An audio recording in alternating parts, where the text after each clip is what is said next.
the scratches for the Detroit Red Wings. Well, this was the best kept secret at Joe Louis Arena today, and I think a lot of people knew that Steve Yzerman was in doubt, but Kenny Holland, the GM for Detroit, just walked by our booth moments ago, and we said, what happened? He said, he's got the flu. And I don't think anybody in this building knew it. The Red Wings kept that one inside their locker room. Now, he missed the last 4 games of the season with a bad knee, but they're saying it is the flu that's keeping him out tonight. So Yzerman is a scratch for the Detroit Red Wings, the only one of their regulars not playing. Off the draw, Murphy's got it, and the playoff season's underway for the Kings. And immediately they do what we were looking for. They are attacking the Detroit D. 2 solid checks right off the immediate face-off. And at the other end, in just his 9th playoff game ever, Stefan Fiset. And you know what? He is playing really the best hockey of his career at the perfect time right now. He came back 3 weeks ago after he had a left groin strain. He went undefeated in his last 7 starts of the regular season, went 4-0-3, put up terrific numbers, a .934 save percentage down the stretch.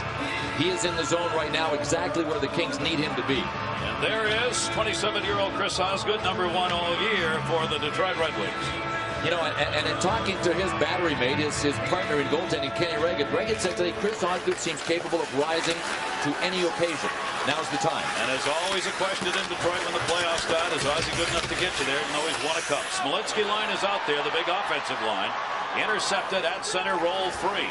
Kozlov will play a wing in this game, moving to the right wing on this line with Brendan Shanahan. Tipped away at center by Larionov, will center the line. Battling along the near side, Kozlov got it by Nordstrom into the zone. Detroit's going to answer the hits. That was Brendan Shanahan on Gary Carlotta that time, and didn't take long. Kings have come out. They'll go after the D of Detroit to try and pin the puck in and get turnovers. That's how they'll try and create offense in this game. And wear them down. And if they can create a long series and make sure that this thing doesn't end quickly, they're going to be able to, they hope, wear down the older defenseman for the Red Wings. Luc Robitaille, 13th playoff for Robitaille, who had a great year. 36 goals, 38 assists for Robitaille, the leading scorer.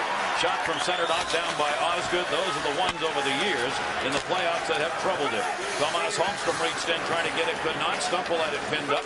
Gets some help along the near side wall. Holmstrom does battle. That will be whistled. One huge distinction in this game, the 2 coaches and how many games playoff-wise they've been involved in.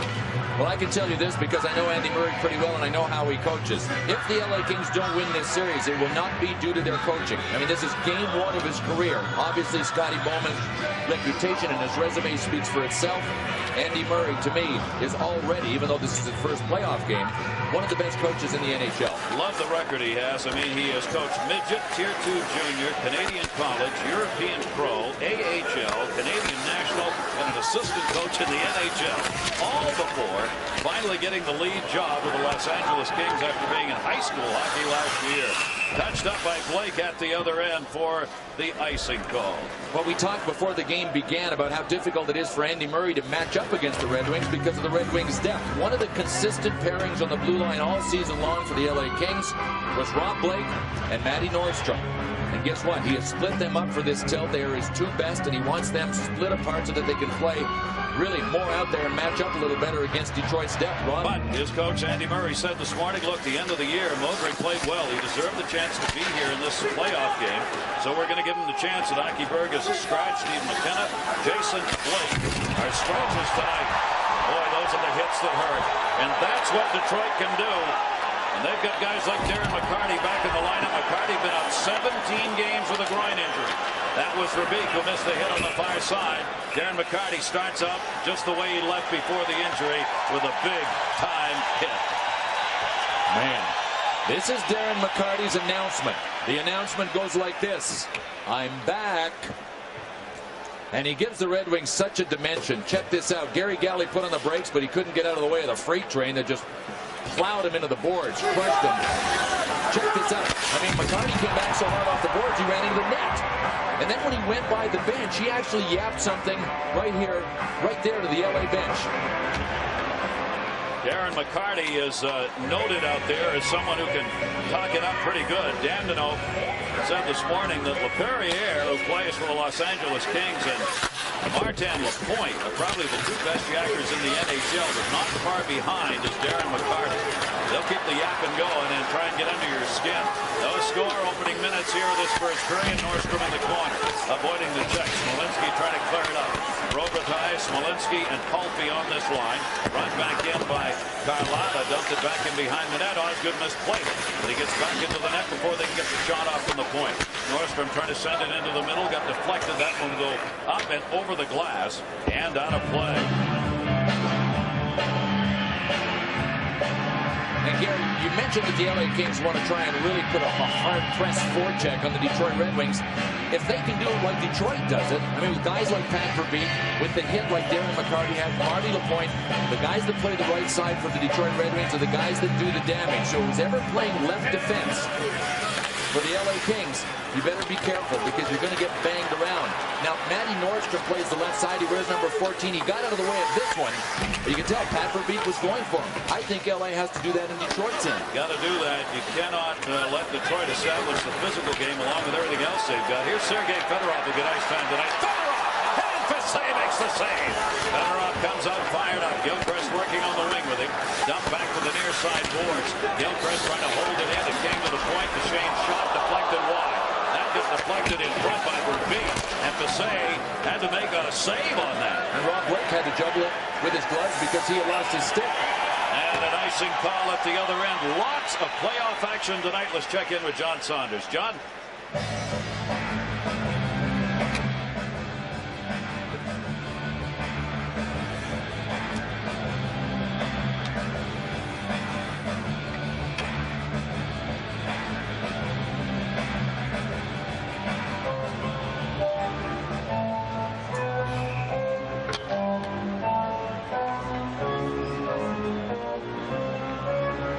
I still think, John, that club, the New Jersey Devils, I think they are the biggest unknown quantity in this year's playoffs. They have to get some glue going because down the stretch, they were a team that came unglued. Fell apart for no apparent reason. Kozlov, team that's number one, got the coach fired. Back it comes to Shanahan. Passay the save. Rebound. Kozlov went right by it. Shanahan covering up. Will chase it down in his own end. The number one offense during the regular season. Detroit 3.39 a game. They were tied tonight in D. LA fifth in offense, tied for 17th defensively. Both teams will make the line changes here. 16:27 to go first period. It is scoreless. 3-1 the shots on. Detroit with the advantage early in this game. Stand-up check on Dandino. Freed the puck up. Good work by Bobby Corkum, who can do some hitting. Into the corner, Kelly Buchberger added to this team late. Got 13 games in. Buchberger did, and he could be a big difference. Physical presence out there on the ice and in front of the net. At center, Shanahan's got to wait for his teammates to clear. Forced to rag that back. Nicky Lidstrom, number one defensive scorer in the league. That went off the back of the net, and they wave off any icing on it. Got to be played. Hard wraparound. Buchberger got it up. Lidstrom tried to hold it in and could not. L.A. Milesma dumped it off the wide side. Nobody there to play it. Murphy out there with Lidstrom on the defensive carry. Centered. Anybody tucks that one up? No. Nordstrom go back in behind the net and will get the icing call. Almost 4.5 into the first period. You know, Andy Murray is a great motivator. During the season, they put together a mission statement, the LA Kings did, and it involved one statement. We want to be hard to play against. He felt coming in that over the last few years, the others said he got knocked down, and Kevin Lowe said to him, get up, get up. Don't show them you're hurt. Got to keep playing when you get to the playoff time of the year. Tipped away to Tomas Holmstrom at center. Holmstrom suffering from a concussion getting back into the lineup. Fedorov is absolutely flying here tonight, starting this game. Sergei Fedorov, when he comes on one of these nights, look out. McCarty shot, deflected. Still loose in front. Turn around. McCarty shot. He hit the crossbar. Nobody sounded metal on that one. Back to McCarty. It deflects out the center. On the chase, Glenn Murray couldn't get there. Murray was just a half step behind on that. That'll be dumped in. Osgood will stay in net. Chelios back to play. How about Holmstrom on that sequence? It's almost like this is a set play I haven't seen before with McCarty back on the point. Holmstrom got the puck twice, and both times he looked to feed McCarty. Darren McCarty was playing back along the blue line. Rob Blake using his physical presence right there on Larionov. Couldn't get the puck. Kozlov cleared. It'll be dumped in by Chris Chelios into the corner. Face back down. LA changing. Stumple came back to get it. Brian Smolinski, 4 years at Michigan State. Will have some fans on hand here in Detroit. And one of their leading offensive players on that first line. Kozlov got Larionov in the middle, but it's going to be whistled on the offside. Well, Certainly didn't take long for Darren McCarty to establish a presence. No, I said to him this morning, I said, are you really ready to play? And he said, absolutely. I said, I'm going to have to watch out because he's coming back off a groin. He said, look, I only know one way to play. I have to play that way. Here was Holmstrom looking back the first time, and Darren McCarty, you talk about being in the wheelhouse, and he launched a knuckleball. Bing! Fizet couldn't even move on. Puck went back over to Holmstrom, looked back from McCarty again. 6 goals, 6 assists. Had the game-winning puck goal in '97. He did. And almost got the first one of this playoff year. Osgood just rolled that one to the side of the net. Larry Murphy comes back out. Murphy another big year, 81 games played. Actually missed a game. The last one was to sit down and take a rest. Off Larionov stick, held in by the Kings. Palffy cutting to the net. Osgood makes the save. Palffy was out in front on the chance. Greg Johnson had in the corner loose. Lidstrom trying to reach in for it. Still battled for. Johnson could be a presence out there. Dumped back in behind the net by Palffy, a 23-goal scorer during the regular, 27-goal scorer for Palffy during the year. This is the line that can do some damage out there. Stumple had it, lost it. Rolled across the far side. Nordstrom put the hit on and freed it up. Stumple, 17 goals and 41 assists. Rob Blake. Blake sending it, trying to catch Detroit, and the change didn't. Danvino was there and cleared it out.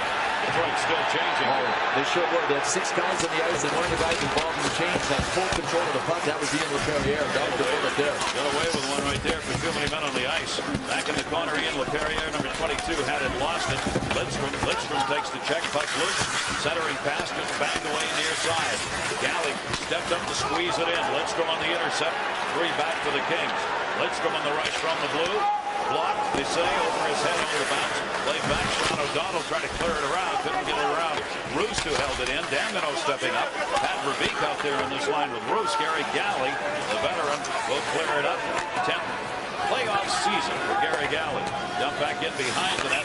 Touch up there for the icing call. Todd Gill back to get it. Great to have you with us in Detroit. Face-off wise for these teams, the Detroit Red Wings finished number 1 in the National Hockey League as a team in face-off wins. For LA, they were ranked 6th. Yzerman and Fedorov, the leaders on the draws. Yzerman is scratched tonight with a flu. Fedorov out there 54% of the time wins face-off. Won that one back off the boards, however. Bobby Corkum took the draw. Corkum, one of the better draw people. 55% for him during the regular season on face-off wins for LA. Both these teams trying to finish these checks. Who stepped in that time, backed it up. Detroit trying to get it out. 2 4-checkers up for the Kings. Holmstrom in the middle. Blake saw him coming. Blake had him lined up. Played up the far side towards Baldry, and he's down. I'll tell you something. Blake is going to be attacked behind the play by a couple of wings, but they know that was a pretty clean hit. Really clean.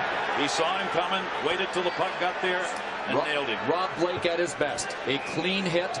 He comes from the right, and if you're in the middle looking back to your right or in the corner, and in the corners, he hits through you, and it's his leg drive. There it is right there. You see how he actually drives into the hit? I mean, a collision's not enough. He drives into the hit. Holmstrom got up, looked all right, and then thought, I'm not sure he knew where the bench was. And you know that he looked around, he might have seen the play going down to the other end, so that's no time to get a whistle because the Red Wings were heading down to LA's end. Blake plays over 28 minutes, about 28 and a half a game, leads the team in minutes played, and he'll do a lot of that in the course of the game. So Tomas Holmstrom was coming off a concussion, took that shot from Blake, and we'll see. They're going to be very careful, obviously, after that hit, see whether or not they can get him back in. Holmstrom played 72 games, but a concussion was a problem at the end of the year for the big man. Robitaille behind the net, tied up by Duchesne. Steve Duchesne looking for a little sweetness in this playoff year. The Kings decided they didn't want him last season. Now here he is. He's had a fine season with Detroit. Back up on top, Nordstrom backed it in off a stick, high off the dasher. Smolinski, Palffy, looking down low. Nobody right out in front of the net now as they cycle it in the corner. Carlotta came back to get it. Robitaille was at a point and missed it wide. Kozlov will pick it up. Both these teams have sent it forward. The 2 back to the blue line, trying to get a rifle shot. Robitaille will flip that one up. Both teams need a change. Both teams feeling each other out here. Both are a little off a little bit. First half of this first period. Let's check in with John Saunders. 3 the shots in favor of Detroit, but no score here in the first period. And The LA Kings have come out here and I think made an important statement in the first half of this first period. We're in the game. There's no question they're in the game. You know how you can tell Detroit is a puck control team? They really establish a rhythm with their puck control. There's no rhythm out there for them. Lidstrom on the turnover, and that one hit the outside of the post and went wide. Two pieces of metal hit in the first period. Lidstrom sends it back in the tip. Save made as Fisay got out in front of it. Chris Draper was set up and redirected it in on Fisay. Blocked by Maltby again. Trouble to get it out of the zone. Galley had Maltby move up on him. This is a checking line for the Detroit Red Wings that can really raise havoc. Near side, Maltby drops it in the middle. Puck checked away by Murphy, but we got a penalty, a slashing call coming up behind the play, and it's going to be on the wings. So the first power play will go to the Kings as Martin Lapointe will sit down.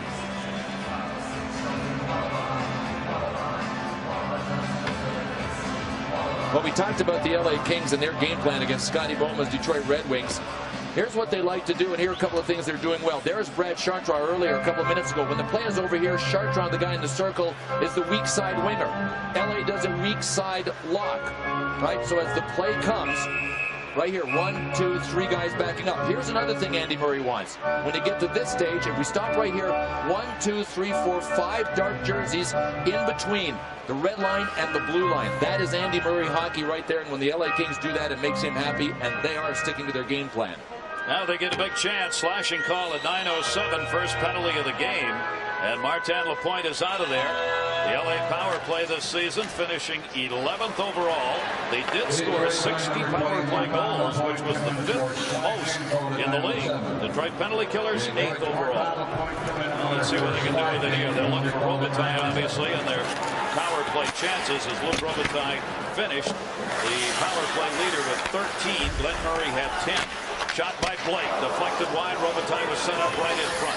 They get Palffy out after the faceoff on the near side corner. It was Palffy who couldn't handle that. Blake holds it in. Blake's got a cannon shot from the line. And here's where Detroit has the advantage over LA's power play. Detroit is deep. Not as deep without Steve Yzerman, but they can put a second unit out there that can also hurt you. When the LA Kings start with Stumpel, Robitaille, Palffy, Rob Blake, and Nordstrom, you're looking at all their guns pretty well right there. Yes, Brian Smolinski can help. Yes, Glenn Murray can help.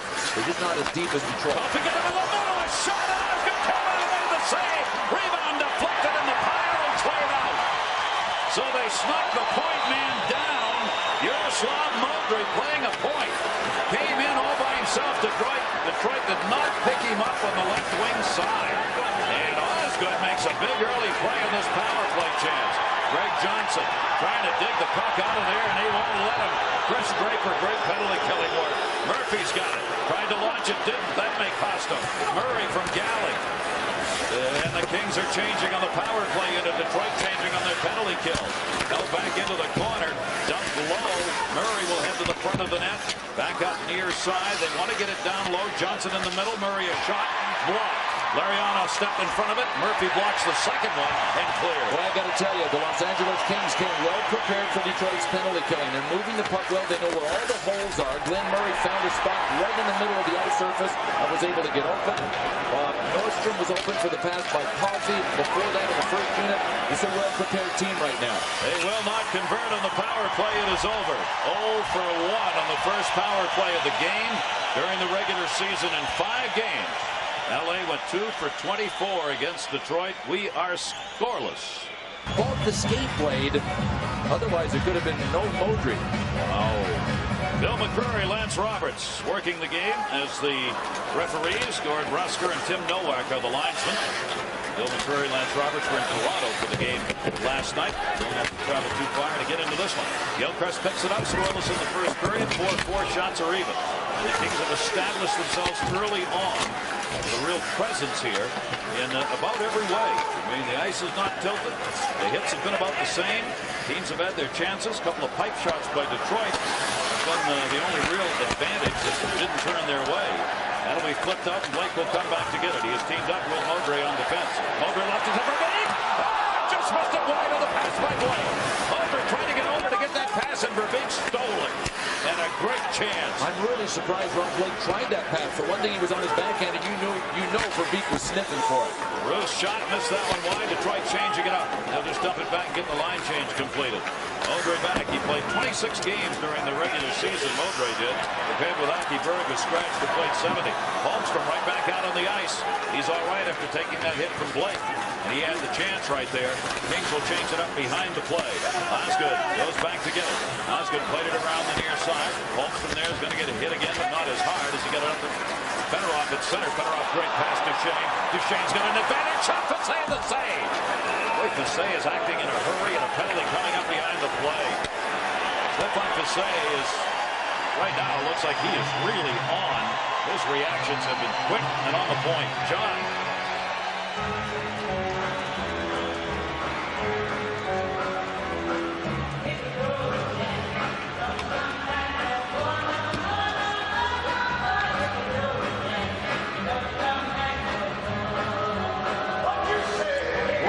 Two of the real big-time goaltenders are getting off to bad starts. Unless Olaf Kolzig is a wall, I think Pittsburgh's going to win that series. They played great down the stretch. Chartrand out, slashing. Now we get to see Detroit's power play. Rob Blake with this little pass moments ago just about cost his guys. Pat Verbeek whistled one by Fisset. Yes, missed. First power play of the game for the Detroit Red Wings. Larry Murphy deflected in front for Fisset to make a save. Smolinski clears. The Red Wings power play was #1 in the NHL. 69 goals scored on it. 21 the Los Angeles penalty killers. This could be an Achilles heel for them. They did not want to play a lot of shorthanded time against Detroit. The #1 power play against the number 21 penalty killing unit. Detroit with the advantage here, but cleared out of the zone with a minute 30 left on it. How about the Detroit Red Wings? They took over the #1 spot in the power play rankings the last day of the season. Hadn't been there all season. The Flyers in Philadelphia had owned it. Flyers went 0 for 3. Red Wings went 0 for 0. And as a result, moved a point ahead of the Flyers at the percentage point. Into that #1 hole, cleared up the near side by Sean O'Donnell. Lidstrom held it in. Lidstrom will play one of the points with Murphy on the power play. Behind the net, Larionov. Larionov avoiding one check of Sean O'Donnell. Roll right out in front. And Detroit fans wanted a call. Won't get one there. It'll be cleared out. Guess what? Marty LaPointe could have been called for a stick hold there. So that was a lit go for both sides. Detroit changing as well. 49 seconds left on the power play. Regular season, Detroit 3 for 23 against LA in the 5 games. Fedorov moves it in. He joined us late. Eisenman is out. They say he has the flu. Lidstrom! Save for Beach! Save! What a save by Fisset! Pat Verbeek has had 2 dead-on chances in this period. Well, we said Stefan Fisset is in the zone. He's got the force field up behind him now. 13 power play goals. Shanahan not out there right now. The leading power play scorer, Eisenman, who's out at 15. Back on top it goes to Chelios. Whipped it through the middle. Block. Chelios again. Duchesne. He'll take it, and that's blocked to the near side boards. Still loose. Glenn Murray blocked the shot, put the hit, couldn't get the puck. Verbeek leaves it. Chelios shot. Deflected wide. Near side point, Duchesne. Penalty is over. We're back to 5-on-5. Fedorov still out on the ice. Power play over. Fedorov a shot. Save for save. Blake turns the other way and clears. The Kings made a little boo-boo there. They got even strength and then allowed Fedorov to stand with the puck and make the play. I know Andy Murray saying, hey guys, we're back to even strength. Go and take him. You got to man-to-man up in those situations. Don't let him shoot. Steve Duchesne came back to help, knocked it away. 7-1 the chances in this period. In favor of the Wings, shots 9-4. A great scoring opportunity for the Detroit Red Wings on their power play. Nicky Lidstrom head up the whole way. Got the deflection and the rebound. Pat Verbeek, it turns out, actually hit the post on that one. But watch this angle. I think Fisset would have had him anyway with the stick. He was there waiting for it. One thing the LA Kings have said about Fisset down the stretch is that he just doesn't quit on any shot. He's become a Dominic Hasek in a way. You think you got him beat like Pat Verbeek did there? He will not quit. This is the first meeting of these two teams in the playoff. To say 1-4, and this is 9th playoff game. Kozlov going to the corner, and the puck ricocheted the other way. And Nordstrom thus was able to touch it up for the icing call. For the LA Kings, they want to win a 1-0, 2-1 game. If they have to win it in overtime, they'll take their chances in OT. Going up against the #1 offensive team, that's probably a pretty good idea. Sure. It's off to the left of Osgood. Joseph Stumple moves in to take the draw. Blake is back along the point. Johnson tried to tip it back there and got tied up by Duchesne. They do battle in the near side corner. Stumple stepped in with 17 goals in the regular season and knocked it away. But it'll be the Red Wings saves coming out of it. 4:23 left to go here in the first period, and it is scoreless. And it has been a hard-played first period here in game one. Shane backed it up. Staying onside, Draper. Taken away by Blake. Modray in behind the net, couldn't get to it. Centering pass to Say, reached up and knocked it down.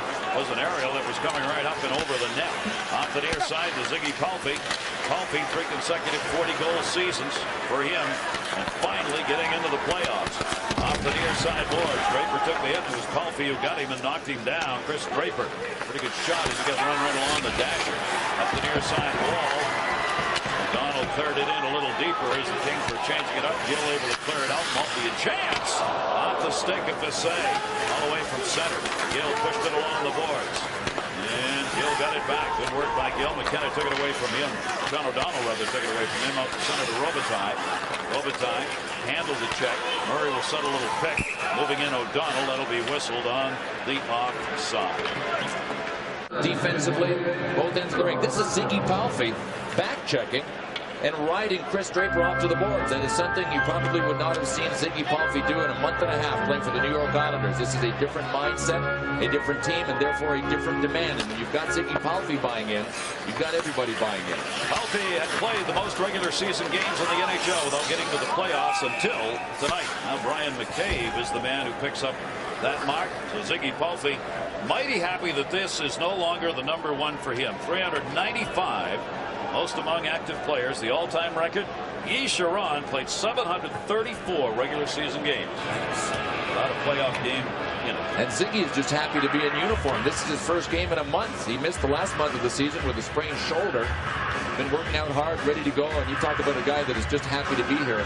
It's funny, the guys now will go back and tell you that those years with the Islanders in the summer, they would run into a guy like Joseph Tumble, who plays for LA, now is a teammate of Ziggy's. He'd run into him in Czechoslovakia, and Ziggy would always be down in the offseason.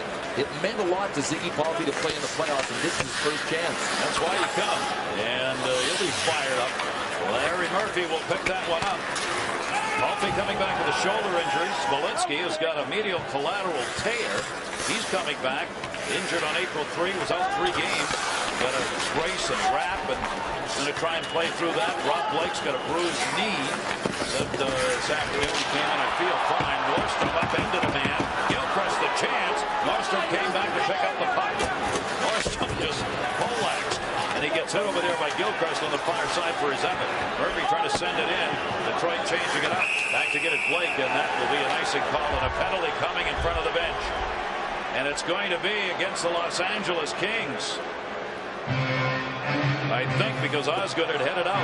We'll check it after we check with John Saunders. John.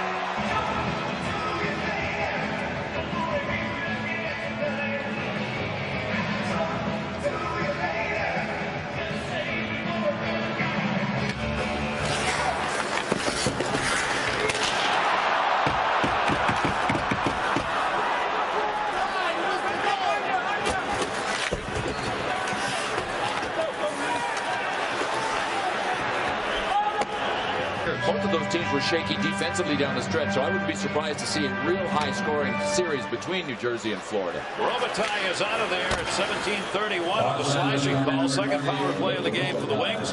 Still no score. 11-4 the shots in favor of Detroit. And 2:18 left to go in the period. Intended for Holmstrom. Fedorov Blake got it, cleared it around. Nicky Lidstrom will hold it in. Number 1 scoring defenseman during the regular season in the NHL. Lidstrom with 20 goals. Plays the point on the power play. Fedorov waiting to get it back. They go to Murphy. Murphy looking for Lidstrom on the far side. Shanahan at a point. Shanahan, he'll take it. Save made. Rebound deflected wide by Holmstrom. Holmstrom trying to shoot that one with his back to the net. Fedorov. That one deflected by the D. Blake got a piece of that in front. Murphy will hold it in. Holmstrom behind the net. Back on top for Lidstrom off the board. Lidstrom into the corner. Holmstrom, nobody set up in front right now. They go to the middle. Milesma was there, though, and cleared it out. Very difficult to prepare to defend against the Detroit Red Wings power play. And talking to the LA Kings staff today, they said, you know, they're so creative. They give you so many looks in one power play that you basically have to hope your penalty killers read and react properly. In other words, there's nothing you can put down on paper and diagram to show your penalty killers. And Verbeek reached in, could not get to that. It'll be cleared out of the zone. Bobby Corkum on the unit. Short-handed chance the other way, won't result as Chris Chelios came back to get it. Kelly Bookberger, the hustle up the other way, though. Murray knocks that one down. one and took it out to center. Larionov banged it away. Larionov turning as the Kings coming out to meet Detroit way up at the blue line here and forcing the action on the power play. Less than a minute to go in the period. Short-handed. Murray tried to run it in. That'll be whistled on the offside. You know, one of the things the LA Kings understand about this series, and that it's been reinforced by their coaching staff, is not want those retaliation penalties. Pat Verbeek is one of the best at getting under your jersey, your sweatsuit, your skin. Like boy, sandpaper underwear turned inside out. He will do that and create penalties advantageous to his team. 19 seconds left to go on the power play. 46 to go in the period. Detroit with the advantage. Second time, Draper got it in. Outside. Close, but not quite, and a penalty behind the play. I think Marty Lapointe got in alone because Kirk Maltby interfered with the defenseman at the blue line with Nordstrom on the blue line. All of a sudden, Lapointe was wide open. Here goes the pass. You see the collision top center of your screen right there. Nordstrom was trying to turn. Kirk Maltby was trying to stay onside here. It doesn't matter. The onus is always on the offensive player to get out of the way of the defenseman, even if it means going offside. So that timing actually helped LA. That'll cost Detroit 13 seconds worth of power play time. With only 41 seconds to go, we're 4-on-4 for the first time in the game. Nordstrom takes it back in behind the net. Only 34 seconds to go in the period. So the Kings will get the power play started here in this period. Stumble moved it in. No score here in the first. Back on top to Blake. Blake wristed it back into the corner. Nobody got it. Chelios will pick it up. Power play underway. Each team has had a couple of chances on the advantage. Detroit is not clear. 16 seconds to go in the period. Trying to work it. Lidstrom had it partially blocked. Fedorov's got it. Short-handed. Starting on the far side, looking for a little room. And that'll be blocked into the seats. 5.6 seconds.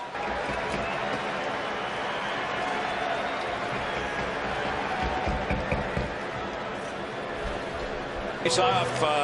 Fedorov not going to win that one, and that'll run the clock out as Stumble won the draw. So, first period over, no score, 12-4 in shots in favor of the Detroit Red Wings. Big first period for Stefan Fiset. A minute 18 left to go on the power play for LA to start the second period. Playoffs 98, lost 4 consecutive to St. Louis. First period here, they're back, zip-zip. And the primary reason it's zip-zip, Mr. Zip himself, Stefan Fiset, terrific in the first period. You can see they're not a bunch of guys that have that much experience. I mean, 11 games, 1 win. That was Fiset when he played in Quebec. The only playoff win for an LA Kings goalie. For the Red Wings, the tandem of Osgood and Ken Regan, who was backing up. Well, just 109 played and 59 wins. Power play underway here with a minute 12 left to go on it now as Maltby continues in the box. Second power play of the game for the Los Angeles Kings. Chelios trying to clear it out. Robitaille over there held it in momentarily. Lidstrom came over and cleared. The Kings have lost their last 8 playoff games. 0-4 the last time out, and then in the 93 finals against Montreal. Ended up 0-4 there as well. So they're trying to get out of that little rut here with a different group of personnel. Haven't been able to win since they got rid of Melrose. That's the problem right there, as Barry's prone to tell us. Up the near side wall, not out. Power play underway. Modric dropped it off for Rister Blake. Save made by Osgood, and he will hang on to that one. When is the last time? Someone Ferraro will be.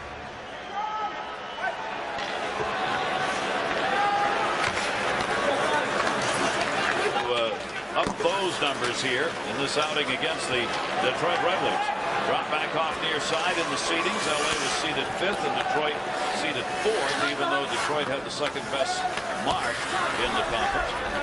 And they did not win the division. St. Louis did that, so Detroit ended up in the 4th hole for the playoffs. Robitaille, 11 left on the power play.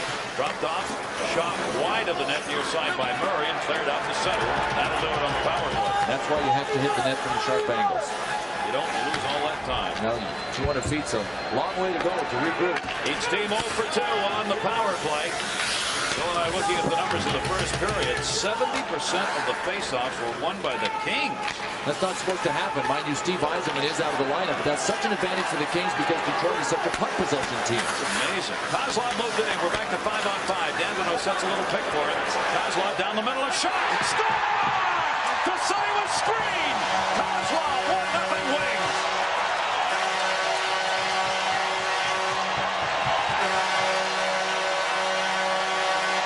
And I think Stéphane Fizet was screened by one of his own guys. You want to see some puck possession?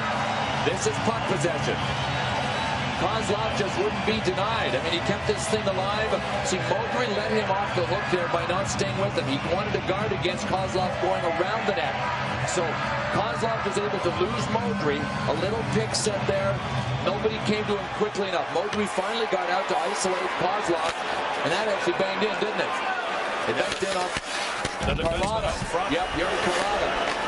1-0 lead for the Wings. Shot back in. Bylsma missed it wide. Shanahan looking to clear. Bylsma the intercept, but he couldn't hang on. Andino drops it off at center. Vyacheslav Kozlov playing in his 101st career playoff game. 37th career playoff goal. Larionov down the middle. Deflected. Shot missed. Stacey Roos. Shanahan shot deflected off a skate. Roos trying to hold it in. Kelly Buchberger. 13th. Lucky 13 for Detroit on the shots because that's the one that went in. Give them the 1-0 lead to start this period. Shanahan back out. If you joined us late, Steve Yzerman has the flu. Took the pregame skate and then was a very late scratch in the game. Intercepted. O'Donnell sends it in. Osgood knocked it away. And the Detroit Red Wings up 1-0. Andino in the corner. Andino took the hit but got rid of the puck and cleared out. Bruce down the left wing side. He takes the hit. Down he goes. O'Donnell got a piece of him. Verbeek looking to set up in front. Sets a pick. Gilchrist is wide open. Shot safe for save. Gilchrist came around and everybody faded back on Verbeek. And Gilchrist had a wide open chance. Gary Galley will move it out. 1:43 of the second. That's the time of the goal. Kozlov gets it. Gill gets the assist. And even strength marker for the Wings. Pat Verbeek, who had two great chances in the first period, chases it down himself. Getting his own pass over there. Stumble, pinned him up. Blake gets the puck. Blake and Galley teamed up defensively. Gary Galley, the high flip into the zone. Osgood will let it go by. Played back in behind the net by the Wings and the touch on the icing. Let's check in with John Saunders. John. The playoff edition of Inside Hockey Town, along with the commemorative game day poster, also engraved in this game. By the stands located throughout the concourse, pick up Inside Hockey Town. Some question whether Gilmore was going to be able to play in the game. No question now. Well, now the Detroit Red Wings are hoping that Steve Yzerman doesn't have the Doug Gilmour variety of flu, because Gilmour has been ill for weeks now. And apparently we've gotten word that Steve Yzerman is violently ill before this hockey game. Unable to play, not even close. No. And Lidstrom will chase this down, and obviously a huge loss as their captain out of there. That one just wide on a wraparound chance. Stumble looking out in front again. The shot, he wristed that one high. Joseph Stumble set up. Got the quick chance off, but not on net. 3-on-3 the other way. Fedorov's on the right wing side. Crisscrosses with Lidstrom. Gets the pass. Sergei Fedorov trying to move it by. Can't. Blake out there, and Blake will concentrate on Fedorov on matchups. And Steve Yzerman not available tonight. The wrister. Fasai will hang on, and how did he see that? That one came through about 4 players. Fedorov with a wrist shot. And even with the LA Kings with their 3 men backing up, Detroit, in the skill and the speed of Fedorov, was able to actually make this play happen. Craig Johnson, you just saw him, the only forward for LA to have a shot in the first period. Ziggy Palfe at the other end trying to get something done for the LA Kings. Oh, Craig Johnson just tried to shovel that one, had it jump by his stick.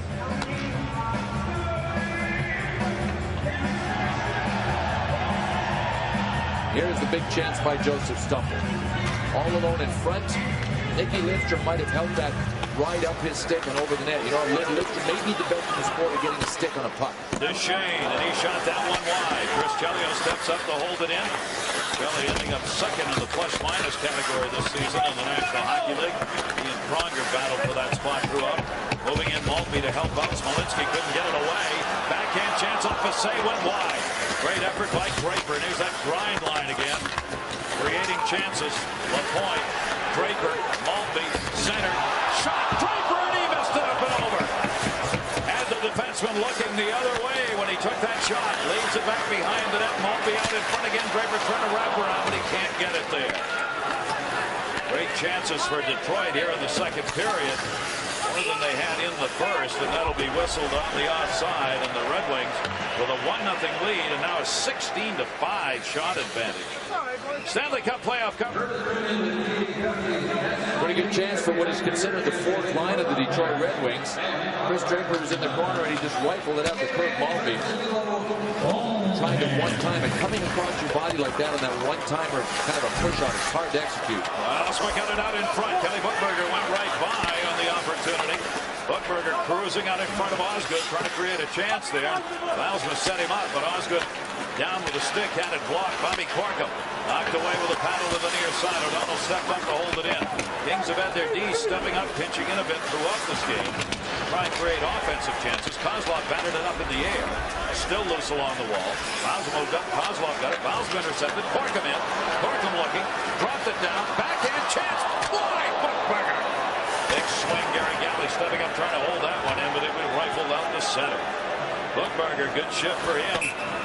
He had a couple of opportunities down low, and that's where he likes to play, is right in front of the opposing goaltender. But the LA Kings try to have a forward, especially if it's a center, high in the way up high, to make sure that they've got people in good defensive positions. Right there, Bobby Corkum. That's Bobby Corkum right out here, who was hanging way back over in this area here, and he moved into the slot. So Los Angeles Kings think that that's a good defensive position and a good offensive position. I'm inclined to agree with them, especially against Detroit, the #1 offensive team in the NHL. And then Corkum was high again when he took the puck and backhanded it into Kelly Buchberger for that scoring chance. That one deflected after the face-off again was won by the Kings. Tomas Holmstrom, the Cardi, just away by Blake off the center. Way off sides. Detroit won't matter. Kings able to move it out. Sent ahead by Modry down the near side wall. Murphy trying to tie it up. Chipped it away in the corner, away from Stumble. Stumble reached in, couldn't get it. Modry trying to hold it in. Darren McCarty cleared it out. Picked back up. Holmstrom picks it onto the stick. Backhand chance. Takes it all the way around the net. Better off in the middle. Fedorov heads to the front. That's for Murphy. Murphy's partially blocked on the attempted pass. Greg Johnson. Back it comes to Ziggy. Hulty moves it in. Hope checked away from him. Both teams changing, so the Kings got people back. Johnson on the intercept. Good stick handling. Greg Johnson. Stumble shot, and he missed that one. Kings are getting some shots that aren't really close to being on net here. And they're waste. Oh, this one might not be. Intercept. And LaPerriere in. Shot. It's got a big save. And LaPerriere, 9-goal scorer regular season. Osgood denies him a game-tying goal. Puck loose along the boards. Roos cleared that one out. Both teams completing line changes. Had lots of folks. LaPerriere sends it in, and the Aussie champ goes up here at the Joe. Perrier with the best scoring opportunity so far for the Los Angeles Kings. Sent back in, Larry Murphy. Murphy, 201st career playoff game. Nobody on the ice tonight. Don't have any more than that. Rouse moves it into the middle. Rouse trying to drop, couldn't. Wanted a shot, couldn't get that off either. Chelios is back on D, good coverage. Into the zone, nobody open. Kings changing, Chelios the hit. Near side for Beek, tried to run it out of there for Beek. Reached back and did get it out of the zone. Really hard to make plays just inside the LA Kings blue line. Detroit has tried that, but the LA Kings play both forwards very high in their zone and allow 3 other players to play a 3-on-3 down low. Most teams have a 5-man collapse down low, not LA. 3 low, 2 high. Roosevelt got it from Verbeek. 3-on-3 down low. Shot just ripped wide. Gilchrist. Gilchrist with the opportunity at a screen. Played 24 games in the regular season. Injuries kept him out the others. Chelios up the near side wall. Batted at by LaPointe. Galley held it in. Looking Robitaille. Got it out in front. Good pickup by Duchesne. Steve Duchesne came down low in the back check. Lifted the stick of Brian Smolinski. Martin LaPointe. Galley. They do battle in the far corner. Still loose. Down they go. Puck's underneath the pile. Waiting for a whistle. Martin LaPointe gets up on Sean O'Donnell. Some beef there. Prime beef.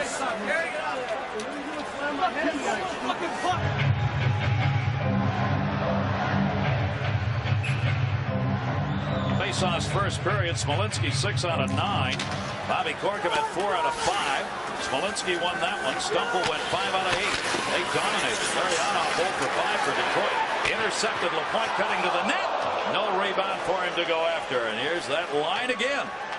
This is not supposed to be the explosive offensive line, but they've created chances tonight. They have. Now, one of the things we mentioned was that the LA Kings have their forwards high in their zone, but when the puck comes up to them, watch this here.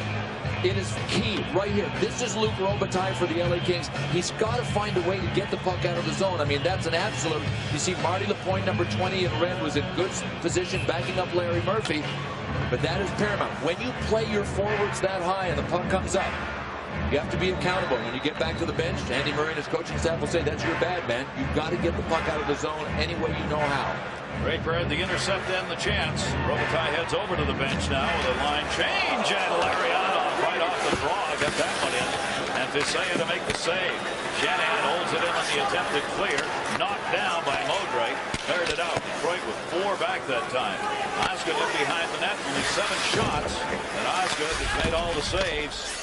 On the board, it's now 18-7 in favor of the Wings in shots. They're getting the chances, and they've got the goal. Detroit near side will get it out of there. Dump to Lariano. Lariano moved it in. That'll be whistled on the 2-liner. Now, you know, you got to get used to the language of the playoffs. Now, when you look at Chris Draper, the question is, are those really 6 stitches under the eye? You might think it's his eye, but I say it's his wrist. And the reason I say that is that, Gary, you and I both understand the hockey injury equations, especially in the playoffs. There it is. A bad back equals a separated shoulder. Sprained ankle is a hockey term for a stiff neck in the playoffs. Flu symptoms, sprained knee. And when all else fails, you go to the old standby groin. Always. Groin is always there as potential cover for every other injury. Volpe in the corner and it knocked away. What was the one yesterday? Toronto? Broken arm, Yannick Bohr, that turned out to be a knee once they realized he would be out for the playoffs. Yes, then they fessed up because he's not coming back, so it didn't matter. Poked in behind the net by Tomas Holmstrom. Near side, Chelios after it. Stumple stepped in. Knocked away. Tough time to clear here. Nordstrom's going to get a penalty. Took Fedorov down. And the Red Wings are going to get a power play. And while they get that unit out, we'll check in with John Saunders. John?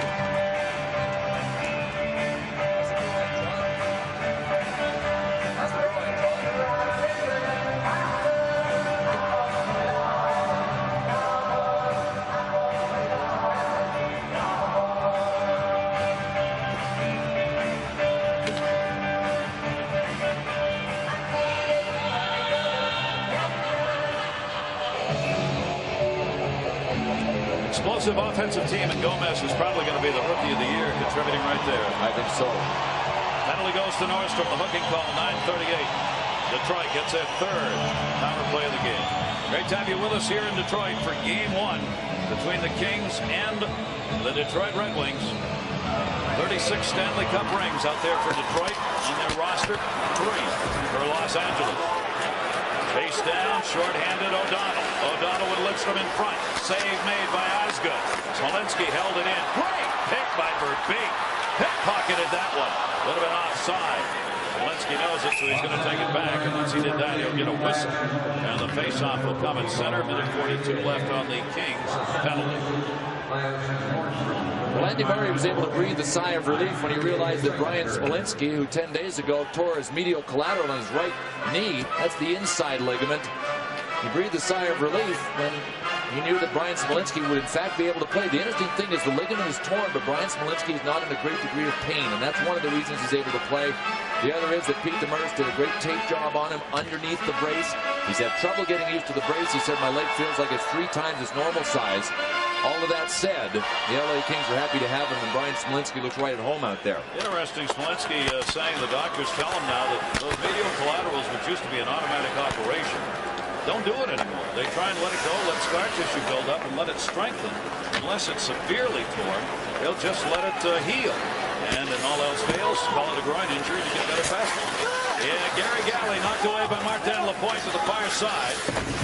Carolina came over to get it, did, and will clear it out. Detroit on a power play, their 3rd of the game. They've got a 1-0 lead midway through the game, midway through this 2nd period. Goal came at 1:43. Kozlov from Gill. It's the only one we've had an even straight goal. Wide open, Shanahan, and he missed it wide.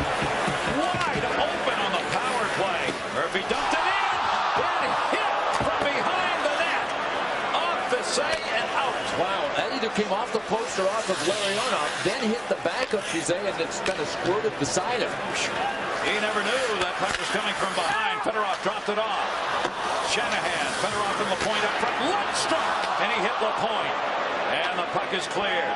Fizet wanted an interference call on that one. Marty Lapointe kind of collided with him, but Lapointe did a great ballet dance to really avoid smoking him, and that's why Billy McCurry let him off the hook. Look at that hop. Tomas Holmstrom looking to the middle. Power play for Detroit. Desay went back to play that puck, and it bounced right out to Holmstrom's stick. Smolinski challenging the point. Duchesne will hold that one in. Steve Duchesne working on a power play. 10 goals, 31 assists during the regular season. Verbeek to Fedorov. Verbeek's having a heck of a game. Holmstrom took the hit from behind. Not hard enough to get a penalty. Fedorov's got it. Fedorov back on top. Chelios a shot deflected in front, setting. And Duchesne couldn't get it lined up. Blake and he do battle. Verbeek held it in again. Power play is over. 5 on 5, and it'll come out to center. What a great ball hockey save by Rob Blake. He was down almost in the goalie position, and he picked her out of midair with his glove. Played by Fizet, but not very well up the near side. Got it out of there. Robitaille drops it back into the middle. Buchberger. Buchberger leading the charge. Left it shot. Save made on Nordstrom's chance. Centering pass deflected right in front of Osgood. Robitaille picks it up. Robitaille. That one is wristed wide. Carolina had the chance from the blue line. Osgood with another big save on the first chance. Up ice in a hurry. McCarty trying to run it in. That'll be listed 2-line and offside. Red Wings 1, Kings nothing. Game 1. That hit Fizet in the shoulder, huh?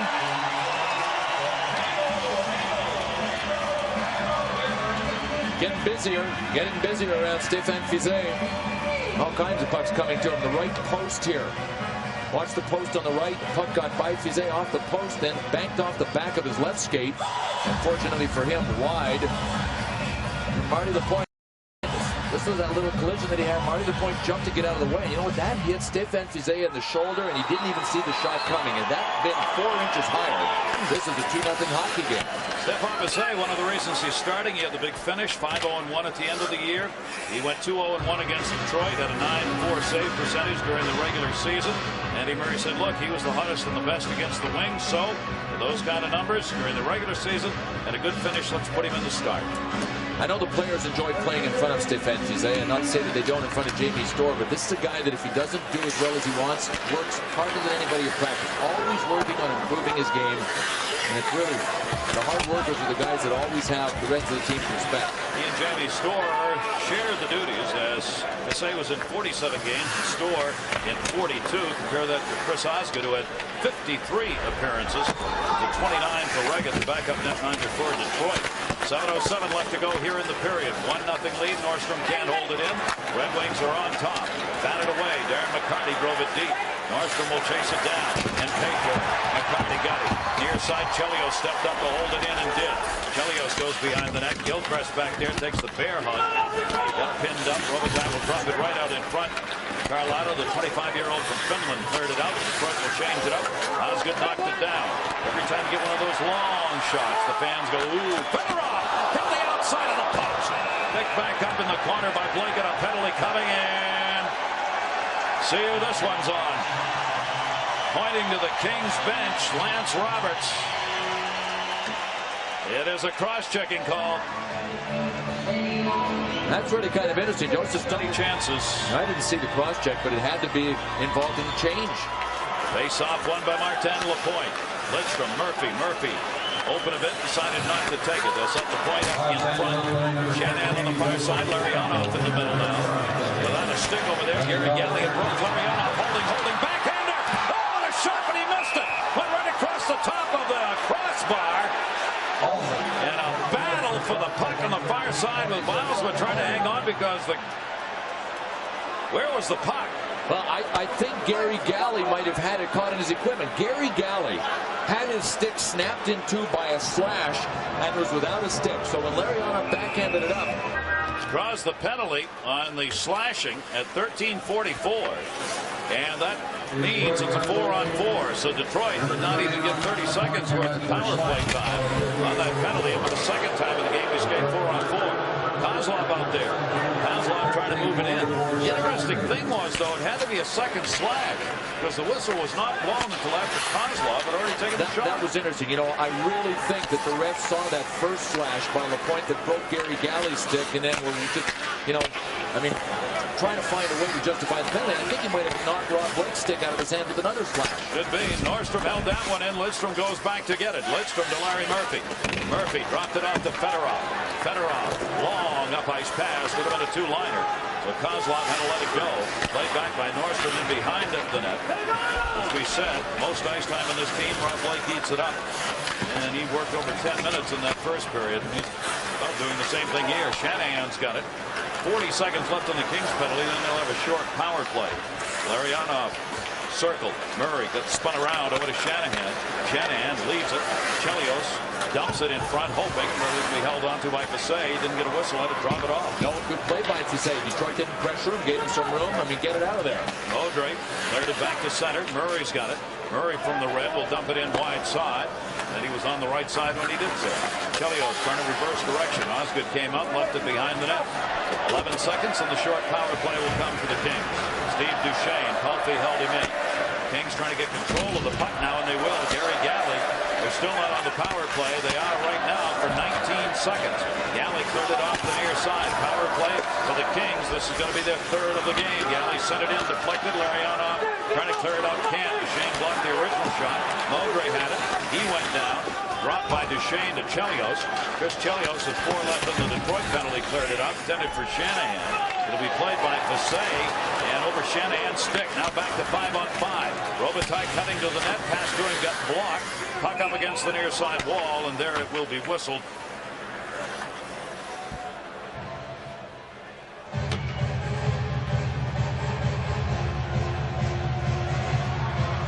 Red Wings have the 1-0 lead. 4:06 to go in the period. Our Dodge intermission report. The Caps, the Furious Flyers, and Pavel and the Panthers all coming up. On our Dodge intermission report. Back to Gary Galley. We are back to a 5-on-5 now.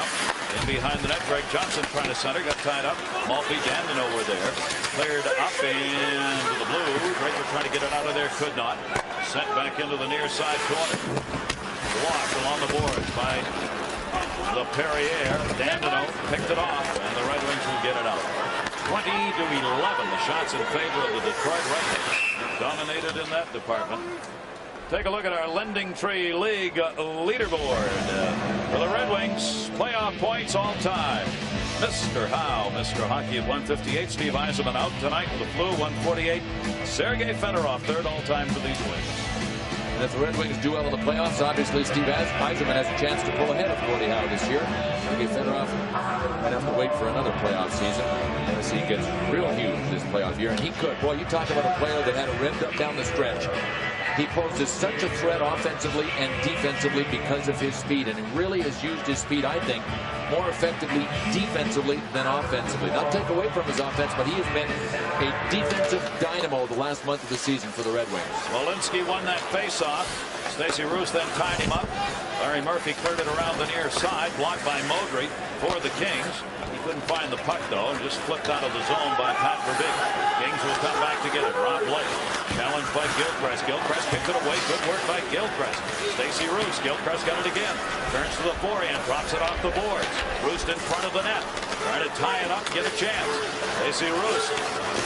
These checking lines, both of them for the Detroit Red Wings, have done a job tonight. Here they go again. Verbeek played a nasty game.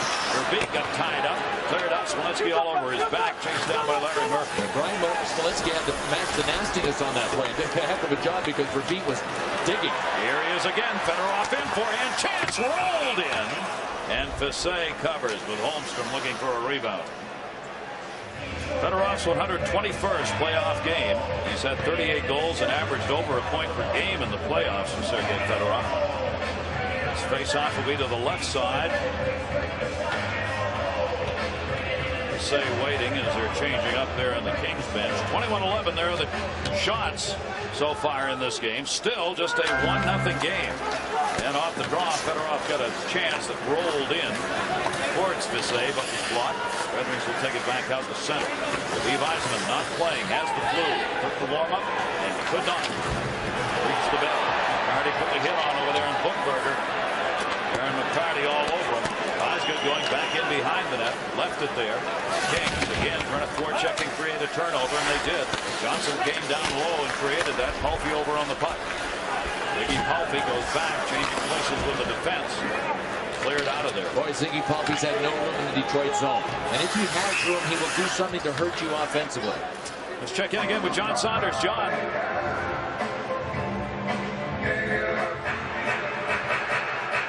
Boy, Olaf calls it. What about that? I mean, I'll tell you what, Ronnie Wilson said, and he said, you know, I don't care if all the games are in Pittsburgh. We're going to beat them. When games 2 and 3 go back to Pittsburgh. Got to wonder about statements like that this time of year when Pittsburgh. And I tell you what, I really like Pittsburgh down the stretch. They did a lot of great things after the trade deadline, and Craig Patrick deserves a medal for what he accomplished at the trade deadline. Yep. And Herb Brooks were bringing it together. I remember when Herb Brooks first came in and said the chemistry in this team stinks. And he tried a lot of things, a lot of mind games that he played to try and get the team to come together. And I think a lot of it worked. He works construction during the day and watches hockey at night. He stands over a manhole and protects the world. And you never hit him when you're backing up because he kind of sticks out like a sore thumb. Off the face-off, it came back to Wildrow, dumps it in. Larry Murphy going back 17 consecutive playoff years for Larry Murphy. My, it goes back to 1984. Shanahan, hook checked away into the corner. The save comes out to get it. Galley had tied up Shanahan and lost his stick. Back out to center. Murphy will come back to play it. Gun to the head. Galley again knocked it down. Galley teamed up with O'Donnell defensively. And it'll be moved up by O'Donnell. O'Donnell leads the charge into the zone. Got around everybody. His centering pass blocked. Came right back to him. Well, he's been all over the ice on this shift. Buchberger took the check from behind and went down. Puck along the near side wall. Banging away Larionov from behind on it, along with Larry Murphy. Going nowhere with the puck, however. Len Murray took the hit, got it up to the point. Galley just sends it in. Walensky giving chase. Buchberger got there ahead of him. Buchberger tied up, came along the wall with a minute left to go here in the second period. Gary Galley again played it back. After Beekup on the forecheck will head out here. They'll change it up. Kings also looking for a change. Glenn Murray trying to touch it, but intercepted. Murphy got it out. Rob Blake knocks it down. We'll bring it in onside. Poke checked away from him. Back out to center. Good work by Maltby. Maltby puts the check on center ice on Nordstrom. Lidstrom back behind his own net. Up for LaPointe. Came away to center. Nordstrom's got to play it back the other way. 30 seconds left to go here in the second period. The only goal, 143 of this period, picked up by Kozlov. His 37th career playoff goal. Gill got the only assist in a 5-on-5 setting. Nordstrom waiting, sends it in. 21-11 the shots. Detroit with the advantage there. Red Wings looking to clear the zone up the near side wall. Took a hop right back into the middle. Stumple was there, but couldn't handle that one. Shot and Poseidon and knock it away. And Draper's chance. Back hit by Martin LaPointe on Nordstrom. And that will do it here in the second period. Well, you talk about a black and blue line for Detroit out there. Maltby on one side and LaPointe on the other. Fasten your chin strap, boys, when they're out there. Marty LaPointe on Nordstrom in the corner. Look, Nordstrom just wanted to make a play on the puck. That's how you take somebody off the puck. Kind of like that. Shots 22-11. I was going to stop all of those 11, and the Red Wings have the 1-0 lead. John and Barry. One goal down, but the LA Kings need some shots. Look at all of their forwards totaled 4 shots through 2 periods. Sergei Fedorov has 5 by himself, and the big names for LA have been silent, and they haven't had chances even to get rubber on Chris Osgood. Ziggy Palffy, no shots. Luc Robitaille, no shots. And that has got to change if they're going to get on the board with Fedorov having 5. Face-off will be at center, waiting for Brendan Shanahan. Looks like a broken strap there has got to be replaced, or at least tied down. And it results in a line change here, so they were waiting to get somebody out there, and they did. Off the face-off, won by Draper. Underway third period. Lidstrom's got it. 22-11 the shots in favor of Detroit. Casey will cover this one up, and we'll get a whistle to start this third period. Well, we talked in our open how Detroit could really say to you, go ahead and pick your poison. We're going to bruise you, or we might beat you with our speed. But Gango, for that matter, if you're number 3, Gary Galley, Marty LaPointe, Darren McCarty have been at their best in the physical game. Kurt Maltby has chipped in as well. These last three, that hit by Lapointe, this one by Lapointe on Nordstrom, and the final one on Nordstrom in the corner, all happened in the last 30 seconds of the second period. Larry Murphy's shot just deflected wide. Kelly Buchberger. Face-off draw, one right back to the point. Stepping up, intercepting Mulvey. His shot is blocked right there in the middle. And it'll be cleared out. So Detroit trying to get that 2-0 lead. Couple of chances. Osgood flips that one to the near side. Mulvey cleared it up. Trying to get it out was Draper. Deflected away to Bobby Corkum. Corkum will hold it in. Corkum dumped it down low for Buchberger, and Osgood came out and played it. Osgood trying to get the victory in net. He is 31-17 in playoff games for Chris Osgood. And Lidstrom will dump that one in wide. Both teams change early on here. Los Angeles got to find a way with that first line with Robitaille to get some chances here. Fedorov sent it in. Blake knocked it down. Lidstrom has played more than Blake has in this game. Nicky Lidstrom 20-41 and Blake 20-12 through the first two periods. Fire side, Palffy held it in. Palffy stumbled behind the net, but Osgood played it away from him. And it'll be cleared up by Fedorov. Fedorov moves it up. Sergei Fedorov. Darren McCarty. Holmstrom on this line. Fedorov turned it. Fedorov open. His shot deflected. Wow. Hard off the glass and out the center. Great setup. He set himself up that time. Boy, Darren McCarty is just trying to run people over out there. 6 hits through 2 periods. He leads everybody. I think they might have missed a couple on the tally sheet as well because he has just been like a bulldozer. And they have been real hits. Near side to Blake. He's gone right through people in this game. Duchesne, Robitaille had it. Got the hit intended for Murray. Lost it to Kozlov. Kozlov dumped by Robitaille as he set it in. Played back by Modry, getting the start in the game. Murphy stepped up, held it in Shanahan. Shanahan trying to drop it in front, deflected off Blake, back to him. Shot right in front of the save. No angle chance. Trying to put it in off his back. Let it go, Larionov. Larionov will get it back. Larionov, Shanahan, Kozlov on this line. There's Robitaille who picks it up. Robitaille going to send it out into the middle of Murray as they try the long pass. Smolinski's got it. Smolinski from the blue line over the head of Osgood. Murray right through the middle. Osgood picked the stick up to make sure he didn't deflect it. Save on Galley, shot by Osgood. Boy, I don't know if Smolinski got a chunk of that, but somebody deflected it right onto Osgood. And the LA Kings are one shot away from tying this. They are in this game even though they have been outplayed for 2 periods in large part. Murray trying to drop it off. Had that one deflect off Larionov. Coming back to get it, Murray, and a whistle. Oh, my. Interference call on the Kings. That could be very costly. Sean O'Donnell is the man that's going to go. He picked up. That'll be the power play. Lidstrom. Power play. This will be the 5th of the game on O'Donnell out there for interference at 2:48. Sergei Fedorov moving it in. Fedorov down the middle. Taken out of the play. But also dropped it off the far side, but not out. And the shot Murphy save made. Picked up by Holmstrom. Larry Murphy at the point with Nicky Lidstrom. Lidstrom near side. Shot. Just wide. Holmstrom and a tip from Verbeek's pass. Larry Murphy can't hold that one in. Great puck movement by the Red Wings. I mean, their skill will burn you if you chase too hard. The LA Kings have to walk that fine line between being patient sometimes and being aggressive at times. Verbeek just worked that one through the middle. Gary Galley intercepted, but can't clear it out. Larionov had it, lost it, held in. Verbeek near side. Lidstrom will be challenged as the penalty killers move out. Centering pass, Holmstrom back. Verbeek looking. Verbeek shot. That one hit the D, did not go through. Galley blocked it and cleared. Boy, they are moving it though. Osgood doing the same. LA changing. Lidstrom. Larionov. Detroit wants to change it up, so Larionov feathered it in. Marstrom came back to get it, dumped it into the middle. Buchberger can't get it by Lidstrom. Down to 46 left on the power play. Short-handed Blake. Blake moving in. Blake a shot. Osgood over his head. Far side Shanahan will try and run it out. Larionov backed it up as he got dumped. Shanahan holds the line to stay on side. Drop pass made by Duchesne. Chelios back into the middle and just held in. Good play along the blue line by Duchesne. Martin Lapointe with it. 22 left on the power play.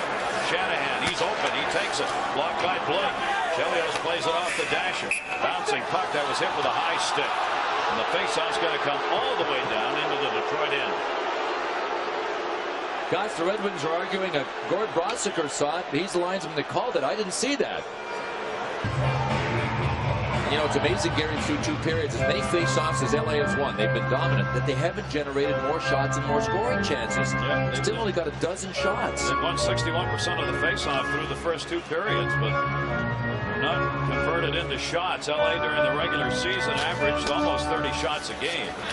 And Detroit gave up 26, but they've got a way to go to even get close to that. I think that tells you how well Detroit reacts when they lose face-offs. Dropped into the middle by Palffy to Stumple. He gets by Chelios. Maltby came over to cover for it. Good play by Maltby. After Chelios had gotten spun around, that'll be sent back in offside. The LA Kings look like an innocent shot, but that is all the offense we've had in this tilt. Carlotta just standing, trying to protect side of the net. Ended up, he didn't know it. Coming off the back of him and in. Near side to Palffy.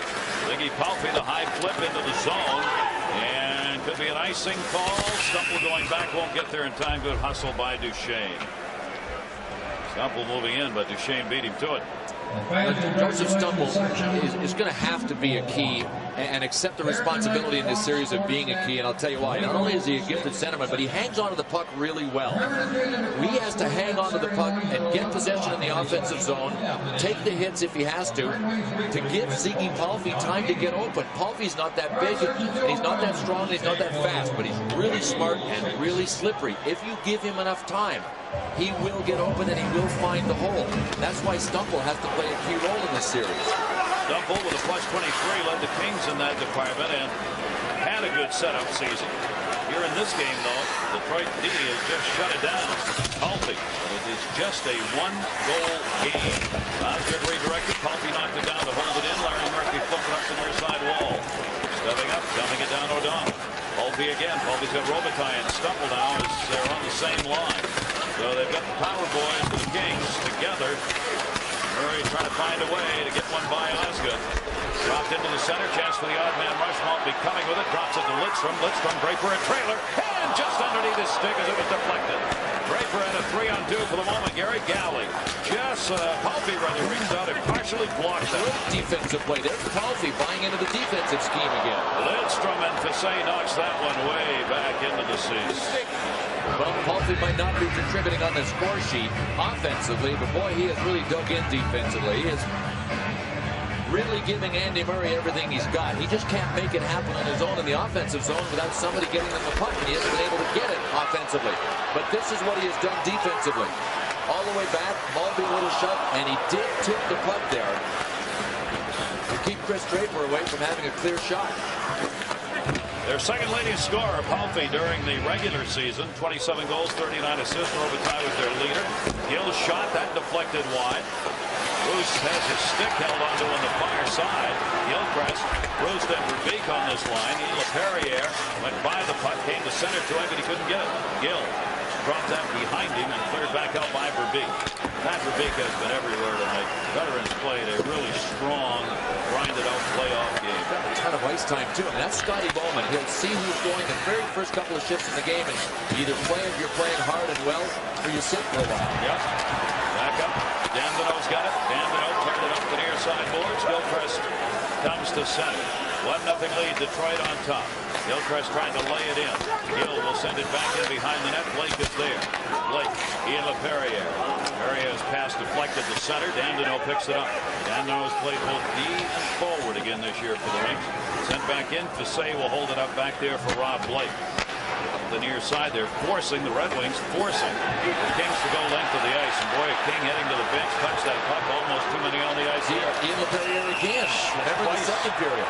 Offside here, Robitaille trying to move it in, and players separate. Read that, and we're going to get it. Kings and Detroit, and Holmstrom getting into it with Carlotti along the near side off the faceoff. They separate though. Neither team can afford to go shorthanded here. 12:51 to go in the third, and Detroit up 1-0. Fedorov, Holmstrom off the loose puck, trying to play it in the corner, got ridden out of there. Carlotti got a piece of him and wouldn't let go. Centering pass, bounced up in the air and all the way out the center. 2-on-2. Good read to Shane. Shane's played a strong game. Murray got it back. Carlotta sends it back into the corner. Robitaille going after. Robitaille moves back onto this line now with Murray. Up the near side. Holmstrom got it out of there. Right side. Chance for a 2-on-2. Shot. McCartney missed it short side. There goes the net. And a penalty coming up. Penalty coming up, and it's an interference call on the Kings that drove Chelios head first into the net. Gosh, you can't imagine how fast Chris Chelios was going when he went into the net. If he either hits the post or the center bar, he's toast. Remember, he's playing with still a badly bruised side of his face. There, Darren McCarty decided to shoot. Top of your screen will probably see it. Went wide. Chris Chelios was just about full speed. Incoming. Bang, kaboom. No argument by Murray on that one. And they're asking Chelly if he's okay. And, he always says I am. Doesn't need no stinking facial protection. He is the ultimate warrior. Swelling's gone down pretty good on that cheekbone. There is Murray out of there in the interference, 7:42. This is the 6th power play of the game for the Detroit Red Wings, and the #1 power play is not converted. Now 1-0 lead and a chance here to do some real damage. Fired out, Oz get it to the other end on a bouncing puck. And this is where guys like Marty Lapointe, who just creamed Nordstrom again, are going to get some hits in, because you have to actually hang on to the puck sometimes as a penalty killer to make the safe play, and you're going to get nailed. Nordstrom, a good job to get it out. Larionov as they faded back on him. Found room to bring it in, dumps it into the corner. Blake goes over, uses the body to protect the puck. It's played behind the net by Shanahan. There's Blake putting the hit on to get to it. Does that. Pretty much got a chance he's going to get there first. Poke checked out by Rob Blake. He'll head to the bench. They change up, penalty killing unit. Knocked away at center. Larry Murphy on the bouncing puck. They'll have to drop it back. New penalty killing unit out there for the Kings. Larionov at the blue and in. Larionov challenged. Larionov held it in, able to get around. Shot around that point. Down low. Shanahan. Fasay knocked it away. Shanahan. Fasay. Shanahan again. Puck in the crease and covered by Fasay.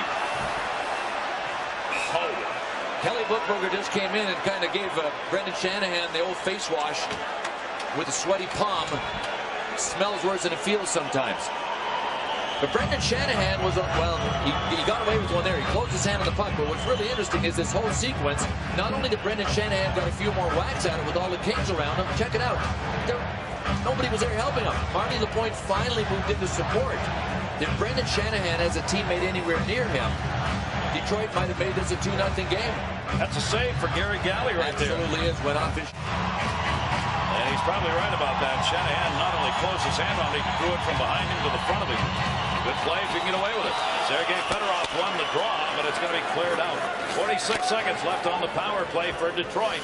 11 to go in this third period, and the Wings still up by just 1-0. Gary, if the Wings don't get a second goal, this baby's got overtime written all over. It's one of those games where you live the nightmare with a team that's up 1-0. Yep. Now like LA's chances, if they can just keep it to within one. Pressure starts to build on the team ahead. Oof. Head first into the boards. Pat Verbeek gets up. He's all right. Chelios will give chase at the other end with 20 seconds left on the power play. Chelios turning it. Shane out there, play the blue line with him.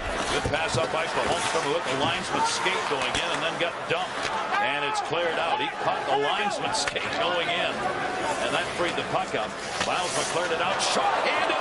Right through the top of the crease on what was hardly a shot by Buchberger. That was Chris Chelios just trying to make sure that Chris Osgood was still away. And that does it. 0 for 6 on the power play for Detroit. So the Kings living dangerously in that regard. Not giving one up. Rob Blake, chance, save, Osgood. The kick-up came to the Shane to Verbeek. And that is the big shot of Rob Blake that we have not seen in this game. Finally able to get it wound up. Draper shot that one in. Nordstrom came back to get it. Cleared up the far side. Stump will try, but the puck came right behind him. Kings change it up behind the play. Robitaille spun around, gets hit by Maltby, and cleared out the center. That shot by Rob Blake was the first LA shot in 7.5 minutes. Robitaille over, but it was offside. He had not cleared the zone. Only 9:35 to go. To the battle of attrition.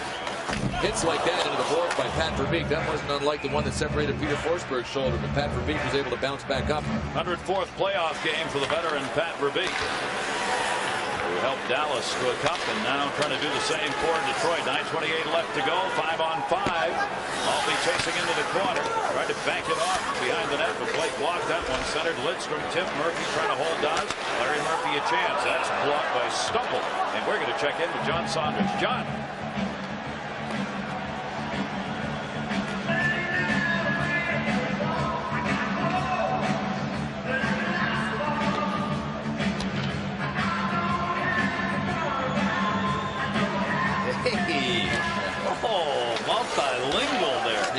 off your Canadian heritage there, John. Brought up in Montreal, right? Oh yeah, Gagné. Well, that's a huge game for Brian Boucher's goal.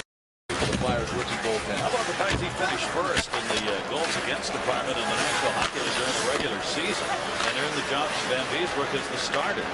Not bad, and gets the win. Draper's got it at center, and he'll send that one down the boards with 8:52 left to go here. Cleared around. Bissay stumbles. Pass was deflected, and Robitaille's got to send it deeper. Nordstrom. Draper was all over him. Near side for Blake. Blake's going to get challenged here as LaPointe moved up on it. Intercepted Lidstrom at center. Pulfy takes the hit from Draper. This line has done a heck of a job. Back up for Blake. Detroit changes. Blake gains the red. Sends it into the wide side corner. Dandino just on the ice. Dandino turning. Knocked down. Murray held that one in. He knocked it down with his leg. Smolinski centered. Save man. Murray cutting through the middle. And Osgood blocked it. Ended up being a save. Good concentration by Osgood, who's faced only 14 shots in the game. Dandino to Shanahan to Dandino. Behind his own net, Ian LaPerriere trying to force the play.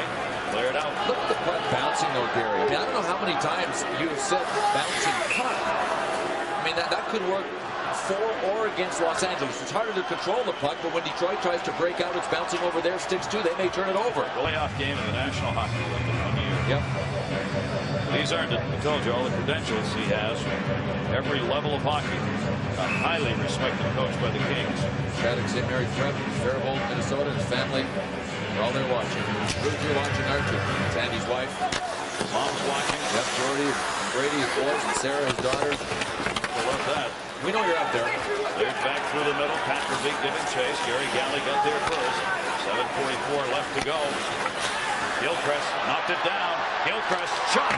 Missed it. And for that shoulder on the high side, glove side, didn't get it on net. Bruce knocked down, puck underneath him. Tries to glove that one back towards the boards. Tries to get rid of that in a hurry and not draw a penalty. O'Donnell back out. O'Donnell around the near side intended for Corkum. Deflected away. Verbeek again held it in. O'Donnell has to drop it back into the middle. Joined us late, Steve Yzerman. The flu, unable to play. Came up, took the warm-ups, and then was a last-minute scrap for the Detroit Red Wings. Stumple going back to get it. Stumple will touch that one up, and that'll be an icing call. Tigers, this guy knows how to play hurt. I can't believe what I've just seen. The famous call on the home run by Kirk Gibson when he was in L.A. Also played some football at Michigan State, I believe. Tight end. Great end. He's lost a lot of weight by the looks of things. Well, it's a single hitter. Doesn't have to go around banging bodies and balls anymore. Detroit through the middle, intended for Fedorov. Bounced off him and stayed in. Osgood had to make the save. Stumble got a chance. That puck did not clear the zone. Stumble's open down low. They go back to Blake. Blake leaves it. Detroit scurrying here. Nordstrom shot blocked. McCarty sent it to the middle. Lidstrom blocked it. Save made. Robitaille wide open, and Osgood made the save. Oh, baby, what a save. That is Pulfy. Oh, here's Pulfy again. Pulfy down the middle, reaching. Fedorov tied him up from behind. Oh, I can't believe there isn't a penalty here. Billy McCreary's going to let this go, and the LA Kings bench is just going wild. Andy Murray's up on the bench. The best flurry by the LA Kings in this hockey game, featuring their two snipers, Pulfy and Robitaille, and Chris Osgood answered. Big time. I mean, big time. Here's Robitaille's shot. Again, a rolling puck. Osgood had to be fantastic with the left pad. And Ziggy Pulfy danced back in here. Watch this play. Great move there on Larry Murphy. Murphy got a piece of him. Billy McCreary might have had a better look at that than us. You know that? I'm not sure that anybody actually dragged Pulfy down. It looked like he was falling to try to get a shot on. So, heads up, non-call by Bill McCreary. Chris Osgood, the 6th best goals against in playoff history for a goaltender since 1944. And another one knocked down by Murray. Smolinski, he's got room. Drops it for Murray. Deflected. Draper and Maltby tied up Murray so he couldn't get the shot off. And then that one's going to be deflected up and in to the bench. 6:10 to go. The Kings pressing now to get a tying goal. What is up with Detroit? I mean, they're hanging off their checks in their zone. They're kind of going to the 5-man cluster in front of Chris Osgood, but that's giving people time to go. Really backing up. It ain't the time to be giving it. Chris Osgood, who gets sometimes so little credit even in his own hometown, has done the job so far. But right now, Detroit knows just 1-0. And the Kings going to unleash as much offense as they can here. Drop down at center. Kozlov, the only goal in the game from the red line. Bissay knocks that one away to the near side. Everything bounces. Even that took a couple of hops. Those skimmers that come in from outside the blue line give goaltenders fits like a rock on a silk pond. They just skim 2-3 bounces and you don't know where they're going to go. Back to center. Murray. There's one that bounces over to Shane. Murray goes to Shane. Murray, the puck tried to center. Larionov flips that one out to center. Kozlov tied up by Smolinski, pushed away from it. Smolinski will drop it back. Both teams changing on the fly here. Lundberger shot off the blocker and I think off the stick by the sound of it. Verbeek played that out. Again, too many on the ice. Gilchrist moving in. Gilchrist save for save. Caught him in a line change.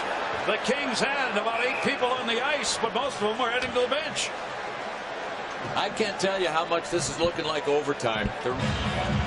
Here's what almost cost the LA Kings. The play was coming up this way. Watch, they decided to go for a change. And the weak side defenseman is the one that can't change. Look at this. Look at this. You add them all up here. There's 7 LA Kings here. There's nobody out here. That's where Brent Gilchrist is. He got away with it thanks to Stefan Fiset. They say with a big save. 30 shots in the game now. 30-19. And the advantage goes to Detroit.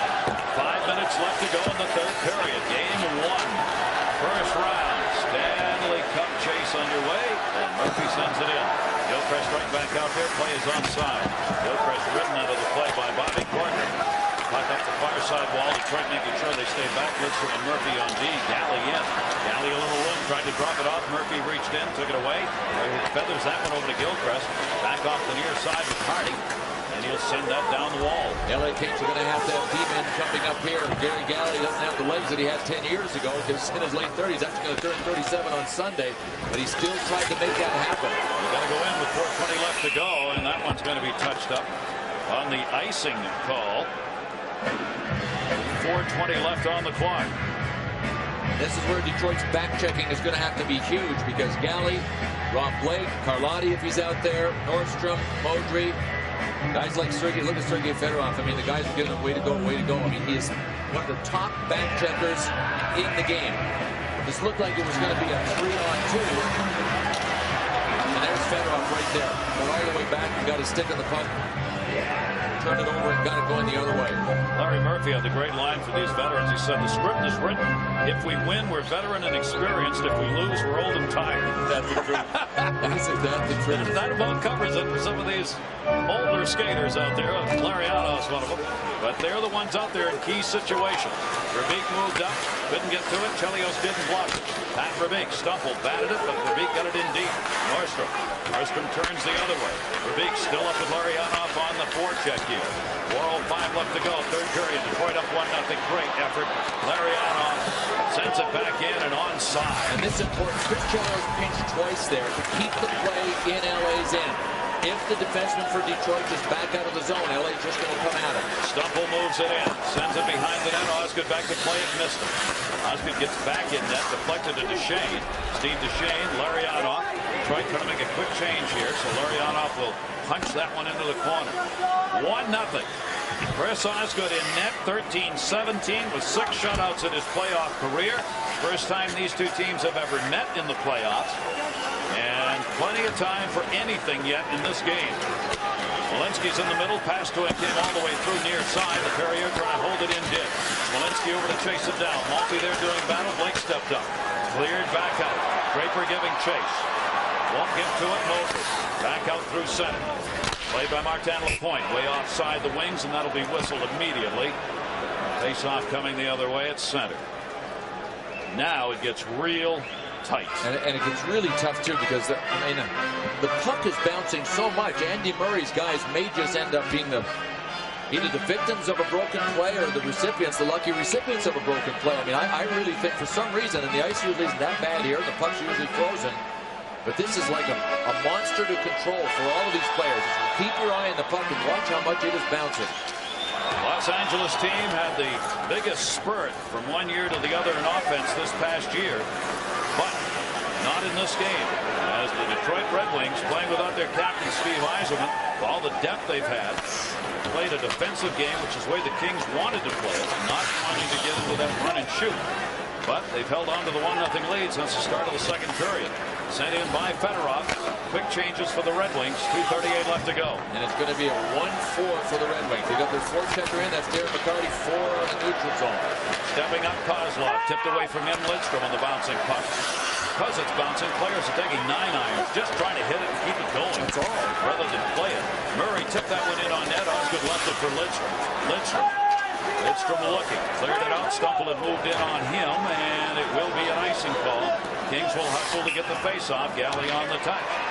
2:11, and on the far side, sticks get up. Smolinski and McCarty. Murray.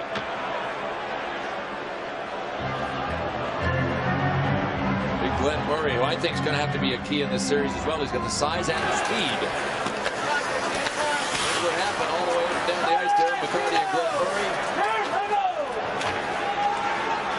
McCarty didn't like that little head movie. I oughta. I think I will. That's where you've got to have great discipline. Oh, right about now, I guess. 2:11 to go. Get a bad penalty here, and you might never play again. The LA Kings in the regular season ranked 6th. The Detroit Red Wings were the best. Now the LA Kings were way out in front. Detroit has closed the gap now. I mean, it was so lopsided at one point halfway through the game, but Detroit has really decided to dig in. The Octopi on the ice with a jersey. It's interesting here because was it last year or the year before that the league warned Detroit fans if Octopi were thrown on the ice, there would be a delay of game call. And an ejection for the fan. And an ejection, yeah. Boy, you don't need that here. Now Sabatka with his first octa swing.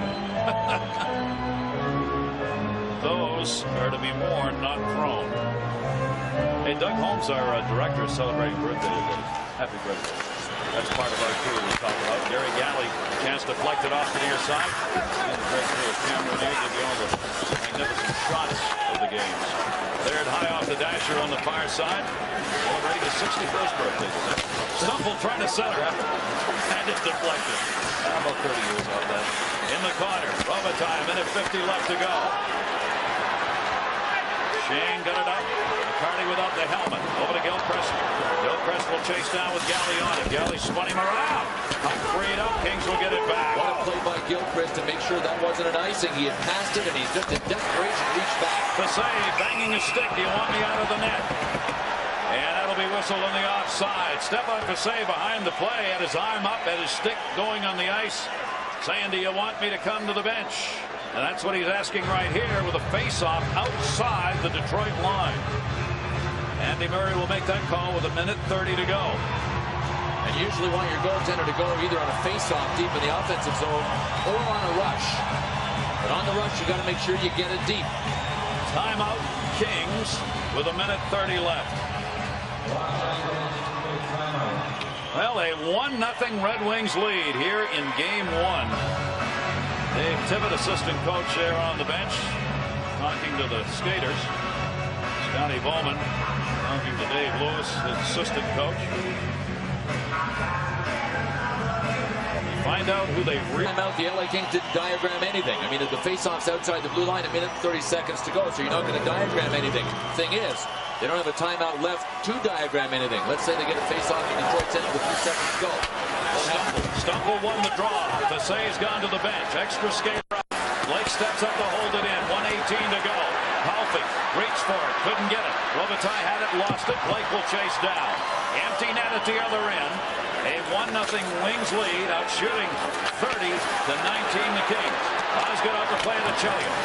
Chelios around. Came to center. Blake will come back to get it. Near side to Robitaille. They clear, but it's a whistle with Nicky Lidstrom down on the ice. Now there is a scary scene for the Detroit Red Wings. Looks like he is cut in the face. The LA Kings were objecting that the whistle was blown, but when a guy's bleeding like that on the ice, that's a pretty good whistle. And there was no penalty called initially on this. It was way behind the play. Don't know what happened.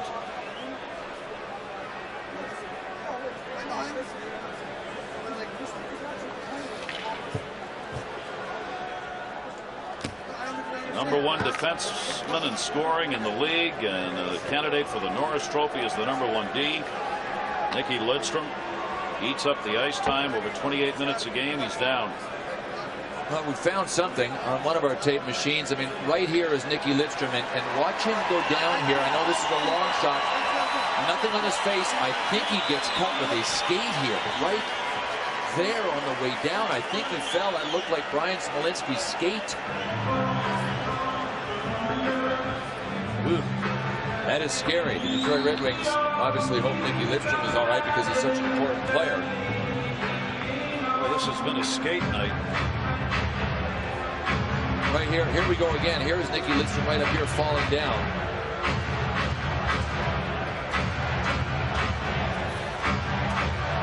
Oh, yeah. Skate. The left skate got him.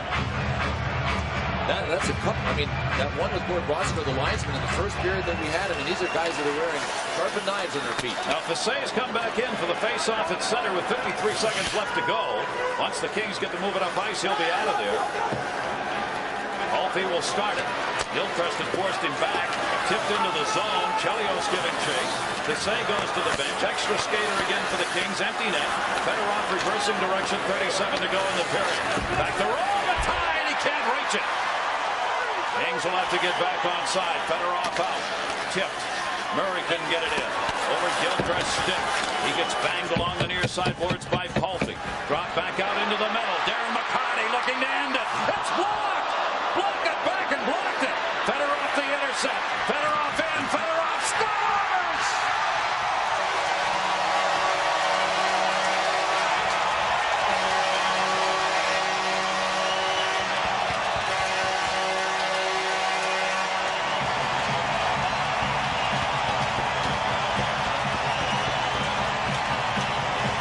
I don't think the Detroit Red Wings thought the 2-goal lead would take this long. But the Red Wings are going to win game 1 of this series. A great play by Fedorov to get that empty netter. Look at Sergei Fedorov. He didn't back up when the LA Kings fumbled the puck. He jumped on it. A super move on Rob Blake, and then just a little laser to the back of the twine. But it took a while, I'll tell you what, to put the LA Kings away in this one. 12.8 to go. That's how much time was on the clock. Stefan Fiset can be proud of his effort in this hockey game, but it just was not enough. An empty netter. 12.8 left to go, and the Red Wings have the 2-0 lead. Sergei Fedorov, and now Chris Osgood is going to get a real chance at the shutout here. He has made 19 saves. He has 6 career playoff shutouts. And Osgood, with Face's back in and a chance to win this one 2-0. Fedorov's goal unassisted in 1947. The Kings at center, down the wall, and game 1 is the Red Wings 2 and the Kings nothing. And don't underestimate the play of Chris Osgood. It didn't come in volume, but boy, did he make a save. And Luc Robitaille in the 3rd period, and really what was the best sustained pressure by the LA Kings in this contest. So when he had to be, Chris Osgood did what he had to do. Stefan Fiset is not going to win a hockey game with a goose egg up there on the offensive side for his team. So Kozlov, Fedorov, big games without Yzerman in there. Osgood 19 saves, and a team effort in front of Chris Osgood gives the Red Wings the 2-0 victory. Kozlov's goal at 1:43 of the second, and Fedorov at 19:40. But for all the drama in the East, the West is the home of the Stanley Cup. The Stars look to repeat. The Red Wings seek 3 of 4. 96 champ Colorado completes the Trinity. But the best record in the league belongs to the St. Louis Blues. The Kings, Coyotes, Sharks, and Oilers look to stage an upset and pursue the dream. So get on board and embrace the quest for Lord Stanley's Cup. Because when the ultimate victory is achieved, you'll feel the exhilaration as well. The NHL playoffs on ABC next.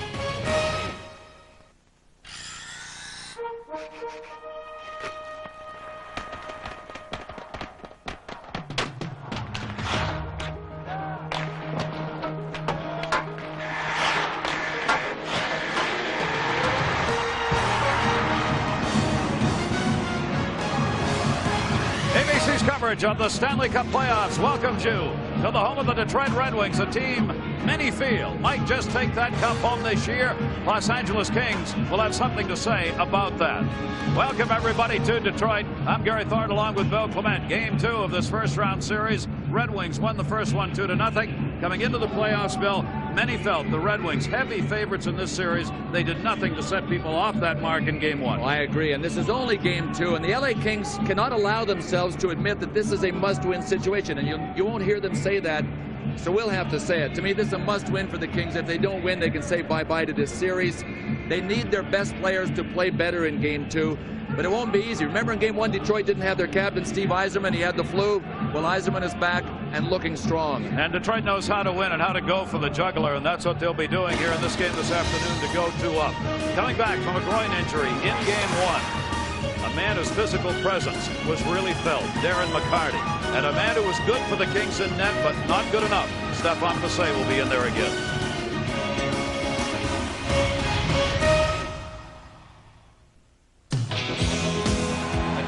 Lift the Stanley Cup over your head. Every hockey player's dream. Oh man, this place is fired up. We're talking playoff action now.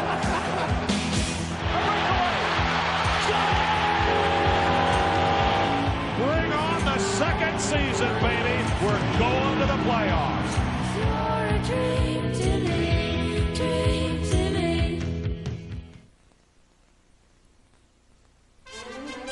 The Stanley Cup Playoffs on ABC, brought to you by Bud Light, the official beer sponsor of the NHL. Dodge, the official vehicles of the NHL. Dodge, different. Quaker State Motor Oil, for protection beyond 3,000 miles. And Wendy's Monterey Ranch Chicken Sandwich. The love is back. And welcome, everybody. Detroit's the place, full house on hand. Game 2. A 2-0 win, including a late empty netter in Game 1. In a very tight defensive game, Steve Yzerman to miss the final 4 of the regular season, and Game 1 of the playoffs back after suffering through the flu. He's the only lineup change for the Red Wings. Stacey Roos is a scratch. Obviously, somebody had to make room for the captain. And he's back out there, and he will be out on a line to start with Verbeek and Gilchrist, Murphy and Lidstrom, the defensive pairing. Bylsma moved up, trying to get to it. Deflects all the way by Fiset, and that will be touched up by Bobby Corco. Stephane Fiset played well, but not quite well enough in Game 1 for the Kings. Not sure what else he could have done, though. He had no goal support. He was the first star here at the Joe Louis Arena in Game 1, and he still ended up losing. His numbers here over the last 9 games are phenomenal, but he can't seem to win in here. Chris Osgood did what he had to do when he had to do it. Make big saves in the 3rd period when the game was on the line. 7th career shutout for Osgood in that game. 19 shots and 19 saves, and there were a handful of good ones included. But the Detroit defense, as they are apt to do, really shut down the Los Angeles Kings. Detroit finishing tied for 9th and D in the regular season. Detroit the best offense during the regular season in the league. Gary Galley in the middle, open, takes the chance, deflected. Bylsma was out in front, and that deflected off his body and back in behind the net. Murphy, Verbeek back there with Yzerman on the coverage. Yzerman will pick up the loose puck. Steve Yzerman lost about 5 pounds with that flu that affected 2 or 3 other players on Detroit, but not enough to keep anyone else out of the lineup. And Scotty Bowman said, I'm not going to identify who those players were. He struggled with it a bit in Game 1, but Yzerman was the one who couldn't make it. Lidstrom's got it on the near side. Lots of body banging going on early in this game away from the puck. It'll be played by Fiset up to Galley. Galley trying to get it up. Picked up. Down the middle. Kozlov. Saved by Fiset. Rebound. Shanahan. Score! Brendan Shanahan!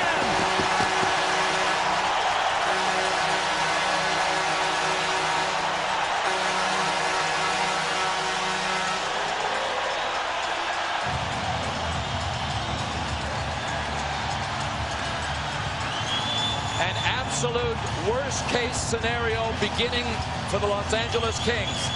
And a shame for veteran Gary Galley, number 3 for Los Angeles. He tried to dump the puck out. Kozlov was right there.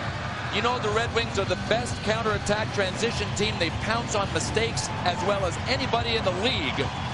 And when Gary Galley didn't get it out, Kozlov shot. Shanahan with the rebound. The one thing the LA Kings knew coming into this series was they couldn't beat themselves. He had 5 shots in game 1 and did not score. He scores on his first one here, and Gary Galley will not want to watch the replay. No, he will not. And I can't explain why he fanned on that. And you had somebody near him, and he makes that play. 99 times out of 100, he makes that play. And that's Detroit jumping on a chance, going for the juggler. They know how to win. Rob Blake avoiding the check, pushed it away. Tomas Holmstrom held it in the corner. Holmstrom reaching back against Stumple. Stumple out there with Palfi. We'll probably see Robitaille join them on that line at different points in this game to get all their scores together. Detroit scores 55 seconds into the first period. Shanahan is first of this playoff series, 38th of his career in the playoffs. And the Red Wings used their speed so well. I mean, Stéphane Fiset lobbed it up, but he still had Gary Galley there to help it out of the zone. Fiset made a super save. Super save on the first one there by Kozlov, then by Shanahan, but couldn't get the rebound by Brendan Shanahan. So the hole has been dug already, and with the offensive support that Stéphane Fiset has gotten here over the years at the Joe Louis Arena, this is a big hole for them, for the LA Kings. 103rd playoff game for Brendan Shanahan, and he picks up his 82nd playoff point. From the point, Todd Gill. That one will deflect all the way to Dandino, dumps it in deeper. Draper out there with Maltby and Martin LaPointe on a grind line that turned out a ton of chances like this. Score! Martin LaPointe! Detroit! Tearing them apart!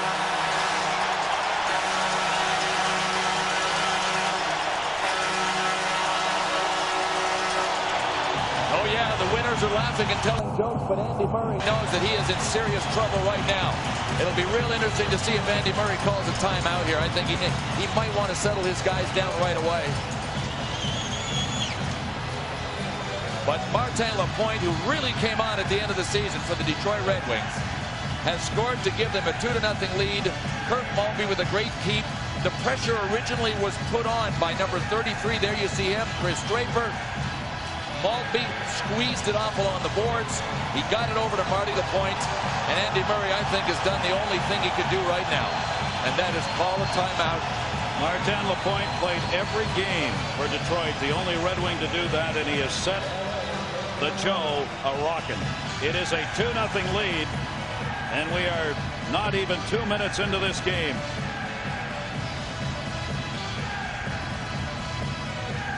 Perfect start for the Detroit Red Wings. What a pass. That was, I mean, how did Kirk Maltby even see him? A little backhand pass that had some juice on it, and he had to get something on this to get it by the LA King defender that was in between him and Marty LaPointe.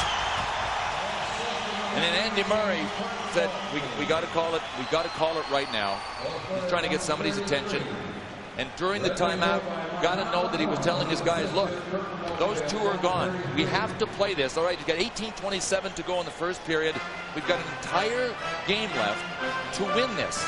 Those two are behind us. Settle down. Settle down. 2 goals in 38 seconds. 55 seconds. Shanahan from Kozlov. 1:33. Martin LaPointe, first of the playoff year, 15th of his playoff career. And the Detroit Red Wings have a real quick 2-0 lead on 4 shots taken. And they've not even gotten the puck into the other end, the Kings haven't. They'll dump that one in. They wave off any icing. Osgood goes back to get it. Nobody's feeling better about what's happened in the early part of this game than Chris Osgood. Puck rolled in front of him. Quick chance. Deflected wide. Robitaille! Score! Huge goal! A huge goal! The Los Angeles Kings call the timeout. Then come back, and on the first shift after the timeout, get a goal back. And not only did they get one back, but it's who gets it. Luc Robitaille. John Davidson talked in the studio about how he had to produce. Absolutely had to produce. A perfect comeback now for the LA Kings. It started with a big hit by Joseph Stumple on Larry Murphy. The Kings know they have to get something done down low, deep in the Detroit zone. They want to try and isolate guys like Larry Murphy and pound them.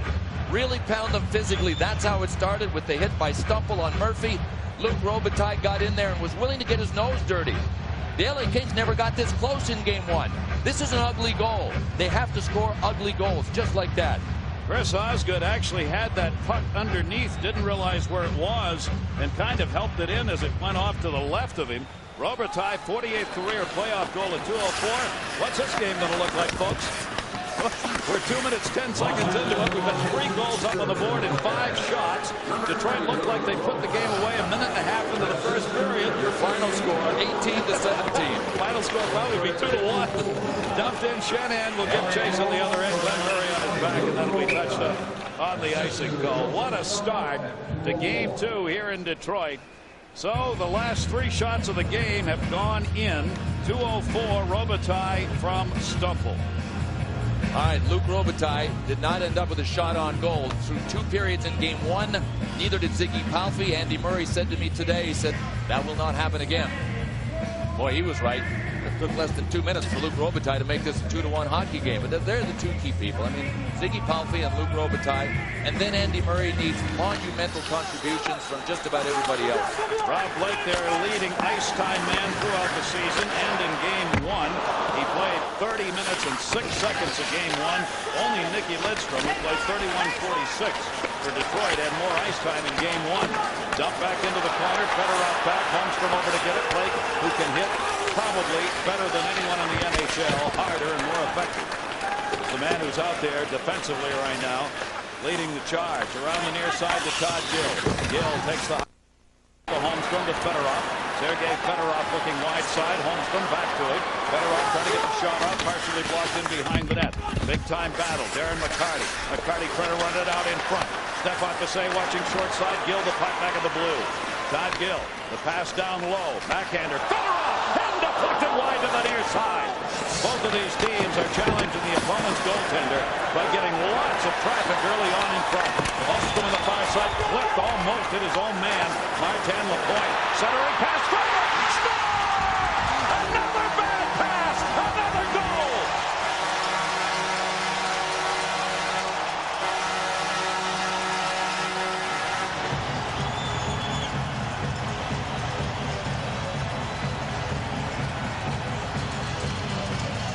Now, Andy Murray's guys just can't avoid shooting themselves in the foot. Martin Lapointe, big work down low. Can this line buzz or what? I mean, that's a reliable guy in Bob Corkum that actually came around and tried to dish to Yuri Carlotti. He handcuffed him. He put him between Carlotti's skates. Chris Draper with his speed. Right there. Bang. And Draper had to get rid of the shot immediately because Carlotti was about to lower his stick right in front of Draper's. No idea what Andy Murray is talking about here. This may be his version of another timeout just to stall. You know what I'm saying? Settle things down because he burned his 1 timeout in his hockey game a minute and 13 seconds in like he had to. Gary Fraser, the referee, 1 of 2. Dennis LaRue, the other. Gord Brosker and Tim Nowak are our linesmen. We have now had 4 combined goals in 3 minutes and 37 seconds. 3:37. Wide on Osgood. Touch on the backhand. Ian LaPerriere took the hit on the far side. He got taken down hard by Lapointe. Not out. O'Donnell will ship it in. That did come out of the zone. It'll be whistled on the offside. Well, Andy Murray knows that he's going to need huge efforts from everybody on his LA Kings team, but we asked him if he thought that Stefan Fizet's goalie had to be the MVP to win. I'd like to have 20 MVPs in our lineup. We need a total team commitment to success. And in that first game, Stefan Fiset was outstanding. We had 4 or 5 other players that played great hockey for us. But to be successful, for our team to be successful in particular, we need everybody contributing. We're a team that thrives on having everybody on board, everybody pulling on the rope, and everybody wasn't pulling in that first game. And now it's even worse for Andy Murray because his team is making mistakes. They knew that against the Detroit Red Wings, they were in up to their necks, if not over their heads, and they could not beat themselves. They're beating themselves here. Fastest 4 goals, not even close in this game, believe it or not. Reflected out in front. The fastest 4, a minute 33, Flyers and Leafs. Back in 1976. This game it took all of 3:37. That'll be bounced back in behind the net.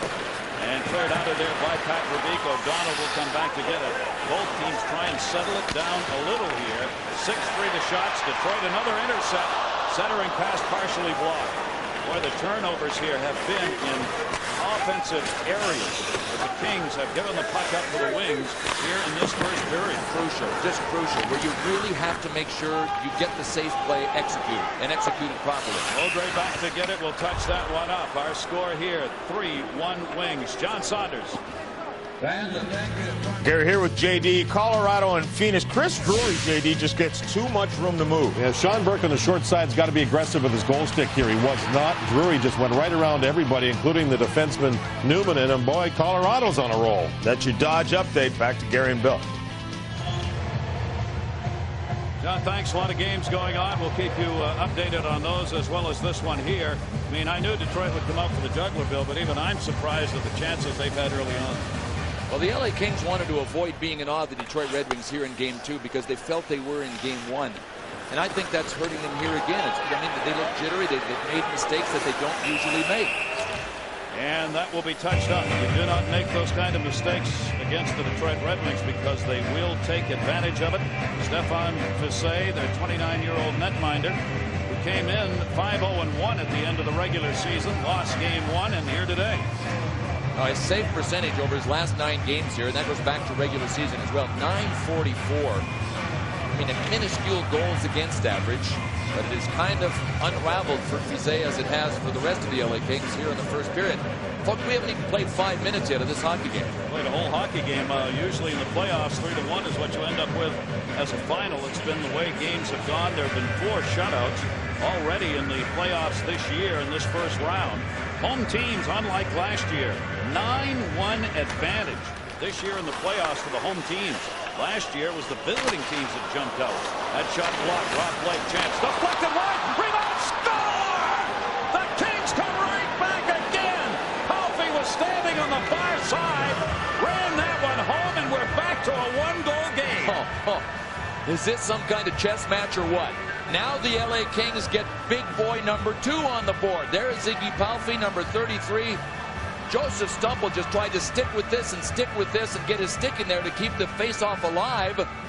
And a broken play. The first shot went off of Steve Yzerman right back to Rob Blake. Luc Robitaille screening. That is another thing LA wanted to do. And Palffy with the rebound. How bizarre, how bizarre. This is a strange start. Palffy playing in his first playoff games, as he had not been in his career in the playoffs prior to this year. He had the longest run of regular season games without being in the playoffs of anyone. Could they tie it? Glenn Murray whistle behind the play. Oh, a 2-liner on the pass as Murray went in. You know, if the LA Kings can just tighten things up in their end, they are doing exactly what they want and exactly what their game plan called for in Detroit zone. Getting shots from the point, screening, looking for rebounds. I mean, getting the ugly goal. That is not a pretty end-to-end rush. That is a nice blue-collar type of goal. Andy Murray watches. Yeah, baby. I mean, the shot from Blake, the screen by Robitaille, the rebound from Palffy. Those are 3 big-name players that combine for LA. But in a blue-collar way, this is how they have to do it. It is a 3-2 game. The Wings still on top, but for how long? Osgood knocked that one away. 4:55. Palffy gets his first playoff goal. Robitaille and Blake picked up the assist. Draper had an unassisted at 3:32. His first of the playoff year, 14th of career, which is the 3rd for the Wings. Shanahan, glove save mark to the top shelf on the glove side for Shanahan, who already has a goal in this game. What is so interesting is that Game 1 of this series was such a defensive struggle. I mean, Detroit had to work like crazy for their chances, and the LA Kings hardly had any chances in the game. But this one, chance after chance, many of them caused by mistakes, but the other ones caused by just good decision making, especially the LA Kings goals. I knew if we kept scoring at this rate, we'd set some kind of a record. 5 combined goals over a 4-minute span is the 3rd fastest in NHL history. So the guys out there are desperately trying to break the fastest goal marks, but they haven't got there yet. The way they're going, they got a chance. And Gill through a screen. And a save made by Fiset, and there's Darren McCarty and Nordstrom going at it. And a whistle and a penalty coming. Holding the stick call, I believe. Out in front, Kerry Fraser, the referee back of the blue, made the call, and McCarty, who put a shot on Nordstrom, has words with him. It's not going to back Nordstrom down.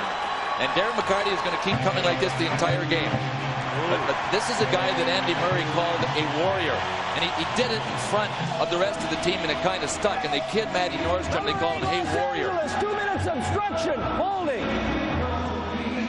But there was no call on the hit by McCarty on Nordstrom, and he is in fact a Warrior. That's nothing, folks. His face could be, look at him. His face could be hanging open. I'm not sure they're going to let out of him like that. McCarty with a great forecheck and a good hit on him, but it threw him off balance, and he banged into the glass. Didn't even daze him. Look at McCarty, kept his stick down, kind of followed through at the end, but when he hit him, his stick was right down at Nordstrom's waist. Blake went over to talk to Fraser about the non-call. This is the call. Carlotti goes for holding at 5:36. First power play of the game will go to the Detroit Red Wings. Scotty Bowman, more wins than any other coach in NHL history in these playoffs, and he's going after number 202 here today. And he will have to come off here, Nordstrom, to get that taken care of. You know, it was actually Kerry Fraser, the man outside the blue line, the ref outside the blue line, that called that because he could see it in front. Denny LaRue was watching the McCarty-Nordstrom hit behind the net. You see, they're arguing about the non-call, believing there should have been a boarding or something there. Lidstrom looking on the power play. Facet the save. Rebound, Bobby Corkum clears. On the power play in Game 1 for Detroit, they went 0 for 6. While Los Angeles went 0 for 3. No power play goals in that 2-0 Detroit win in Game 1. This Red Wings power play was the best in the NHL. During the regular season, LA was 21st in killing off penalties, although their penalty killing got tougher in the last 10 games of the year. Nicky Lidstrom on the power play. Sergei Fedorov up. Fedorov, Holmstrom, Yzerman, their lead power play goal scorers. Fedorov on the half wall. The Kings stay back. Dump pass wide side with Yzerman cutting, and it ends up going into the seats. Detroit power play underway here at home. Want to remind you, next Sunday, ABC continues its coverage of the Stanley Cup playoffs. Check your local listings or log on to abcsports.com for the game in your area. Next Sunday live, 3 Eastern, 12 Pacific on ABC, home of the Stanley Cup. Nordstrom continues to get repaired by trainer Pete Demers. There's Steve Yzerman. He is back, and therefore he is back on the point of the power play. To the LA Kings, the 0 for 6 that Detroit had on their power play in Game 1 was of significance, but not the 0 part, the 6 part. The Kings said, they all said, we can't believe we took 6 penalties against them. The best power play in the NHL. We have to stay out of the box. Scotty Bowman said what hurt us most with Yzerman out was that we ended up really with just 1 power play unit instead of 2. Now they've got 2. Lidstrom, Shanahan one-timer, save for save, got it out of the air by LaPointe. Cleared around the near side, Shanahan again. LA staying back in the box here. Strong cross ice, Yzerman. You talk about some passing. Sergei Fedorov has found the seam from the near side all the way across to Yzerman, who's sneaking in on the weak side point. And he's been wide open. Power play down to 50 seconds left on it. Lidstrom will drop it back. Fedorov just bounced it off the wall. LaPointe the trailer. Martin LaPointe to Fedorov wide open. His chance. Side for save. Rebound. Score. Martin LaPointe.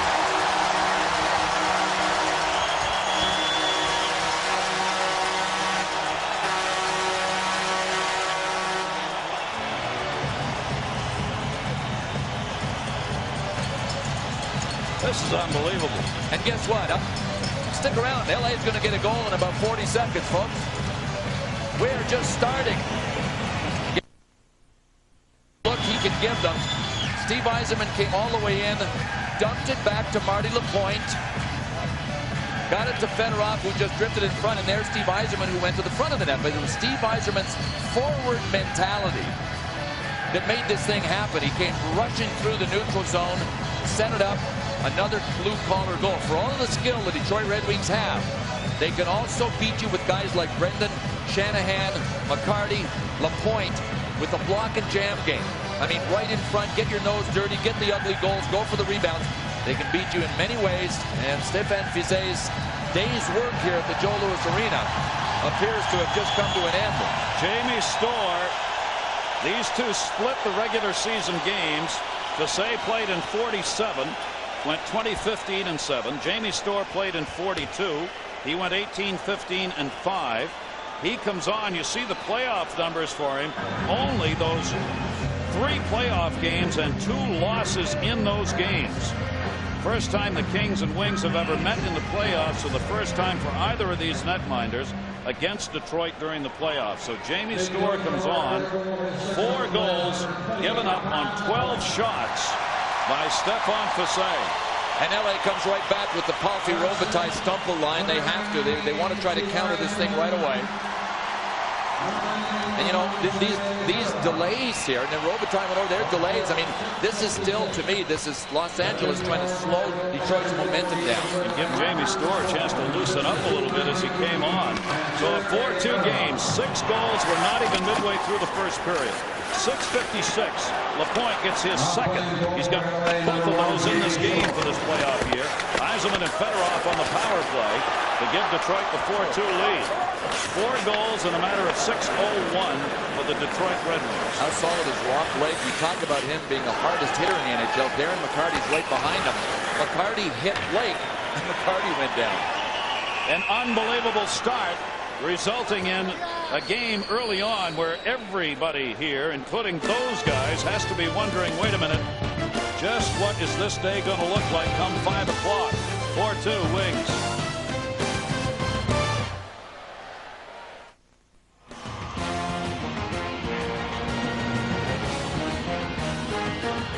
Welcome back to Detroit, everybody, and guess what? Stéphane Fiset is back in net. His day's work was not over, as reported earlier by Moi.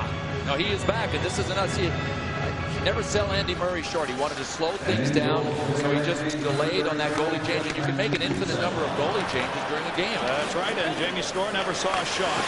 As Fiset went onto there, a 6:56 mark, came back in at the 8:27 mark. Breaker right back the other way, dropped it off to Martin Lapointe. Point looking for that natural hat trick, trying to pick up 3 here in the first. O'Donnell leaves it. Bobby Clark, no, Chartrand in. Chartrand couldn't get the corner turned that time. Played back behind the net to nobody. Blake Sloan to the point. Save made on the shot by Gary Galley. And the traffic in front is heavy.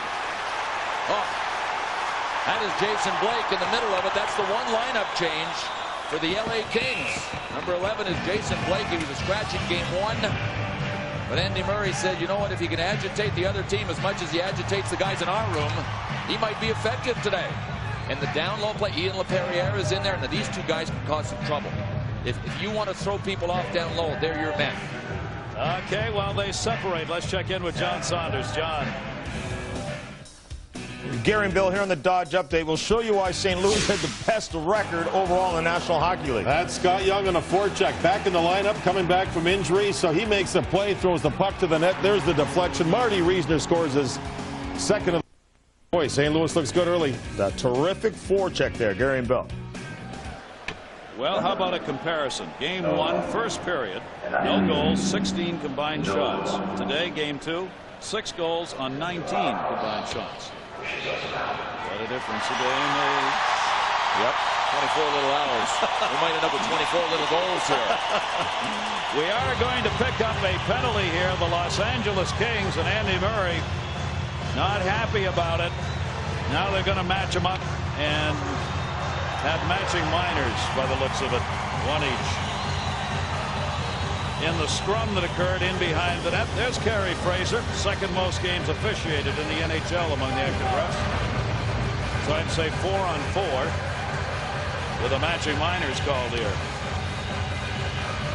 And they had their choice of some folks with what was going on in the corner. Great to have you with us here in game 2, and this is a wild opener. At the sellout crowd celebrating 177th consecutive sellout here at the Joe. Martin Lapointe, Ian LaPerriere, 7:58, both go for roughing. Dandino started over towards the box, and they said, no, not you. Right, Gary Galley for the LA Kings was all over it too. They're watching. Obviously, they want the right guy, and it had to be somebody that was at least on the ice. At least. Lapointe's the one. Gary Galley saw that. That's a veteran keeping an eye on things. Well, they thought they could slip that the other right-hand shot in there. Look, he's French-speaking. He's also a right-hand shot. He's got on a Detroit uniform. So what if he wears number 11? What's the problem there? He was going to go over. All right, 4-on-4 for the first time in this game. Face-off will come to the right of Osgood. A 4-2 lead for Detroit. Already they've piled up 12 shots in 8 minutes. And the Los Angeles Kings have 7. Sergei Fedorov, speedster's good to go in 4-on-4. That one got by everybody, and Modric will come back and touch it up for the icing call. And the face-off will come back to the Detroit end.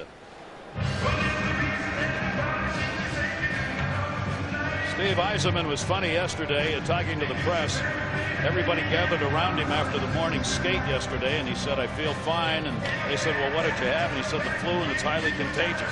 And there were about 20 press members who took like 3 steps backwards. And when you see one of those scrums, too, when we say that they're right next to the player, I mean, Steve Yzerman was absolutely surrounded and bodies were actually touching him. He said it's highly contagious. That move, folks. That went through on Osgood. Good screen out in front by Murray that time. Third back up to Fedorov. Fedorov comes 2-on-2 down the middle, taken out by Blake. Big time battle right there by one of the game's great defensemen and one of the game's finest forwards. And Blake able to ride him off the puck, and it wasn't easy. Off the far side wall, Larry Murphy tipped that one back out to center. Blake will move it in again. Blake, he'll wind up. Osgood will make the save. Dropped it off. Larry Murphy in behind the net. Larry Murphy, more playoff games than anyone else out there, 202. They keep pounding away on Larry Murphy. Every chance they get, Brian Smolinski finished him that time. Here's Yzerman, and Lidstrom hit the crossbar. Steve Yzerman off the middle. Smolinski picks up the rebound. He'll wait as they'll change. 57 left in the 4-on-4. Tipped into the middle by Ziggy Palffy to Stumple. Stumple tried to drop it off. Got it away to Carlotti, who moves it in through Chelios. Into the corner, Steve Duchesne, who had a real fine game 1. Duchesne took the hit. Chelios back to him. Steve Duchesne, outstanding year. 10 goals, 31 assists. Finished with a +12 in the regular season. Larionov forced back in behind the net. Igor Larionov, Kozlov, the forwards, Martin Lapointe joining in this 4-on-4. And Duchesne 2-on-1 down low again. And blocked by Nordstrom. Wow. Centering past Larionov. Duchesne, backhand side leaves it. That one deflected. Larionov looking for the rebound at the side of the net. Couldn't find it. Back come the Kings with 13 left on the matching minor penalties. Palffy brought it in. Deflected. Duchesne. Palffy reached in, couldn't get it. Out the center. Kozlov and Larionov. Larionov picks it up. Poke checked away from him. Good play by Carlotti. The matching minors are over, and we're back to a 5-on-5.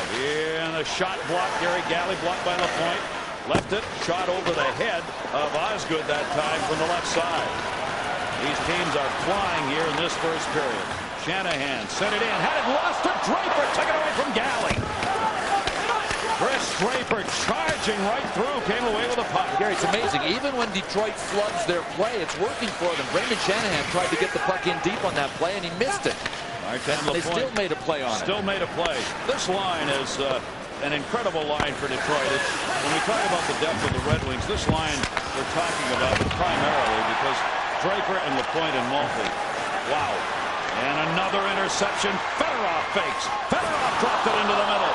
Couldn't get through on that one. He had Darren McCarty cutting, but McCarty got tied up. There's McCarty going after the loose puck. Leaves it on top. Dandino is wide open. Save made for Sayer. It bounced off bodies in front. Cleared out the center. Big collision. Darren McCarty again, and Todd Gill involved in the last one with Bilesma. Here's Gill trying to move it in. Dumped it. Stays back at the blue. Blake and Modry, the defensive pairing for the Los Angeles Kings. A 4-2 lead for the Wings.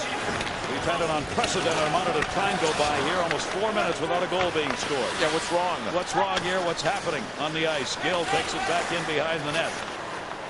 Looking up ice with Detroit wanting to change. Yzerman got it ahead. Red Wings will change up behind the play. Brought back in by Verbeek. He and Carlotti do battle. Nordstrom the loose puck. Nordstrom up to the point. Not tipped out of the zone. Johnson tried. Couldn't get it there. Detroit continues to force it deep. Knocked down by Gilchrist, but he couldn't play it. Smolinski will move it in. Smolinski. Murray goes behind him. Shot. Glove down. Osgood. He'll try and play it up in a hurry. The whistle, though, out at center ice. We got a penalty coming at center. 8:08 left to go here in this first period. Harry Fraser, stick hold.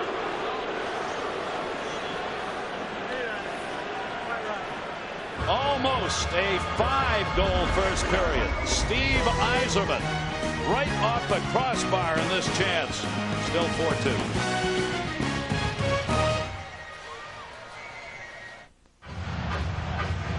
LA Kings head coach Andy Murray had a discussion with NHL representatives yesterday about the obstruction that he thought was let go in game 1. Well, there was 41 on your left. That was Brent Gilchrist. holding back Craig Johnson of the LA Kings, and that in fact was called 11:52. The obstruction hook and the power play, first of the game for the Kings, trying to make this a one-goal game again. Blake out at the point. Detroit will challenge here, and they clear it out. Pulte came back to get it, bothered by Draper. Power play for LA during the regular season was ranked 11th. They went 0 for 3 in game 1. Penalty killing unit of Detroit, they were 8th best. Much better at home, though. 5th at home penalty killing, 17th on the road. Back in behind the net. Oh, my gosh. Say blocked that thing, and it came out in front. Fortunately, had no angle to head towards his own net. If the LA Kings get this power play set up, part of their approach will be outnumbering the Detroit penalty killers in front, even if that means slipping a defenseman down low in front of Chris Osgood. Power play goal leaders, Robitaille regular season at 13, and Glenn Murray and Rob Blake behind him at 10 and 12 respectively. There you see the shots on goal. Almost the whole game's worth here with 7:13 to go in the first period. Stumble. Penalty killers of Detroit are right up ice challenging the Kings to get it in. Robitaille. Lidstrom knocked it away and then batted up the center by Yzerman. Chase back down. Carlotti will play it back in his own end. Detroit this season scored 15 short-handed goals. Second most during the regular season in the league. Osgood will hang on to that one. 44 seconds left on the power play for Los Angeles. Red Wings still up here by 2 as they'll both change up on their specialty teams. Let's check in with our man downstairs, Brian Engblom. Brian. I love the traditions of the Stanley Cup playoffs. You know, Gary, guys used to grow playoff beards all the time. They just simply stopped shaving. Sometimes you couldn't tell if the 19-year-olds were involved or not. But there's a new tradition going now, and it's called blondes. Do they have more fun? Ask Darren McCarty. Look at those locks. Matthew Dandino, he's trying to find out if it's true too. And Chris Draper, he's got a goal here already. He loves it. And the ringleader, Marty Lapointe, has got 2 goals. Do blondes have more wins, Gary? Well, they're calling it here in Detroit the Blonde Ambition Tour in the 2000 playoffs. Shot back in, got to take off on Madonna there. But Darren McCarty said, I want you guys to differentiate. He said, we call this color gold. That's right. Not blonde. Especially not platinum blonde. He was very opposed to the platinum blonde thing. We'll probably have to go back in his history to discover why. Smolinski bounced that one in. Osgood played it high off the dasher, knocked down by Smolinski again. Centered out in front. Murray's shot partially blocked by Larry Murphy in the middle of Draper. Penalty is over. 5 on 5. Gilchrist out of the box and a whistle behind the play. Another obstruction. Interesting, as Bill was talking about it yesterday in the day off. Andy Murray, LA coach, was talking to the league officials, wanting them to watch film of game 1. Then today, number 15 Detroit, 2 minutes obstruction, holding. Today, talking to the referees about it. And here we go. Gary Fraser explained it well. He said, you can stake out your ice with your skates, and you can mirror a guy, stay in front of him, it's your ice. But when you make yourself bigger with your arms, like this, or your stick, try to impede a guy's progress or throw him off balance, that in fact is an obstruction. An obstruction denotes away from the play. The puck was not there. I predict the next obstruction call, Scotty Bowman will be at the front of the bench. It's time for a little get in by the Red Wings, because clearly Murray's had an effect talking to league officials and referees about this to get these called. I mean, nobody's going to say that, but Scotty knows that's what's happened here. So he's going to try and equalize this up pretty soon. They're talking to Gary Fraser and LaRue, the referees today. Oh, the pressure they get under for being holding 13-54. Second power play, almost back-to-back power plays here for the Kings. They are down by 2. They send that in. 0 for 1 today, 0 for 4 in the series for Los Angeles in the power play. Mowbray shot deflected. Look at the people in front of Osgood. That's going to be the next problem, interference on goaltenders, because both teams are crashing. But the LA Kings will take their chances with that. There were no screens in front of Osgood in game 1. There was no traffic. I mean, take away his sight lines. They've done that here in this game. Intercepted at center and set up ice. Maltby was there to knock that one down. 5:26 left to go in this first period. The Detroit Red Wings seeded 4 in the West, even though they have the second best mark in the league. Did not win their conference. St. Louis did, so they ended up being 4th. And 5th in the playoff seedings, Los Angeles. Minute 9 left to go in the power play chance. And we want to remind you, road to the Visa Triple Crown Challenge next. ABC's live coverage of 2 great races, the Bluegrass Stakes and the Arkansas Derby. That's coming up next on ABC, home of the Kentucky Derby.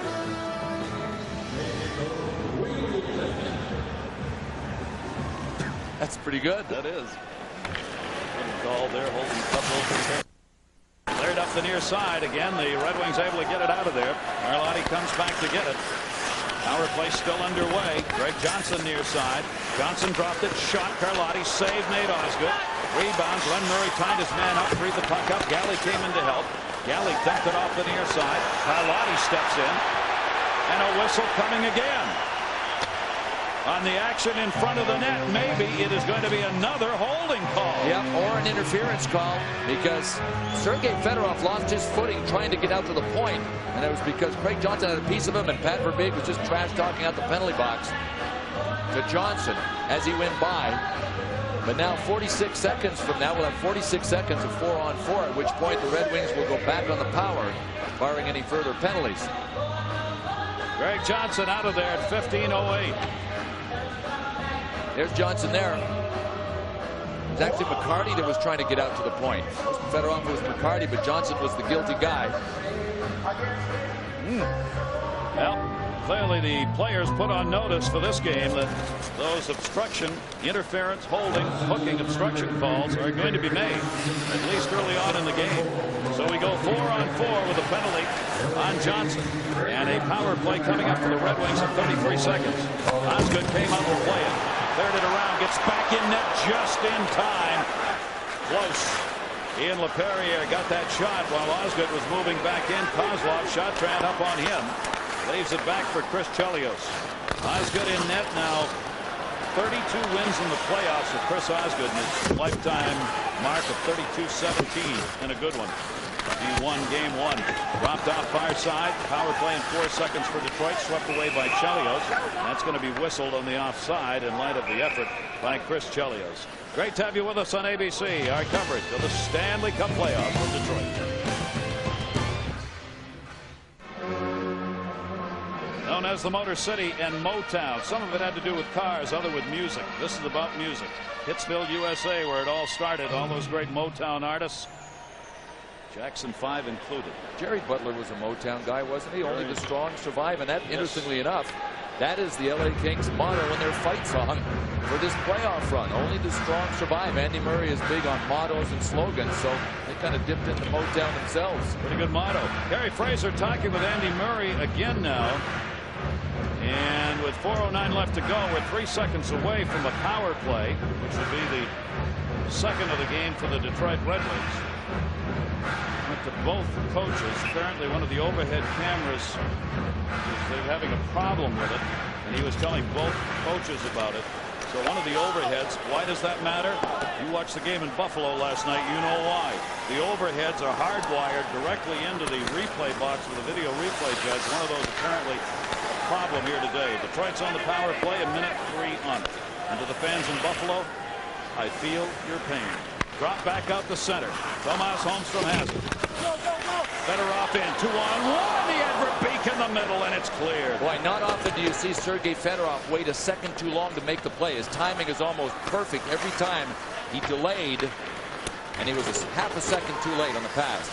Nicky Lidstrom, leading defensive scorer in the National Hockey League this year, out there in one of the power play units. Pass came back towards the point, nowhere near Lidstrom, though, and Smolinski cleared it out. Osgood out of the net. Plays it around. Both teams changing. 25 left on the power play. It's kind of like both of these teams have kind of spent themselves goal-wise here in the first period as the play slowed down a little bit. It had to. That'll be dumped in wide. Gary Galley back to get it with a 4-2 lead, and the goals coming in a matter of just over 6 minutes for the Detroit Red Wings. Check that out. 2 of the players, Marty LaPointe and Glenn Murray, thought the puck was still stuck in the linesman. It was bouncing out the center. It's getting more bizarre. And they had tied each other up for no apparent reason. Cleared up to the blue line here by Shanahan. And out. Penalty is over. 5-on-5. Detroit not converting. Greg Johnson, Osgood a save. He'll hang on with Stumple moving in. Replay judges obviously will, for the rest of this playoff year, be really scrutinizing everything. There's the overhead, which every building has an overhead camera over each of the nets. They use that for a review. One of those feeds from the overhead camera was not working here, and that's what the official Fraser, Gary Fraser, was telling the people. And there are the people up in the replay box. Mike Murphy in the middle, the man who's the supervisor of off-ice officials here for this game. And that camera is so important because it gives you an unobstructed overhead look. I'm sure somebody could be on top of the puck, but it gives you really an excellent angle to give you another look. And just so you know, because one of the machines in the building isn't working doesn't mean they don't have the view overhead, because in our ABC coverage we do have that feed working, and they are recording our feed now, so they have it. Chelios takes a stick to the backside over there after the whistle. They move away a little bit. Luc Robitaille's got to be careful. He took a retaliation penalty in game 1. And in game 1, Darren McCarty was returning after a lengthy absence from a groin injury. First shift, bang. That was on Gary Galley. He set the tone really for the Red Wings. Yapped at the LA bench on the way back to his bench. He also wound up and rocketed one off the post. Just about put Yuri Carlotti in the LA bench. Still wasn't finished talking to people. Yada. And you know what he said today or yesterday when I asked him, I said, how'd the groin come through game 1? He said, it feels great. Every other part of my body's killing me. He credits it to acupuncture. He said, you know, I had all kinds of treatments and stuff, but he says acupuncture, I think, is what got me back after the 17 games I missed. The reporter kind of looked at him cross-eyed, and he said, have you tried it? Have you tried it? And he said, no. He said, all right, wait till you try it. Well, it worked for him. Something did. Worked for me, too. I think it's good. Here's Robitaille and McCarty going at it off the faceoff. Check that out. See, Luc Robitaille wants to stake his ground out there, but he's got to be really careful. The LA Kings have to stay out of the penalty box. So if you're going to go, make sure there's a guy dressed in red and white going with you. We have a 4-2 game with 2:16 left to go in this period. It's been Shanahan, Lapointe, Draper, and Lapointe again scoring for Detroit. Robitaille and Palffy have the 2 goals for the Los Angeles Kings. 1 power play goal in the period. Smolinski cleared it around the near side. Looking for the out. Duchesne stepped up to hold it in. O'Donnell will try it the other way. Johnson got over there. Johnson picks up the loose puck. Batted away at center.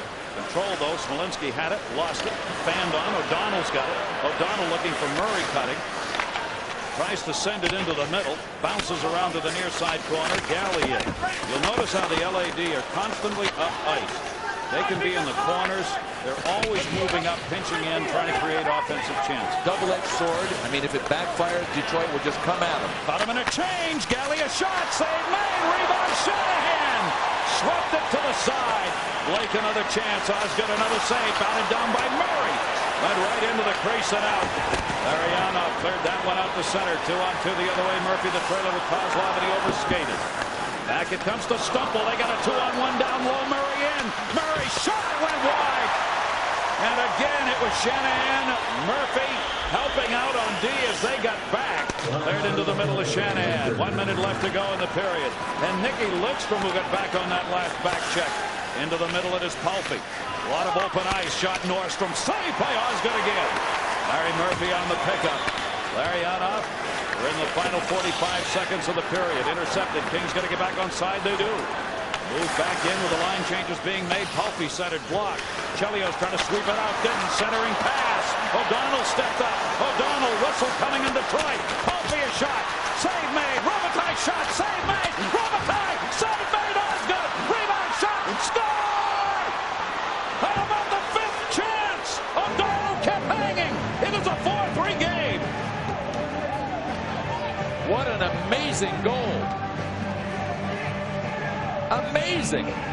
With an incredible, massive humanity in front of Chris Osgood, nobody could help him. Everybody toppled over like bowling pins. And the LA Kings were just banging away at it. Sean O'Donnell finally found some daylight. Check this out. Watch the convergence here around Chris Osgood as the play got closer. Stumple was there. Robitaille was there. And then Palffy joined in. Everybody toppled over to the side on the left. The puck came out to Sean O'Donnell. Oh, yes. 4-3. Chris Osgood amazingly kept the first 4 or 5. I mean, you lose count after a little while. He couldn't stop the last one from O'Donnell. And talk about paying a price. The LA Kings have come 100 times hungrier than they were in game 1, and that is why they've been able to fight back into this. And one of those goals scored in the last minute of a period. has cut this to a 1-goal game. It is 4-3. 21 shots in the first period for the Los Angeles Kings against the Detroit team that gave up on average 26 a game. Unbelievable first period.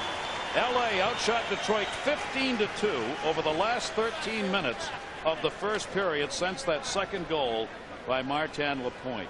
The goal picked up by O'Donnell, his first of the playoff year. We'll be back. Second period coming up after this message.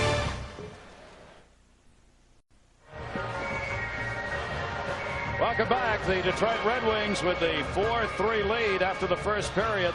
That'll send you to do some strange things, won't it?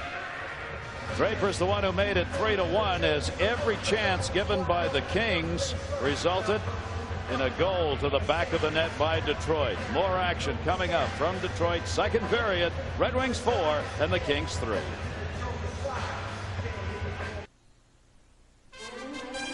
The Stanley Cup Playoffs on ABC, brought to you by MasterCard, official card of the NHL and fan of the toughest players on the planet. Budweiser, the beer with the fresh, clean taste that's never filling. Eagle One Car Appearance products for the look you dream about. And IBM, are you ready for e-business? Martin Lapointe had 2 goals. Robitaille a goal and 2 assists. Blake 2 assists in an explosive first period 4-3 Wings.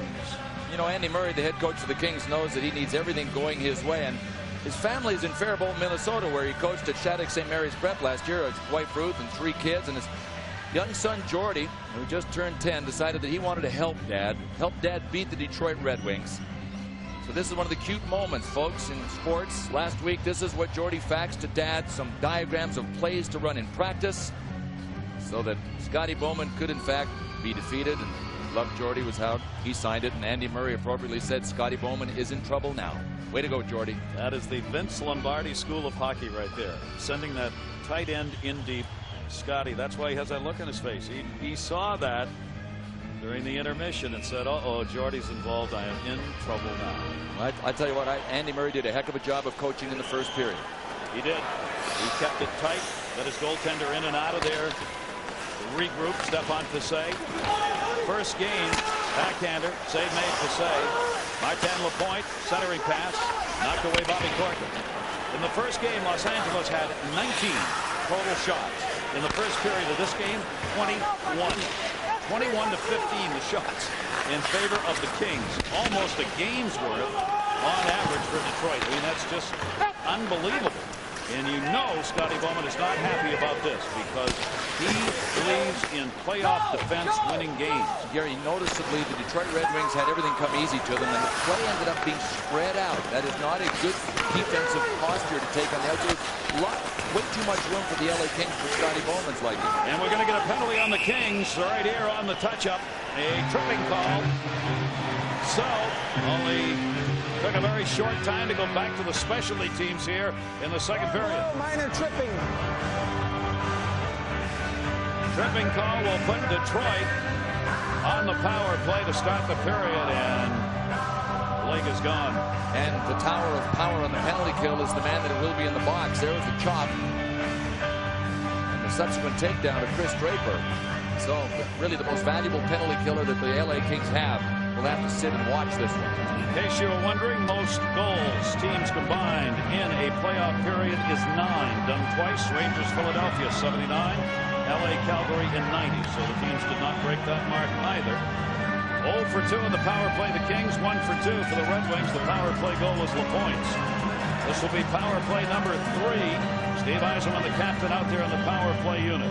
Third power play of the game for the Detroit Red Wings. Back it comes to Fedorov. Fedorov, a chance, blasted wide. Fiset never saw that. Lidstrom will hold it in. Nagy Lidstrom, most ice time in the first 9:47 of any player on either team. Yzerman working a point. Leaves it. He looked down low for Fedorov, had it blocked. Lidstrom in. And around Murray. Dropped it center. And not deflected. Rebound shot Yzerman. That one Took Smolinski off the skate. He's cleared out.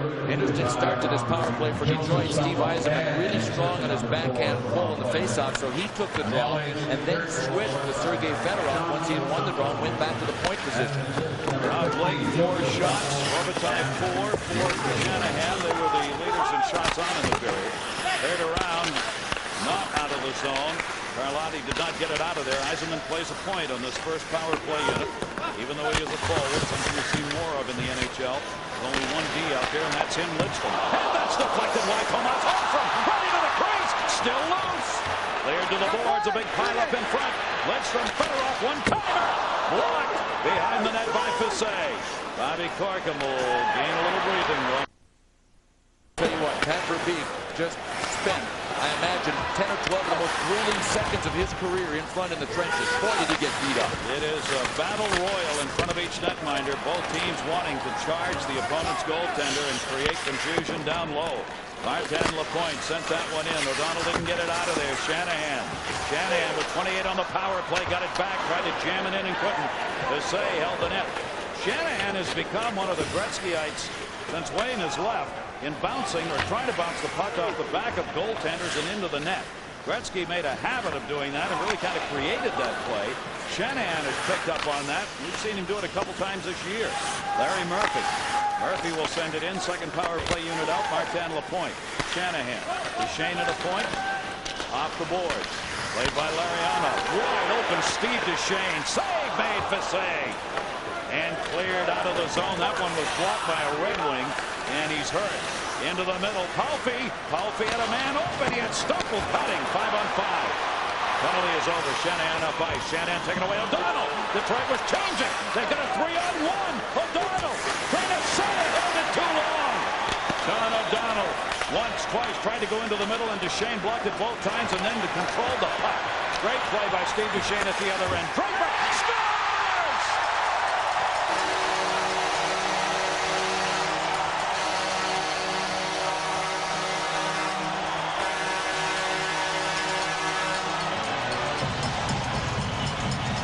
It is incredible the number of times a team will have a golden scoring opportunity at one end that will bog down, and the other team will come back and just drive it into the twine the way Chris Draper did.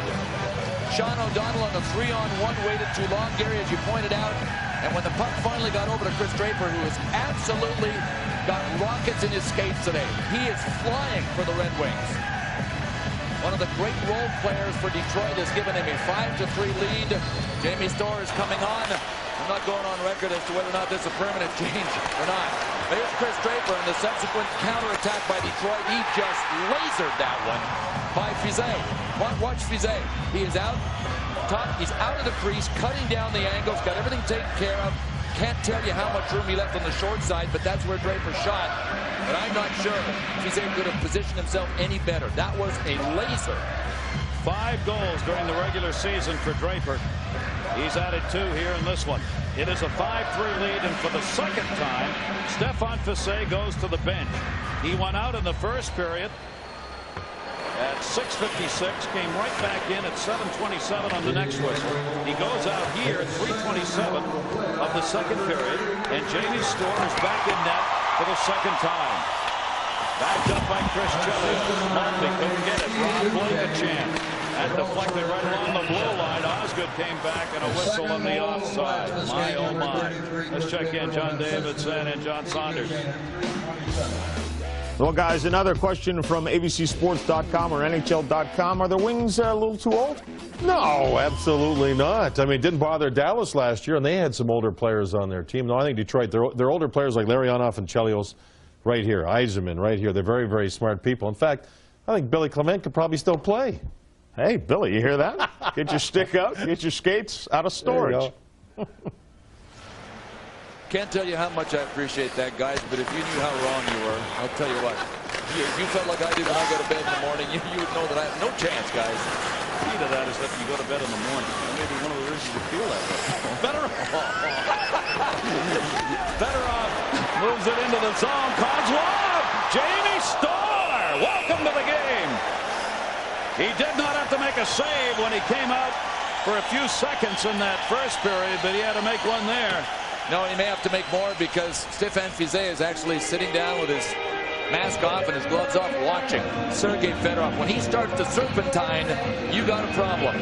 Nobody winds his way through traffic better than Sergei Fedorov in this entire sport. Some guys might be a little faster, some guys might do a couple things better, but nobody can snake his way through traffic better than Sergei Fedorov. A great tool player. He's got them all. Speed, power, back checks, forechecks, and can hit. He is one of the game's great stars. Jamie Storr played 31 seconds rather in the first period.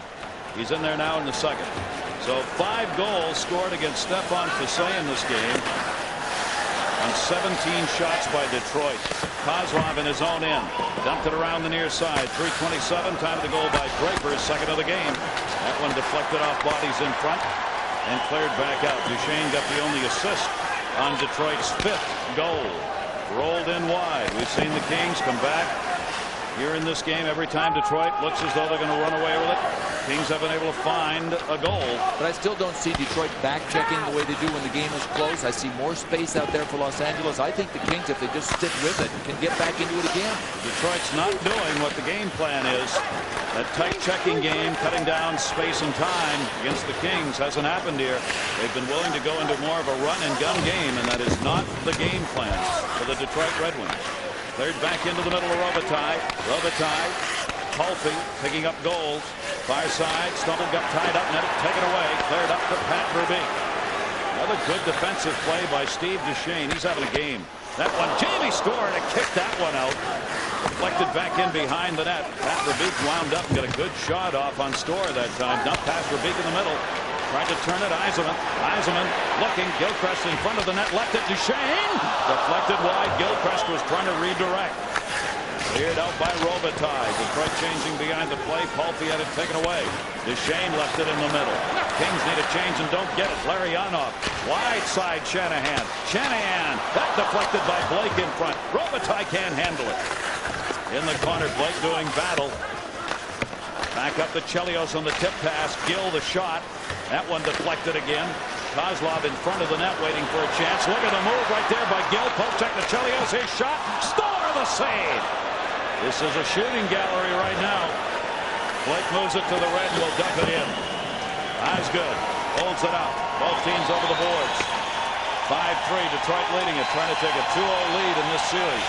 Entirely different games. A 2-0 first game shutout for Osgood, including an empty netter. This one exactly the opposite. O'Donnell dumped it in. Kelly Buchberger giving chase. Beaten to it. O'Donnell will hold it in as Maltby couldn't clear it. Osgood the save. Well, when a coach makes a goaltending change, we're a little bit of scrum here in front of Chris Osgood. Nothing serious. Who wants to go to the penalty box? Nobody. Well, when a coach makes a goaltending change, he doesn't get a chance to warm his guy up that he's sending in. That was the case for Jamie Storr moments ago, and he had to make a super save on Chris Chelios, even though he might have been cold. I don't think there's anybody who anticipated this game, too, would look like this, Bill. A wide open offensive game. You didn't? I didn't. I swear. I didn't either, man. I'll tell you what, this is why no lead is safe. As soon as the game opens up and it becomes run and gun, it becomes just a goaltender's duel that's wide open. And if you get the better goaltending, which is the case, I guess, even in low-scoring games, but when it's this wide open, it becomes very unpredictable, and that is why no lead is safe. It is an unpredictable game here. Larry Murphy from Lidstrom. Martin Point on the near side wall waited, couldn't get it. Look at the pass. All alone. 1-0. And a save made by Jamie Storr. What a chance. Draper, who's had a big day already, went in all by his lonesome.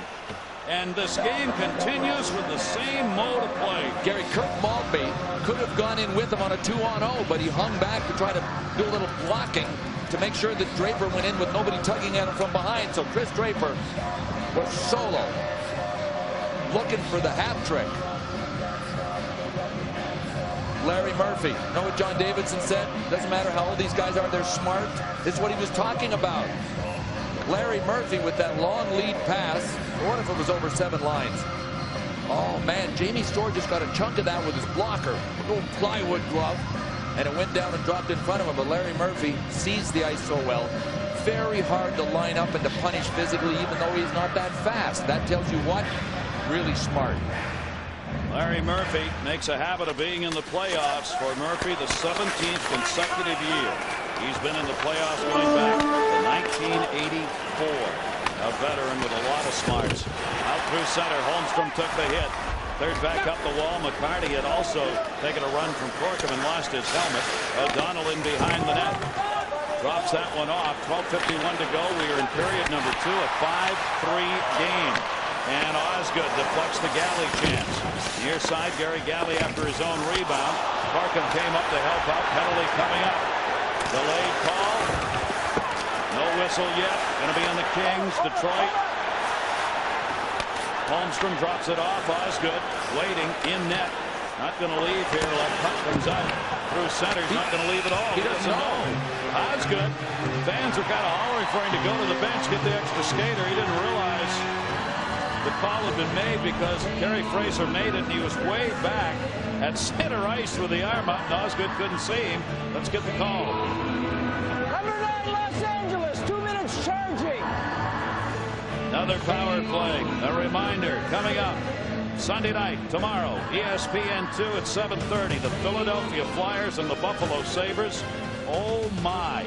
Game 3 with Philly leading 2-0, and after last night with the goal that wasn't, ESPN ABC exclusive networks of the Stanley Cup. And I'm sorry, but I got to say, you got to get it right, and the league didn't get it right last night, and that was wrong. Yes, we have to get it right. And I also feel the pain of the folks in Buffalo. There's the charge by Kelly Buchberger that puts the Red Wings back on the power play. Now, I said no lead is safe. That save Jamie Storm made on Chris Draper kept this a 2-goal disadvantage for the LA Kings. He's going to have to come up big here on this penalty kill. If Draper gets that one, a 3-goal lead, well, maybe I exaggerated by saying no lead is safe. I would bet heavily on Detroit if they took a 3-goal lead. Yeah, absolutely. Buchberger, 7:36. Penalty, 4th power play of the game. The Detroit Red Wings have scored a power play goal, the best power play unit during the NHL's regular season. They are now 1 for 9 here in the first round of the playoffs against the Kings. Storr played it up, not out. Verbeek held it in. Tried to dump it into the corner, intercepted once, twice on the clear by Norska. Lidstrom will chase it down. Near side to Duchesne. Duchesne, another great pass. Eiserman looking. He'll play a point. Lidstrom a shot. Blocked out deep. Shanahan a shot. Blocked out deep and cleared. Put your body down. Way to give it up for the team. Dan Bilesman on the first one, and then Rob Blake on the second one. 2 bodies down in front of those shots. Both players have the puck go into the pads, and they're all right. Duchesne sent it in for Verbeek. Shanahan. O'Donnell had lost it. In the middle, shot. Storr look behind him, but Verbeek will be denied. My, oh my, oh my. 55 left on the power play. Let's take a look at our Bud Light Stanley Cup summary. The Penguins, only lower seed to win a game 1. The Kings, 9 consecutive playoff game losses. And on this date, Alex Shavicki, New York Rangers, first penalty shot in finals history. Detroit rookie Earl Robertson stopped him. The Red Wings went on to win their 2nd straight cup. Pat Verbeek was trying to find daylight here. Gary Galley with a great job to extend and whack Verbeek's stick as he was getting rid of it. He didn't get all the mustard on it that he wanted, and Jamie Storr was able to eat it up. 53 left on the power play. Kings win the draw, cleared out. Advantage in faceoff first period. 57% went to Detroit. In the first game, the draws were in favor of Los Angeles, 36-31 overall in the game. Power play with Fedorov on it. Fedorov open. He'll take it. That's blocked right back to it. Leaves it over to Larry Murphy. Big hack put on by Bilesma. Blocked that last shot. Bilesma, great penalty killing effort here. 25 left on the power play. Murphy off shooting wing for him. Leaves it on top. Chelios saved. Rebound. Fedorov couldn't get a shot up. Rebound shot. LaPointe loose. Still loose. LaPointe reaching. LaPointe tied up. Fedorov shot and he missed the net. Rebound. Up. Larry Murphy holds it along the wall. Murphy held it in. Dropped it. Shot. Score! What a play by Larry Murphy to hold that puck in and Martin LaPointe. 6-3. You want to see smarts? Check this replay out. Larry Murphy with an incredible keep at the blue line. Couldn't see it because it was against the near boards, but I'll guarantee you it was close. It was within a hair. It bounced over Murphy's stick. He got it just before it came out. And that quickly, he found Marty Lapointe. You had to know that he could sense where Lapointe was going to be. And he dished off a perfect one-time pass. And we've got octopus sushi on the table right here at the Joe. What a great pass. I mean, not only did he have to get rid of it so quickly, but he had to put it right into the wheelhouse of Lapointe so that he could one-time it. When the pass is that long, the goalie has a chance to adjust. But Lapointe got rid of it so quickly because the pass was perfect that Jamie Storm missed it. First career hat trick. Martin Lapointe, and they've got to clear the ice. Let's check in with Brian England. Brian. Gary, Larry Murphy is such a smart defenseman. I talked to him a couple of days ago, and he was talking about his play with Nicholas Lidstrom in particular. Both these guys are so super intelligent. He said, if you watch us play together as compared to when I have a different partner, we are much more territorial. We stay on our own side of the ice. Therefore, there are more exchanges of assignments as the other players start to crisscross in front. That takes a lot of brains and a lot of talent. It's just one of the many things that Larry Murphy can do well. Yeah, and you know, Larry Murphy was traded for a pretty smart player once. That would be Brian England. That would be Brian England. Double a good D. So Murphy sets it up. Lapointe gets his first career playoff hat trick. And it is a 6-3 lead for the Detroit Red Wings as they put it by Jamie Storm and gives it up first against him. Goal coming at 9:33. Lapointe for Murphy and Fedorov. 2 power play goals in the game. 2 for 4 on the power play for Detroit here in game 2. Played by Dandino. Dandino around with 5:52 left to go in the second period. 26-23 the shots now in favor of Detroit. Only a couple of shots here in this period for the Kings. As Detroit has knuckled down, even though the game's open, shots have not been there for L.A. Robitaille got the up to the red. Dumped it back into the middle. Drop pass. No dice there. They're back up and out of the zone by Gill. Los Angeles has to go back and remember how they scored in this game. Get the puck deep, crowd the front, pay the price, get into the trenches and score them ugly.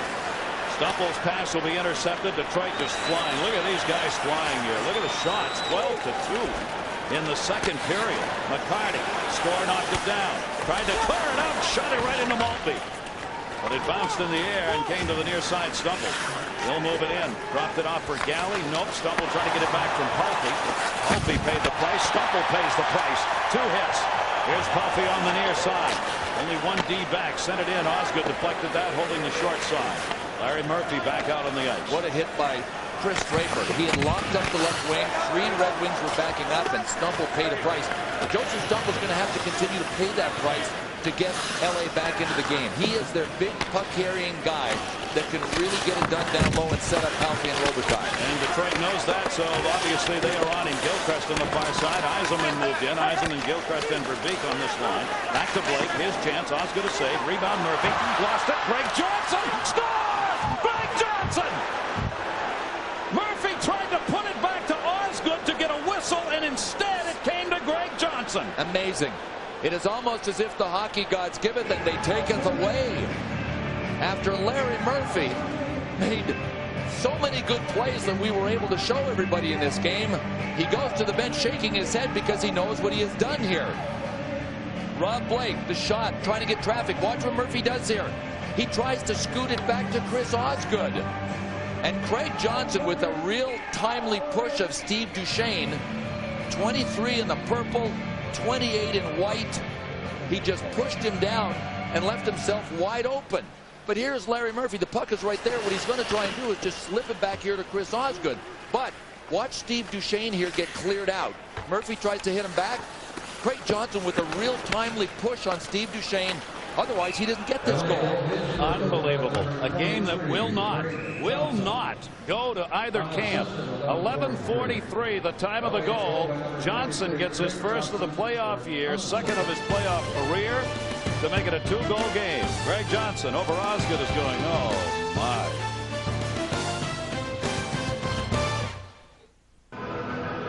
Game still to be decided, despite 6 Red Wing goals. Our Dodge intermission report upcoming. JD's ABCs of hockey, Penguins, Caps, Sharks, Blues. Highlights coming up for you. 7:58 to go to that intermission. I think this game qualifies as the second most bizarre in the playoffs already. That 7-0 opening game of Washington-Pittsburgh was even more bizarre. Let's check in with John Saunders. Here on the Dodge update, Gary and Bill, Phoenix against Colorado, two-man advantage, and you want to see it pretty fast. Watch Forsberg when he gets the puck back, spots Hayduk between the skates of the defender, picture perfect pass, 3-1, all on the power play. Gary and Bill. Well, the big word spoken there, Peter Forsberg. And guess what? He was instrumental in that offensive play. If he gets his game back, they got Sandis Oslund back on board with a 2-goal effort in game 1. That means all pistons are firing, all systems are go for Colorado, and they are a force. 7:52 to go in this one. Detroit trying to take the 2-0 lead in this series against the Kings. And a little pushing and shoving going on with Jason Blake and Kozlov. That's it. Andy Murray wants him to agitate. He is. Charges right in. Kozlov slashed at him.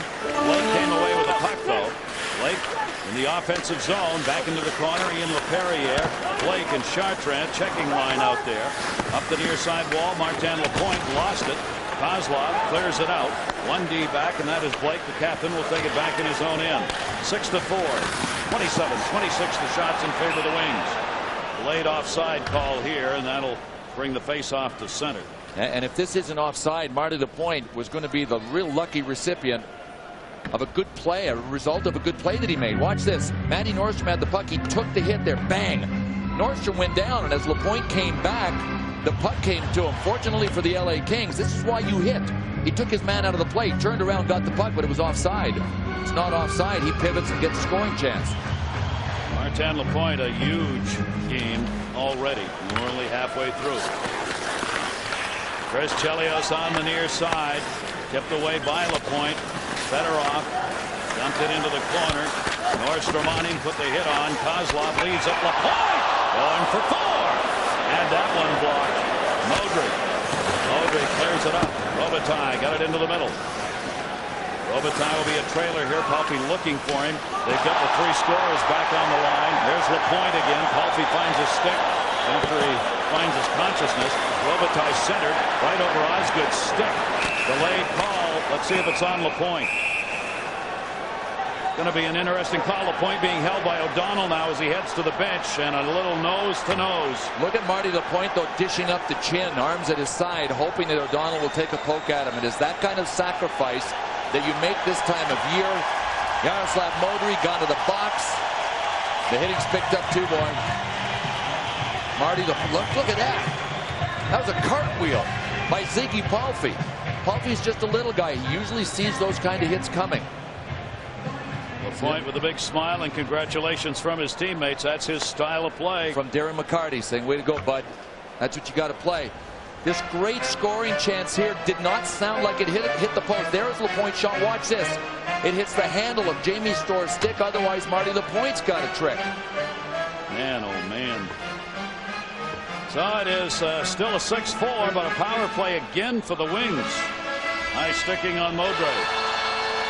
When Marty Lapointe, so far in the playoffs, I know the playoffs are young, has been an absolute force, not only with the hits like that on Palffy, but offensively. 207 hits during the regular season for Martin Lapointe, led the team in that department. Good power play of the game now, and Detroit with a chance to up that lead to 3 goals again. Lidstrom deep in his own end. Took the hit from Glenn Murray, but got the puck away. Off for beat, there's Murray. On the penalty kill, Murray and Osgood to knock it down. Los Angeles had only 4 shorthanded goals during the regular season. Detroit gave up only 6. Yzerman kicked it to the stick. Yzerman goes behind the net with it. Lidstrom plays back, waiting for Yzerman to join him right there. Steve Yzerman, power play, big pile up in front. Tomas Holmstrom, Lidstrom to Holmstrom, deflected away, and a penalty coming down low.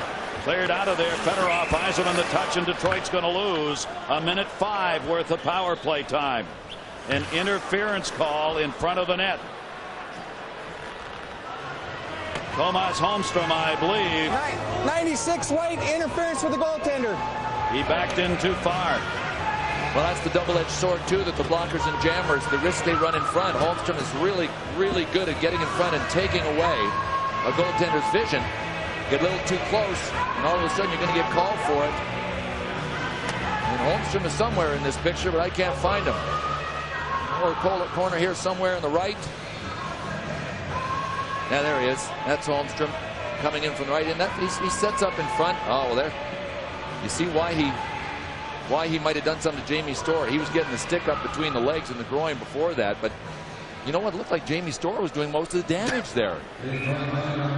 Holmstrom went over to the bench and tried to avoid the penalty. You can see why he's upset. Yeah, I mean, Storr was coming up right in the groin, you know, banging him from underneath with the toe of his stick. So it will cost the Red Wings a minute 5 worth of power play time. We'll go 4-on-4. 5:56 left to go there in the second period, and a 4-on-4 third time. We have had a 4-on-4 in the game with neither team being able to convert on it. Off the face-off, it will be won back by Larionov. Larionov had an 0 for 12 in game 1 on face-offs. Came back in the first period of this game and went 2 for 4, 6 for 10. Best face-off first period, Steve Yzerman for Detroit. Trying to drop that off, and down on the ice, Kozlov took a stick to the face. There's no call here. Play goes on. Now the whistle behind the play. Kozlov went down. No whistle, no penalty. They blew the whistle because he was injured. Now the officials will confer, and we'll see whether or not any call comes up. 6-4 Wings.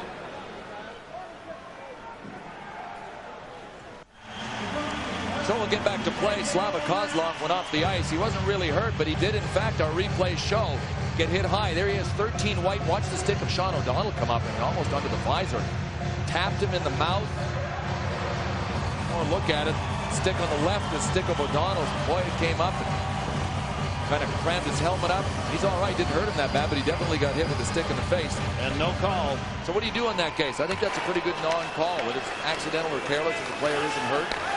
Right back up by Chelios. You know I'm one of those. Anything with a stick, at least 4 minutes. Automatic. On the far side, Murray. Murray dropped it in, and Chelios the intercept. Bad pass. Duchesne a chance. Deflected. Jamie Storr reaching out with a blocker. 4-on-4 for another 15 seconds. Into the middle. LA trying to get it back to another one-goal game. Murray a chance. That one hit bodies out in front. Power play coming in 5 seconds. For the Kings. Chelios will send that one in deep. And a 55-second power play now for Los Angeles, and a whistle. Behind the play, there were a lot of guys on the ice. Still, they got 6 out there now, Detroit does. Count them up, they're still out there. And he is counting them up. Coming across ice, Dennis LaRue kept counting. Los Angeles, bench minor penalty. Too many men on the ice. Gary Fraser with a call, and that's going to cost the Kings 53 seconds worth of power play time. Andy Murray's not going to be happy with that. Bad line change for LA. Detroit's penalty or LA's penalty? Gosh. Detroit had what, 1, 2, 3, 4, 5, 6. 6 Red Wings. They were just trying to even it up.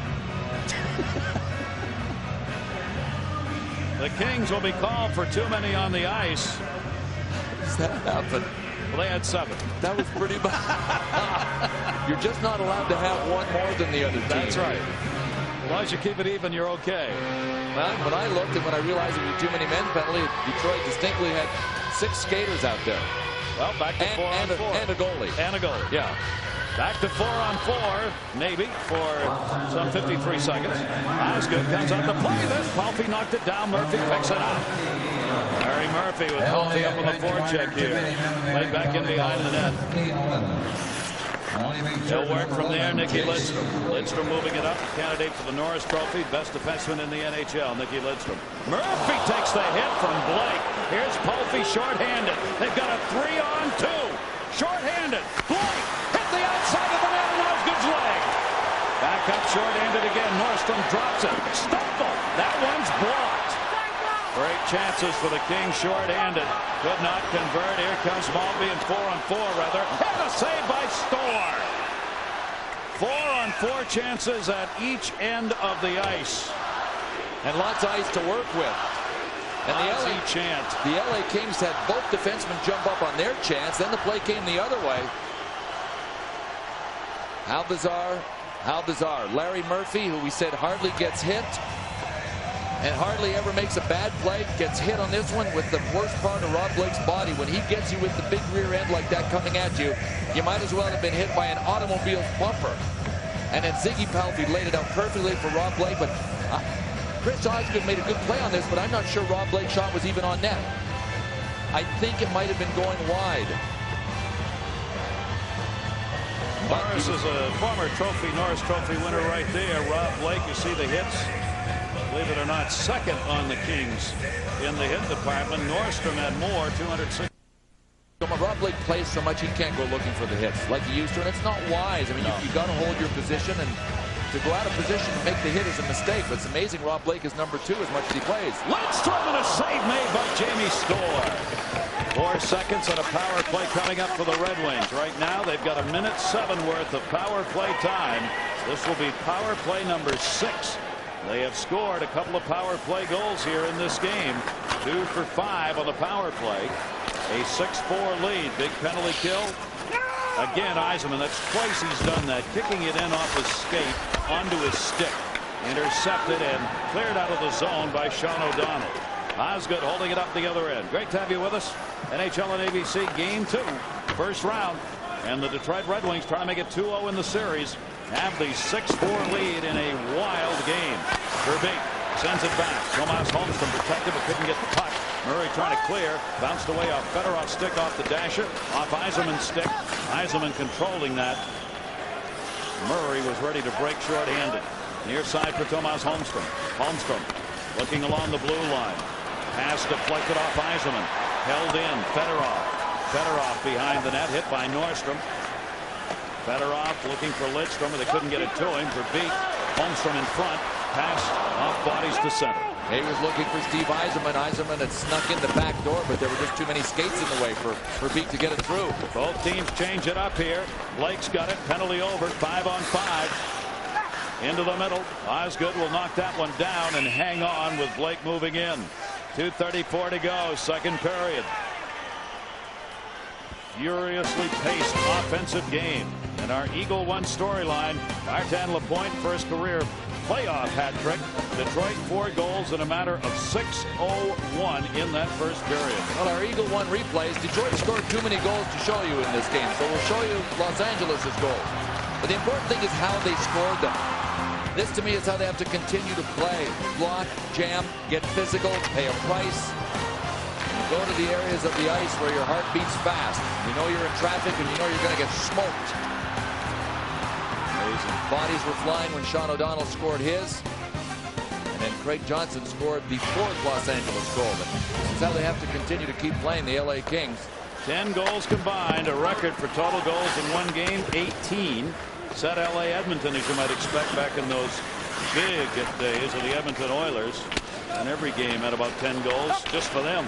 Robitaille tipped that one in with a little hook on Chelios and controlled the puck. Robitaille and Chelios do battle on the boards. Robitaille trying to center. Taken away by Draper, restoling Greg Johnson. Sent back into the corner. Grinding battle going on now. And it'll be brought out to Darren McCarty. McCarty leaves it. Lapointe, the Draper, Duchesne rather cutting, couldn't get the backhand pass off. Stumple on the intercept.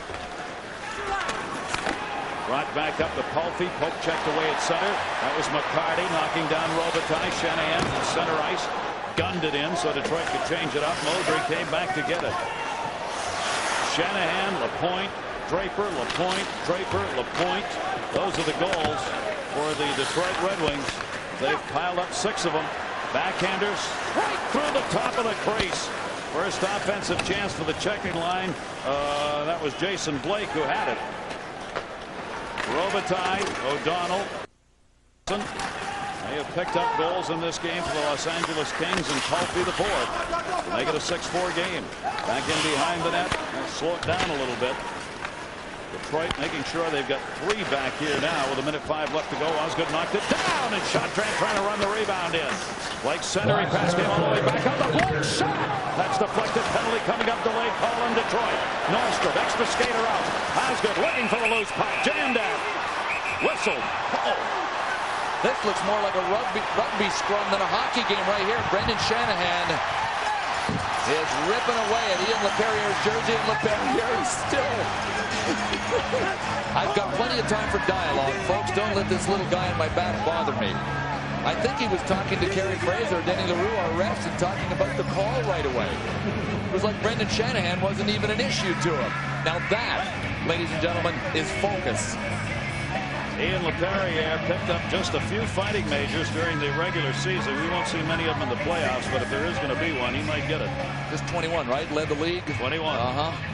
Look at Matty Nordstrom here with his gloves off, trying to pull Shanahan off LaPerriere.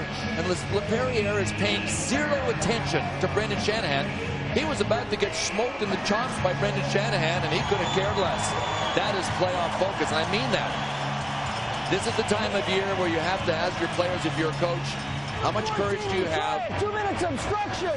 How much pain are you willing to endure? How high is your pain threshold?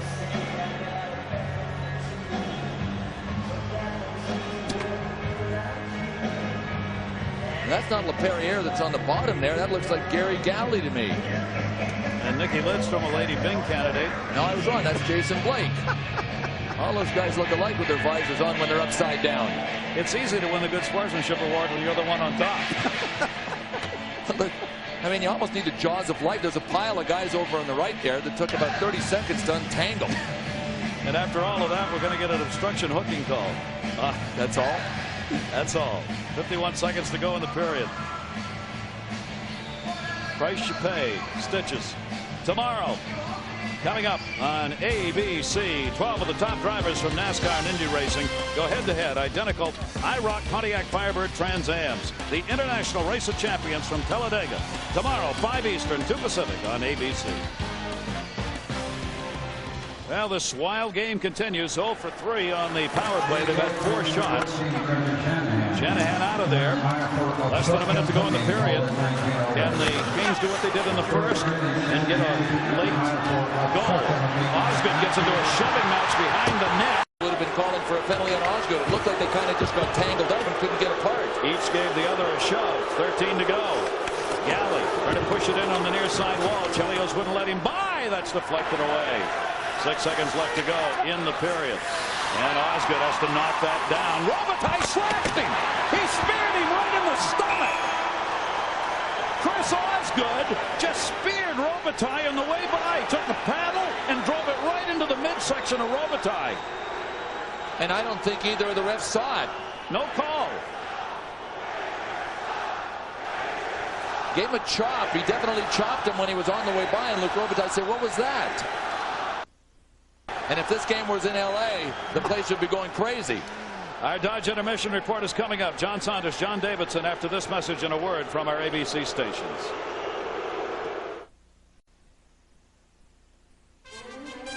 The Stanley Cup Playoffs on ABC, brought to you by Wendy's Monterey Ranch Chicken Sandwich. The love is back. Nortel Networks, we're building the new high-performance internet. Chrysler, engineered to be great cars. And Bud Light, the official beer sponsor of the NHL. Welcome back, everybody. Gary Thorne, Bill Clement. A wild game as Detroit tries to make it 2-0 in the series. They won the first game 2-0. But this thing has been a wide-open affair, and it looks like the Detroit coaches have just said, "Okay, boys, go ahead." Cows are out of the barn. Pretty tough to get them back in, but as long as people are scoring, the Detroit Red Wings are in the driver's seat. You never know who's going to be the hero in the playoffs. That's what makes them really interesting, and the Detroit Red Wings are getting contributions from a bunch of people. Martin Lapointe has the first hat trick of this playoff year and the first in his career in the playoffs. He can beat you so many ways. He's got a great shot, great wrist shot, really good one-time shot, but he's also a power player.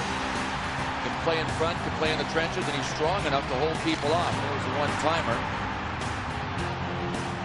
So he's really coming into his own. Remember, he scored the huge goal that clinched the Stanley Cup a couple years ago for the Detroit Red Wings. But Marty LaPointe, I think, wants more than just a key goal. He wants volume in this year's playoff. Now a big opening minute here of this third period, because there's a minute 8 left on the Detroit penalty to Brendan Shanahan, who's in the box.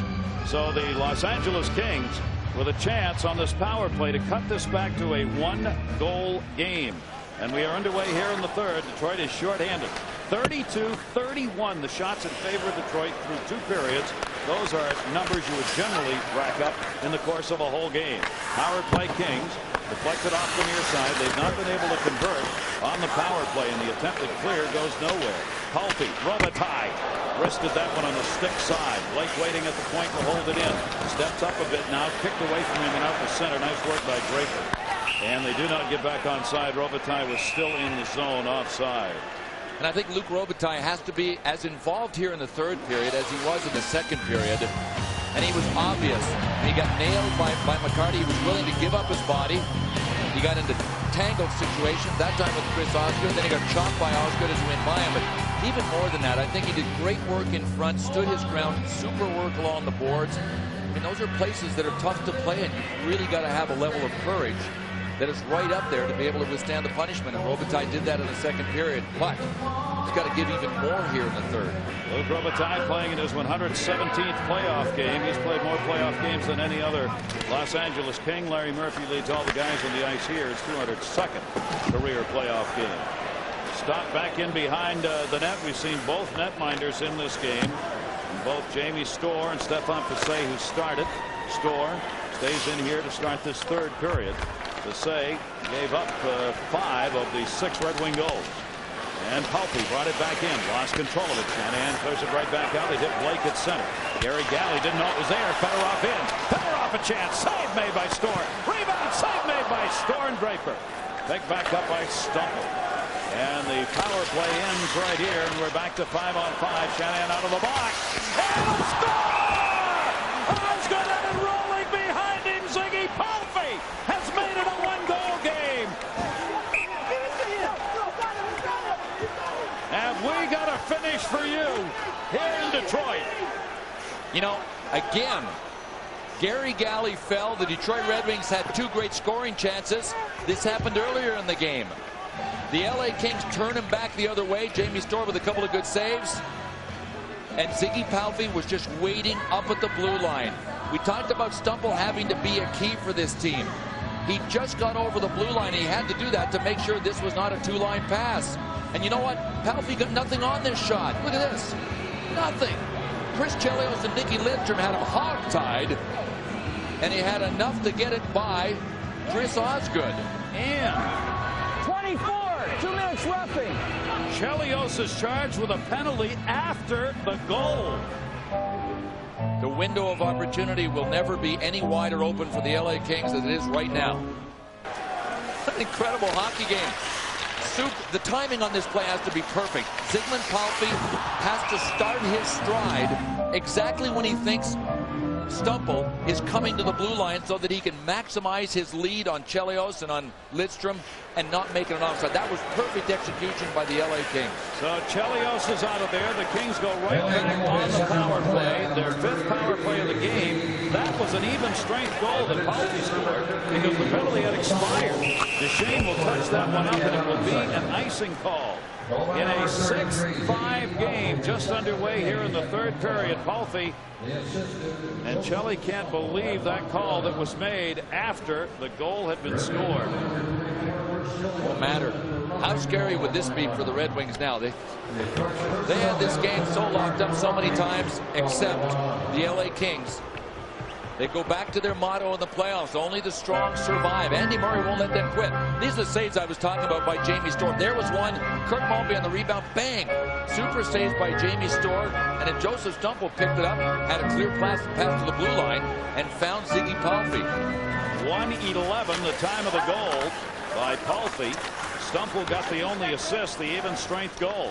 Now the power play, which is the 5th of the game for the Kings, who haven't converted on a power play yet here today or in the series, as they are 0 for 7 against Detroit so far in these 2 games on the advantage. Held in Nordstrom momentarily. Easy clear. Storr at the other end. 1:18 left to go in the power play opportunity. a chance for the Kings, who have been down 3 goals twice in this game, to tie this game up in the 3rd period. Modry ran it in, but got tied up. Duchesne with the puck over Modry's head. Blake will have to chase down. Both teams will change up. A minute left on the power play. Rob Blake turning back in behind the net. Blake, his usual ice time being logged out there, just short of 20 minutes in 2 periods. Stumple fanned on it, and it went wide. Had that shot by Palffy been actually shot that he scored on, I think Osgood would have had an easy save. But because it wasn't, it trickled by. Here's Yzerman short-handed. Steve centering pass block. Kings got a chance if they can hustle it up ice. Going to be a 2-on-2 though. Brought back in where the tide left it. Palffy looking into the middle. Here's Stumple. Stumple turns, not shooting. Back out onto the point. Shot there is just wide. Carlotti had just come off the bench. 19 left on the Detroit penalty. Store at the other end. Penalty killers changing again. Pass to center. Going to end up being, no, not a 2-liner. Palffy played it. Humphrey looking to move it in. Running out of time on the power play. All alone in the middle. Stumble, it rolls through. And Osgood had to hang on. 4 seconds left on the power play. John Saunders. Gary, here on the Dodge update, San Jose had grabbed a 2-1 lead against St. Louis, but the Blues come back on a 2-on-1. Stephane Richer just has to redirect this one into the open net, and St. Louis has tied it at 2 about midway through the 3rd. John, next Sunday, ABC continues coverage. First round action. Check your local listings or log on to abcsports.com. That's next Sunday. It'll be 3 Eastern, 12 Pacific on ABC. Chelios still standing. He wants out of there so bad he can taste it. He's only got 4 seconds left to go on it. Off the face-off, Bobby Corkum tied his man up. Couldn't win the draw. Fedorov did. McCarty clears it out. The penalty's over. Now, Rob Blake is the one guy Detroit has to contain 5-on-5. Or when LA has the man advantage. He had 7 shots through 2 periods. All of the LA centers are right-hand shots, so anytime the faceoff is in the offensive zone, they are drawing on their power side to Rob Blake.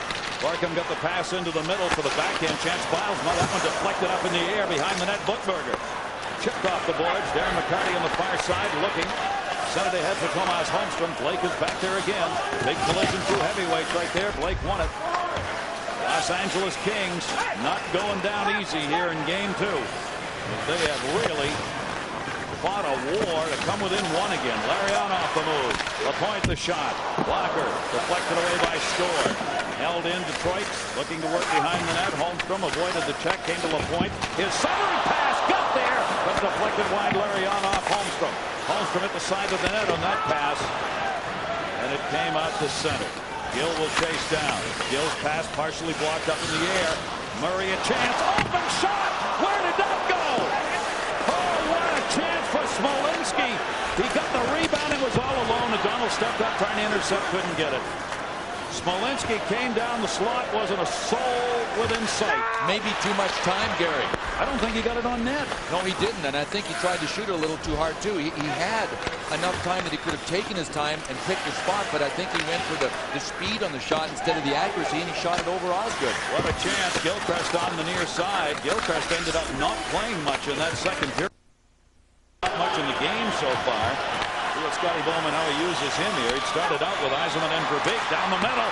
Scoring the wrister wide. Yzerman rebound at the side of the net. Gilchrist and Verbeek trying to jam it home.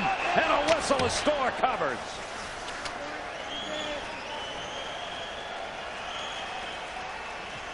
Was anybody else just kind of shaking their head, wondering how this thing's going to end up? Try to get your finger on the pulse of this one. I mean, the LA Kings had people back, 3 back, and the Detroit Red Wings still found a seam on that one. Steve Yzerman's shot went wide, came right back to Brent Gilchrist. No hole in that net. Right against the post. Brian Smolinski moments ago, we talked about, I said too much time. Why? Because he had enough time for the full windup and the full shot. How close? Just over the crossbar. You could see that he was going high glove, and he did have room there. Brian Smolinski, obviously a key for them.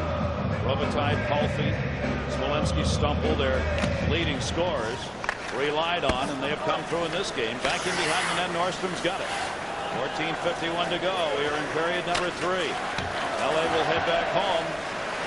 Detroit will follow after this. Will it be 2-0 Detroit or 1-1? Robitaille onside, into the middle. Robitaille lined it up. His shot partially deflected. He got double teamed. Cleared back up by Chelios. Gilchrist still out on the ice, sends it in. Gilchrist, Eiserman in for Beek as they started the game on this line. Robitaille moved over, couldn't get it. Verbeek knocked it down. Eiserman in the middle to Gilchrist. Gilchrist turning. Gilchrist to Shane snuck up. Verbeek had it bounce off him. Verbeek sends it back in behind the net, cycling the puck here. Detroit. Nordstrom on the intercept. Nordstrom trying to play it around the near side boards. Both teams want a line change here. Now they'll dump that one out. Off the boards, Pulpy left it. Shot, Stumple. That got deflected by Duchesne, but not out of play. Detroit was changing and did not have anybody out to help. Cleared up the near side and out of there. And this will be an icing call on the touch-up. Carlotti at the other end. Great finish here in game 2 of this series. Red Wings lead cut to 1.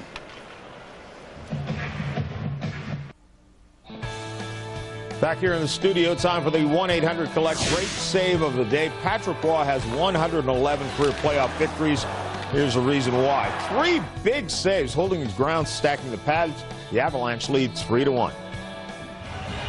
Welcome back to Detroit. Gary Thorne, Bill Clement, and Brian Engblom. Shot trying, moving in. His shot, and Osgood will glove it. And the pushing and shoving in the crease continues. The LA Kings putting 4 men up on their faceoff with only 1 shooter back. Counting on Ian LaPerriere to make it happen.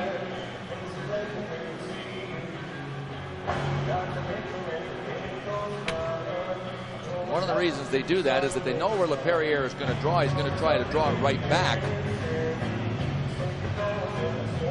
See if they use 4 up here, but the other reason they do it is if the puck happens to squirt to here or squirt to here, in the event LaPerriere doesn't get it all the way back, they've got more people up there to actually battle the Red Wings for loose pucks. So they got 4 men up and 1 back. Ian LaPerriere with just the 1 back here. Tried to draw it back. Eiserman won it. Osgood flipped it away. LaPerriere took it back. Goes on top. Shot wide. Nordstrom.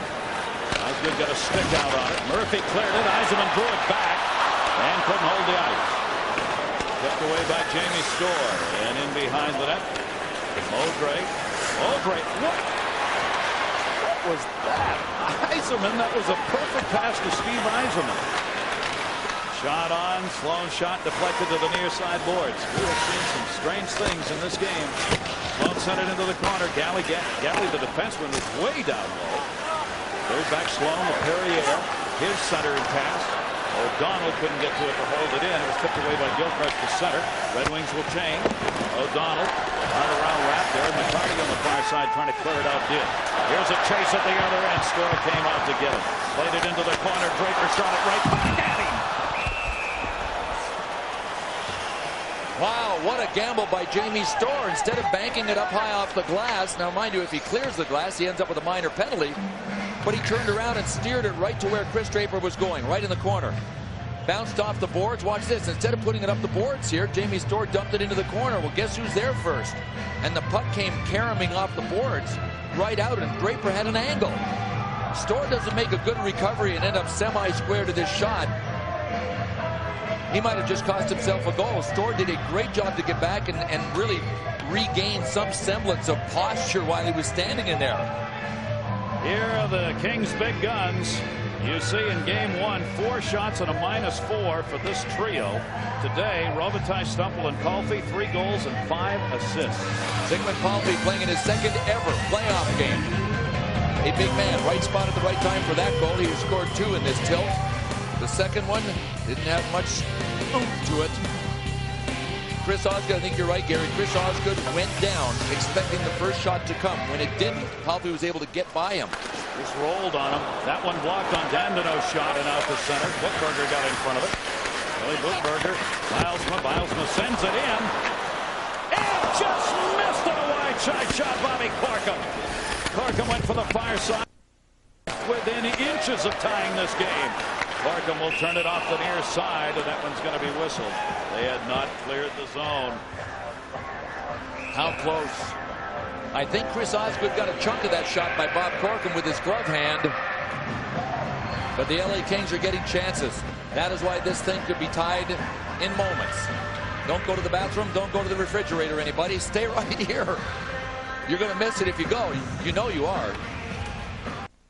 It's good. And Bobby Corkum in the one-on-one that time. See the playoff career numbers. 6 goals, 5 assists for Corkum, who generally is on a checking line and a good draw man for the Kings. And we talked about heroes, and you never know who your heroes are going to be. It could be a Bob Corkum, and he could have been one right there and tied the game. Shots now 36-37 in favor of the Kings. They're back on top in that department. Puck did not come out of the line. Smolinski, bear in mind, puck must cross the line entirely to be considered outside the zone. Penalty coming, delayed call on the Kings. Osgood heading to the bench. Detroit gets the extra skater out in the delayed call, and there's the whistle.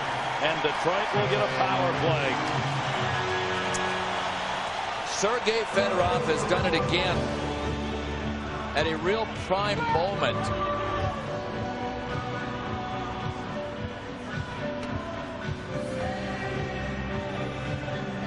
Now they're trying to decide who goes in the box here. Each team has tried to control that.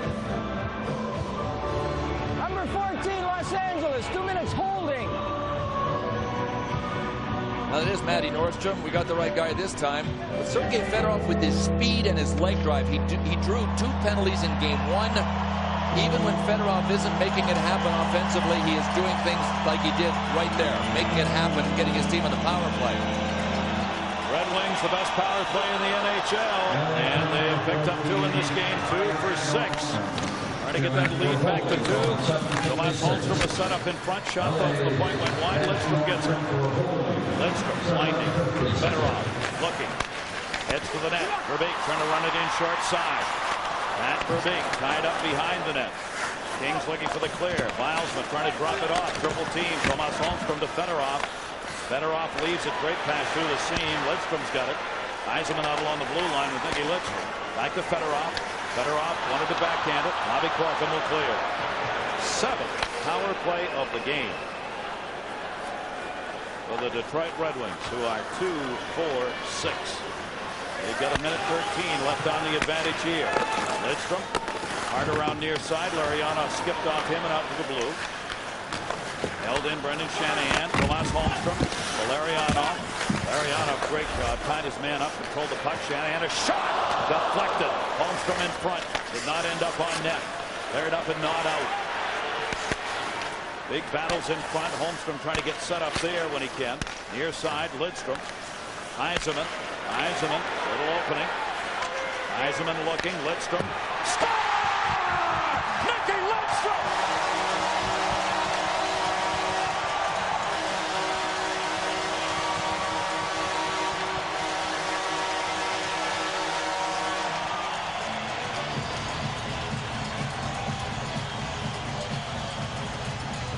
What an incredible play. Folks, this is absolutely amazing. Steve Eisenman to Nicky Lidstrom. A one-timer on his forehand from out there. How smart is he? There may not be as smart a hockey player as Nicky Lidstrom in the world. He caught Jamie Stewart by surprise. You expect the one-timer from the right-hander out there. Never the left-hander. Why? Nobody else can execute it like Nicky Lidstrom. This is why the LA Kings had to stay out of the penalty box, because the power play of Detroit has way too many weapons.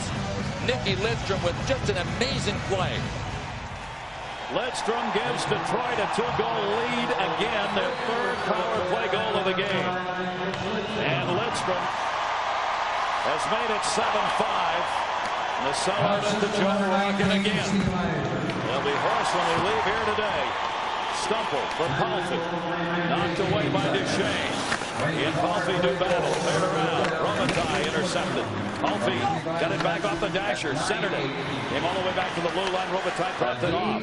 Had to be dumped in quickly to prevent Detroit from getting out of there in a hurry. Face down at center. Still loose. Blake reaching in. Got it away from Draper.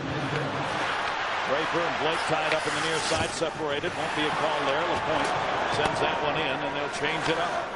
Lidstrom on the power play goal at 9:18. His first of the playoff year, 25th of his playoff career. And Eisenman will pick up the assist.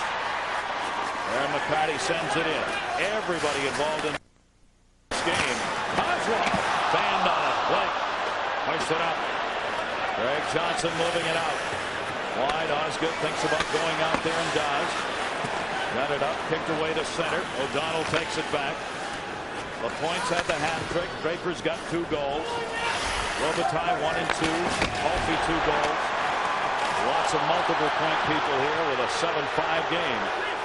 Fans hollering as McCarty held up behind. Shot ripped wide. Murray came off the near side boards. Held in by Greg Johnson. Taken away. Lidstrom drops it off. Ray Murphy sends it out with 9:01 left to go. Still plenty of time. The way this game has gone for anything. Fake shot sent in offside by Carlotti. Well, I'm not sure there's anything we haven't seen in this hockey game. But we have seen some terrific plays from behind Jamie Storm. Nicky Lidstrom's shot found its way in. On that last Detroit goal, Thomas Holmstrom stands in front of the net. He gets a steady diet of sticks and elbows. I think it's appropriate that he has a 9-month-old bulldog named Frankie at home, and apparently just about anything, because he's had to put him on a diet 3 times already. But for Thomas, when he's in front like that, Bill and Gary, he's like a bulldog on a pork chop. And thanks for the menu report on Holmstrom's dog too, Brian. Well done. And the Kings get it back. 7-5 game.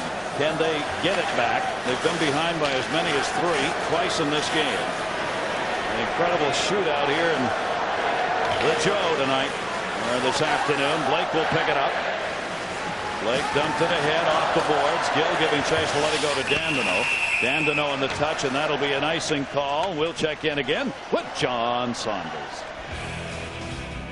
Gary, here on the Dodge update, Roman Turek has had some strange goals get past him, and here's another one. Ricci just crawls up his leg, he follows behind it, flips it into the open net, and the Sharks have a 3-2 lead with under 2 minutes to go. Whoa, whoa, whoa. There you see the Western Conference. St. Louis leading their series. Dallas already up 2-0 in theirs. Colorado winning and up 1-0. And Detroit 1-up and winning here. Faceoff will come to the right side of Jamie Storr. Modric moved it up. Stumple got tied up. Stumple, Robitaille, and Palfy out there together now. They need goals, so they got their 3 top goal scorers out on the same line. Had to do that in game 1. Taken back in behind the net. Gary Carlotti, the 25-year-old Finnish player, is getting a lot of ice time here in the first 2 games of this series. Third ahead for Stumple. Nobody could touch that one up. Gilchrist will come back and get it, and that will be an icing call. Mr. Blake from LA. They have the biggest Red Wings party of this Wayne Gretzky saw Rob Blake as something special from early on. He scored 12 goals to make the all-rookie team in 1991, and he was a driving force in the Kings finals in '93. Though his look is calm, the Kings captain may be the best body checker in the game today. Few recipients of Blake's hits would argue that he hits like a bus. Steve 45, Malibu. Be on it or you'll be under it. And a 2-liner there. Now, Rob Blake hasn't been able to get the big cannon loose here when it's needed by the LA Kings, but we might actually have a game where 2 teams end up with 40 shots in a playoff tilt, where you're supposed to play really tight defensively. Started the third period with 7 shots, hasn't been able to add to it. 37 shots for Los Angeles and 39 for Detroit.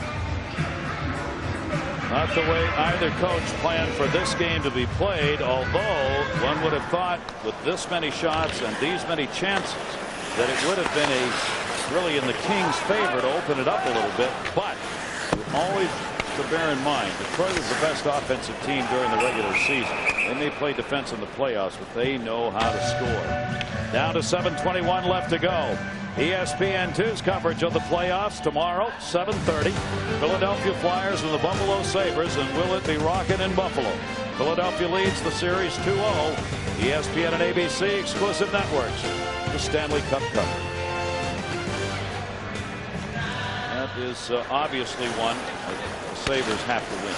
Yeah, what really, the issue with the goal last night, it's clouded and really obscured two great performances by the rookie goaltender Brian Boucher from Philadelphia.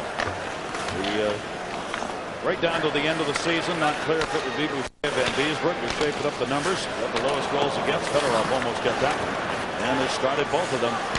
Loose puck. Look at the bounce. Smolinski a chance. Save made by Osgood. Smolinski again. Save made by Osgood. Cleared out to center. 2-on-1 chance. Fedorov is on the far side. Darren McCarty. McCarty. Saved by Jamie Storr. And no rebound. Darren McCarty had the spotlight shining on him right there. They're focusing on him as well. One of the great grinders in the sport of hockey that have scored some big goals. Scored the Stanley Cup clinching goal against the Flyers in '97. Honored by the Royal Canadian Mounted Police for drug prevention programs. And lead singer of the group, Grinder, baby. Yep, musician as well. And I still think, and I said this before the playoffs began, that he is one of the keys to Detroit's march to where they want to end up, and that is in Stanley Cup land. He is part of the heartbeat of this team, and I don't think they can go far without him.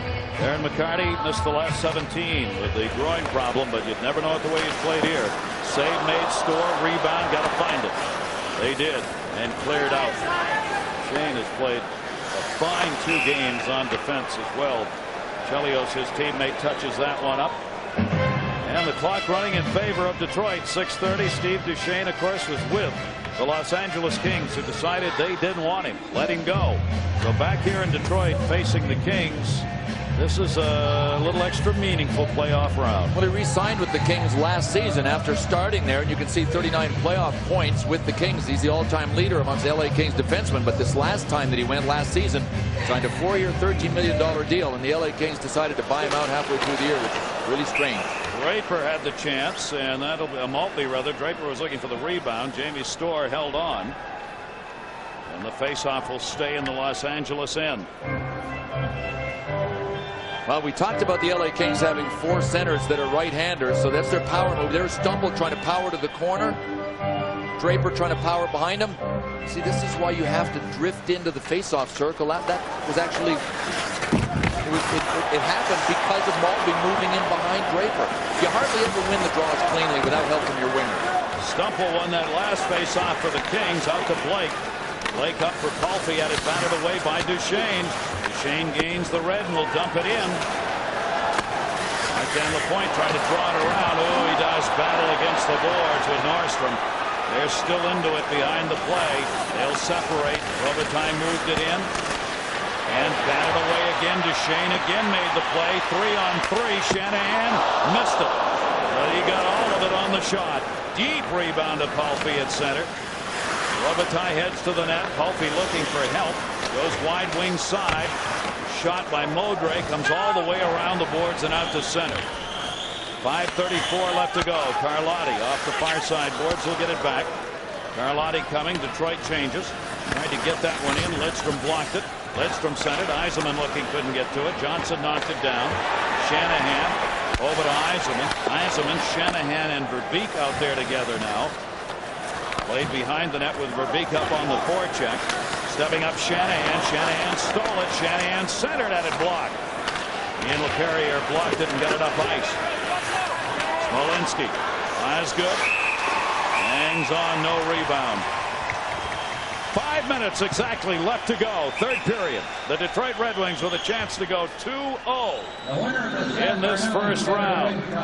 It has been a bruising game 2. These two have been involved in it. Nordstrom and LaPointe.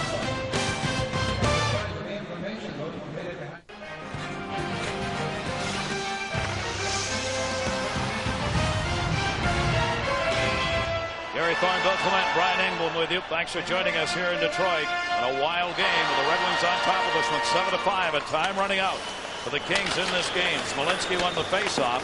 Gary Galley pinned up by Yzerman. Murphy the puck. Murphy will flip that one out deep. Kings now have to take even more chances with their D moving in. Try and create some havoc in front. Get this thing back to within one. Try and get it tied up at least. Send it into OT. Murphy, Verbeek, Yzerman. Detroit wants to do this. Just clear it out and not ice the puck. Jamie Storr dropped that one off. Galley got it up into the middle. Puck checked away. Smolinski will play it. Kings got to get back on side. O'Donnell leveled as he sent that one in, but he waited long enough so they weren't offside. Cleared back out of the zone by Brendan Shanahan. Maryanov was up ice, couldn't get to it. Played by Joseph Stumple. Stumple leaves it. Both teams changing. Palpy in. Palpy spun around by Gilchrist. Lidstrom whacked on the hand. Cleared that one out of there. Knocked away by Blake. Kings on side again. Stumple, Palpy, Blake. Got all the big guys out there, and that'll be held onto by Osgood. 3:56 remaining to go. Let's check in on Matty Nordstrom with Brian Engblom. Brian. Well, we all know that Rob Blake is the #1 defenseman for the LA Kings, but right behind him is Matty Nordstrom. And guys, I've been watching him here tonight because I'm at the Kings end for 2 periods. He has been pounded around by the Detroit forwards. I mean, he's a tough guy. He's solid. He throws a lot of good body checks himself, but he's going to have to learn to get out of the way of some of these, because if this series does go a long way, he's going to run out of gas. Boy, have they done a number on this guy today. Brian, it's almost as if the Detroit Red Wings know what LA was going to do and wanted to beat them at their own game. The Kings wanted to get in deep and really punish Larry Murphy, Steve Duchesne. Yep. Who's the guy with the stitches? Nordstrom. Detroit setting up.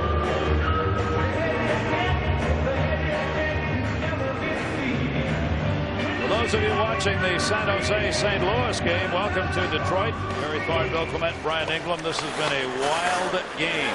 3:53 to go here. Osgood diving and got it. And the wildness is not quite over yet, folks. 42-42 are the shots. I don't know how many playoff games I've done. I've been at this a lot of years. Enough to know I don't remember a game in which in regulation both teams had 40 shots. Ziggy Palffy has been terrific in this tilt. He wound up, froze the defender, tried to get it in front to Matty Nordstrom. And on the defense now for LA, they have to gamble and get down low.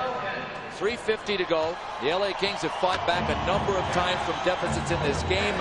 They were within 1. Now they're within 2. They've been down 3 goals twice in the game. Shot by Blake, save made by Osgood.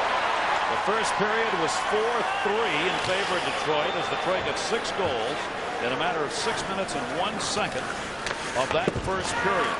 We've changed goaltenders in this game. Stephane Fiset started. He came out of the game for 31 seconds. Jamie Storr came on. Then Fiset gave up the 5th goal and came out for good, and Jamie Storr came on and is still in there. Osgood has gone the distance for Detroit. Luc Robitaille has been big for LA. But the hat trick belongs to Marty Lapointe of the Detroit Red Wings. This is one of the ongoing battles in this tilt. Chris Chelios and Luc Robitaille. Luc Robitaille far more active physically in this game, and as a result he has been a factor. So is Ziggy Palffy. Andy Murray got mileage from the people he had to get mileage from. And unless something changes, it still will not be enough. Detroit up 7-5. Want to remind you, coming up next on ABC, 2 great races, the Bluegrass Stakes and the Arkansas Derby. The Visa Triple Crown Challenge continues towards the Kentucky Derby. You'll see here on ABC. Face-off will be towards the top of the circle, left side of Osgood. 3:27. No one would have predicted a game like this in Game 2 here in Detroit.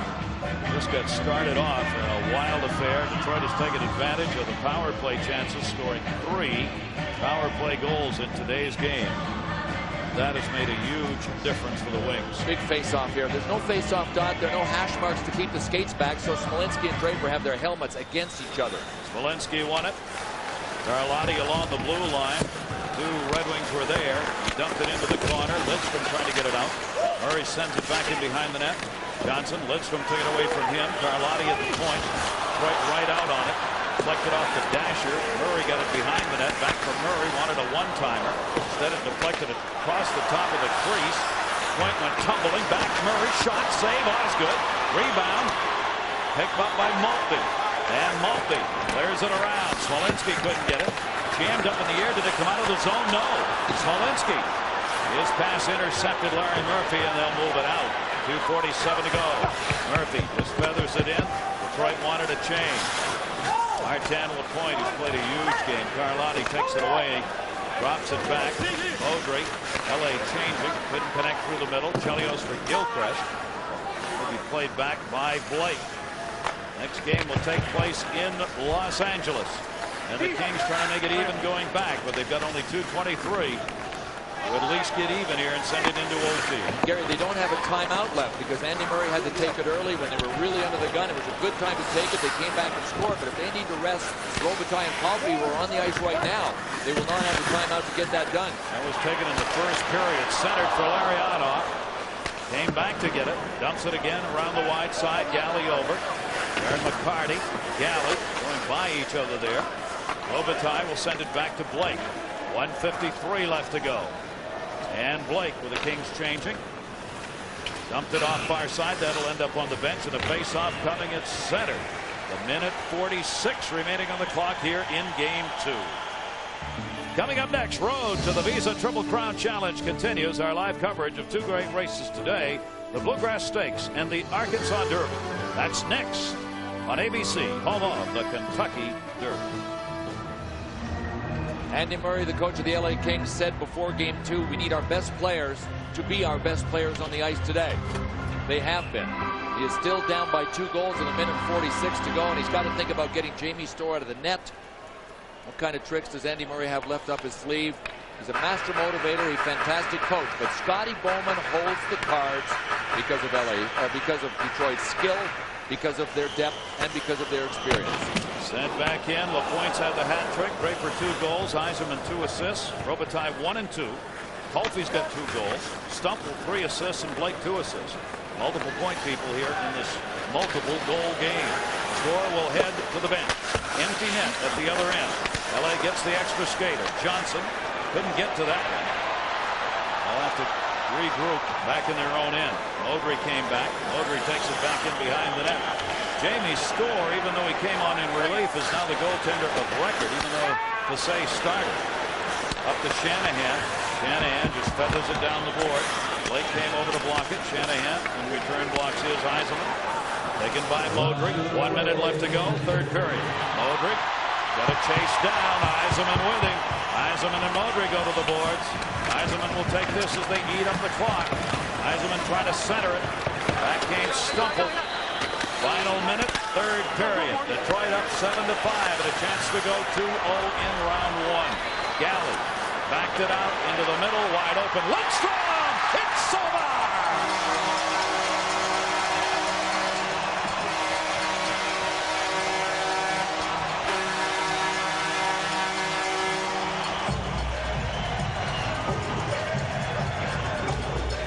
Just another amazing performance by Nicky Lidstrom, and the Detroit Red Wings will go up 2-0. Sergei Fedorov pressure again. It was Fedorov forechecking pressure there that caused the turnover.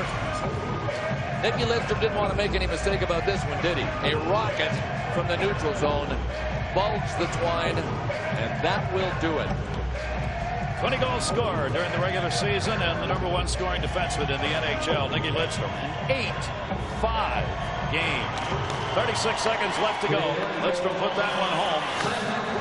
And the Detroit Red Wings here at the Joe, one of their 177th consecutive sellout crowd, will send them home. Penalty coming up. Delayed call. Osgood makes the save. Rebound sitting there, chipped over the net. And here comes the whistle. A slashing call and a cross-checking call. And the officials moving in as Kozlov and Nordstrom had to be separated. Kozlov's going to the box. Yeah, keep the peace here. I mean, this is where Denny LaRue and Kerry Fraser have to keep the peace. Nothing to be gained from any kind of free-for-all. Number 13, Detroit. 2 minutes slashing plus 2 minutes cross-check. 4 minutes. Double minor. Kerry didn't trust our math there. Well, I'll tell you what, Chris Osgood just made the best save of the hockey game from his end. And it'll just be a little asterisk, not even that, just a little blip when you consider that that was the LA Kings' 44th shot. But look at this, Brad Chartrand with a great move. Chris Osgood with the arm save. He just brought it crashing down. Then Nordstrom came in for a rebound here and chopped it up. It hit something and went just wide of the post. Chris Osgood is going to pick up his 33rd playoff win. He'll be 33-17 in playoff games in his career and continue to post outstanding goaltender numbers, both in the playoffs and in the regular season. Lidstrom's goal is second of the playoffs, 26 of his playoff career. He's got the last 2 in this game. Game of 1923 on the empty net. Shot deflected. Nordstrom went behind the net with it. 10 seconds left to go. Looking back up for O'Donnell along the point. O'Donnell reached in trying to get it. Stores back in net at the other end. Cleared out of there. Detroit fans send their team to L.A. cheering a 2-0 series lead as they win at 8-5. We will come back and wrap this up. 8-5 Wings. We're back live inside Staples Center, Game 3, the Kings and the Wings. Of course, Detroit leads 2-0. The first 2 games back in Detroit. Starting his 3rd straight playoff game is Chris Osgood. He had the shutout in game number 1. 2-0 over the Kings. 5 goals allowed, though, in game number 2. The Kings crashing the front of the net. In goal for Los Angeles, it's a story. Stephane Fiset gets his 3rd straight start. He was pulled in the 2nd period in Detroit. Wasn't happy with his game, especially goal number 5, shorthand side by Chris Draper. Referees tonight, that man Don Koharski is joined by Paul Stewart on the line, Gerard Gauthier and Pierre Racicot. And coming up right now with the play-by-play, game number 3, Bob Miller. All right, Jim, thank you very much. The crowd is ready. Are the Kings ready to get back in the series? Little delay here before the drop of the puck. And the Kings and the Wings both anxious to get this thing underway, that's for sure.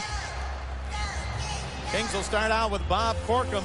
There's Kelly Buchberger. There's Chris Draper. He had a big game Saturday afternoon in Detroit. He'll take the opening faceoff here against Bob Corkum.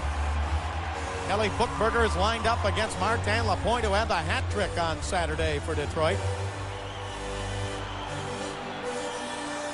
And this game is underway. The Kings win the opening faceoff. Sean O'Donnell tried to give it to Corkum, but it's taken away by Larry Murphy. Murphy for Detroit. Up ahead on the right wing. Here is Draper. Then a shot by Lapointe and a save. And covering up is Fiset. So Lapointe fired from the right wing boards and put it right on target. Well, hockey players, like most athletes, are creatures of habit. This morning on the blackboard, Kings Training Center, here's the itinerary for the day. 10 a.m. the meeting. 10:25 necessary skate. Whoever wants to skate, go out there.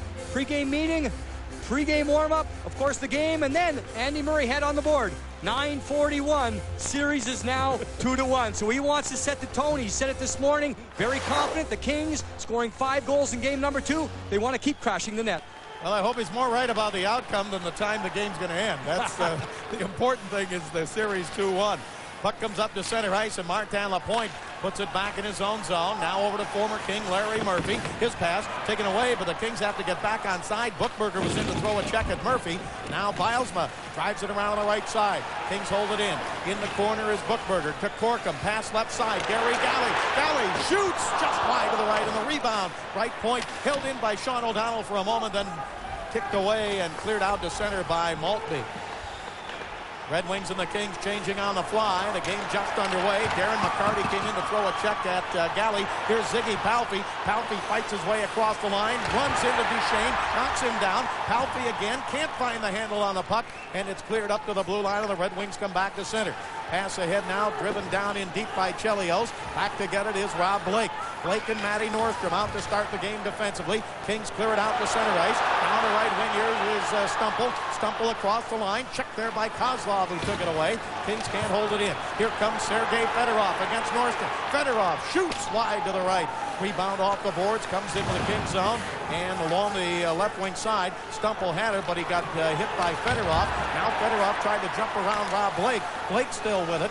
Stumple back in to get in the Kings zone. It was giveaways in the first period Saturday afternoon that was the Kings' downfall, and now again the Red Wings try to take it away, and they do. Here is Shanahan, right wing corner, centered in front. Kings break it up, and it's cleared out to center ice. Tipped there by Robitaille. No score here in the first period. and a two-line pass called here against Detroit. 18:06 to go in the first period. Little shoving going on, but no score so far. Neither team with a great opportunity yet in the game. No, certainly the Kings hope Game 3 is different from 1 and 2. In Game 1, you remember the first shift of the game? That man, Darren McCarty, went in on Gary Galley. Game 3, different story. Galley's ready for it. McCarty's actually the guy knocked off balance, so that's a little bit of a sign. Talking with Andy Murray this morning, the Kings head coach, the one thing he was talking about, Bob, and Andy Murray watched the game last night. Dallas in Edmonton. The crowd was on its feet in Edmonton. They were going, and it's one of the few times where you could really see the direct influence. The Edmonton owners had that one thing on their mind. The tempo was there. They got the puck in deep. They crashed the net. He talked about that. Very important for the Kings to start quick against the Wings. Hockey Berg is in this game. He's out defensively now with Jarek Karalahti for the Kings. Craig Johnson took it away, tried to center it. Yzerman broke it up, and now Todd Gill has it for the Wings. Gill's past the blue line, taken away, and a shot by Berg, and a save by Osgood. Kings forecheck again, but the puck is chipped off the glass and down into the Kings zone. Here on the right side is Verbeek, checked there by Hockey Berg, hard into the boards. Puck is taken away by the Kings and cleared out to center ice where Dandino goes back to get it. So Hockey Berg in, Yaroslav Modry is out. That's the only lineup change for the Kings here in Game 3. Puck comes to Jason Blake. Blake at center ice. He flipped it in. The other King scratches. Steve McKenna, Marco Tuomainen, Nelson Emerson, Jason Podolin, and Modric. Here is LaPointe. His shot blocked and taken by Jason Blake, and he clears it quickly out to center ice. You see the Kings a little more simple in their own zone here in the first period. They're not taking time. That simple play. Get the puck out of your zone. Don't look for the perfect pass. Chip it off the boards. Igor Larionov, left side. Now Larry Murphy in the slot. Murphy sent it into the right wing corner, and the puck taken and cleared off the boards and right back out to center ice. 16:51 to go in the first period. Bob Miller along with Jim Fox and Bill McDonald. Nice to have you with us. First ever playoff game by any team in this beautiful new Staples Center, the home of the Kings. From center ice, Gary Galley slaps it hard, and it comes up out of play, up into the crowd. Well, Kelly Buchberger joined the Kings late in the year, but he knows how much the home crowd can mean to a team. I think it comes huge. I think if you watch a lot of the games on TV, you'll watch how energetic the fans are and if the players feed off it. And coming in LA, I've played a few playoff games against LA in the past, and it's been very loud here, and the fans been tremendous. And we expect nothing less from them tonight, and we're ready for the win. Well, they've gotten it so far here at the start of the game. Ziggy Palffy at center ice, checked by Chelios. Puck comes down in deep to Duchesne. Duchesne to Chelios, taken away by Palffy.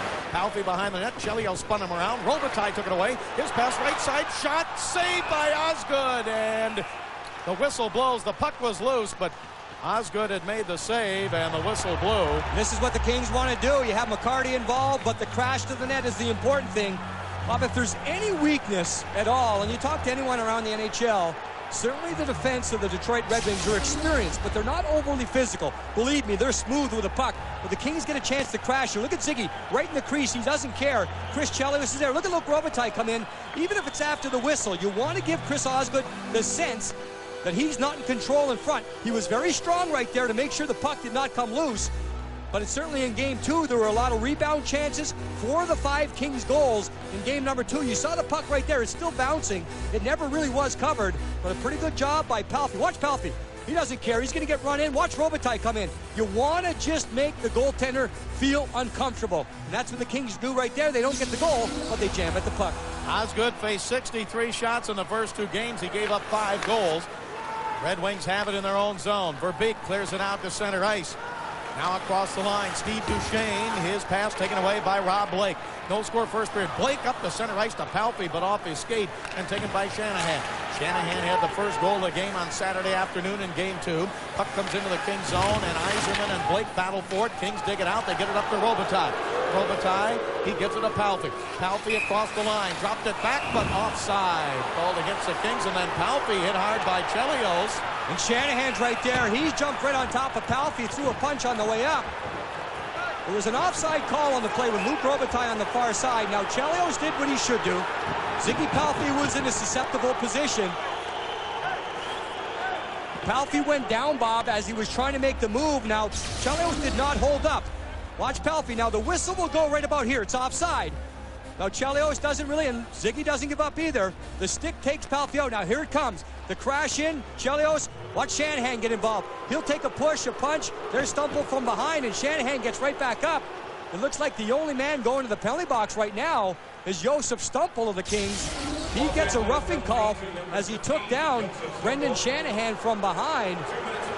I'm sure the Kings don't like it from the standpoint of the initial call. Chelios followed through. Again, Bob, I think everyone should have to expect that. We saw that hit.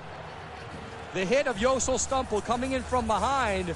It was directly from behind. There's Chelios. He made the first hit. It was big Brendan Shanahan that was knocked down by Joseph Stumple. And that's the reason for the roughing call. You'll see Palffy go in again. Right now, the whistle is gone, so that's why the Kings are upset. The feet taken out from underneath. Now, not the penalty right here, but Brendan Shanahan will become involved. You'll see Shanahan fall forward right there. It's because he was hit by Stumple from behind, roughing against Stumple. So the Red Wings get the first power play of the night. They were #1 on the power play in the regular season. They are 3 out of 13 in this series. Fedorov shot, knocked down, saved by Fisset. As Fedorov came down the middle and off balance, still put it toward Fisset, and Stefan made the save. So the Red Wings hitting at 23.1% on the power play in this series. Bob, I mentioned in the open, I think the biggest difference in this series is entry into the offensive zone on the power play. Scotty Bowman, the head coach of the Wings, he has so many gifted offensive players who can skate well, handle the puck, hold on and protect it. There's the best right there, Sergei Fedorov. He's able to get in the offensive zone. Igor Larionov, he's another guy. It's very important to get that puck in the offensive zone. The Wings do it. They don't dump it in. They carry it in, maintain control. Fedorov had 27 goals during the regular season. Now the Red Wings hold it in. They get it right side. Here's Steve Yzerman. Yzerman back to Nicholas Lidstrom. Shoots, deflected wide. Rebound to Fedorov. Fedorov left side. Put it down in the corner to Verbeek. He banned on his pass, but Thomas Holmstrom has it. He's checked hard there by Nordstrom. Here's Fedorov again for Detroit. Back to the blue line on the power play. Here's Fedorov in the slot. Backhand pass and shot wide to the right. Verbeek got his stick on it, shot it wide. Now down in the right wing corner. Fedorov gives it back to the blue line to Yzerman. He shoots. Tipped in front. Saved by Fisset. Taken by the Wings again. Fedorov, his pass broken up. And Fedorov again is shot wide to the left. The Red Wing is injured on the play, and the Kings are getting another penalty. They're going to be 2 men short for a minute 5. Who is it, Thomas Holmstrom? He went down. I think Rob Blake is going to go off. It looked to me like Rob Blake kicked the feet from out from underneath Thomas Holmstrom. That's a huge key in this series. Everyone knows that Holmstrom is going to go to the front of the net, and Holmstrom is still down. I think the term everyone uses is slew foot. You can see the mark on the side of the face. Blake's involved. Blake goes down first. Holmstrom pushed him from behind. Now, Thomas Holmstrom will go right to the front. That's what he likes to do. Watch Rob Blake. A little bit of a push, a shove. Oh, there's the cross check. That's all it was. A cross check right to the side of the head. Right there. There's no doubt about that.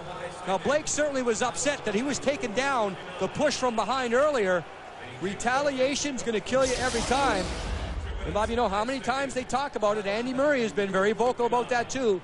He just basically says, and Andy Murray, you know, he bottom lines it all the time. Andy says unnecessary penalty.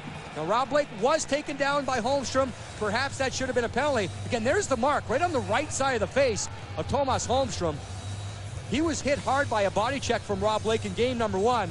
He was knocked silly. He went down. He got up, down again. He's a tough guy. He goes right to the front of the net. So the Kings are 2 men short for a minute 5. In the regular season, in a 2-man disadvantage, the Kings allowed 3 goals in 17 times.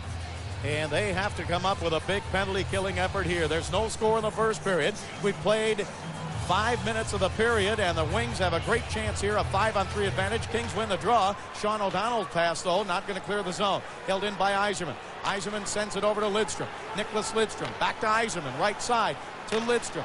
Lidstrom's got Fedorov in the middle, gives it to Yzerman. Yzerman crisscrosses with Lidstrom, gives it to Lidstrom. He doesn't take the shot. Now his pass, gets it back, right side, Lidstrom in deep again. Fedorov scores! He was right in front of the net, and it's a 1-0 lead for the Red Wings. They score with a 2-man advantage. Well, you know what's going to happen, Bob. The Red Wings have a strong power play, the best in the NHL during the regular season.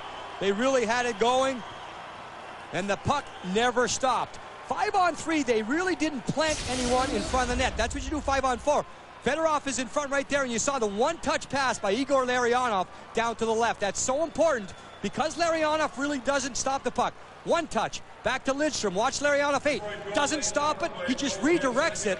And the Kings are spread out in that situation. The 5-on-3, certainly you're going to be outnumbered down low, but the Wings change their formation. The big guy in front of the net, Wings lead it 1-0. Now they still have a one-man advantage. Pass to Shanahan, right wing, shoots, and a save by Fisset. Fedorov gets his second goal of the playoffs. Igor Larionov and Nicholas Lidstrom with the assist at 5:21. I mentioned the difference, Bob. 5-on-4, they plant Holmstrom or Lapointe in front. Right here, there's really no one in front of Stefan Fisset. Yzerman switches positions right here. You see Lidstrom go this way. That set up the situation with a one-time shot. They didn't use it. Fedorov is right here. He's spinning, turning, again, because that puck did not stop. And Bob, that's a skill element. It takes a lot of skill to redirect and move that puck around without stopping the puck. And if you don't stop it, very difficult for the penalty killers to catch up with the puck. Again, Fedorov wasn't positioning himself in front from the standpoint of creating a screen. He was the extra man. The puck moved around, wide open for the one-timer. Fourth power play for the Wings and 14 chances in the playoffs, and the Kings clear it this time in the Detroit zone. Still a minute 20 left to go on this King penalty to Rob Blake. Red Wings bring it back up to center. Dropped back there by Larionov. Now to the blue line, but met right there by Sean O'Donnell. And Kings clear it back in the Detroit zone once again. Osgood gives it over to Larry Murphy. Kings down 1-0 here in the first period. Igor Larionov dropped it at center ice, but Duchesne had to go back and get it. He gives it to Larionov. Over to Lapointe. Lapointe to Larionov. His pass tipped off the stick of Duchesne. Back out to center ice. And the Red Wings have to regroup. 45 seconds left to go on the power play. Wings get it to Larry Murphy. Slaps it hard behind the net. Stopped by Fisset. Fisset leads it there, and it is driven the length of the ice by Sean O'Donnell. You see the Wings right there, Bob. They're not used to dumping the puck in with a man advantage. They tried to dump it in. Nowhere near getting possession. Fisset stopped it. The Kings cleared it.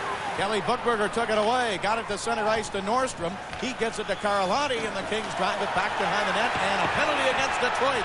Coming up here, Steve Duchesne took Kelly Buchberger down, and the Red Wings get a penalty. Now there's 20 seconds left in the King penalty to Rob Blake. There goes Kelly Buchberger over to the King bench. Looks like his hand is hurt or either cut. He went down. It was Buchberger that was interfered with by Steve Duchesne. Duchesne kind of clipped Buchberger with his legs.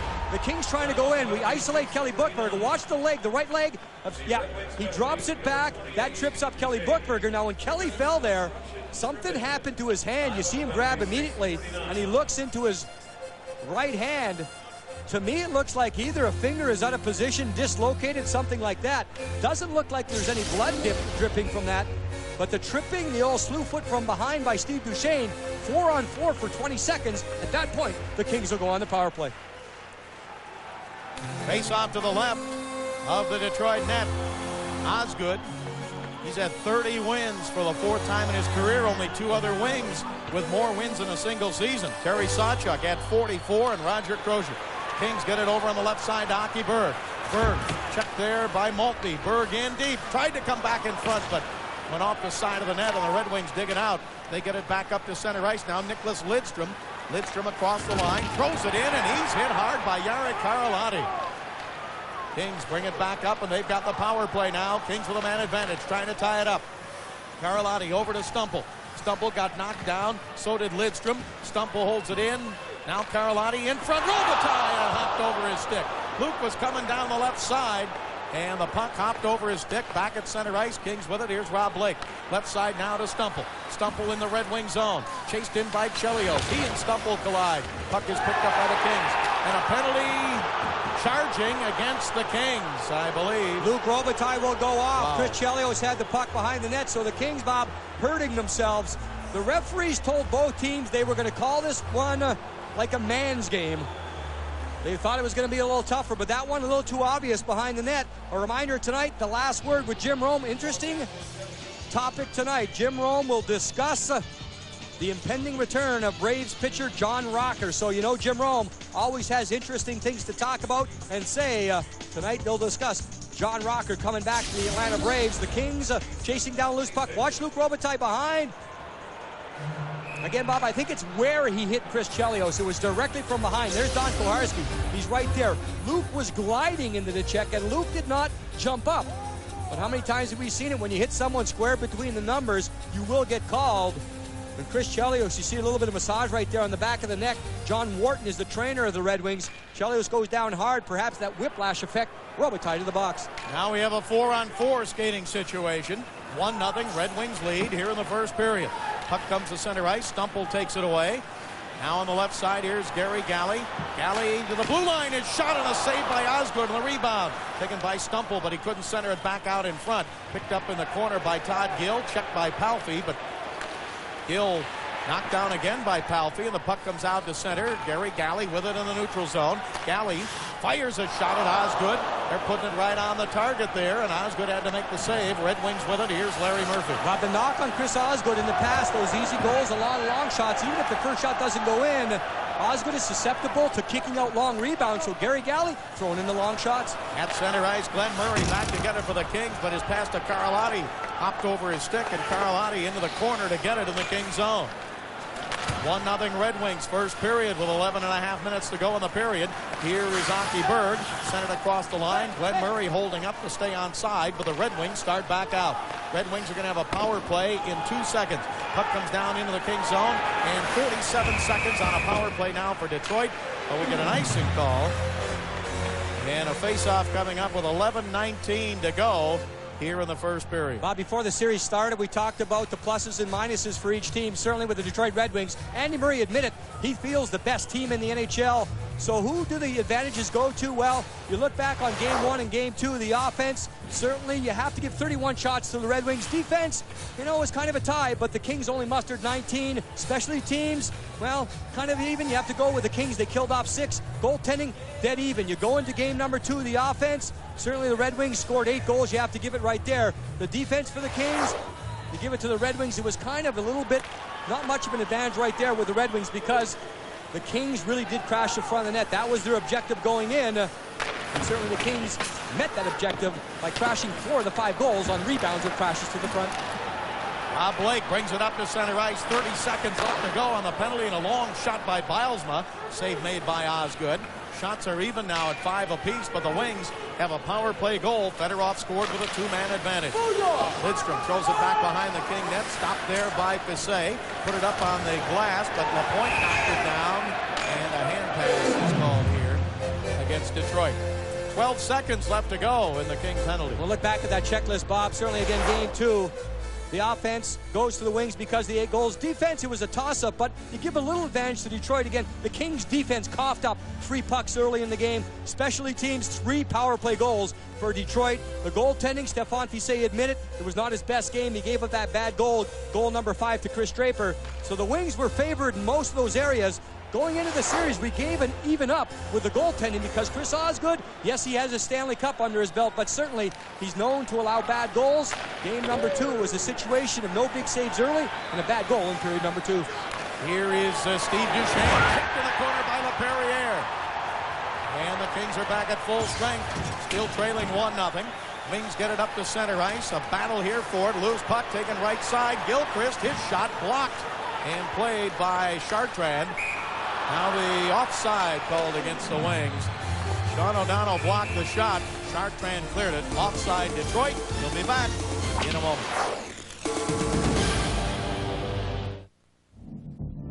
There's a moment in every race.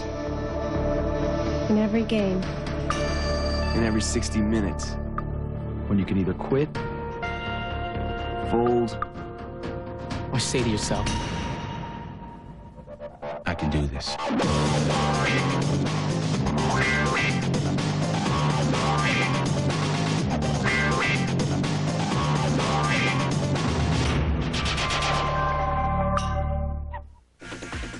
run a rental car company, and we have 14 Hyundai Accents. Customers were always telling me how much they love the Accent. So I test drove one and I bought it. Their 10-year and 5-year warranty definitely shows you what kind of confidence Hyundai has in their vehicles. So I went into the dealership, treated me right, gave me a great deal, walked out of there a happy man. Freedom to me means to be able to go wherever you want without any problems. The Hyundai Accent comes with the freedom of America's best warranty for only $8,934.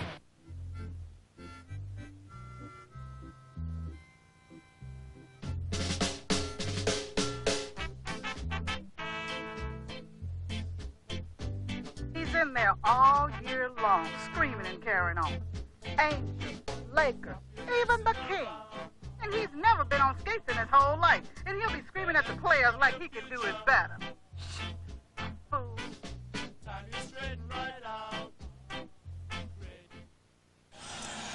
Now look at the King bench. They are down 1-0 here in the first period. Taking some penalties that have put them down, and Detroit scored with a two-man advantage. Fedorov from Larionov and Lidstrom at 5:21.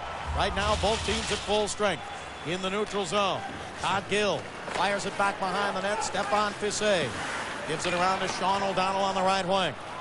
Sean O'Donnell up the center ice. Fires it hard around the boards here along the left wing side in the Detroit zone. Kings try to get to it. Galley pinches in, but the puck cleared back out to center ice. Taken there by Sean O'Donnell. O'Donnell's pass taken away by Verbeek. He runs into Gary Galley right at the King blue line, but Ian LaPerriere is back there to get it. Galley and O'Donnell back. Kings have got Jason Blake, Chartrand, and up to center ice now. The Kings bring it across the line. LaPerriere is the center. He moves in deep, and it's just poked away. And Dandino with a hard check on LaPerriere. And back comes Detroit to center ice. Yzerman across the line. Cuts to the right side. Throws it in behind the net. It comes around to Martin Lapointe. Lapointe checked there by Ziggy Palffy. Lapointe knocked down. Blake gives it to Palffy. Now back up to center ice. Here is Matty Nordstrom into the zone. Nordstrom down the right side. Detroit zone. Pulls up. Fires it in front. Knocked down. Stumple has it. Stumple for the Kings. Right circle. Turns. Shoots. Blocked. Stumple again back to the blue line. Matty Nordstrom takes his time. Robitaille behind the net, walks in front, and a pass is tipped away out the center by a diving Kirk Maltby. Pretty good coverage by the wings forwards on the Kings defenseman. Matty Nordstrom get into the zone with speed. Rob Blake's out there, Bob. A lot of close coverage on Rob Blake. The wings trying to take away his shot. Stumple lost his balance. Here is Draper. Draper's pass up the middle, tipped to the blue line and out to center ice. Puck taken by the Kings again. Long pass intended for Robitaille, taken away. Larry Murphy drops it there for Draper. His shot on a stick save, and the puck comes up out of play. With 8:34 to go in the first period. 1-0 Detroit.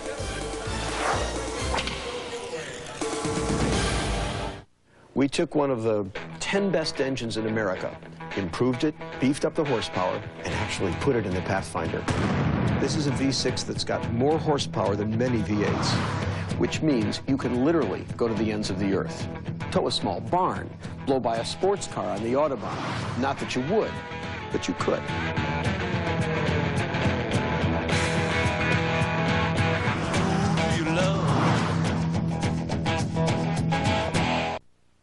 We took one of the 10 best engines in America, improved it, beefed up the horsepower, and actually put it in the Pathfinder. This is a V6 that's got more horsepower than many V8s, which means you can literally go to the ends of the earth. Tow a small barn, blow by a sports car on the Autobahn. Not that you would, but you could.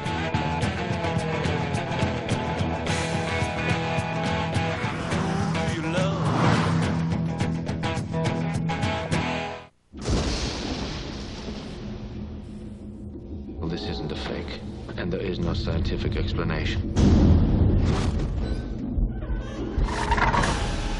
What's happening in your life, Frankie? This is a warning. I just want my life back.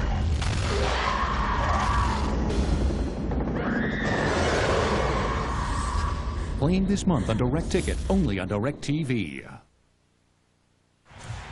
We are back here at the home of the Kings, Staples Center. Face-off will be in the Kings zone to the left of Stefan Fissé. Detroit with a 1-0 lead, and they win the draw. Here's Chelios. He gives it right side to Kozlov. Kozlov shoots. It's deflected by Fissé over the net.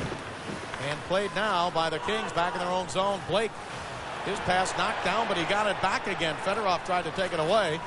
Now Blake's pass up to center ice, broken up by Slava Kozlov. Back into the Kings zone, chased in by Corkum. Corkum's pass to Matty Nordstrom. Nordstrom up to center, slides it over to Smolinski with a long shot save made by Osgood. Osgood stick handles with it. His pass taken away by Smolinski. To the blue line, Carlotti couldn't hold it in. One man back for the Kings. It is Aki Berg. Left side, here's Kozlov. Now Kozlov being checked by Berg. Pass is taken away by Carlotti, and the Red Wings hold it in. Back behind the net. They hang on. Holmstrom looks out in front. He's got a man coming in. Shot hit the side of the net. It was Gilchrist coming down the left side. Now Holmstrom again. Knocked down by Smolinski. Berg steps into Gilchrist. Red Wings stay with it. Here's Gilchrist. Behind the net. Pass in front. Holmstrom fanned on it. Fedorov shoots and a save by Fassé. Rebound knocked away by Fassé on Holmstrom's bid. Again, the Kings don't clear. Holmstrom, left corner. Checked by Smolinski. Gets away. Goes behind the net. Wraparound pass comes out to center ice. And a penalty coming up here. Might be interference on the goaltender. Looks like trying to sneak off on the play. Todd Gill was a defenseman that jumped down low. There was some contact with Stéphane Fassé. I believe that will be the call.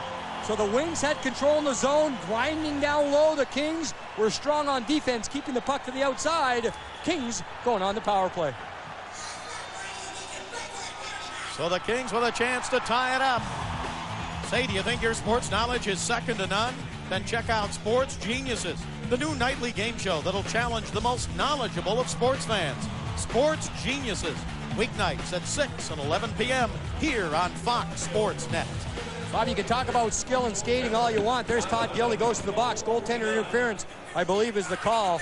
But that last shift was just grind all the way. Smolinski on Holmstrom. A lot of traffic in front of the net. The Kings controlled the Red Wings from the standpoint of not allowing Detroit to the middle of the ice. And again, just as Todd Gill was coming in, a defenseman, he was turning to go and change on the play. He made contact with Stéphane Fassé. That's the reason for the penalty. And the fans waving the blackout towels here at Staples Center as the Kings get their second power play of the night. They are 0 for 1, and in the series, they are 0 for 10. New Jersey and Florida, the other two teams who do not have a power play goal in this year's playoffs. Kings bring it across the line. Thrown back around the left side toward Robitaille. Knocked down by Gary Galley. Robitaille, his pass to Stumple. Stumple bats it over now to Palffy. Here's Ziggy Palffy on the right side of the blue line to Blake. Left side to Galley. Gary Galley shoots. Tipped wide. Rebound. Blake holds it in. Blake's pass to Ziggy Palffy. Palffy on the right side. Back to Galley. Left side. Galley shoots wide. Rebound back toward Palffy. He didn't get it. Yzerman had it tipped away by Blake. Palffy. His pass taken away, and the Red Wings bring it back up to the neutral zone, and it's cleared by Nicholas Lidstrom. A lot of maneuvering there, Bob, by both teams. Pretty good cross passes. Blake to Galley to open things up. Josef Stumple, the Kings trying to set picks right in the middle of the box to give more time for the Kings to get shots on goal. Wings take it away from behind as sent off by Maltby on the right side to Chelios, and he finds a spot and clears it back behind the King net with 53 seconds to go in the Red Wing penalty. Bob, you just mentioned the Wings coming in from behind. That's an important part of the game plan for both teams. You limit space, you limit time, you back check very hard, closing the gap from behind. Smolinski, right side, slaps it hard around the boards. Left side to Robitaille. Luke's pass in deep, taken by Smolinski, but he wheeled it up the middle, and it's intercepted by Detroit. Back to center ice. Sent down the left side toward Duchesne, cutting in. His pass up the middle, tipped away by Aki Bergen. Back come the Kings. 25 seconds to go in the power play. Jason Blake to Craig Johnson, but he didn't get it to Larry Murphy. Clears it back out to center. Kings back to pick it up, but Chris Draper jumps on it for the Red Wings. And now Duchesne clears it back into the King zone. 8 seconds up to go in the power play. Here's Matty Nordstrom. Kings are down 1-0. Nordstrom drives it into Detroit zone. In front, Jason Blake shoots, and a save by Osgood. Great chance for the Kings. Jason Blake right in front. Osgood with a save. Here's Nordstrom. Shoots wide. And the Red Wings are back at full strength. Brad Chartrand for the Kings in the Detroit zone. Chartrand right side. Put it back behind the net. He was trying to hit Jason Blake. Taken away and chopped out to center ice. Kings bring it back in, but offside is called. So the Kings' best chance of the night went to that man, Jason Blake. But Osgood made the save.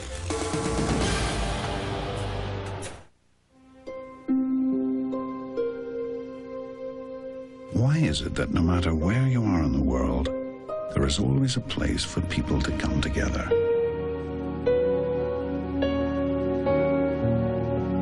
When you think about it, it's simple. Humans are a social bunch. We need each other. That's why we are doing what we can to make it easier for the human race to stay united. ¡Ay, caramba! Introducing new hot and spicy wild chalupas.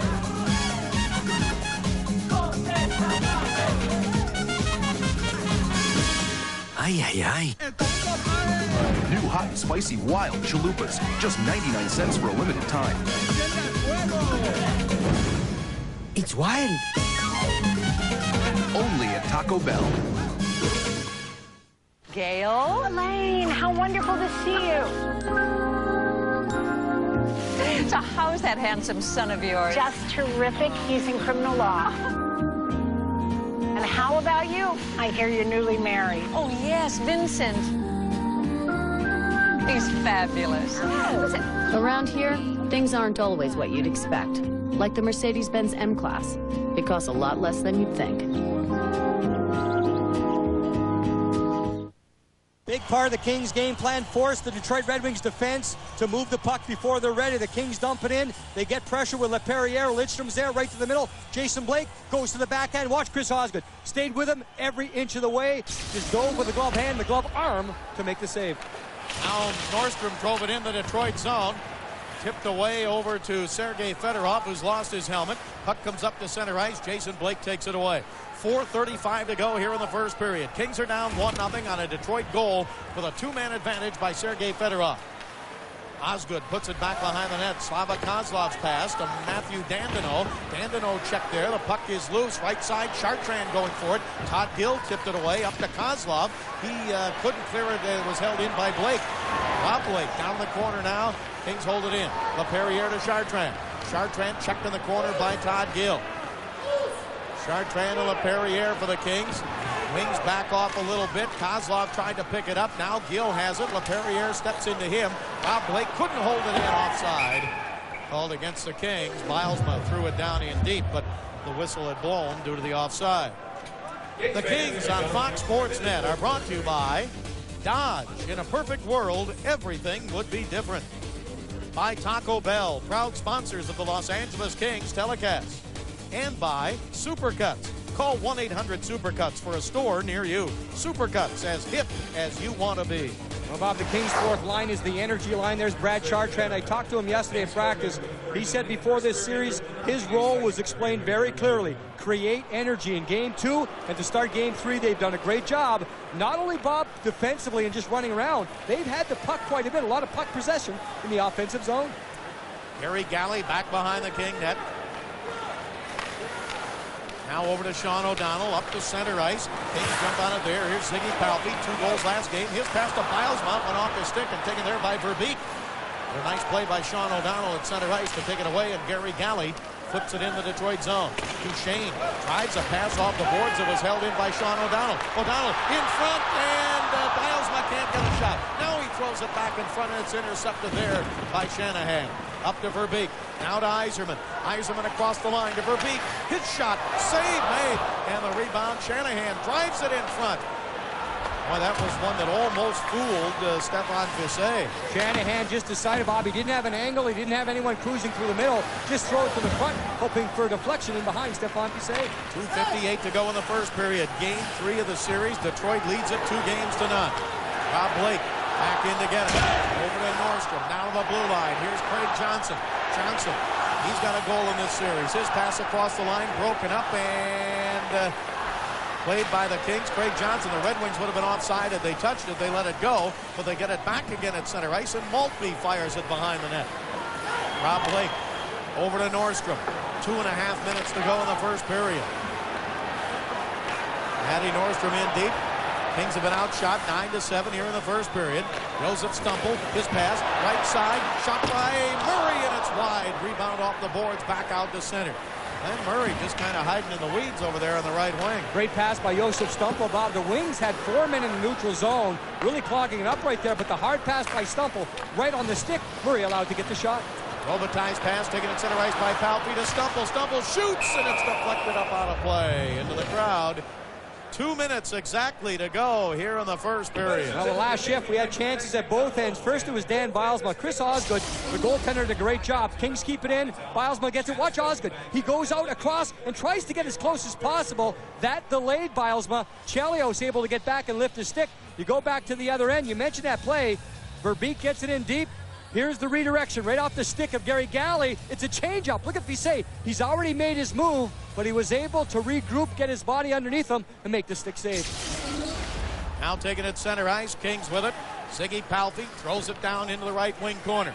Bill McDonald will be interviewing one of the Kings at the end of this period. Puck comes around the right side. Good check by Palffy on Gilchrist, but Fedorov steps in to take Palffy out. Here's Stumple.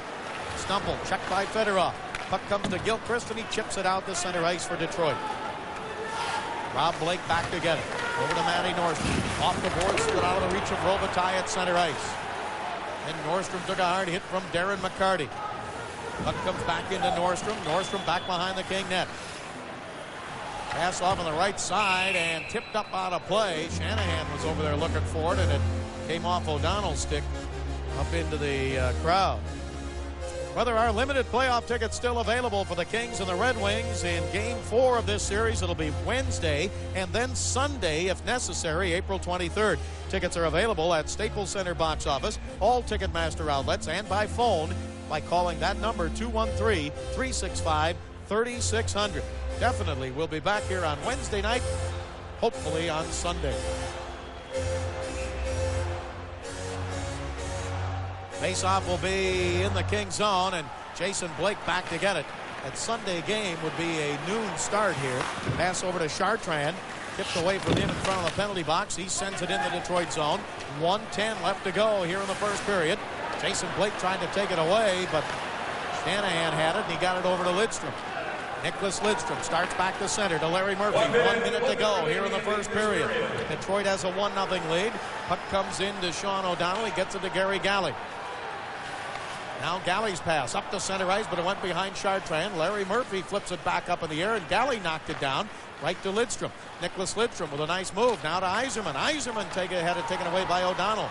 And Chartrand clears it back up to center. Jason Blake took a swing at it, didn't get it. 35 seconds to go in the first period. Here's Kirk Maltby for Detroit. Maltby around Galley, shoots, and a save by Fiset. Nice move by Maltby, and Fiset came up with a big save. Here now is Rob Blake in front of the King bench. 21 seconds left to go in the first period. Pass to the Red Wing line. Swiping at it there is Bilesman. Now he sends it in deep. Picked up by Duchesne. He's checked by Kelly Buchberger. Puck cleared back to the King line. 8 seconds left to go. Pressure now by Draper. Kings trying to get away. Nordstrom got it out to center ice. Draper gets hit there, and that's the end of the first period. Only one goal. It came with a two-man advantage for Detroit on the power play.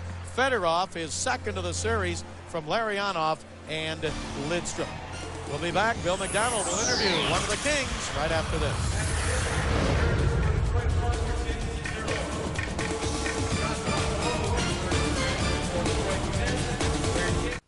Here on Fox Sports Net, we take you inside the Kings dressing room. They're getting set to come out for the start of the second period. They're down 1-0 to the Detroit Red Wings. And now time to give you our Toyota trivia question and answer. Who tied a Stanley Cup record with 6 game-winning goals during the 1999 playoffs? That was last season. It was Joe Nieuwendyk. He had 6 game-winning goals for the Dallas Stars in 1999 as they won the Stanley Cup. Well, the Kings are not only up against the Detroit Red Wings, they're up against the winningest coach ever in hockey history, and he has 202 wins in the playoffs. That's Scotty Bowman. And Andy Murray had this comment on matching wits with Scotty Bowman. I don't know if it's possible to match wits with Scotty Bowman. You look over at him on your left side, he's on the Detroit bench there, and it's kind of a nice feeling to know that he's kind of looking at you, watching what your changes might be, and maybe following what your team would do. But Scotty's just an outstanding coach, and I look forward to the challenge. And Bob, when you talk about Scotty Bowman, there's always that mystique. Does he control the referees? Does he talk? There's Scotty coming in. Does he control other things? Of course, in Detroit, there was the construction at the Kings Hotel, and everyone's saying, hey, I saw Scotty with a hard hat in the lobby. He's controlling that. Yesterday at practice, I was talking with Dave Lewis, assistant coach, and I told him, I said, hey, Dave, we landed the other night in Los Angeles. It took us a half an hour. We were delayed on the ground for a half an hour at LAX before we could get to our gate. Scotty Bowman overheard that, and he said to me, you know what, only half an hour? I told the airport officials to make it a whole hour. That wasn't the case. But everyone talks about Scotty Bowman and the mystique and things of that. And certainly, if he has that doubt in your mind, it's always back there. And, he uses it to his advantage. But I heard at the Red Wing Hotel, they had a power outage, and they also had some construction over there near their hotel. So they may have been blaming Andy Murray for that. I don't know. Second period just about ready to get underway with the Detroit Red Wings out in front 1-0. And at center ice, it's Corkum against Draper, and Draper wins this draw. Back into Chelios, and he flips it high in the air. Both teams are at full strength. Puck is cleared to the blue line, but knocked down there was Corkum. He got knocked down by Duchesne. Here is Kelly Buchberger. Sends it in the Detroit zone. Broken up by Martin Lapointe. Flipped it high in the air, and Gary Galley had to wait for it to come down, and Draper was coming by him trying to get to it. For the Red Wings back of their own blue line. Pass taken away by Corkum. Corkum's pass taken away by Chelios, and he slaps it in wide as it bounces into the corner. Played in the Kings zone. Up along the boards. Red Wings Kirk Maltby there, but Kings take it away. Second period just underway. Maltby gets it back again. Maltby backhands it in deep. Boy, the Red Wings get on that puck, and I'll tell you, they have the knack of staying with it. Cleared back up to center to Palffy. Back comes the Red Wings. Fedorov to take it away. Bob, you never feel comfortable on the ice with the Red Wings. Of course, in Game 2, 3 giveaway goals by the Kings in the first period.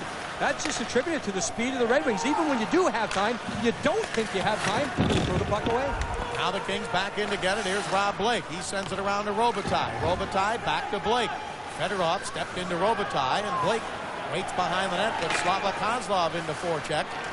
Kozlov gets knocked down. Puck comes up to center ice to Stumple. Stumple to the blue line. Stumple in the slot. Right wing pass. Played off the boards by Palffy. Palffy got spun around. Puck is sent left side. Here's Nordstrom. Nordstrom put it back around on the right wing side. Kings Robitaille to Stumple. Stumple up the middle, and he couldn't get it to Palffy. It was tipped away back into the Kings zone. A quick pass by Fisset. Up to Blake. Blake ahead across the line. Palffy in front. Shoots. Saved by Osgood. Great save by Osgood as Palffy made his favorite move and got stopped. Right side, Verbeek with a shot and a save by Fisset. The Kings' best chance of the night. Now taken by Todd Gill, but he overskated. He was being checked from behind. Puck is held in on the blue line by Yzerman. Over now on the right side to Verbeek. Verbeek to Shanahan. Shanahan knocked it down. He gives it to Yzerman. Yzerman checked by Craig Johnson, and puck kicked into the corner to Shanahan to Verbeek, and his shot hit a skate. Kings take it away. Back they come to center ice. Stumple leads it down the right side, trying to hit Glenn Murray, taken away by Dandino. Dandino's pass to the blue line, held in by Aki Berg. Red Wings get it back again, though, and it's cleared by Dandino.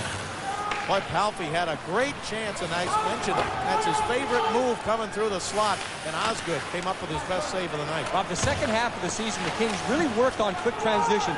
Not many teams in this league can beat Detroit at that game, going the other way quickly. The Kings did with Ziggy Palffy getting in behind. It was a nice pass up, right on the stick, and then Ziggy Palffy had that favorite move.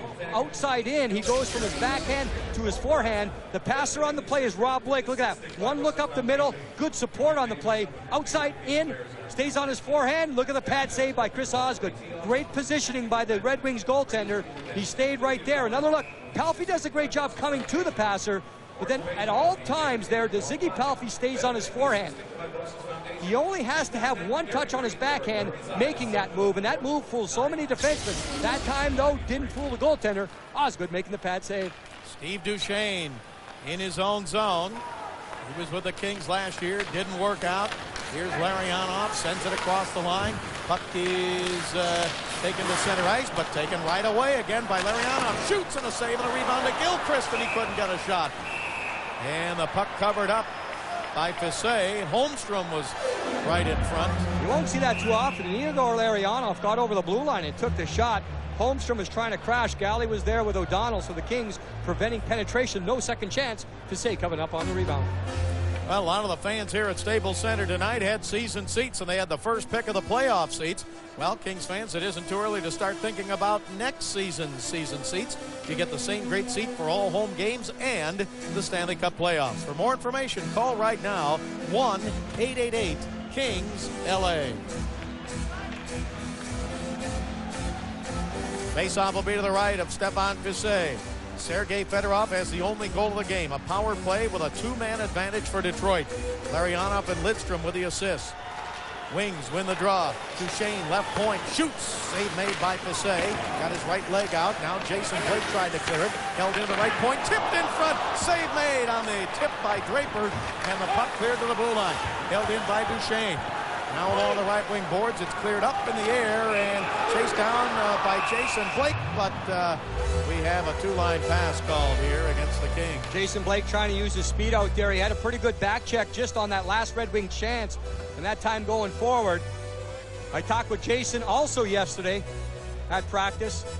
There's Jason right there. He's trying to get things. The one thing he did, Bob, in game 2, you know, it's that mind game. After every shot the Kings had with Jason Blake on the ice, he just stood right in front of Chris Osgood. Even after the whistle, he didn't turn around, didn't go for the face-off. It's just playing that mind game. You're trying to just show the other team you're not going to back off. You just kind of hang in there. It's going to cost you a cross-check in the back, maybe a push to the back of the head, but that's the way Jason plays the game, and I thought his line was very effective. Osgood, the knock on him again is that traffic in front, trying to get underneath his skin, trying to get him mentally off his game. And Jason Blake had a pretty good chance in the first period here, but got stopped by Osgood. Now Rob Blake for the Kings. 16:27 to go in the second period.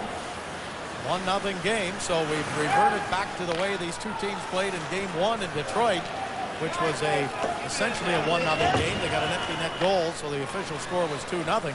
Then the wide-open, high-scoring game in Game 2. Wings, off the line, Fedorov, his shot blocked, and a penalty coming up here. Penalty coming up, the Red Wings have it, and I think he got the Wings. Darren McCarty will be going off. He doesn't like to call. I don't necessarily blame him, Bob. He was wrapped up along with Luc Robitaille. Looks like unsportsmanlike conduct also. Maybe a double minor against McCarty.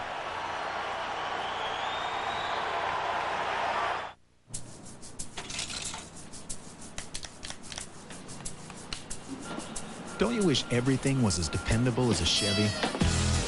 Right now you can find these offers on Chevy cars. Get $1,500 cash back on a Chevy Camaro V6 and act before April 30th and get $1,750 cash back on a Cavalier Coupe or sedan. So, want a car you can depend on? See a Chevy dealer today. Chevy, we'll be there. It is the double minor, tripping and unsportsmanlike conduct. The Wings were trying to enter the zone. They dumped a puck in. Luc Robitaille was wrapped up with Darren McCarty on the far side. Scotty Bowman doesn't like it. The infraction happened right in front of the Red Wings bench. Both guys were locked up. It looked to me, Bob, at first that Luc Robitaille hooked McCarty, but at the end, McCarty came through. Robitaille went down, so the Kings go on the power play. Double minor, 4-minute penalty. Kings are 0 for 2. They've got to take advantage of these power plays. They're down 1-0. Long shot from center ice by Lidstrom. Easy save there for Fisset. 4 minutes to work on the man advantage now and tie the game and possibly take the lead. Robitaille throws it in. Red Wings take it away, and it's cleared by Chelios. Back to the King line. Now Robitaille. Robitaille's pass right in front of the King bench. Gary Galley drives it in. Red Wings stop it behind the net. Here's Chelios. Quick pass right by Galley and back into the Kings zone. So the Kings have to dump it in to gain entry in the zone. Many times, Bob, that means only you're going to get the puck about 50% of the time. That's kind of an automatic because the Wings get back. Osgood stops the puck. The Kings will try to do a better job carrying the puck in the offensive zone. Blake drives it back behind the net. Osgood stops it there. He plays it up on the glass. And it wears along the right wing boards and get a whistle out of there. I think it may have hit the linesman at first. And that's exactly what happened. There is Pierre Racicot talking things over with Chris Chelios. Osgood was able to get out of the net, stop the puck cleanly. The dump in by Rob Blake came right from the red line, so that gives Osgood a lot of time to go out behind the net, stop it. That's what the defenders want to do. You want to get your goaltender to touch it up, stop it, and have a defenseman pick up that puck. Kings have got Glenn Murray, Smolinski, and Craig Johnson up front. Carlotti and Berg back of the points. Face-off in the Red Wing zone. And the face-off won by Draper to Chelios. Glenn Murray quickly over to try and take it away from Maltby. Maltby checks him. Smolinski gets it to Berg. Berg to Carlotti. Carlotti shoots wide. Tip up in the air and into the crowd. Well, the Kings trying to get things going. Craig Johnson was positioned in front along with Chris Chelios, so the battle continues there. Now look at that last dump, and you see Rob Blake, he's right at the red line when he dumps the puck in. Kings trying to get pressure. Watch Osgood. Because there's so much time and space there, he has all kinds of time to get out, stop the puck.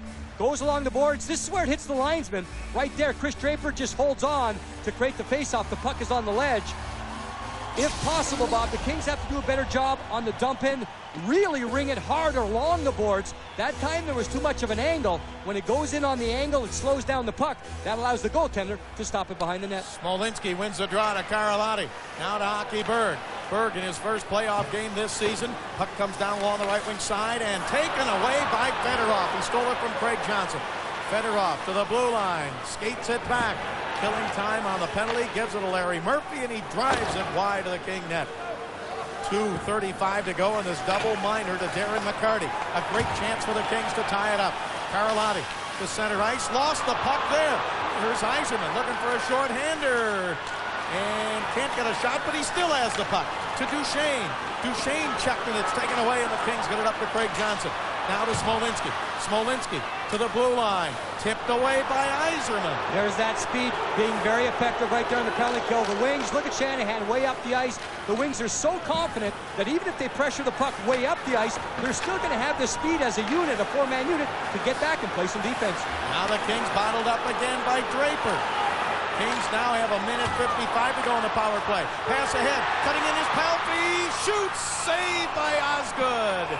Palffy didn't get the shot he wanted. He was pressured from behind, and Osgood makes the save. But that is the game-breaking ability of Ziggy Palffy of the Kings.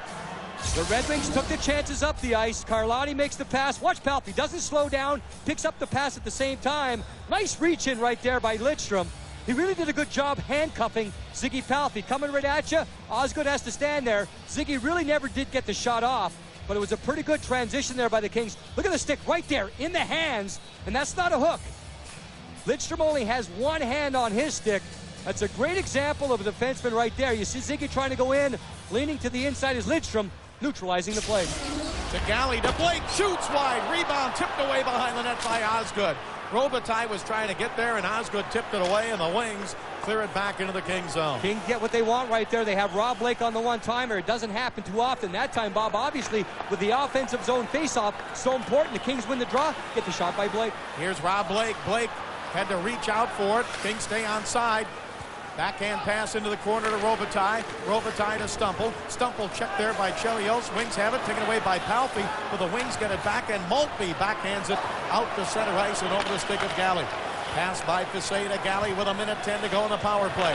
Kings down 1-0. Here's Stumple trying to get around Chelios. Chelios goes down. Into the corner comes Lidstrom. Now it's behind the net. Puck comes into the right wing corner. Pinching in is Jari Karlotti. Karlotti gets spun around. Karlotti protects the puck. Still has it. Now to the blue line. Here's Palffy. Left side. Kings don't get a shot yet. Now in front to Robitaille, but tipped wide. Taken by Karlotti. Karlotti's pass back on the left side to Gary Galley. Galley down the corner. Galley's pass back to the right point. Karlotti's got some room. Karlotti sends it up the middle. King still with it. Stumple's shot knocked down. He holds it in. Now his pass tipped away. Red Wings with it and cleared to center ice. Chelios so aggressive on that penalty kill, Bob. He's a defenseman, but he chased that puck all the way to the blue line. Rob Blake does that many times with the Kings. Chelios effective, never backing off. It's thrown in by Karlotti, but the Red Wings take it away, and it's cleared again, this time by Shanahan to center ice. 15 seconds to go in this 4-minute power play for the Kings. They're down 1-0. Robitaille slaps it behind the net. Osgood stops it there. Flipped it back along the boards. Robitaille took it away. Tried to center it, but it hit Shanahan, and the Red Wings are back at full strength. The Kings get one shot with 4 minutes on the power play. One shot on goal, and they still trail 1-0. Red Wings have it. They've got Shanahan right in the slot. Shanahan tipped it, and Larionov gets a shot. Save made by Fisset. McCarty couldn't hang on, and the puck cleared to the blue line and up to center ice. Here's LaPerriere. Cross ice pass to Jason Blake. Blake lost it back out to center ice. 11:35 to go here in the second period. Matty Nordstrom drives it in. Flipped along the boards by Osgood. Taken there and up to center ice. LaPointe gives it to Larionov. Larionov had Gilchrist hold up at the blue line. Kings back in to get it. We're in the second period. Bob Miller along with Jim Fox and Bill McDonald. here on Fox Sports Net tonight. Game 3 of the series, and the Red Wings have a 2-0 lead. Here is Brent Gilchrist in the slot. Over to LaPointe. His shot blocked. Rebound. Kings pick it up. Back they come to center ice. To the blue line. Pass down the right side. In deep is Jason Blake. He got it from Chartrand. Blake checked in the corner. And the Red Wings back in to get it. Blake being held there for a moment now at center ice. Long drive into the Kings zone by Todd Gill. That was Martin LaPointe and Jason Blake back behind the play. Kings come back to center. Pass on the left side. Across the line now. In deep, a pass that hit the side of the net. And Bilesma now to Kelly Bookberger. Bookberger back into the corner to Bilesma. Bilesma trying to get away from Larry Murphy. Bilesma rolled it up the middle. Kings hold it in, but now the Wings get it back. Karolotti flipped it in, but Kozlov brought it back to center, and he gets it over to Larry Murphy, and Murphy flips it in deep. A lot of tempo in this game, a lot of speed, Bob, but at the same time, very few rush chances. Neither team able to get an outnumbered attack, neither team able to get speed through the zone. They're still skating. The puck is being moved very quickly, but unable to penetrate into the zone with a lot of speed. If you don't do that, very difficult time getting those quality chances. Rob Blake steps in front of Yzerman. Gives it over to Matty Nordstrom. He gets hit hard. Nordstrom still battling and behind the King net. Sent around to the left point, but held in by Duchesne with a shot. Tipped wide, and the Red Wings on it again in the King zone. Here is Shanahan. He gives it to Yzerman. Yzerman checked by Blake. And a penalty to the Kings. Stumple cross-checking on Shanahan. So the Red Wings go on the power play with a 1-0 lead.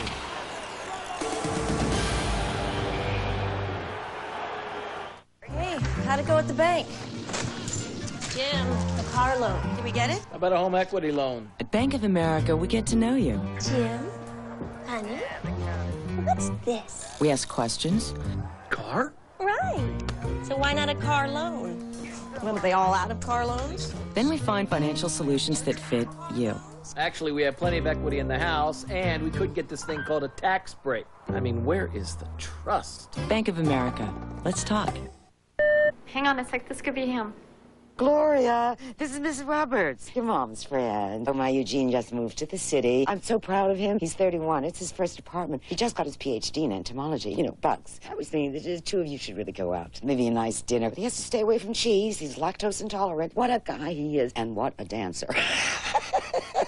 Your mom's friends. Another reason to get call waiting ID. Know who's calling before you click over. Pacific Bell. The phone is, once again, your friend. They wanted to recreate Venice. So they called in Sempra Energy to develop a heating and cooling system that would control the climate for virtually an entire new city. All of which makes for a far more comfortable gondola ride next time you're in the middle of the desert. The Venetian Casino Resort in Las Vegas. Thanks to Sempra Energy, it's a cool place to be. The only goal of the game was a two-man advantage goal by the Wings in the first period on the power play. They get a chance here, cross-checking the call against Stumple along the boards. Josef Stumple's argument here is that he didn't have the jerking motion. You'll see the push and another push. I think Stumple's argument is no time did he back off and crack forward with the arms. It was more of a push up the back of Shanahan. Shanahan gets right back up, but the referee, Paul Stewart, calls cross-checking. Wings on the power play. Face off in the King zone. The Wings have it. Here's Steve Yzerman. Yzerman setting up the power play now. His pass down in deep, and in front was Verbeek, and his shot wide. Taken by Holmstrom. He's checked there. Behind the net, Fedorov. Back up the middle. Left side shot. Save made on the shot from the blue line by Yzerman. And the puck comes around to Matty Nordstrom. Can he clear? Nope. Held in. Boy, that gives you such an advantage. Lidstrom holds it in. He sends it back on the right side on the power play. Fedorov back to Lidstrom. Nicholas Lidstrom back on the right side. Wings hanging on. Lidstrom again. Gives it to Fedorov. Fedorov back into Yzerman. To Fedorov. One-timer. Save. Rebound up the middle. Taken away by Corkum. And he clears it on target. Save made by Osgood. Big save by Pisse, Verbeek, and Holmstrom in front. It was a screen shot. The Kings able to make sure there's no second chance. Pisse with a save. Kings defenseman clear the zone. Gary Galley gets knocked down. Penalty against Detroit. Charging the call by referee Paul Stewart. Will go off. Paul Stewart was the back referee. He made the call on the play. A little bit too much force on the check. LaPointe coming a long way. to meet up with Gary Galley. A reminder, coming up next on Fox Sports Net, the National Sports Report. You can check out all the day's action in the port. In sports today, and that show will recap sports from a new, fresh perspective. Check it out immediately after our game, the National Sports Report. Tomas Holmstrom in front of the net. Look at it right there. The backside right in the face of Stefan Pisset, going back and forth. That's his job. And the Wings did able to get a shot on the play. Now, the Kings don't want to lock up right there. I talked with Stefan before the series. He says the Kings defenseman can't get locked up with Holmstrom because all that does is provide a two-man screen instead of a one-man screen. Right after that play, Gary Galley was behind the net for the Kings. Lapointe came in, charging the call, 4-on-4 skating. Jim, I think a lot of people would have looked at that and said, why doesn't Rob Blake just crank that guy and get him out? So a good explanation there that Stefan does not want that. He wants to be able to see the puck more clearly. It's easier to see the puck with only one man standing in front of you instead of two men. And also, if you get locked up with that man in front of the puck, then there's only three men that can look around and perfect the passes of the Red Wings. So you just got to leave him there and hope the goaltender finds the puck. This is a 4-on-4 skating situation. Igor Larionov to Steve Duchesne. Up the middle of Larry Murphy. Murphy back over to Kozlov. Kozlov checked by Aki Bird. Puck taken by LaPerriere. He bats it with a glove, which is legal in the defensive zone, to a teammate. Bird, 2-on-2. Down the right side. Here is Kelly Buchberger with a backhander save made. Buchberger again. Got his own rebound back behind the net. Protecting the puck. Now tipped away by Duchesne out to center ice. Kings are going to be on a power play in 3 seconds. And they have it now, and the Kings are on a power play for a minute 1. Pass up to center ice. Here comes Stumple. Stumple to the blue line. Tried to come down the middle. Tipped away. Red Wings bring it back to center. Draper with Maltby. Pass over to Maltby. Maltby tried to jump around Gary Galley. Maltby down in deep. He gets it over to Chris Draper. Draper had a couple of goals in the last game, but the Kings take it away, and here comes Robitaille. Robitaille to center ice. He slaps it back behind the net. Osgood had a little trouble with it. Palffy came in to try and get it. Now Stumple came into the corner. Puck is batted free and taken by Blake at the blue line. Blake pulls it in. Left side, Gary Galley. Galley to Stumple. Stumple in front and right behind Ziggy Palffy. Now Robitaille chasing it down. Robitaille along the right wing boards. Back to the blue line to Rob Blake. Blake turns. He shoots. Saved by Osgood. Rebound Galley. Galley over to Robitaille. Kings have 8 seconds up to go in the power play, but the Wings take it away, and Draper brings it to center ice. Kings get it back. Blake with it, but the power play is over. Blake drives it in. Kings get one shot on that power play, which lasted a minute 10. Now Luc Robitaille knocked down by Martin Lapointe. Puck is taken by Nicholas Lidstrom. Some think this man will win the Norris Trophy as the best defenseman in the NHL. Chris Pronger in St. Louis might have something to say about that. Here's Smolinski in to get it. Bob, he would win the trophy if they had it for the smoothest defenseman. He's understated defensively, so slick offensively, and he does a great job at both ends. Smolinski came across the line. Kings hold it in the Detroit zone. Craig Johnson, he drives it back behind the net. Chasing it down is Smolinski. Smolinski put it in deep. Todd Gill took it away. Gill checked by Craig Johnson. Oh, a penalty against Smolinski. Turned around and hit McCarty. And a penalty coming up against Smolinski. 1-0 Wings. Back in a moment. Wayne, what will your first act as commissioner of the Bubble Boys Hockey League be? Right now we have a great thing going with the red and blue teams, but down the road I see us trying to expand. We'll add colors, orange, green, black.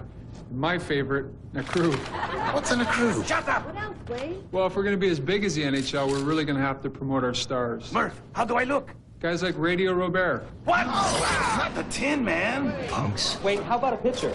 This is an outrage! I knew I should have stayed home. Pretty boy! Hang on a sec, this could be him. Gloria, this is Mrs. Roberts, your mom's friend. Oh, my Eugene just moved to the city. I'm so proud of him. He's 31. It's his first apartment. He just got his PhD in entomology. You know, bugs. I was thinking that the two of you should really go out. Maybe a nice dinner. He has to stay away from cheese. He's lactose intolerant. What a guy he is. And what a dancer. Your mom's friends. Another reason to get call waiting ID.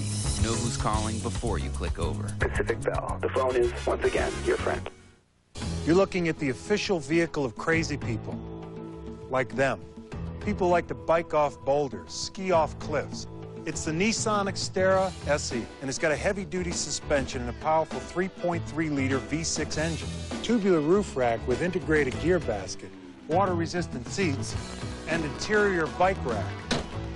Oh, and did I mention the built-in first aid kit? The wall kind of snuck up on you, didn't it? Wings will go on the power play again, 1 for 4. Unnecessary penalty. You'd have to say this one is that type of high sticking the call against Smolinski.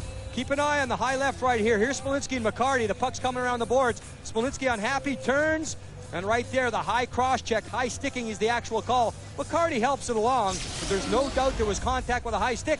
Wings go on the power play. They have a 1-0 lead. 5:53 to go here in the second period. Here's Steve Yzerman. Yzerman, who missed game 1 with a flu, tried to throw it in deep. He gets on it again, but his pass taken away by Rob Blake, and Blake clears it out to center ice. Red Wings on the power play. The only goal of the game was scored with a 2-man advantage for Detroit. Sergei Fedorov back at 5:21 of the first period. Nordstrom in to get it. Slaps it around the right point. Held in by Yzerman. Yzerman to Lidstrom. Lidstrom turns. Shoots. Score!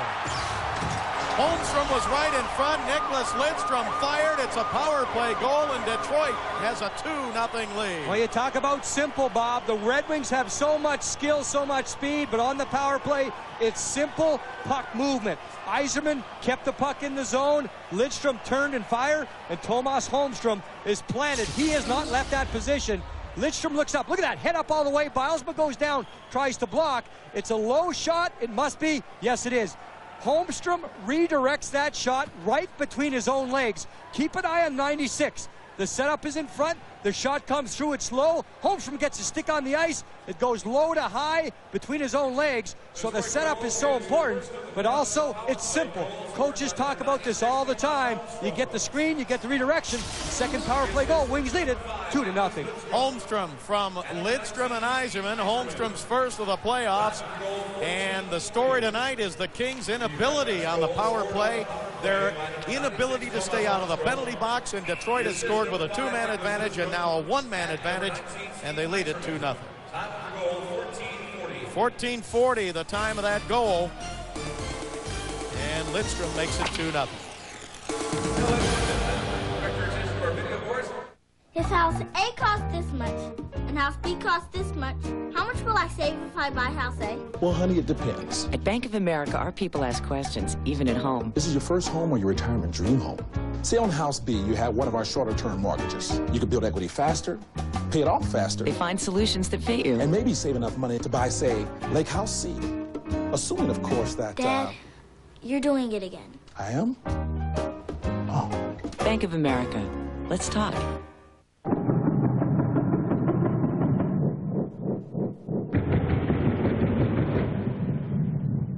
We installed an innovative heating and cooling system for one of the most renowned theaters in L.A. One that's so efficient and quiet, chances are you'll hear every little sound on stage.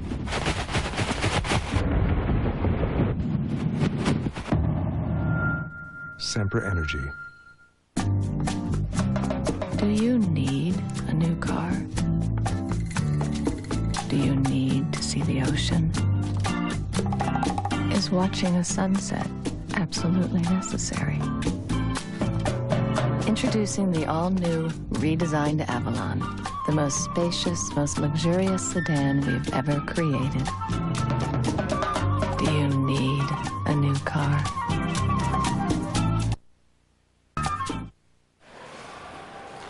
Detroit with a 2-0 lead over the Los Angeles Kings. Look at that goal. Look at the head of Lidstrom all the way. He has his head up. Many players drop their head to shoot. That's so important because he can see Holmstrom in front. There's the redirection. 2-0 Wings.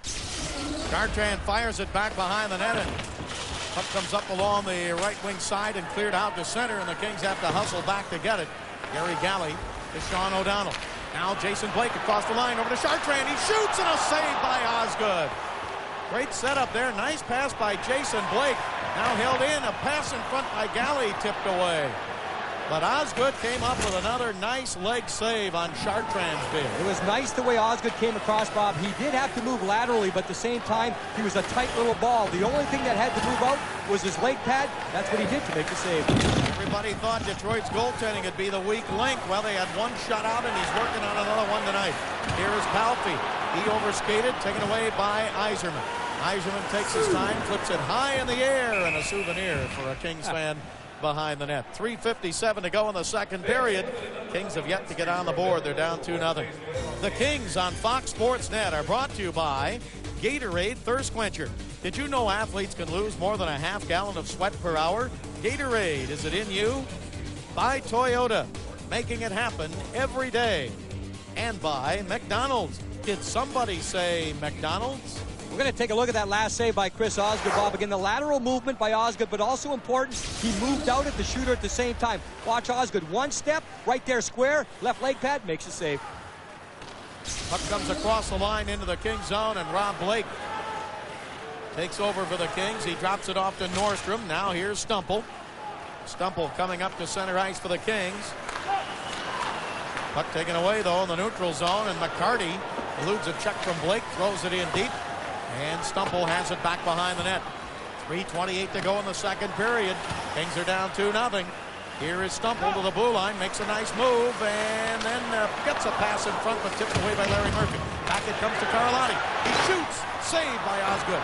Rebound, Gilchrist for Detroit, clears it up in the air over Carlotti, and it's chased down by Aki Berg. Now a loose puck in the Kings zone. Carlotti jumps on that. Here's Carlotti to the blue line, throws it down in deep. Kirk Maltby back to it. He is checked by Carlotti and hit hard. Now Maltby checked again, this time by Glenn Murray. Puck comes into Maltby, and Craig Johnson checks him into the boards. Puck taken away by the Kings. Smolinski, he gets checked there by LaPointe. Puck is dug out and cleared to center ice by Detroit, and Aki Berg back together. Well, the Kings trying to change the tide right here, Bob. Hard hit by Carlotti. He jumps down. Big hit on Maltby. Craig Johnson driving down the right side behind the net. Johnson, he had Glenn Murray, but we've got a penalty here. The net was dislodged. Osgood was knocked back into it. It might be Brian Smolinski, Bob, of the Kings. He may get an interference call. He pushed Chelios back, although there may be a delay of game call. We'll have to see which way it goes. Chelios may be guilty of pushing the net off deliberately, and for that reason we get a penalty. But right now Chelios is staying on. I think Smolinski will go off for the Kings. I think it'll be an interference call. Smolinski was driving to the net. You'll see the crash at the last second. Actually, it's Osgood that's going to get the penalty. Osgood backs in himself. Wow. Delay of game against Osgood. If you take a look at that, certainly, Bob, I would not argue anytime the Kings get a chance, but Chelios backing in. Osgood, I think what Paul Stewart is saying, that Osgood propped himself underneath the crossbar as the traffic was coming at him, and then stood up. And when you do that, you can knock the net off the marsh pegs. Steve Yzerman is talking with Paul Stewart. Bob, I think it's an odd call. Again, I'd love to see the Kings on the power play. They've got to get back in this game, but the traffic was so close. Watch Osgood. Chelios is coming down. Chelios was hit by Smolinski. Now he backs in. Net is still on. The traffic right now. Does Osgood back in? I think it's actually Chelios that pushes it off with his right hand. Yeah. Osgood, unfortunately, for the wing standpoint, gets the call. Chris Chelios was involved. So there's a crash to the net. The Kings drove. They create the penalty. Kings go on the power play. Penalty will be served by Pat Verbeek. Well, the Kings are getting chances here. They're 0 for 5, though, with the power play tonight. One of them, a 4-minute power play in which they got only one shot. Kings have got to get back in this game using the man advantage. But the Red Wings win the draw. Now it comes in the corner, but taken away by Robitaille. Robitaille to Ziggy Palffy. Now to Robitaille. Double teamed along the boards. Puck comes in deep. Nicholas Lidstrom clears it past Galley back into the Kings zone. Bob, you said it perfectly. The Kings were double teamed along the boards in the offensive zone. They have the power play. A little bit better by the Kings hunting down that loose puck. You've got to outnumber the penalty-killing team when you have that man advantage until you get control. When you get control, then you can spread out and move the puck around. Left side, Palffy moving in deep. He's got a man in front, but he sent it behind Galley, and it comes back into the Kings zone. Rob Blake back in to get it. 1:19 to go in the King power play. We're late in the second period, and the Kings are down 2-0. Here's Rob Blake. He fanned on his pass, and it is not cleared yet. Bounces over to Chelios, and he clears it. Back behind the net, stopped there by Stefan Fiset. 1 minute left to go on this power play for the Kings. A goal near the end of this period would give him some life coming into the third. Smolinski slaps it behind the net. Osgood had it bounce off of him, and Lidstrom got it to Fedorov, and he clears. Back down into the King zone. The coolness right there of Nicholas Lidstrom. They had a bouncing puck. All he did was corral it between his own legs. He just looked around. So much calm and control by Lidstrom. That's why the Wings were able to clear that zone. Detroit in the regular season tied for 8th in penalty killing in the NHL. Kings drive it in. Wings take it away. Clear it up to center ice, and here comes Chris Draper. Draper, left wing, scored from there in game 2. Doesn't get a shot this time, but kills time, and now only 18 seconds left on the power play, and the Red Wings have it again. Here's Kirk Maltby. Maltby pinned there by Aki Berg. Smolinski back to get it, but only 8 seconds left in the power play. Smolinski to center ice. Smolinski across the line. Red Wings 3 seconds away from being back at full strength. They take the puck. The Kings get no shots on the power play, and they're 0 for 6 in this game. Puck thrown back in deep, and Fiset knocks it around the boards. The Kings are 0 for 15 with a man advantage in this series. Across the line, Aki Berg put it down along the boards, and Gilchrist broke it up with 6 seconds to go in this second period, and an icing call against Detroit. Well, the Kings not getting anything going on the power play, Bob. The one thing that's sticking out to me, it seems very simple. The dump-ins have to be better by the LA Kings. Chris Osgood is doing exactly what the goaltender should do.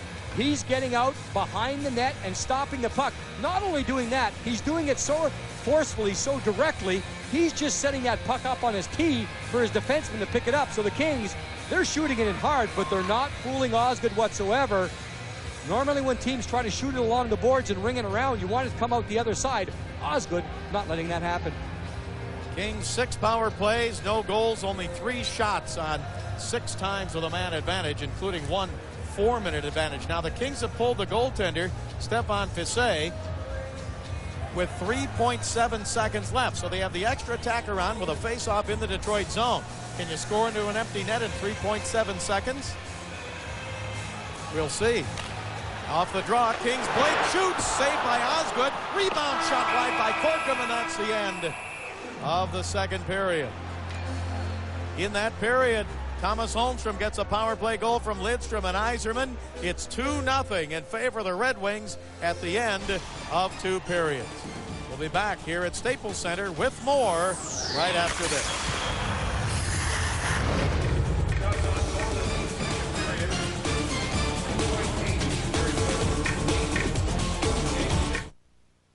One period left to go. Detroit has a 2-0 lead in the series and a 2-0 lead in the score tonight over the Kings. Well, Detroit won 2 straight Stanley Cups in '97 and '98. They were eliminated by Colorado last year. And there's Martin Lapointe. We ask him if the team is hungrier this year after being eliminated a year ago. Well, I think it's tough mentally, you know, after you win 2 cups and you go try to win a 3rd one. I think it's tough mentally, and I think guys learn a lot of things from the past year, and we just try not to make those mistakes again, and you know, hopefully we can go far this year. Well, Martin LaPointe talking about hunger. There's Brendan Shanahan. Bob, before the series started, I asked Brendan about that situation. How do you know everyone is hungry going into a season? He says things aren't that obvious. It's not going to slap you in the face, but he says players come into camp in better shape, and he says at the end of the season, you hear more comments like, oh, I can't wait till the season's over. We're looking at those type of things. Everyone pulls together, and Brendan Shanahan talked about after winning the first cup. He said it's not after that you don't back off at all. He just said it's like an animal tasting meat for the first time. You want more. The Wings didn't do it last year, but they're looking for more this year. We got a penalty right off the bat here to start the 3rd period. Well, hit in from behind right in front of the Kings bench. It looks like Chris Draper is down on one knee. I think roughing will be the call. Brad Chartrand going off for the Kings. There's Kirk Maltby. He's one of those grind guys.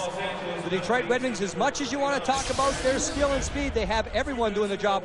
There's the hit from behind by Chartrand, and they both fall into the boards. So again, it's not necessarily the force. It's kind of a tackle right there. Roughing was the actual call. I didn't see a punch or anything like that. Well, Bob, they talked about staying out of the penalty box, and has not been the case. You go back 2 years ago, Bob, you have to bring it up. St. Louis Blues, that was the same thing the Kings were discussing. There was a different coach at that point, but the Kings taking a penalty right here to start the third period. Well, they stayed out for 7 seconds. That's the time of the penalty here to start the third period. Detroit 2 out of 5 tonight on the power play, and those 2 goals have given them a 2-0 lead. They get it back to Yzerman at the blue line. Yzerman sends it over to Lidstrom. He throws it in front, taken away and cleared by Rob Blake.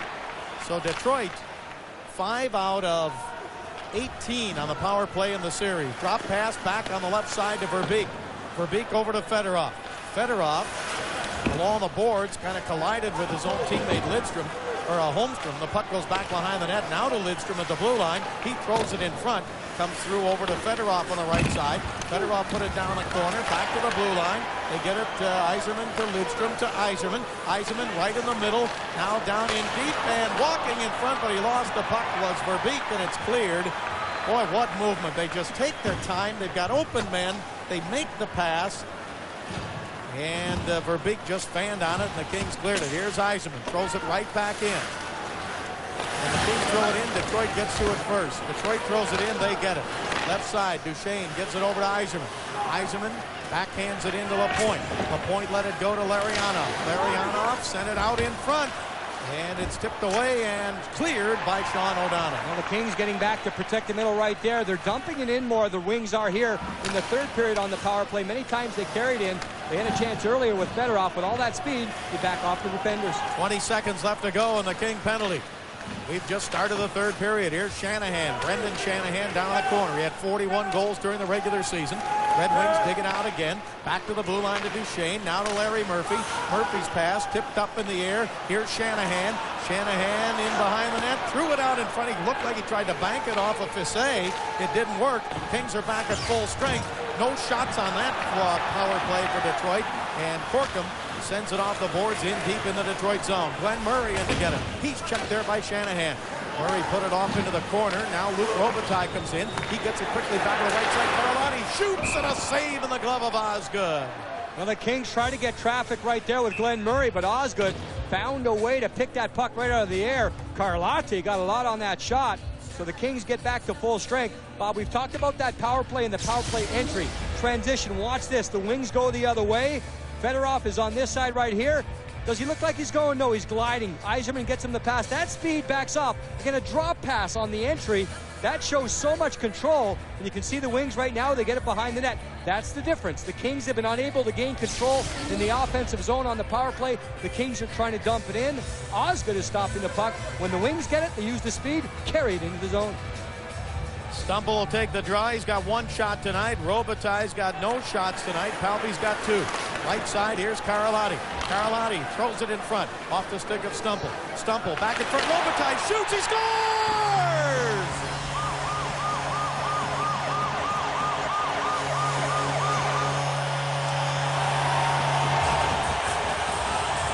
Well, he did have no shots up until that point, and the Kings are back in the game, trailing 2-1. The Kings able to face off. It starts from there, but Luc Robitaille was wide open in the slot. Stumple gets a chance to protect. It's a backhand pass. Look at Luc Robitaille pull it. He fires it between the legs of Chelios, then between the legs of Osgood. The goaltender Osgood could not feel comfortable. He didn't come out and challenge. Look at how deep Osgood is on the play, but the Kings find the loose puck. Watch this pass, backhand, Stumple right on the stick. Before you know it, the Kings right back in this game. Robitaille from the middle of the slot. Robitaille from Stumple and Carlotti at 2:35. The puck came up out of play. Robitaille's 49th career playoff goal. Normally the Red Wings do a good job collapsing to protect the middle. We talked about that in the second period. You'll see the Kings chase down the loose puck. You can stop right here. Here's Robitaille. He was moving in. He was well high on the play, so he's able to move into the pass. The Wings are there. They have 3 men back. Doesn't work. Robitaille pulls the trigger. So the Kings down by a goal. The puck bounces to the blue line and out to center ice. Kings take over, but then it's taken away by Duchesne. Duchesne to the King line. Duchesne in the slot. Shoots. Saved by Fisset. Rebound behind the net to Fedorov. Taken away by Blake. Blake's got a man at center. It's Robitaille, but couldn't get it to him. That would have been a two-line pass taken away by Chelios. Chelios to Fedorov. Fedorov checked there by Nordstrom. Loose puck at center ice. Jumped on by Duchesne. His shot blocked, and the Kings control it. 16:43 to go in the third. Palffy sends it down in the Detroit zone. Osgood stops it there. Couldn't clear. Palffy had it left side, and Osgood was not back in front of the net yet, but the puck bounced, and Palffy couldn't control it, and now it's frozen in the left wing corner. Osgood's a left-hand shot, Bob, and he was uncomfortable there. The Kings are getting better dump-ins here in the third period. Osgood doesn't handle the puck well. He's been stopping it behind the net. That time he tried to move it. Didn't work. The Kings almost had an empty net. Well, there are still some limited playoff tickets available for the next game. That's Wednesday night here, the 19th, and Sunday, April 23rd, if necessary. Tickets are available at the Staples Center box office, all Ticketmaster outlets, and by phone at 213-365-3600.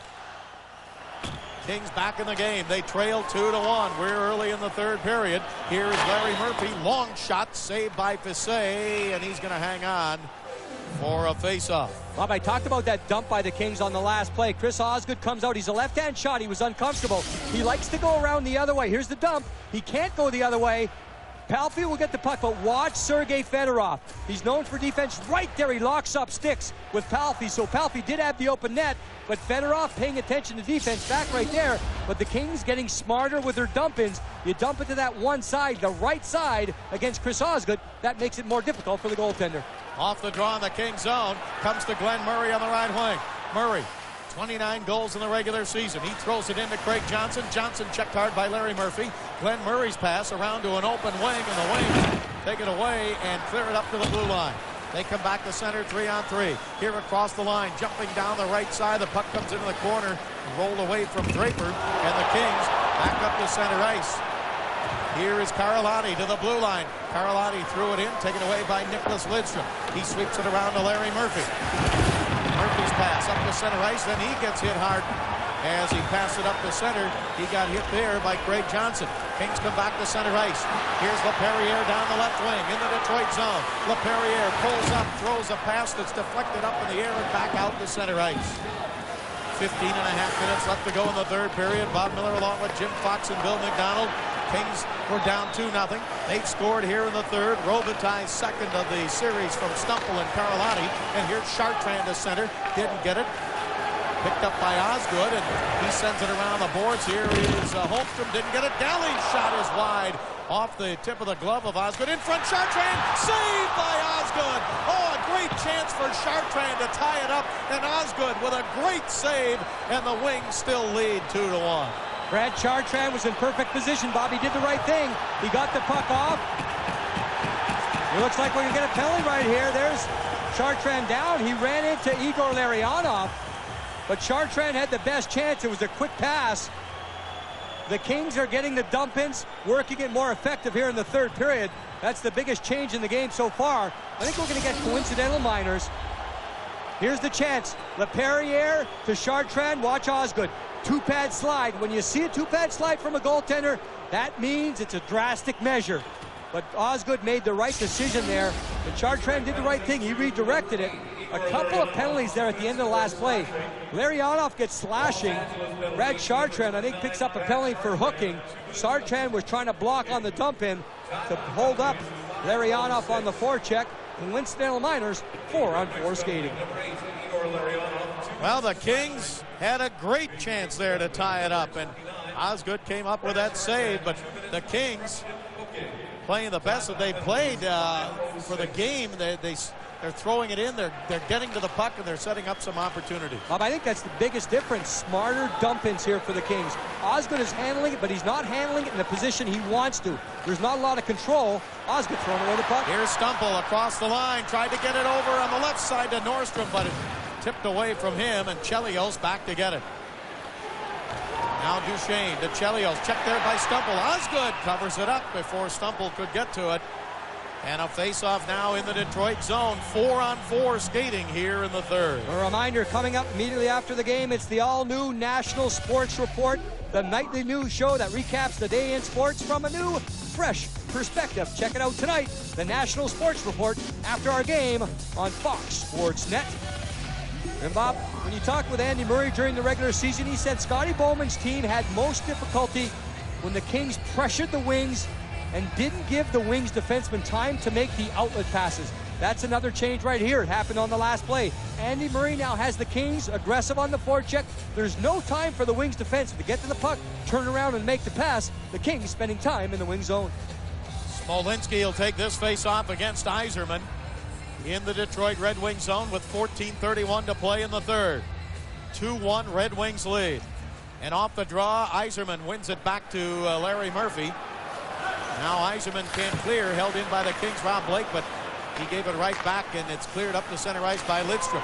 Pass right side, hopped over the stick of Yzerman. He chases it in. He chops at it.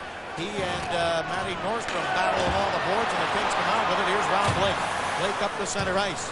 Blake's pass in the zone, though, taken away by Yzerman. He got knocked down. Smolinski over to get it. And the Kings control it in their own zone. Nice one-on-one there. Matty Nordstrom, he took out Steve Yzerman. Yzerman missed the last 4 games. Regular season with a knee injury. He's not skating that well. Nordstrom did the job defensively. Nordstrom just gets dragged down by McCarty at center ice. Puck comes in and poked away from Glenn Murray by Osgood. Now back to center. Here's McCarty across the line. He shoots wide. Rebound off the boards. Back out to center ice. Rob Blake has 2 shots in the game. Scotty Bowman said at the start of this series they cannot allow Rob Blake to get his normal 4 or 5 shots a game, and tonight they've held him to 2. Bob, they're paying special attention to Rob Blake. There's no doubt. Even strength power play, it's the same thing. Penalty clip right there in the neutral zone. But Rob Blake, he has a winger on him at all times. No time to get a clear-cut pass, no time to set up and get the shot on goal. Get an icing call against Detroit here. The Kings are back in the game. There's Luke Robitaille. He got the goal. It's 2-1.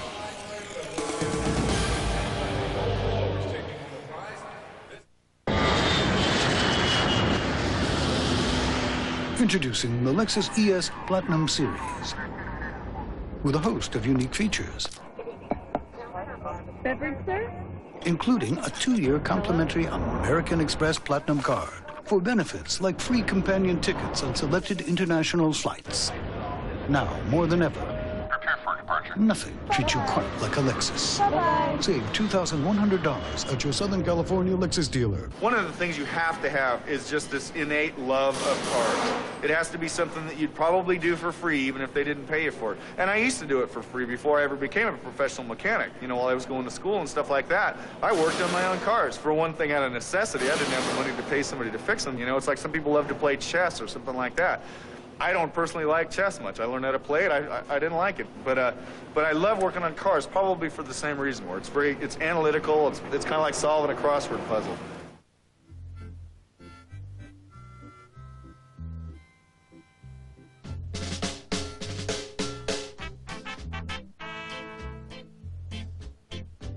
He's in there all year long, screaming and carrying on. Angels, Lakers, even the King. And he's never been on skates in his whole life. And he'll be screaming at the players like he can do it better. Fool.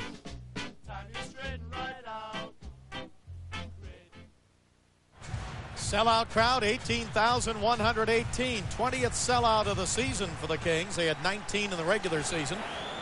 Puck taken by Carlotti. Shoots, saved by Osgood, and the rebound to the blue line. Held in by Aki Berg. Berg gives it behind the net to Palffy. Palffy tried to roll it in front, but Osgood got his stick on it. Stumple tried to get to it, but it comes up to center ice. Red Wings. Tip pass there to Chelios. Left side, Draper shoots, and a save by Cassay. 12:55 to go in the third. The Kings down by a goal at 2-1. And there's a good look at Chris Draper. Say, are you looking to put your sports knowledge to the test?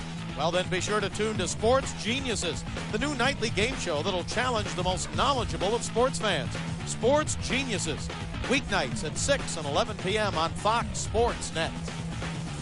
Well, Bob, the things have turned around here in the third period. Again, it starts with one of the simplest part of any hockey game, the dump-ins. The Kings are dumping it into positions now where the Wings can't get it. If their defensemen do get it, there's a lot of pressure initially. Great backhand pass by Stumple to that man, Robitaille. Osgood was deep in the net. Robitaille went cleaner, so the Kings right back in this game. 1 second remaining on the penalties to Chartrand and Lariana. Then we'll be back to 5-on-5 skating. Ready on this draw, Bob Corkum with Gilchrist. Gilchrist wins the draw. Now both teams are back at full strength. Puck is up at center ice. And LaPerriere trying to dig it out along the boards. Brett Gilchrist is there. LaPerriere sends it to the Detroit line.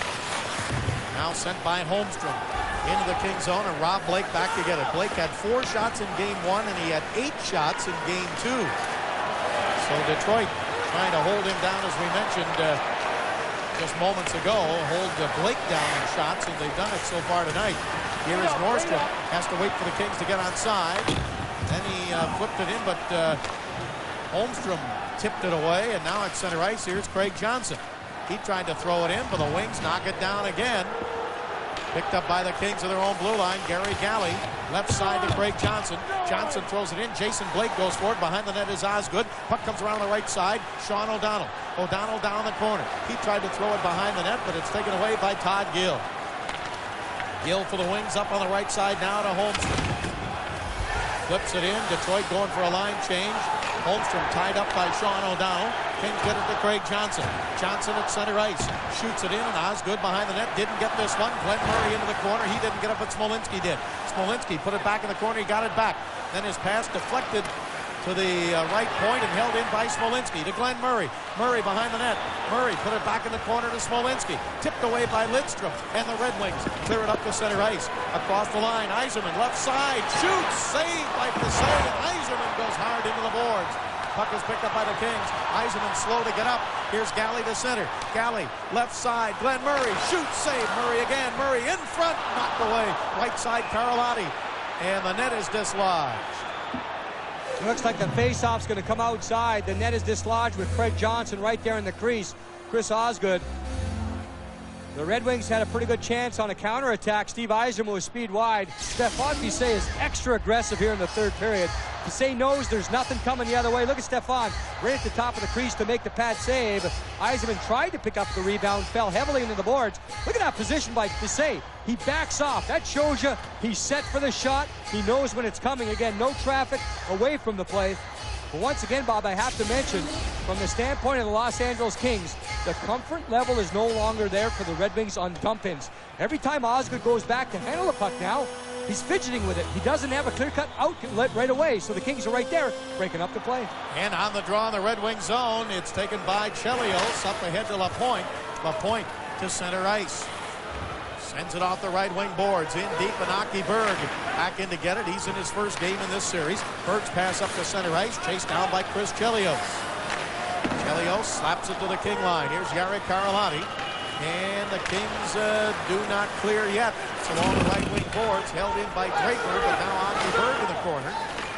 Gets it over to Karlotti. He almost lost it. He regained his balance. He clears it out to center ice. 10:28 to go in the third period. Kings are down 2-1. They did trail 2-0 until the Kings' Luke Robitaille got his second goal of the series here in the third period.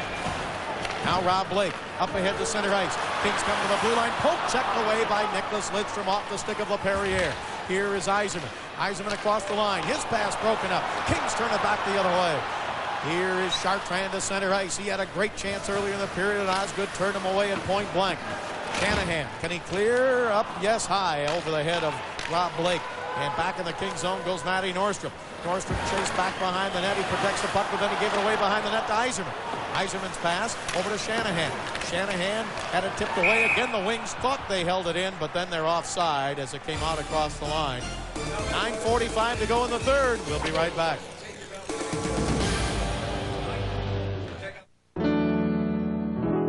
Does unforgettable have to be unaffordable? Not if you take a drive to Priceless Bridals, where you just might find a $2,600 hand-beaded Chantilly lace gown for $399. And then for another great marriage of high quality and low prices, stop at Arco. You'll treat your car right and start saving some of that money you'll need for those fancy napkins with your names printed on them. Arco, there's no better gas and no better deal. This is your modem. This is what we do to your modem. For internet service up to 100 times faster, call 1-877-FLASHCOM. Now get connected from only $39.95 a month. Flashcom. Get up to speed. We make it easy, oh so easy. Toyota's Spring Fever Savings Event is on. Lease a new 4Runner for just $299 a month. An IntelliChoice Best Overall Value, 4Runner is an incredible value at just $299 a month for 36 months with $14.99 due at signing. This 4Runner comes loaded with AC, power windows and locks, deluxe stereo, and more. Toyota's Spring Fever Savings ends May 1st. See your Toyota dealer today. 2-1 Wings. The Kings trying to crank it up on the transition. Blake to LaPerriere. But watch the defensive play again. I'm going to mention again, Nicholas Lidstrom. Watch him use the stick to control the space. LaPerriere tries to get the line. Lidstrom with a poke check. And the Red Wings go the other way. Nicholas Lidstrom, he has goals, he has assists, he makes the plays on the power play. He had an empty net goal at the end of game 2.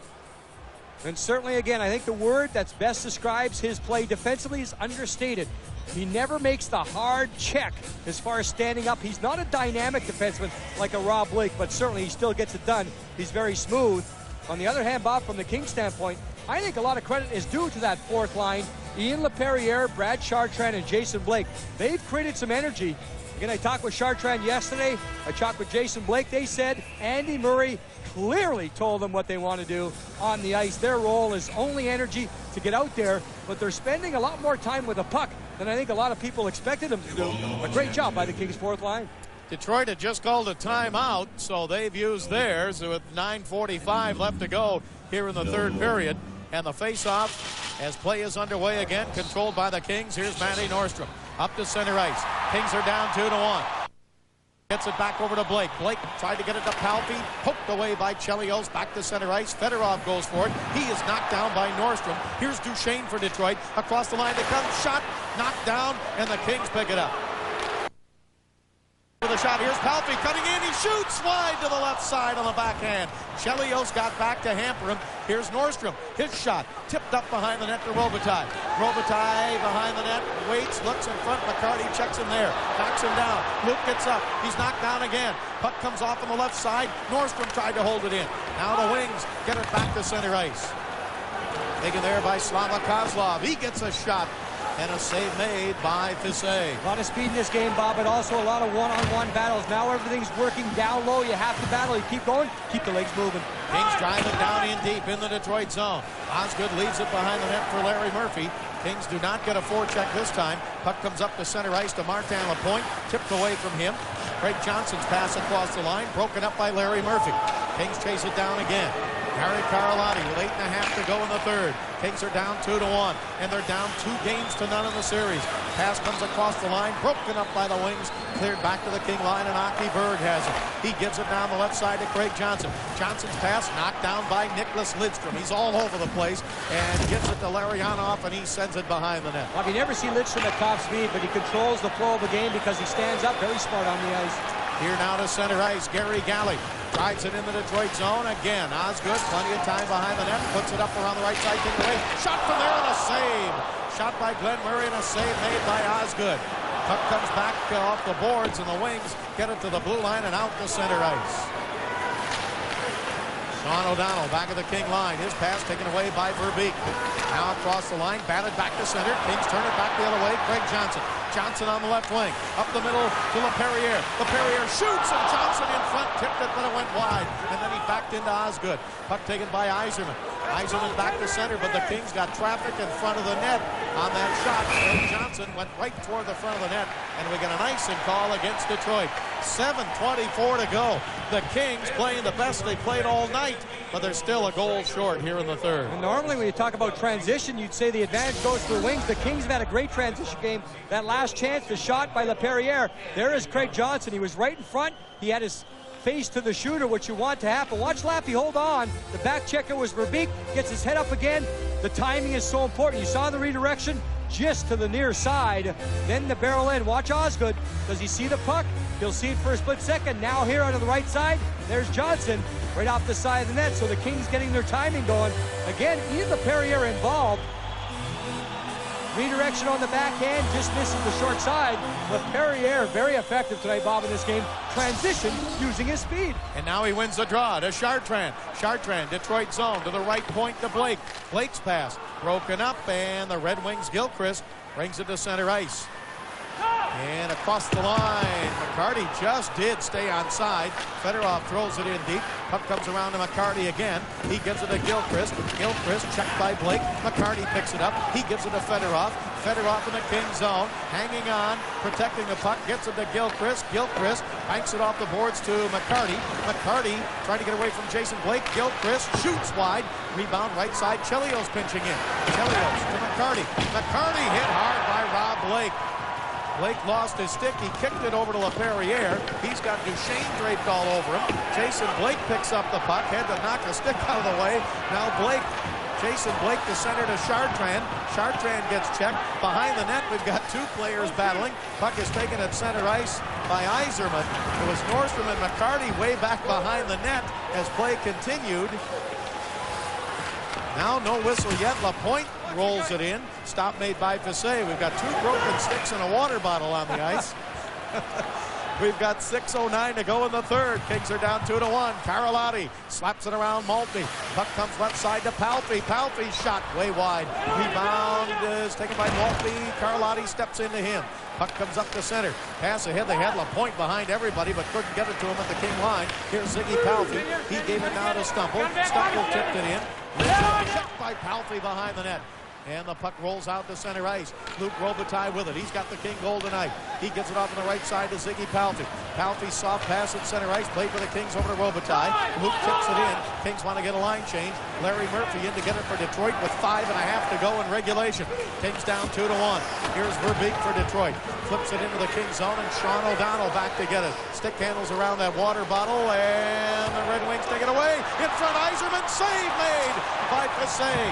He beat Yzerman at point blank. Here behind the net, that water bottle still in the way.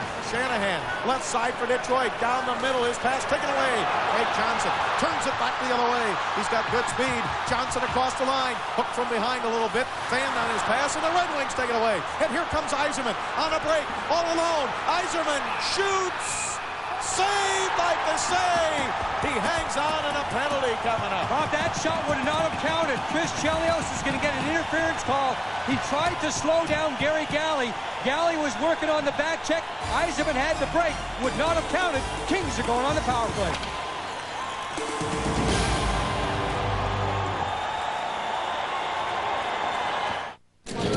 Ladies and gentlemen, thank you very much for coming. And in closing, I'd just like to say that I'm going to give this job everything I've got. What? It is over? No questions for us? Well, he's a star. Hey, watch your mouth. Hey, Wayne. You and your wife want to go to a party? Sure. Can my friends come with us? Ooh la la. Absolutely. Hello, baby. Hey, girls. I told you, he is the great one. That's not what you said. All hail Wayne. Oh, boy. At Del Taco, we don't spend millions of dollars on product development. We have Dan. So when Dan came up with our new Works burritos with your choice of tender chicken, juicy steak, or fresh veggies, we said great. But if they're not wildly successful, Dan will be fired. What? Gone. No, Out of here. My daughter needs braces. Oh. Well, there's another reason to try a Works burrito. Little Susie needs braces. I'm on the softball team, for crying out loud.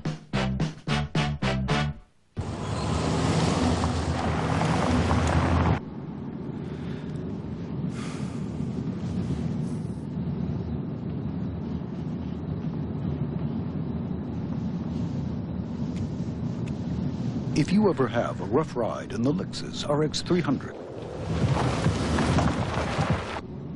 it's not our fault. I was only kidding.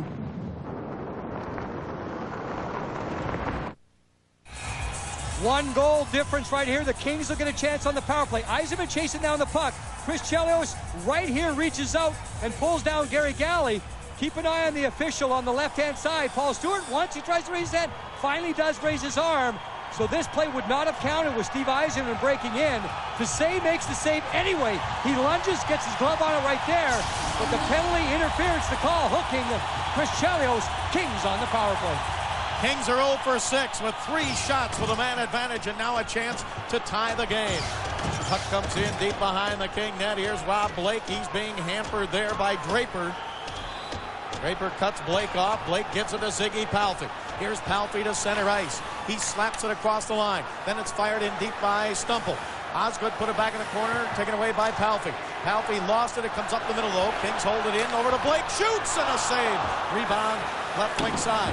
Kings trying to get to it. Stumple and Robitaille and Palffy. Puck comes to Nicholas Lidstrom. He drives it past Carlotti back into the Kings zone. Kings get what they want, though. That one-time shot with Rob Blake. Luke Robitaille was in front. Nice hard pass by Jari Carlotti. That allowed Blake to get the shot on goal. 4:09 to go in regulation. Kings are down 2-1. Slaps it behind the net. Osgood didn't cut it off. It comes back behind the net again. Kings into the corner. Puck rolls along the boards, though. Taken away and cleared by Yzerman. Rob Blake back behind the net. He gets knocked down there, and looked like Fassé got hit a little bit by Shanahan. Back up to center. Here comes Carlotti to the blue line, across the line. Backhands it in. Taken away by Duchesne. Slaps it around the right side, and it's held in. But the wings, Yzerman chasing it down, can't clear. Left point, Gary Galley. Galley shoots, knocked down in front. It hit Duchesne. Comes over to Shanahan. He's got time, takes his time, and clears it into the King zone. Now only 25 seconds remain in the King power play. Gary Galley starting it back to center. We said at the start of the series the King power play had to be effective. They have not been effective. If they fail on this, they're 0 for 7 tonight. Across the line, left side, down the corner, Lidstrom trying to take it away, and it's cleared again, and that's going to do it. Kings get one shot on that power play, 0 for 7 tonight, and 0 for 16 in the season. Now Johnson with the wings back at full strength. Right side, across the line. Perrier shoots, save made by Osgood. Rebound is picked up by McCarty, and he clears it up to center ice. Here's Igor Larionov. Larionov steps across the blue line. 2.5 minutes to go in regulation. Maltby tried to get it, but the Kings took it away. Kings are down 2-1.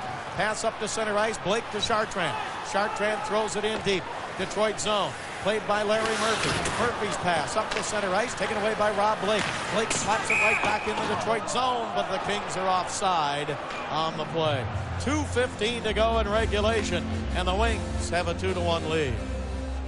The Kings on Fox Sports Net are brought to you by Jack in the Box, where we won't make it till you order it. By United. Rising is a daily commitment to make flying more civilized. United is rising. And by Bud Light, the official beer sponsor of the NHL. Now, Bob, the Kings trying to get back in this game and tie it up. Ian LaPerriere, there he is on the bench sitting with Jason Blake. I think LaPerriere, Bob, is playing his best hockey in this game. Best I've seen him all season long from the standpoint of skating. And we know he's a fourth liner right now. Bob Corkum taking over that position. But Lappy getting a lot of ice time. His legs are moving. He knows what he wants to do when he gets the puck. Get it in deep and make the hits. Off the draw, the puck back in the Kings zone. Time running out. Kings need one to tie and send it to overtime. Here is Stumple. Stumple starting back to center ice. Flips it into the Detroit zone. Chelios chases it in. Robitaille behind him. Chelios to Lidstrom. Lidstrom gets it up the middle. Red Wings back to center. Here's Yzerman with Verbeek. Yzerman crisscrosses, shoots, and it's knocked down. Tipped away from Yzerman, left side by Gary Galley. But the Wings jump on it again, and it comes to Shanahan. Shanahan couldn't get a good shot. Up taken by Rob Blake, and again the Red Wings tip it away. But Robitaille gets it for the Kings. 1:30 left to go in regulation. Here's Stumple. Stumple to center ice. His pass back along the right wing boards and into the zone. Cleared by Lidstrom. Kings get it back to Robitaille. Robitaille fires it hard around the boards. Fedorov lost it for a moment. Now it comes into the corner. Fedorov gets it back again. Fedorov left side. He comes to center ice. Fedorov for Detroit to the blue line. And couldn't handle it. Almost stepped on the puck, and it comes behind the net to Smolinski. Now we're coming down to 1 minute to go in regulation. Fassé wondering when he's come out right now. He comes to the bench. Kings get the extra attacker. King net is wide open. Fedorov's pass behind the net. Kings take it away. Here is Craig Johnson. Couldn't get it. Now Sean O'Donnell. O'Donnell left side to Smolinski. Down in the corner. Smolinski gets it back to the blue line, and Sean O'Donnell lost it. Back to center comes Smolinski. 40 seconds to go in regulation. Craig Johnson stays onside. Wings take it away. Clear it back to center again. Kings down 2-1 with 30 seconds to go in regulation. The King net is empty. Here's Rob Blake. Pass right side, tipped in. Lidstrom in to get it. Lidstrom down in the corner. Kings want to force a face-off if they can, but the Wings take it away. Clear it to center. Blake back to get it. His pass off the boards with 15 seconds to go in regulation. Puck fired back behind the net. Lidstrom with it there. He clears to center ice, and the Red Wings are going to take a 3-0 lead. Blake back to get it. Slaps it around the boards. 4 seconds to go. 1 second left, and the Red Wings have a 3-0 lead in the series. The power play for Detroit and the lack of a power play efficiency by the Kings did them in tonight. The Red Wings win it 2-1. That's certainly the case, Bob. The Red Wings gained control entering the zone on the power play. Nicholas Lidstrom had 2 assists tonight on both power play goals, but Bob, he controls the game in so many other areas, standing up at his own blue line. The last time the Kings tried to dump the puck in the zone, Bob, Lindstrom went back. He was poised. All he did was protect the puck. He held on. He got some support from Chris Draper. There's Andy Murray, head coach of the Kings. The Kings turned things around in the third period with smarter dump-ins. They forced Chris Osgood into some mistakes. That's the way things turned around. I mentioned that play by Nicholas Lidstrom. You talk about poise, Bob. The Kings had the pressure. They're going. They'll get the puck to be dumped in. Rob Blake will get to the red line. Here's Lidstrom right here. He's going to go back. Now watch him. He gets back. There's pressure. Watch him just look around, hold, protect. Here's the support by Draper. Draper picks it up off the boards, and the Red Wings able to leave the zone. All that done just because of the poise. Veteran defenseman, Nicholas Lidstrom. Red Wings get 2 power play goals. One with a 2-man advantage by Fedorov in the first period, one by Holmstrom in the second period, and the Kings get a goal from Robitaille, his second of the series, from Stumple and Carlotti in the third. They had other great chances. Chartrand right in front of Osgood, and he got stopped. Osgood made the saves when he had to tonight. He certainly did that 2-pad slide on Brad Chartrand. LaPerriere made the pass. Final stats in tonight's game. You see the shots on goal in favor of the Red Wings. Scoring chances by the end of the game, dead even. The big difference, we have it marked right there, 2 for 6 on the power play. The Kings really unable to get into the zone on the power play.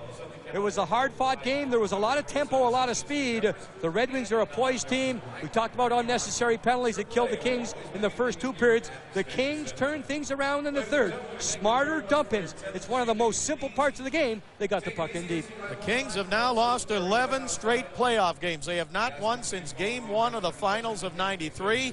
The NHL record for most playoff consecutive losses, the Chicago Blackhawks with 16. Well, credit Luc Robitaille, Bob, with a quick release on that goal he scored. He hung out high, came in low again. I mentioned the play of the Kings' fourth line. I thought a lot of energy. LaPerriere, Chartrand, Jason Blake, they kept the puck moving.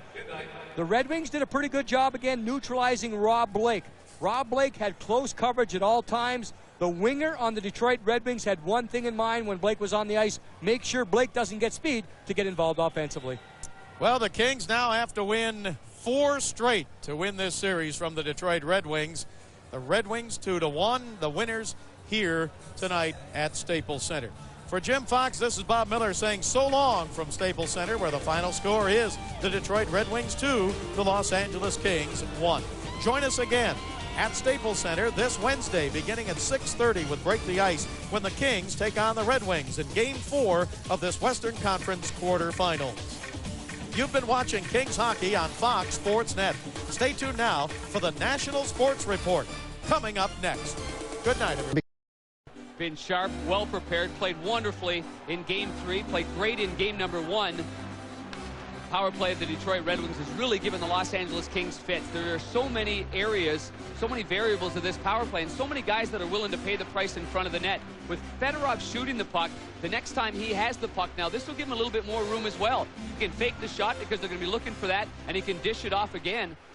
And so you got Lapointe in front of the net. Lapointe has been really battling hard in front of that net. Here's Igor Larionov, his pass back to the point, and Duchesne could not keep that in. 20 seconds left on the Detroit power play. Fedorov will regroup deep inside his zone and look to wind it up at center. Here's Sergei Fedorov in across the line. It's Igor Larionov to Fedorov. He's got a lane. Here's a pass shot, just shot wide. And it's off Rob Blake, and he's able to clear. And that will do it. Hookberger's released from the penalty box. We're back to 5-a-side. That's a big kill. Your best penalty killer, who is it? It's got to be your goaltender. Stefan Fissé was terrific so far here. 2 shots on that last power play by the Red Wings. Hockey Bird sends it across, trying to go headman to Puffy, and it bounced on him, and it's cleared back to center. And if you're thinking about the ice here in Los Angeles, forget about it. That is not an excuse. The Red Wing players have been actually very complimentary about the ice here at Staples Center. Turnover shot, stopped by Fissé, and there is no rebound, although he got a quick whistle as the puck came free. 12:18 left in period number 1. Scoreless from LA. A look at the Demolition Man, as he's affectionately called, Thomas Holmstrom. You see the bruise on his right cheek, courtesy of one Rob Blake. There was some talk Blake might be suspended, although obviously not the case. Blake in the hockey game here tonight. It was reviewed by the National Hockey League, as in most situations like that. Kept in at the LA blue line, back behind the net, squirts free in front, and Fissé sticks it, but puts it right on the stick. Eisenman checked immediately by Gary Galley. There's Bob Corcoran off the skate of Buchberger, and a better pass, and LA would have had a clean 2-on-1 from the red line. Eisenman winding up now. Try to hit Chelios, and it's a 2-line pass. Set for an update. Here's John Saunders. Steve, here on this Dodge update, the Penguins and the Capitals all tied up at 2 apiece, and the Caps trying to stay alive. They had a goal waved off earlier in the third period. Jeff Halpern in front scores to make it 3-2, his second of the series. Caps on top. Halpern's had an impressive regular season, carrying it over here into the postseason. How about John and Barry working late night for this West Coast hockey game on National Hockey Night? Hardest working guys in showbiz right there. Holmstrom had that game-winning goal in game number 3, and such a key to the power play, and yet on the first power play tonight for Detroit, didn't even see the ice. That's depth. Yeah, that is. Tim Lidstrom, Scotty Bowman give them a little bit of a different look. Here's LaPointe now for Detroit. And he finds Holmstrom. Shot into the corner. LaPointe, the first player there. He's bumped by Berg, who nearly lost his helmet. Good to see he had the chin strap on tight enough that his helmet did not fly off his head. But it's picked up at center. Some miscommunication as Jason Blake is hit at the blue line by Marty LaPointe, and we get the whistle. And Paul Boyer, their trainer, doing some hard work there on Brendan Shanahan's ancient shoulder pads. That is old-time hockey right there. Actually, I love to see that because there are so many players that wear such big, huge shoulder pads that resemble more like football shoulder pads. I think you're seeing a lot of big guys, and with the big shoulder pads, you get your chin knocking into that. That's where a lot of concussions come from, and that there is it's as primitive as it gets right there. Those from Shanny's Pee-wee days? Yeah. Squirt, midget. Nice. Yeah, I like those, though. I like them a lot. Same with the elbow pads. The elbow pads are getting awfully big right now, awfully big. You give a guy an elbow, it's not like the old Gordie Howe days where you give him the leather elbow and it hurts your elbow as much as it hurts the guy's jaw. Now they're very, very big and very sturdy. They've at one point cracked down on the size of the equipment. Now starting to crack down on how hard some of that protective equipment is, injuring other players. Here's Carolani. He's checked from behind at center. Here's Holmstrom now, looking to set it up. Good pass. Take Todd Gill. He'll shoot it around. Lariano will get to it. And it's worked on along the board. Danilo came in from his point position, try to keep in. And Kozlov came over to protect his position. Good play by Slava Kozlov. 10.5 to go here in period number 1. You're watching the Stanley Cup playoffs here on ESPN. Game 4, this Western Conference Quarter-Finals series. Detroit looking to eliminate and sweep the Los Angeles Kings here at the sold-out Staples Center. Here's Osgood. He'll swing it around on the near side, but it's right to the Kings. Nordstrom will shoot it in deeper. Here's Palffy back behind the net. Swings into the corner. Trying to set the one-timer for Robitaille. Murphy looked like he distracted Robitaille on that shot and forced him to shank it wide. Here's Fedorov circling deep in his own end. Now makes the pass to Kozlov. Linesman, good play to get out of the way. Here's McCarty, has some trouble with it. Now some trouble with Rob Blake. A couple of big boys who can body check, bang at the blue line. And at center is Palffy. He's 1-on-3. Circles for some help. Stumple gets to it now. He'll go across ice. First man on it is Poppy. Good play to get it back to goal. Nordstrom rips one. It's blocked. I think it's blocked before it made it on goal. And I think that might have been McCarty, too, that was down right in front. Robitaille was there as well. It's a good shift for this line with Darren McCarty. McCarty had fumbled with the puck at the right point, and that allowed Rob Blake to come in and challenge him, and they were able to knock the puck out of their defensive zone. So good, strong read by the defenseman. Blake, we're going to have a penalty now on Draper. Wow, heavy hit as Nelson Emerson, just getting back into the Los Angeles lineup, was hit and taken down from behind. Power play when we come back.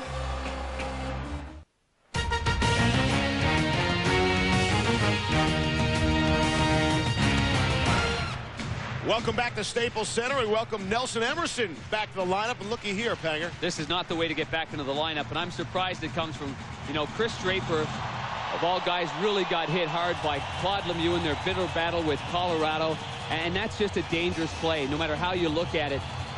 It would go in on an angle. Going straight like that with Emerson so awkward, on his toes, reaching down, looking for the puck. He's just in too vulnerable a position in that situation. Emerson was hurt just about a month ago. Was slashed, suffered a broken finger, and they get him back in the lineup. Some speed, some scoring punch. We'll see if it pays off. Draper for the board at 10:50. Second power play of the night for Los Angeles. While they didn't score, at least the Kings did get 3 shots on goal with that power play.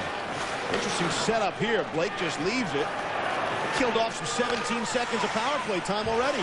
That's their set plan, though, Steve. It's something that they want to work on because their entries into the offensive zone have been horrendous. Entries meaning where you get in your defensive zone like right now, move through the neutral zone and actually get into the offensive zone and get it set up. That's a set play by Rob Blake. He's trying to interfere with Yzerman as the puck carrier comes up through the middle.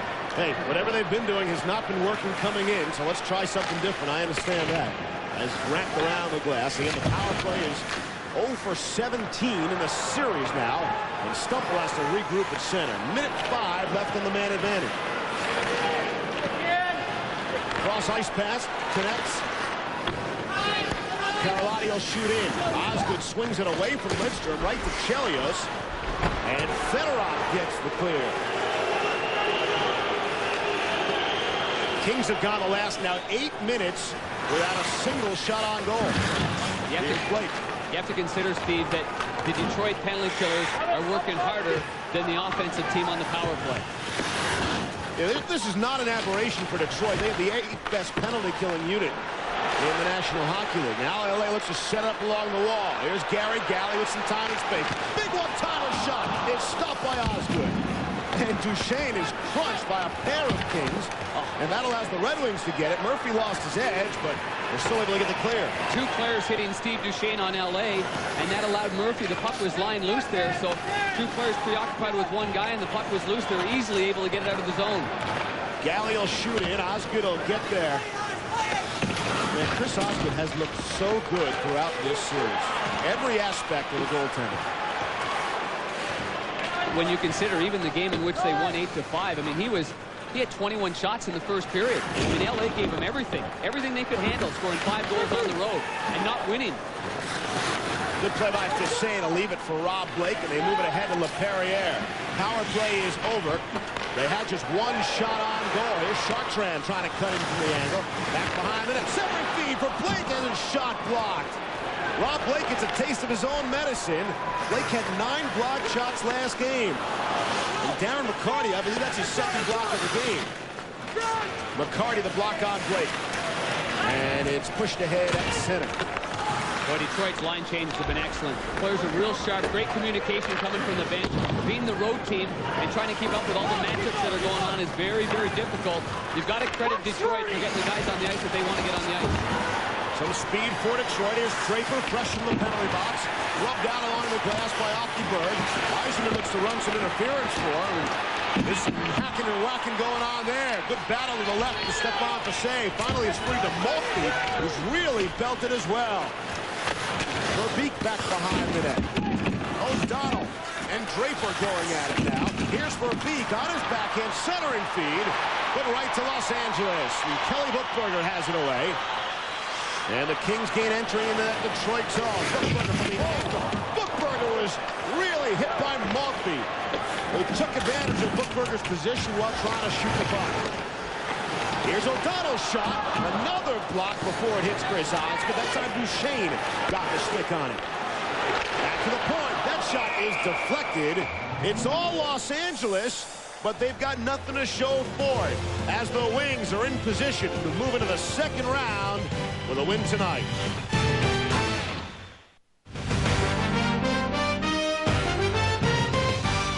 ESPN's coverage of the Stanley Cup playoffs is brought to you by Dodge, the official vehicles of the NHL. Dodge, different.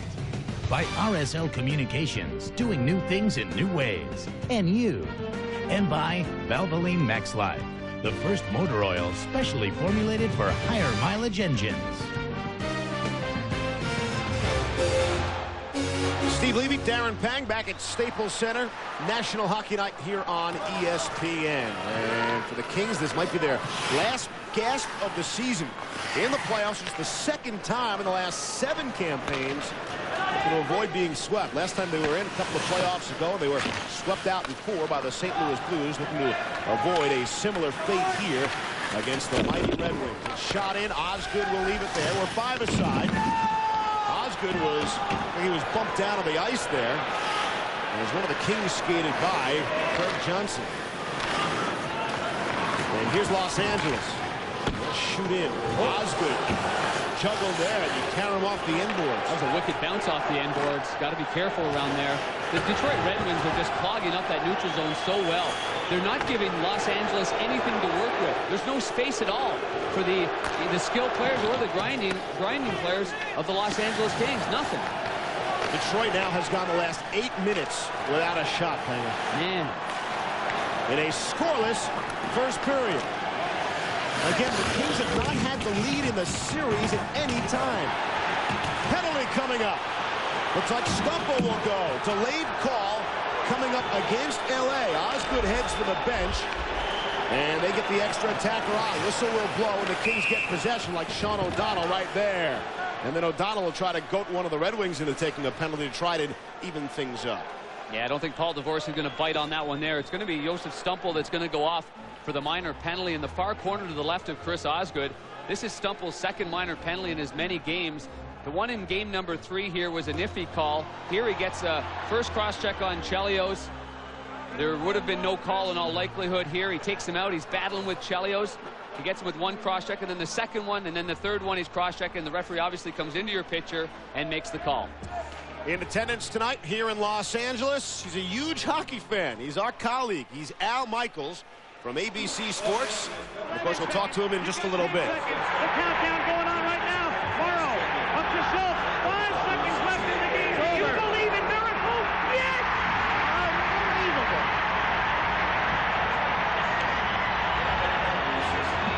Of the hundreds of NFL games he has called, he's most well known, of course, for that great hockey call in the 1980 Olympics. One of the many reasons why we have so many U.S.-born stars and players that represent the National Hockey League now because of what happened in 1980.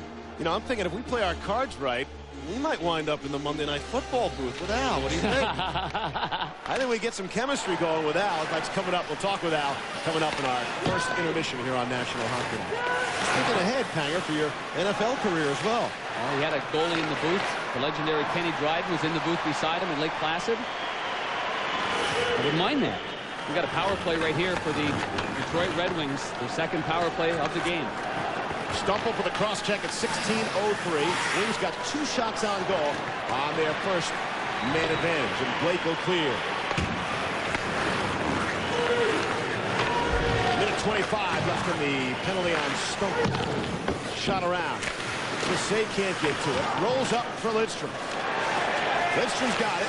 Holds, now feeds, and Shanahan, the quickest one-timer in the league.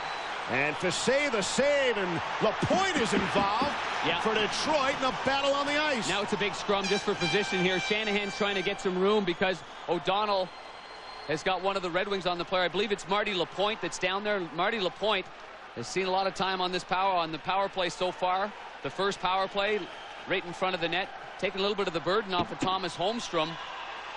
And again, this power play starts with the great one-timers. Lidstrom fakes it, Goes over to the one side to Shanahan for the one-timer. Wonderful save by Fisset. Galley takes down Lapointe. O'Donnell, Gary Galley's partner, then battles Lapointe as well, taking him down. That gets us to our Visa storyline from the Staples Center. Detroit's penalty killing or LA's power play, however you want to look at it. 18 for 18 or 0 for 18. And Detroit's power play, brilliant. The Kings have yet to have a lead in the series. And our Visa storyline replay so far in this game, there's only been 10 shots, but boy, have the goaltenders made quality saves. This was in the first minute of the game by Osgood on LaPerriere. And then moments after that, Fedorov comes flying down the left wing, and Stéphane Fisset makes his first save of the game. Both first saves, terrific saves, the kind that you obviously can kind of strengthen the foundation of confidence that you have at this point. Detroit wins the draw with a couple of minor penalties off that last scrum as Yzerman gets to it. It's still a 5-on-4 power play. O'Donnell to the rough. Shot, score! Back door! And there is Pat Verbeek's first point of the series. And it's Detroit. What else is new on the power play? And the Red Wings take a 1-0 lead. They went 2 for 6 in Game 3, and it was the difference. Now Andy Murray's squad has a 1-0 deficit here because of the power play. Thomas Holmstrom has been terrific for the Detroit Red Wings. Working it down low on the right side of your screen is the right-handed Pat Verbeek. He's going to cash in on all kinds of those opportunities. Perfect pass there by Sergei Fedorov. The goaltender's got to come all the way across. The longest point for a goaltender. The top left of the crease going to the bottom right side to hug the post, and he just couldn't get there in time. Great execution again by the Detroit Red Wings. Really feel for Stéphane Fisset. Has not had a whole lot of offensive support outside of that Game 2 loss, as that shot is deflected out and playing into the crowd. But otherwise, outside of Game 2, Fisset's really been sharp, and there's no way to stop Pat Verbeek there. No, there really isn't, because as I mentioned, Verbeek is a right-hand shot, and that's obviously the key. And he scores his 24th. Now, when we let it stop it right here, because Holmstrom has been a key figure. Normally, though, he is right here. But it ends up that the puck movement that they have and the preoccupation of the LA Kings on the point men, because the point men are so good with Yzerman and Lidstrom there, that allows, on the left side of your screen, Pat Verbeek, stick is cocked, on the ice, ready to go, and a quick one-timer right in the open side of the net. And it's flipped out to center. Verbeek is first of the postseason, his first point, as we point out. Fedorov and Holmstrom get the assist on the power play goal at 17-10. Fedorov down low. Here's Kozlov, makes the shift and the save. Rebound is loose. Scramble for the puck. Fedorov can't get to it, and a penalty is coming up again. And a holding call, and it looks like Nordstrom will go, and the Kings will be shorthanded again. It's becoming an old story for the LA Kings, but again, they must feel like the magnifying glass is completely on them. Both teams in this playoff series have taken an awful lot of penalties. And so far, heading into this game, the Detroit Red Wings have taken 3 fewer penalties than the Los Angeles Kings, but they've just cashed in on their opportunities. Mattias Nordstrom and Fedorov were battling on the left side. Nordstrom 14 white. Both players battling, both players going down. The referee must have seen him holding a stick somewhere as they're both battling. Normally in situations like this, you're not going to get the call, but rated it is. It's his left hand holding onto the shaft of the stick of Sergei Fedorov. The referee right there and was able to see that. 17:44 is the time of the penalty. And the Wings power play 1-4-2. They've got the 1-0 lead. He's worked back to the point. Fedorov is there. Cross for Lidstrom. Gives it back to Yzerman, the forward playing the point on this mighty Detroit power play. The best in the NHL during the regular season. That one is blocked. LA gets to it with Buchberger, and they're able to clear. And as good as their power play is, your penalty killing has to match that effort. And on home ice, heading into this game here, only 66.5% for LA. Here's Fedorov with speed now, turned around. Smolinski for Los Angeles, and he'll clear. First period scoring all season between these two teams. Detroit has outscored the LA Kings now 12-3. And all 3 first period goals by LA come number 2, that 8-5 loss. Detroit is offside at the Los Angeles blue line. We've got 90 ticks to play here in the first period. And then we'll be set for our Dodge intermission report. The Washington Capitals get a game. How about the series, Toronto and Ottawa? The Sens get back even, and the Avs and Coyotes, Colorado looking to close out Phoenix tonight. Of my hometown, Ottawa, battling back. The vibrancy in that building, I mean, that is the difference when you talk home ice. I mean, there is electricity at the Corel Center in Canada, Ontario. Assured of going 6 in that one. Will this series go more than 4? Game 5 would be back in Detroit on Friday night at the Joe. And it's clear at center. The Kings looking to break, unable to do so. And that's one of the guys that Andy Murray's looking for, I'm sure, is Glenn Murray. I mean, to get her going, he's got such a wonderful one-timer, but he's not getting much of a sniff. The one line that's played well for Andy Murray's club so far has really been Jason Blake with LaPerriere and Chartron. Murray had 29 goals in the regular season, Panger. Tied for second most on the team. Hasn't got much of a sniff here in the first 3 games in a period of this series. Here's McCarty now. Power play time continues on. Another 30 seconds. Down low. Shanahan for McCarty. Corcoran takes it away. Shanahan lost his edge, but regains it in time. Here's Duchesne now. 15 seconds left in the power play. 30 left in the period. Here's Duchesne. Down low. Murphy. Shanahan hits the pipe. It's loose. Behind Fisset. Still loose. Murphy backhand score. Larry Murphy. And another power play goal for Detroit. And the Red Wings lead 2-0. What a scrum in front of the net. McCarty, Larionov, Duchesne made a great play at the blue line, but heavy congestion. And the fact of the matter is that Brendan Shanahan got wide open in front of the net. Right there in the slot, lets her rip off the post. Now it's a scrum. McCarty there was searching for the puck. Now 1, 2, 3, 4, 5 guys all down low, right around the crease. No chance for Fisset because he's looking to his left now. Then McCarty comes in looking for the loose puck. It's fair game here, but there's no way Fisset can get back into the action. Blake is diving. Bookberger's diving. Larry Murphy comes in from the point and calmly takes it to the backhand and then puts it in here on an easy little saucer play under the bar. I'm sure at this point the LA Kings are wondering if there's any kind of interference on the goaltender Fisset. I think from that angle, you see that McCarty, even though he's going for the loose puck, that he goes for the loose puck, he misses that, but at that particular point, he makes some contact with the goaltender, Fisset. The point is that if you eliminate the goaltender from being able to do his job in making a move and stopping the puck, then that would be a goaltender interference situation. But that will not be the call in this one. Larry Murphy, in his 17th consecutive postseason, scores the goal at the age of 39.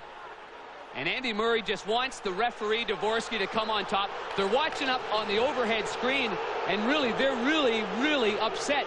Paul Dvorsky's not even acknowledging him. He just wants an explanation. He wants to see why they're not looking at this, I'm sure of it. Hanger, and they want to make sure that they don't allow action to play, just like in the Buffalo series. Then this may be a time to call a timeout then. Or pull his players off the ice. Once the puck is dropped, the goal will stand. And look at this, waiting for direction. I think the referee's going to drop the puck whether the Kings are in the face-off or not. And a half-hearted attempt to get the draw in the final 15 seconds. What a bizarre scene that was. Andy Murray has a legitimate beef there. And when you see it on their end, I mean, you see it there, you see McCarty going in. From Detroit side, you see a guy battling for a loose puck. From LA side, you see a guy diving in for a loose puck and getting in the way of the goaltender.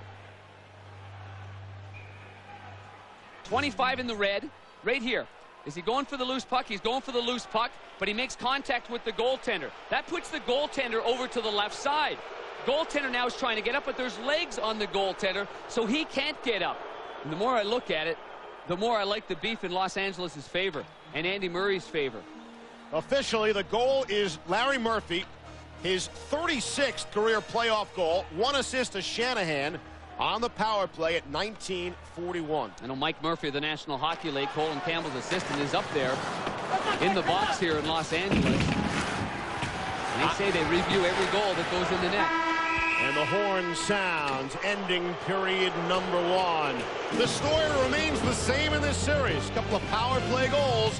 Detroit leads LA after 1. Back to John and Barry.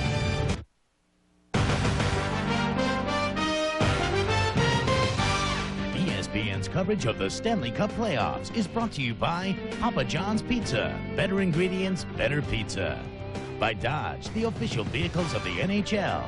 Dodge, different. And by Metrex. Find your favorite Metrex product at GNC. Metrex Engineered Nutrition for the best shape of your life. 20 minutes complete here in Los Angeles. Maybe the final 2 periods of the Kings season. They trail 2-0 after 1 period of play. Welcome back inside the sold-out Staples Center. Look at the monitor, Panger. I'm thinking Monday Night Football right there, huh? It's a pretty good luck. We're joined by... Are you guys available? As a matter of fact, joined by our colleague Al Michaels. It's great to say he's going to be with us for the Stanley Cup Finals. A huge hockey fan, a Kings season ticket holder. Give us your thoughts so far on what you've seen tonight. I think we're seeing a team in the Detroit Red Wings, and you guys know this, that wouldn't surprise anybody if they go all the way. I think the Kings had a real good year, but they were the 5th seed, which meant they had to face, number 4. And I'm sure you guys have discussed this. They probably ran into perhaps the best team in the league in the first round, and it might be 4-0 the way it looks right now. Al, a great start to the hockey game, though. Really, the pressure, and Chris Osgood sort of nullified what could have been a euphoric reaction right off the hop in this game. The problem, as you know, with the Kings, Darren, is that they've got to take every advantage. They have to have every opportunity, cash in, get back in the game, and they've been unable to do that. And that's really been the story of this series. And, of course, on the power play, 0 for the series, and that's a killer. Al, people who might not have seen or remember 1980, they see on Monday Night Football all the time. You are truly, one of us, a hockey guy. Tell us about your hockey roots. I love it. I mean, I go all the way back to, and I don't want to predate my, how old I really am, but Wally Hergesheimer and Danny Lewicki and Don Bonesrolli and Andy Ebenen and Yvonne Cornway. I just wanted to say that name, right, Steve. But I keep looking around to see if Cornway is still playing, and he's not, or whether Eruzione or Craig are here, and they're not. But I'm getting up to speed. I love the game. I enjoy the Kings because I live here in Los Angeles, and we have season to season. I come a lot. But I love the sport. I'm a huge hockey fan. People say you come to a lot of games, and you're thinking, 10, 15, but it's more than that for you.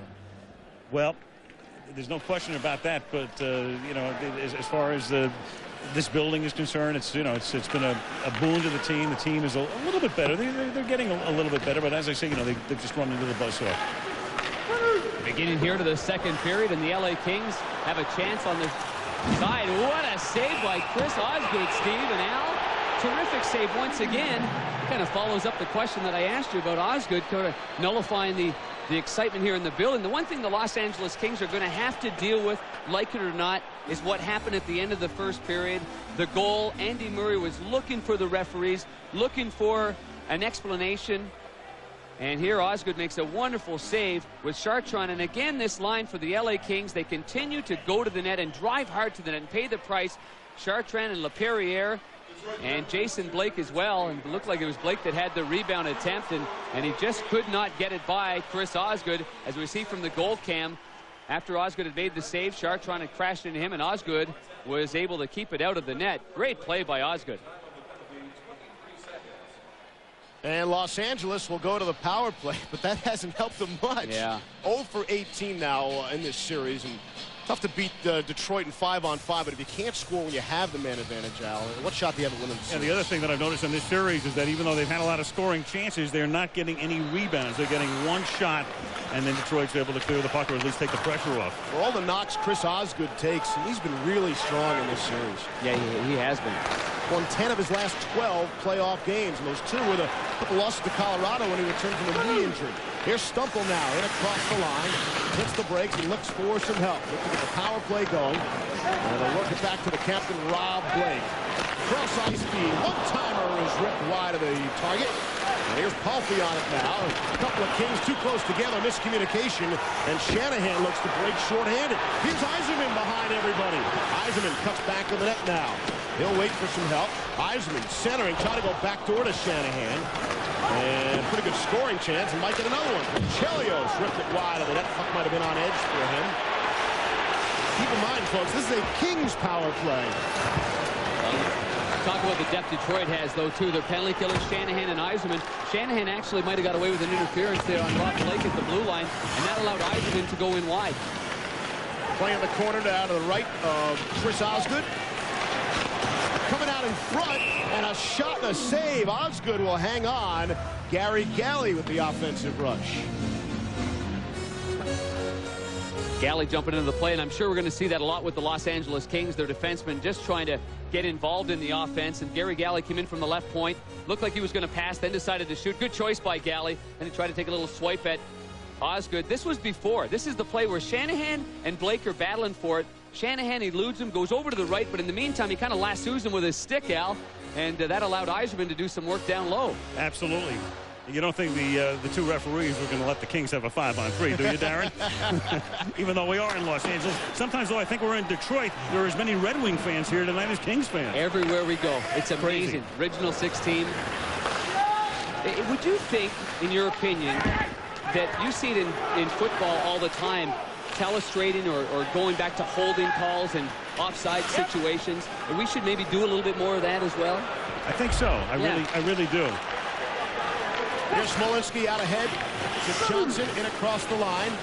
Working on Duchesne one-on-one. He'll carry back behind the net. Maltby comes over to greet him as well. Down deep for Smolinski.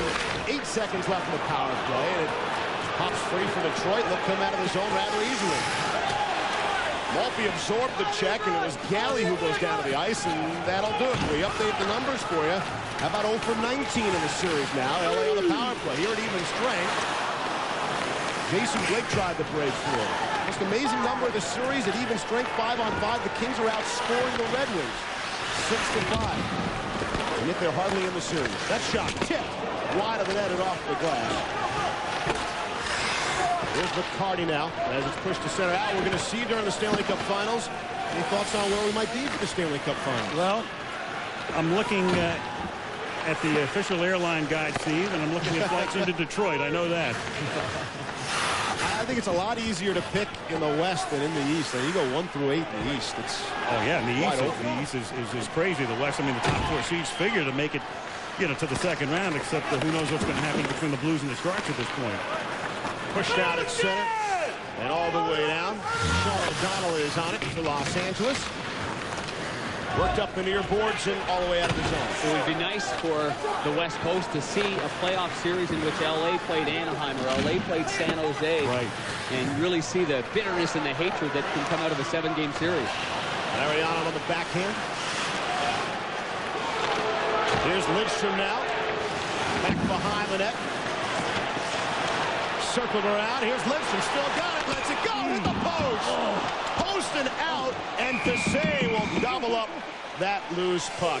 Hey, Al, we'll let you go. We wanted to ask you about Rush Limbaugh, but we're out of time, unfortunately. Rush and I, we would read the scriptures, the passages from the Wall Street Journal editorial page to each other on the air. We'll see you during the Stanley Cup Anything Finals. to keep the crowd. By the way, San Jose leads St. Louis 1-0, 2:50 left in the first. I'm reading off the scoreboard, guys. He does updates for us. Just call me Sports Phone. You do a great job. Steve, Darren, great to see you. Thank you. Al. All right, thanks to Al Michaels of ABC Sports, and we'll see him during the Stanley Cup Finals. And we just saw a wonderful play by Nicholas Lidstrom with the kind of patience that he had. He went around. Now watch everybody in front of the net. There's plenty of congestion. Gary Galley looked a little bit whipped there. He had a tough shift before that physically, and bang, off the blocker, off the near side post, and then out of play. And Fisset was lucky that he was able to reach back and corral the puck and get a whistle. Back deep inside that Detroit end. Lidstrom and Murphy play catch. We're 5-on-5. Shots 10-9 in favor of Detroit. Here's Verbeek. He got one of those power play goals early. Deflected high off the glass. Yzerman back behind the net. Circle it on the backhand. He is checked and lassoed. Oh, the glass went down.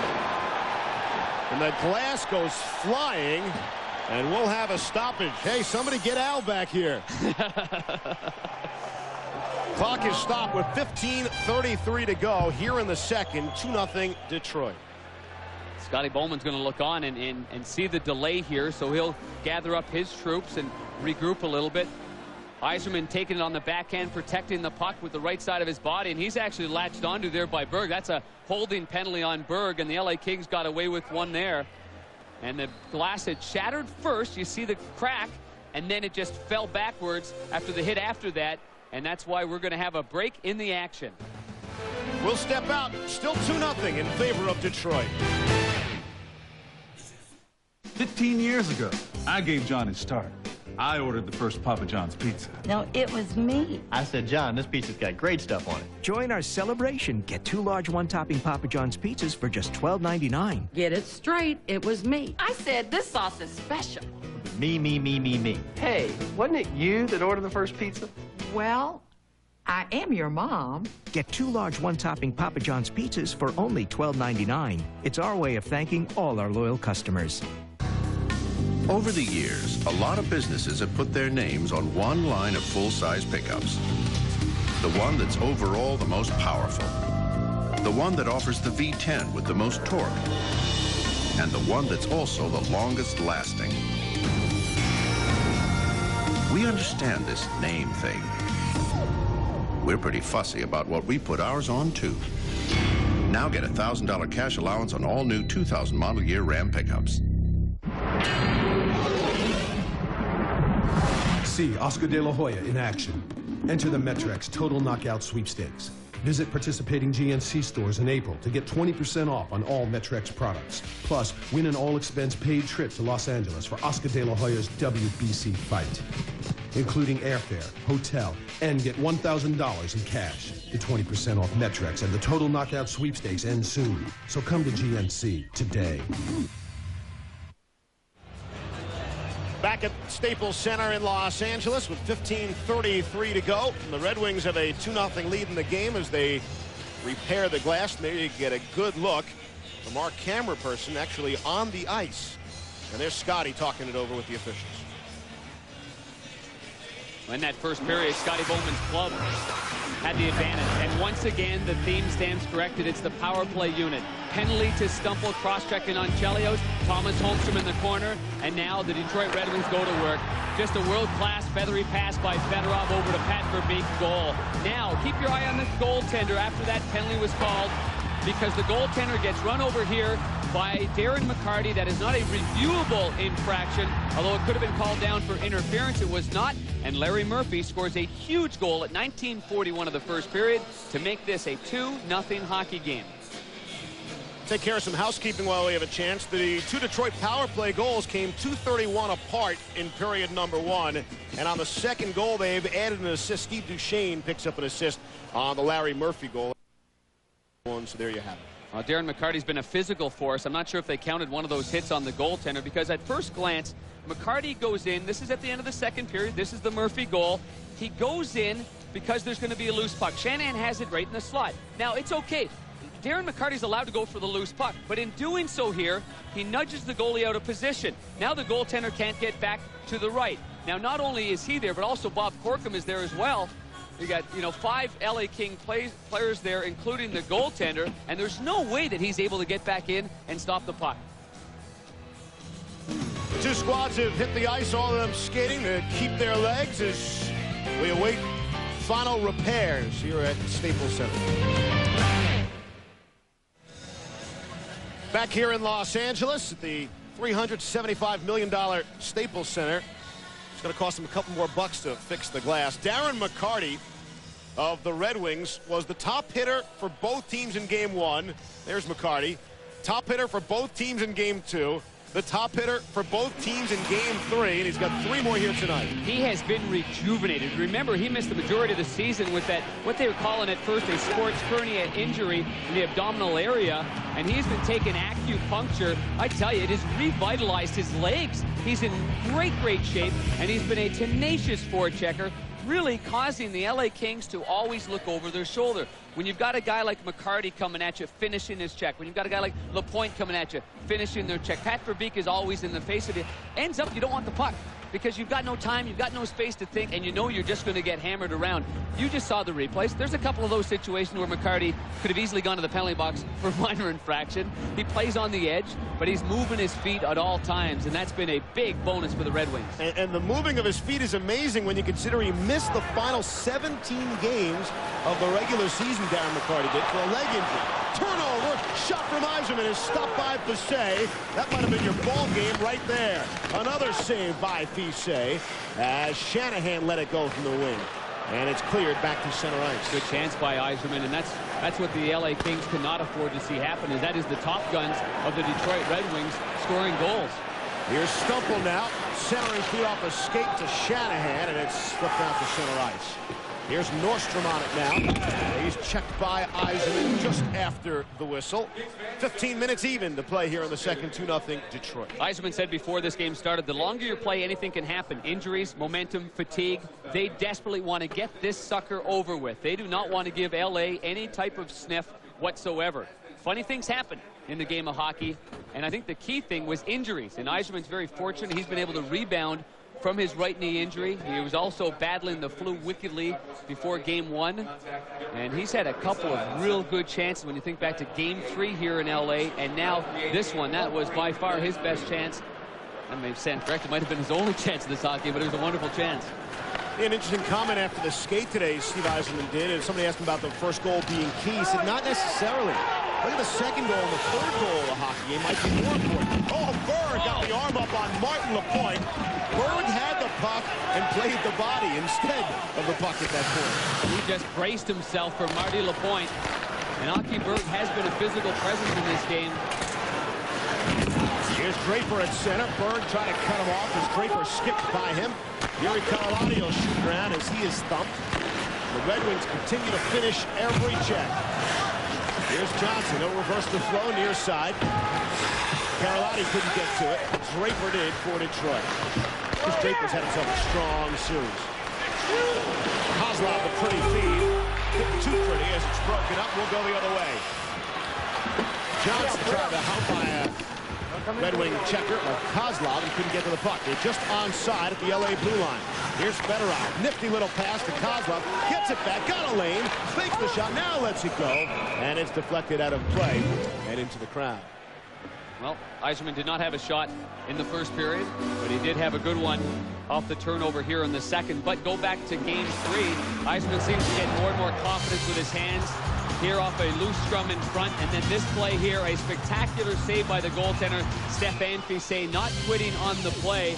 And then tonight, a turnover. Yzerman reads it, tries to go against the grain to the stick side, and credit Stéphane Fisset. He is making all the saves you're supposed to make. Fisset had no chance whatsoever on the first one, and he had no chance at all with McCarty all over him and his teammate all over him on the second goal. McCarty another check as he adds to his mounting total. Here's Blake at center. And across the line for Jason Blake, and he ripped the shot. And it goes into the crowd. Good little rush there from Rob Blake, something we have not seen him do all that much in the series.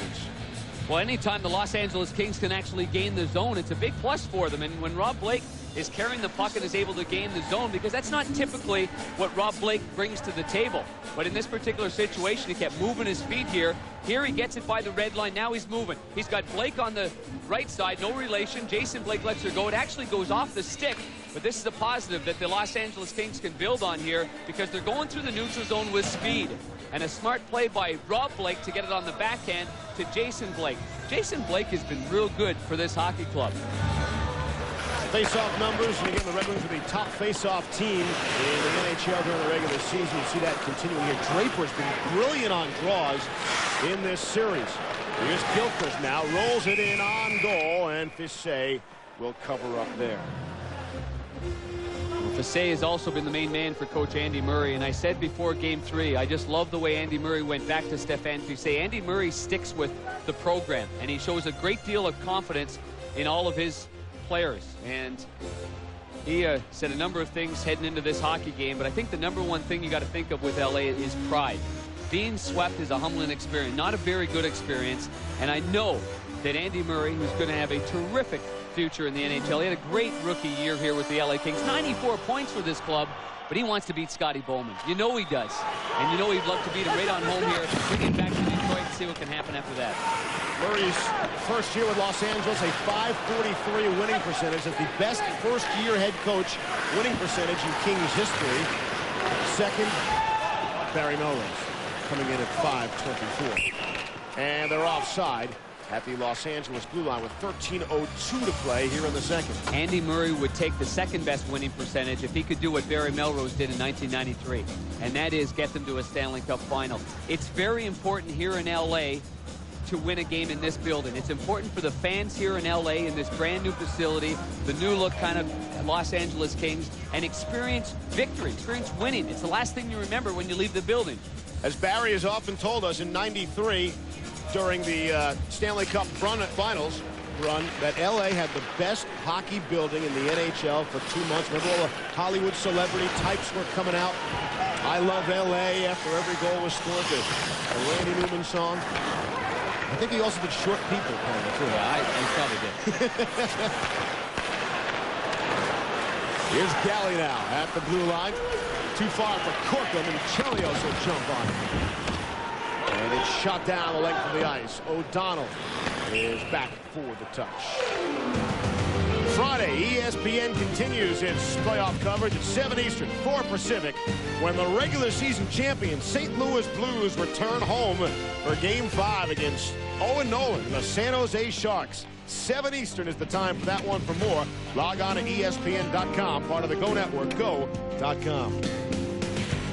Andy Murray also wanted us to share his thoughts and say hello to the entire hockey squad at Shattuck St. Mary's. And, of course, that's where Andy coached last year in the Minnesota area. And they're all watching. So, hey, gang. Murray led that squad to a 70-win season. 70 wins, 9 losses, only 2 ties. A record season for that league, and on their way to the National USA Hockey Championship. And they're watching tonight. Just touched inside the zone. Chelios will go back for it. Worked up for Eisenman. The wings are out of the zone like that. Drop pass. Taken away by Robitaille. Hit too hard. Here's Verbeek. Just shoveled it ahead. Shanahan got a piece. Eisenman another piece. Shot on. And Fisset the save. And it's Palffy back the other way. Here's Yuri Karalahti.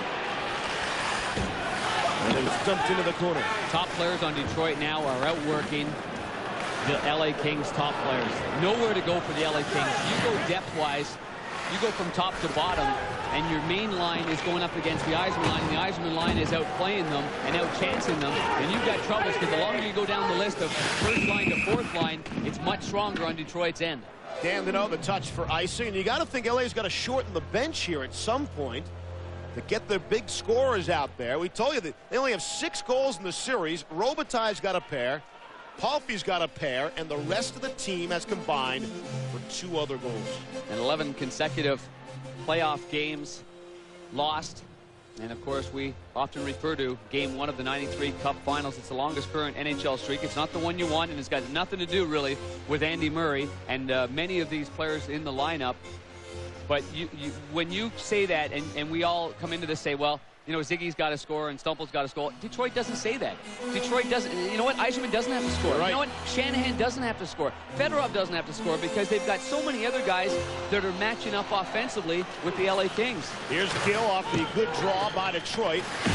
Draper is pinned there by Smolinski. And the Red Wings have it. Here's Maltby in the circle. Lets it go. Shot is stopped. And Fisset will hang on. These players come together. We'll come together with John Saunders. John. Well, Steve, we know here on the Dodge Report that you're trying to stay alive. The LA Kings are doing that. Well, Phoenix trying to do the same against Colorado. Travis Green, want to see a good shot? Upstairs over Patrick Waugh. 2-0 Coyotes, Steve. And here's a look at how the West will be won at some point, or at least moving on to the second round. Colorado and Detroit in very similar situations, except of course the Red Wings are leading here and Colorado's losing, as you just saw. That looked like a John Saunders snapshot right there. High over the glove like that. He's got the hard shot. He Saunders does. Great shot by Travis Green. one of the few places that you can actually beat Patrick Waugh from that area. He just shuts down everything. That's a great shot. Kings could use a shot. No shots on goal in their last 6.5 minutes. Wrapped around the boards. Here's LaPointe to Robitaille. Back to the point. Here's Galley. Lets it go. Gloved up high by Osgood. And he'll hang on. Our Bud Light Stanley Cup summary for you from Staples Center here in Los Angeles. Looks a little something like this. St. Louis, no one's played more regular season and playoff games without winning the Cup than the St. Louis Blues. There you see the Kings' predicament when trailing 3-0 in series and a couple of suspensions this playoff season. That Zhitnik, who plays more than any other Sabre, that'll really hurt them in the next game against the Flyers. Rob Blake might have been added to that too. I know they reviewed that cross-check that he had on Thomas Holmstrom. And just because it's the playoffs, it's not a freebie, huh? Up the glass. Lidstrom will move it ahead. And across the line. Look at McCarty dancing along the blue line to stay onside as that shot goes wide. Just great confidence, Steve. I mean, they're dancing with the puck. McCarty on it.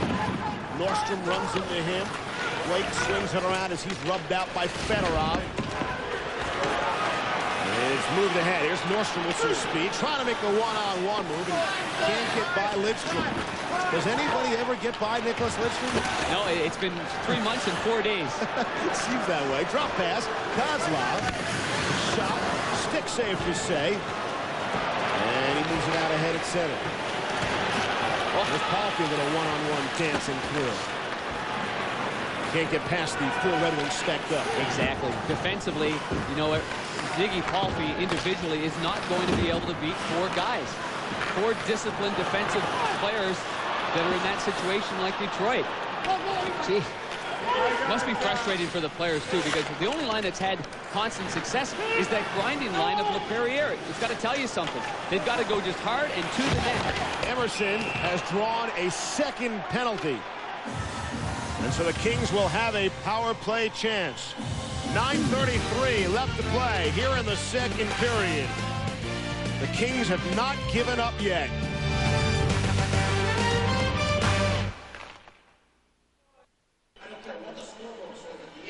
Story of the series in a nutshell, you're staring at it.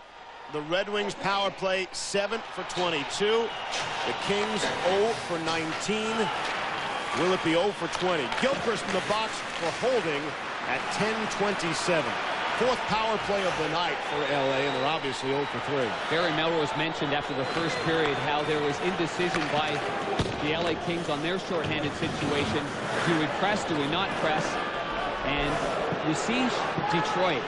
I mean, they're all on the same page. Chelio's at the hash mark on the far side, supporting Yzerman, jumping on the play, and both of them end up outworking, outmanning LA, and they're able to clear the zone. That's center. Caulfield hit the brakes and spin around, look to break, and Shanahan, shorthanded, nearly had a chance. Carlotti is forced deeper back. Neat play by Shanahan with the stick to actually push him for that back deeper in the zone. Here's Stumple now and across the line. Robitaille is hit, rattles the glass. Robitaille gets it back. Chelios really came out to greet him. Now he'll go back to the position. Off a skate, nearly through the crease. LaPointe gets to it and cleared. You saw the power play numbers again. The amazing thing, at even strength, 5-on-5 for this series, Los Angeles is outscoring Detroit 6-5. And yet they're in position to be swept. That's why you grapple with the power play, is it? It's the series. It's taking penalties and it's capitalizing on your opportunities.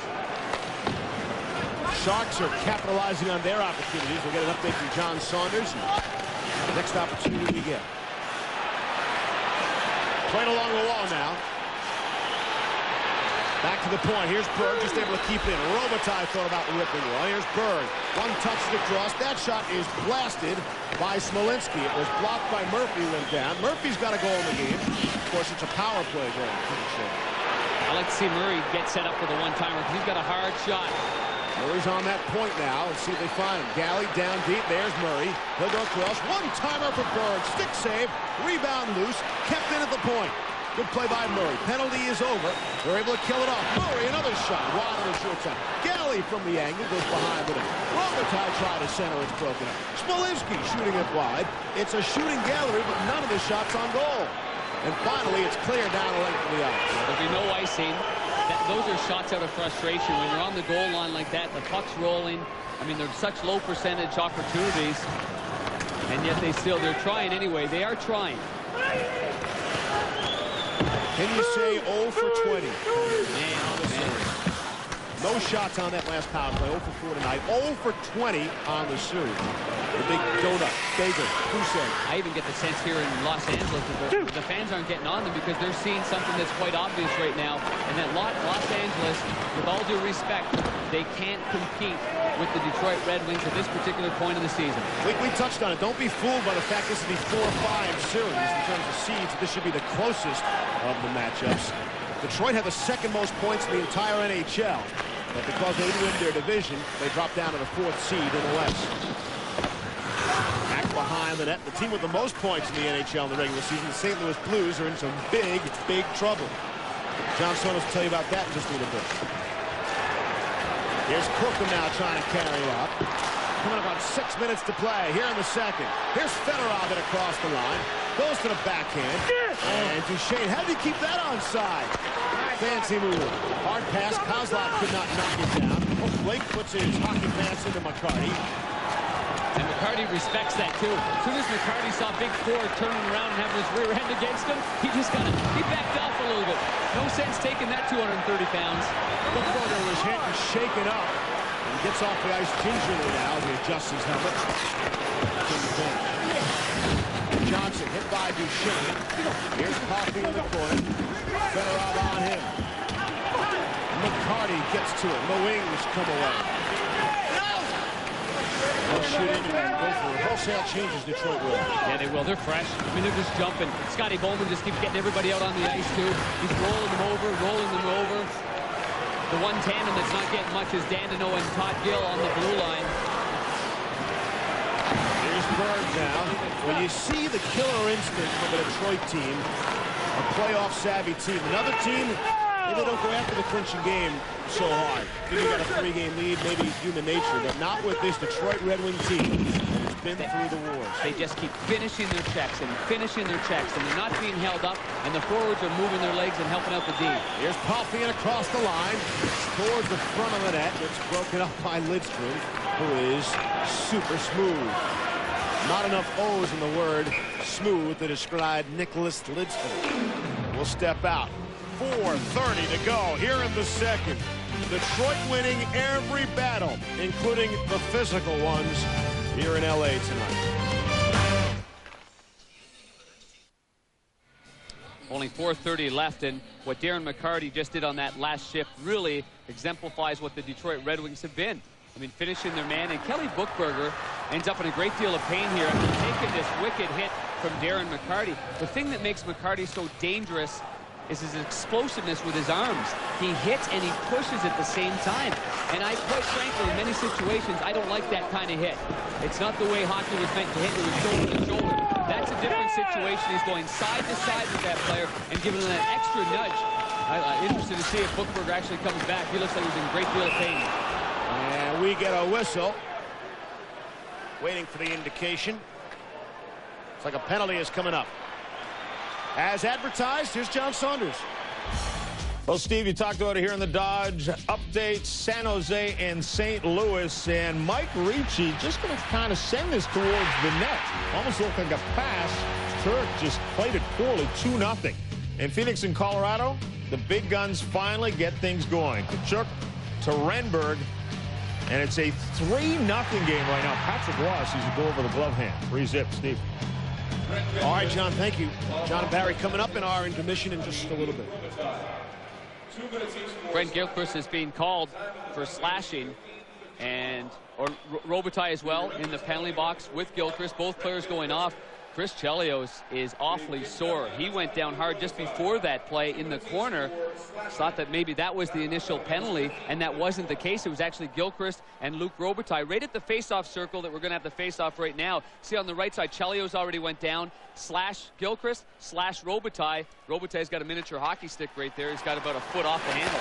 Here's O'Donnell, rips one. A shot and a save by Osgood. So O'Donnell had a goal among the 5 in game number 2 back to Joe. The 8-5 Detroit. Here's Lidstrom on it.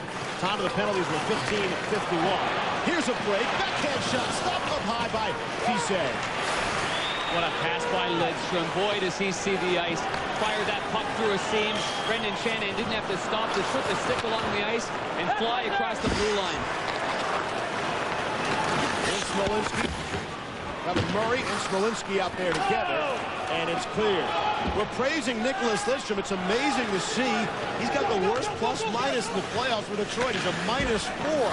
You know that's an aberration when it comes to Nicholas Lidstrom.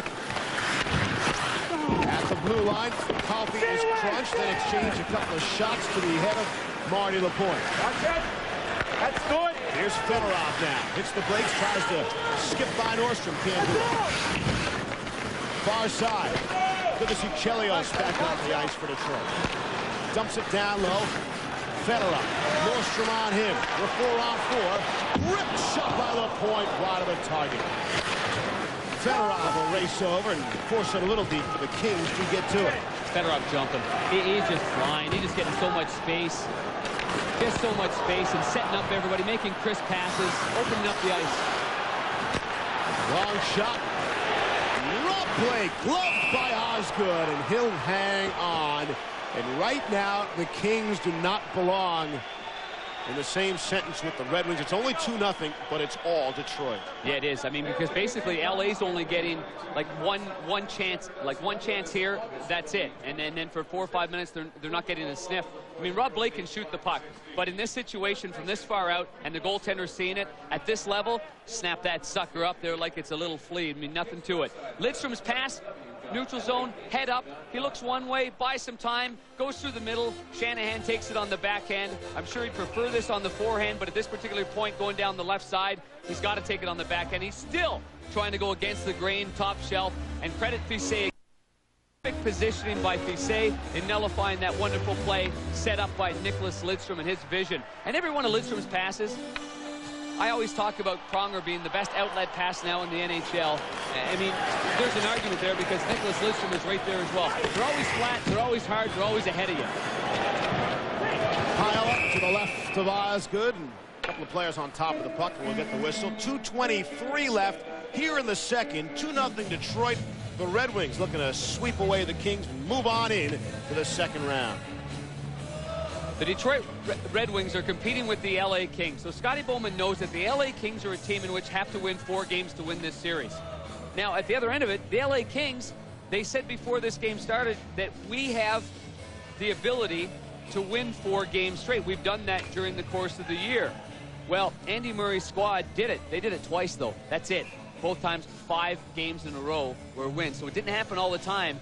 And it rarely happens in the NHL level that you can put together a whole lot of streaks of 4 wins or more. I'd like to see some of the opponents of those 2 4-game winning streaks. Good point.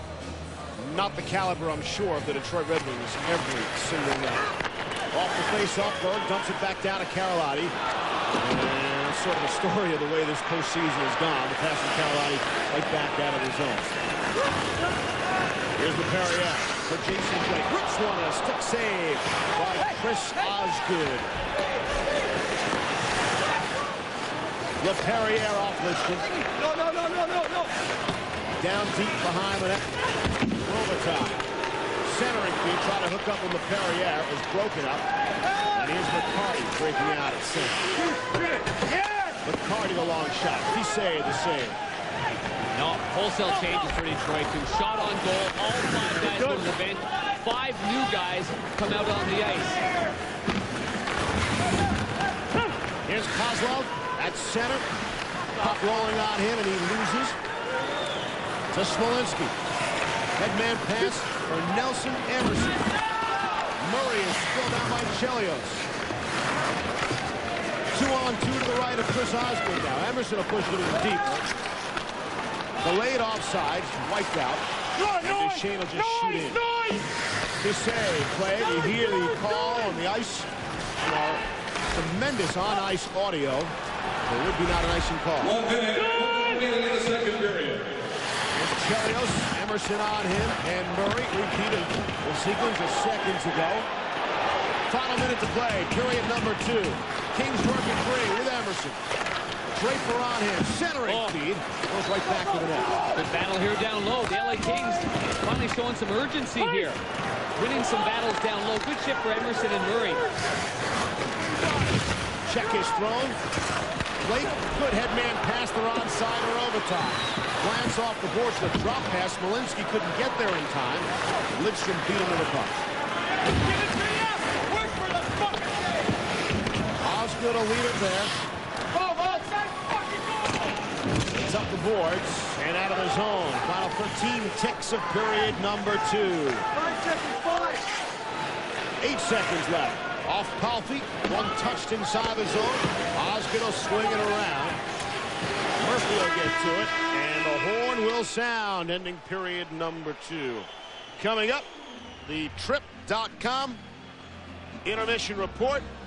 The top team of the NHL regular season, the Blues, are they in trouble? The Coyotes fighting back, and the Shadow knows. Who knows what that's all about? I'm sure John and Barry do, and here they are.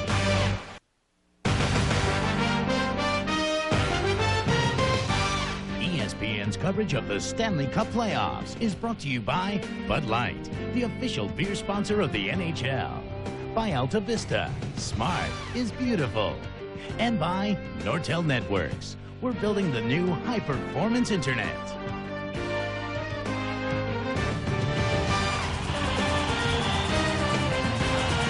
The Red Wings are attempting to turn out the lights on the Los Angeles Kings in a couple of ways. First for their season, but the lights are actually not on at full blast here at the $375 million Staples Center. Got to keep getting that dollar figure in there. Well, they wish the lights were out when number 5 of the Detroit Red Wings had the puck, and I get the feeling that Nicholas Lidstrom could play in the dark anyway and still see the ice as well as he sees the ice. What a game he has had.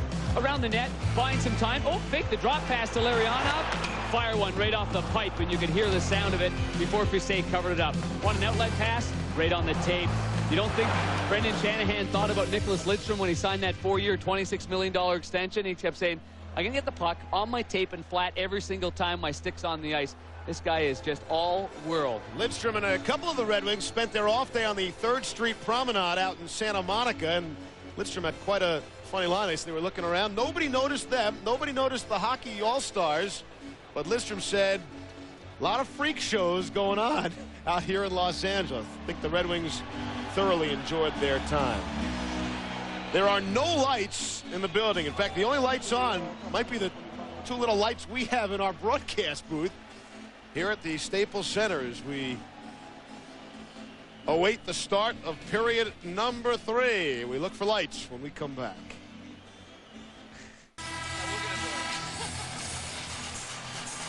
All right, John, Barry, nice job. We appreciate you picking us up as we get you set for 3rd period action. Here's another story for LA, Panger. Well, Detroit's doing a wonderful job defensively on these guys, but they've got to have more. As you see the numbers, they're underwhelming for the top guns of the Los Angeles Kings. The same guys that Coach Andy Murray said, I need more from, way more from them. Some of the delays, a total of 30 minutes. It's going to push SportsCenter back just a bit. But the bright lights are on here in Los Angeles once again. Here's LePerriere trying to skip through. He is tripped up. Those of you just joining us, we're just started the 3rd period after a 23-minute delay. A light problem here at Staples Center. This is Game 4, Western Conference Quarter-Finals, and we get a whistle. The puck out of play and into the first row. The Red Wings are 20 minutes away from advancing on. The Kings are 20 minutes away from hitting the golf course for good. And there's been some big hits in this hockey game. Some ferocious forechecking. And physically, it's really taken its toll, too, I'm sure, more so on the Los Angeles team that's behind. So you're way more tired taking hits and giving hits when you're behind in the series. Because mentally, you've got so many things that you're thinking about. And the one thing is, you lose this game, your season is all over. Out at center. Fedorov in a race with a puck. Nordstrom cut him off, and Fedorov fought through the check. Terrific play by Sergei Fedorov, who, since returning from a wrist injury in March, has played some of his best hockey. And it's deflected out of play and into the crowd. 58 ticks in the period number 3. Well, Sergei Fedorov has been flying. Many players on the Detroit Red Wings said there are 2 keys to the future success of the Detroit Red Wings. One is Sergei Fedorov and how he plays. If he's bouncing on his skates and dancing and he feels good about himself, then that's one. The number 2 key is Chris Osgood. And both guys have been flying so far in the early rounds. Fedorov actually suffered that wrist injury panger against these Los Angeles Kings. Bruised his knee as well on February 18th, missing 5 games. And since he's returned, he's played really well. And you're right about Osgood. There are a lot of knocks on him. All he does is win, by the way. He's a stubborn person. He's a proud person. And he's got thick skin playing goal in Detroit. Eisenman, the shot, rebound. What a save! Not go in. Duchesne, the shot, and Fischer put the stick out to make the stop. And now we get a whistle for a penalty. I think Stumple was clipped up high, but that might have been ball game if not for that Fischer save. What a turn of events. Great save by Fischer. Oh, boy. Not only does it nullify it being 3-0, Detroit takes a penalty on the ensuing play. Shanahan's going to go off, and let's see if Stéphane Fischer can get a little bit of help here with their power play unit. Yzerman breaking down the right side. Good shot on goal. Saved by Fischer. Now he dives back. Holy jumping. That is spectacular. I mean, that is what playoff hockey's all about. Making a save like that. Great play. Man. Then the penalty's on the right side of your screen. And at that point, I don't really care about that penalty. I want to see that save again. On the left side of your screen is an oncoming Steve Duchesne. All he's got is a 4x6 net. And he is going to be kicking himself. A 3-0 game may very well put the dagger into it. A 2-0 game with a power play. The complete momentum of this hockey game should change right here. You know, we're raving about Osgood, but that's a brilliant save by Fischer. And remember the glove save he made on Steve Yzerman in Game 3, although it wouldn't have counted on the delayed penalty. But those are 2 of the best saves you'll see, maybe any time. Here's Stumple now. Power play on go. Here's a chance to get back in. Blake the shot. Osgood the save. And it's clear just outside the blue line. And now they're offside. But maybe Los Angeles gets some momentum. The crowd back into it. Fischer, the huge stop. Now a power play. If they could just add a power play goal to it, they might have something going. As soon as Fischer made the save and the whistle went, Luc Robitaille nearly jumped. I mean, jumping all over. Give him the tapping the helmet, showing his excitement. Going to your right now, desperation mode, falling back. Fine line, too, between this puck crossing the goal line. Very, very close to crossing the goal line. But Stéphane Fischer somehow keeps it out. The thumb of the stick hand, the stick, the Sherwood right there, the thick paddle of it, and then he had to kind of pretty much drop the stick and somehow keeps it out of it. This is spectacular. Great stuff. There you see the Kings power play. The focal point of why they will lose this series. 0 for 3, 0 for 6, 0 for 7, and 0 for 4 here tonight on their 5th opportunity. Add them up, you get 0 for 20 for the 3 games and 2 periods. We play the 3rd here. Well, they can change everything around, though. Everything can change if they can get it into the zone, and they're having a difficult time in doing that. Here's Blake. Robitaille couldn't get to it. Lidstrom on it, off the glass, and out of the zone. Yuri Karlotti jumps on it. That's center now. Backhanded in, they're onside, and that shot well wide of the target as Smolinski got a shot off. And Osgood will cover that. 17-14 left in the 3rd, 30 seconds in the power play. During a power play, how frustrating is that for the Los Angeles Kings? They have to make a line change while the play is going because the first unit couldn't get anything going, so it takes your wind in your legs. And the other thing, too, to keep in mind for Andy Murray's club is that Detroit is so disciplined on the blue line. Neutral zone cover. Stop it here, guys. Stop here. We've got two here, basically three guys here, and there's the puck. I mean, Detroit has got them outmanned when LA's got the puck. Just all the little things that you have to do better in order to gain the zone. They're not doing it. Glenn Murray on it now. Murray trying to get it down low to Nelson Emerson. And it's just cleared out to center. And Galley jumps on it for the Kings. 3 minutes into the third period. Maybe the final period of hockey here at the Staples Center during this season. Another sellout crowd. 21st of the season. They had only 5 sellouts all of last season. Shanahan's out of the box. Smolinski can get to it. Murray in front. Emerson was in a high slot and they couldn't get it to him. McCarty is on it. Oh, he's stumped by Murray. Pushed off the referee. Center deep shot. Stop. Rebound. Stop. Chris Osgood. His best 2 saves of the hockey game, and he's still pitching the shutout. Oh, man. Emerson took a little bit of a kicking motion towards Osgood. I don't think it was big, but after Osgood just nullified him from the slot, Osgood gave him a shove, and that's why we have a scrum right here. That's the reason, in case you're wondering. Emerson, oh boy, LA finally got a little bit of a break. The clearing attempt actually hit the referee. Emerson's right in the slot. First save by the right pad, second save there as well. Emerson then is going to skate by Chris Osgood and give him a little bit of a nudge. Perfect positioning by Osgood. And again, you reiterate, Chris Osgood is a better reaction goaltender than a technically sound setup goaltender, and he shows it right there. There's no thinking to that save. It's getting out, getting into position, and making the save. Those 2 saves pretty much shut up this entire crowd. Pretty much sucked the wind out of the excitement that they just had. Chris Osgood, 34-17 all-time postseason play, a tremendous winning percentage, and he's won 12 of his last 14 in the playoffs, looking to make it 13 out of 15. And LA now is 1 for the last 50 in their last 2 playoff series on the power play. Good to see Kelly Buchberger is back on the ice. Remember, he took a heavy hit in period number 2, and he's back on in a 5-on-5 situation for Los Angeles. Here's Nordstrom. Cross for his partner, Rob Blake.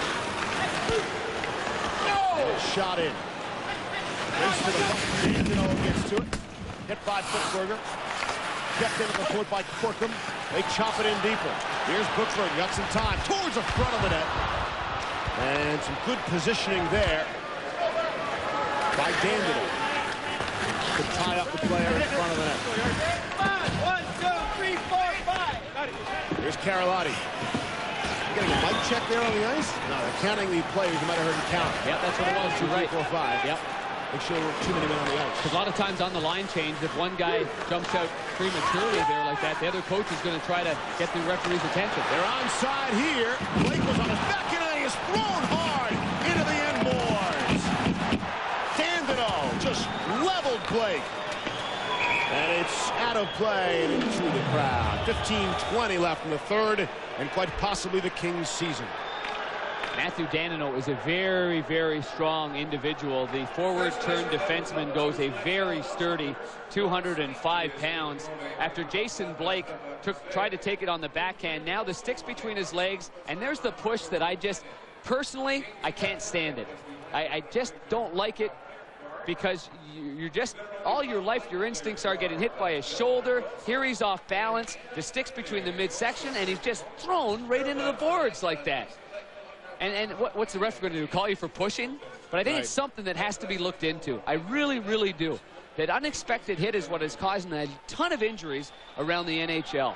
You can't blame the player. They're training better. They're stronger. They're lifting more weights. Cardiovascular's better. But, oh, mercy, people are getting hurt. Flipped out to center ice. Los Angeles gets to it. Coming up on 5 minutes in, period number 3. The Kings got to get something going. At even strength, they're on the power player. If even shorthanded, get something going, try to mount an attack, tie this game. That shot is blocked, I think, by Duchesne before it got through to Osgood. Another shot blocked at the defense. If Osgood doesn't stop him, his teammates do. Oh, chance. Osgood the save as Palffy was spilled there. Still loose. Puck is loose. And now Osgood gets up. I don't think Osgood had to make a save there. That shot off the glass and into the crowd. A delayed penalty coming up. Some wild action. Zygmunt Palffy could not get the lumber on it. Great work by Los Angeles in the offensive zone. Finally, a shift in which every player had the opportunity to outwork the Red Wings. And Pat Verbeek comes back beautifully. Boy, oh boy, Ziggy Palffy thought he had more time. Verbeek must have been real quiet behind him, because usually a goal scorer like Palffy would sense that. After Robitaille made a terrific no-look backhand pass, Palffy gets tripped up from behind. That's what happened. He was making a quick move from his right back to his left on the forehand. As he was doing that, Pat Verbeek's stick came underneath, tripped him up, took him right out of the play, and Verbeek coming back stops what sure to be, it looked like a for sure goal, because Osgood was a little off balance there. That's exactly the spot you want one of your top goal scorers to be in. Credit Palffy for some patience trying to make the great move, but Verbeek, a brilliant defensive play coming back. Shanahan for the cross-check, 5:23. Yet another power play for Los Angeles. 6th of the night. They are 0 for 21 for the series. And there you see the numbers. 6 shots on goal in the first 5 power plays tonight. See if they can mount an attack here. Too far for Galley. Lidstrom. Cross from McCarty. Make sure, Mac. The Red Wings just keep putting fresh players out there. They all get the job done. Whether it's their 3rd defensive pair or their 4th line, they don't skip a beat, regardless of who they put on the ice. It's amazing. All fresh. I think this has got to be very scary for the rest of the National Hockey League to be witnessing. They look to set it up now. Smolinski working the far wall. Goes across to Berg. Finds Galley. Couple Kings in front of the net. Long shot deflected. Looked like hit off the outside of the net. And contact as Osgood is involved there. And a great diving play by Chris Draper to clear. In order to win it all, you have to make the sacrifices. And Draper and the rest of the Red Wings are diving headfirst to clear the zone, knowing the importance of getting out of the blue line. And a penalty is coming up. A delayed penalty. And it'll go against the Kings as Berg slaps it around. So much for the remainder of that power play. And now it's 0 for 22 officially in this series. Hockey Berg is going to nullify the remaining 33 seconds of the Los Angeles King penalty.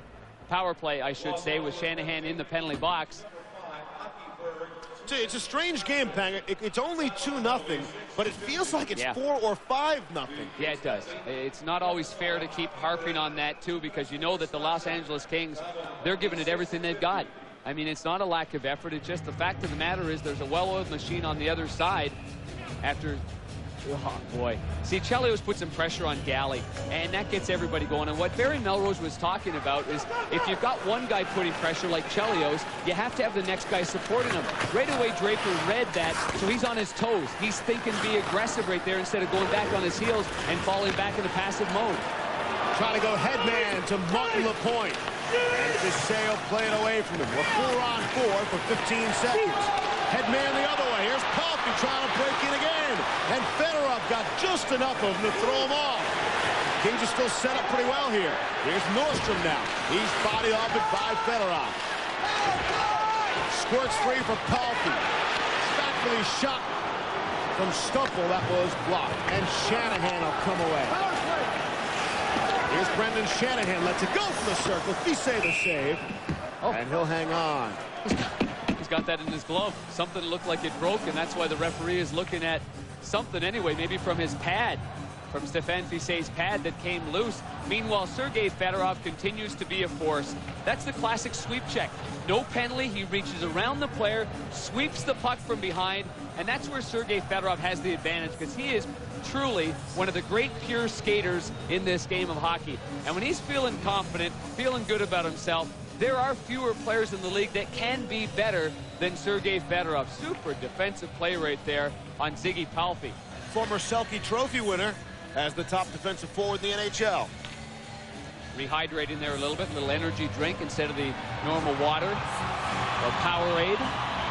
Sergei Fedorov opting for something else. Stéphane Fissé is getting some help here from the trainer because of that some piece of equipment that jarred loose. And I just noticed on his right hand, it is all taped up as well on his blocker hand.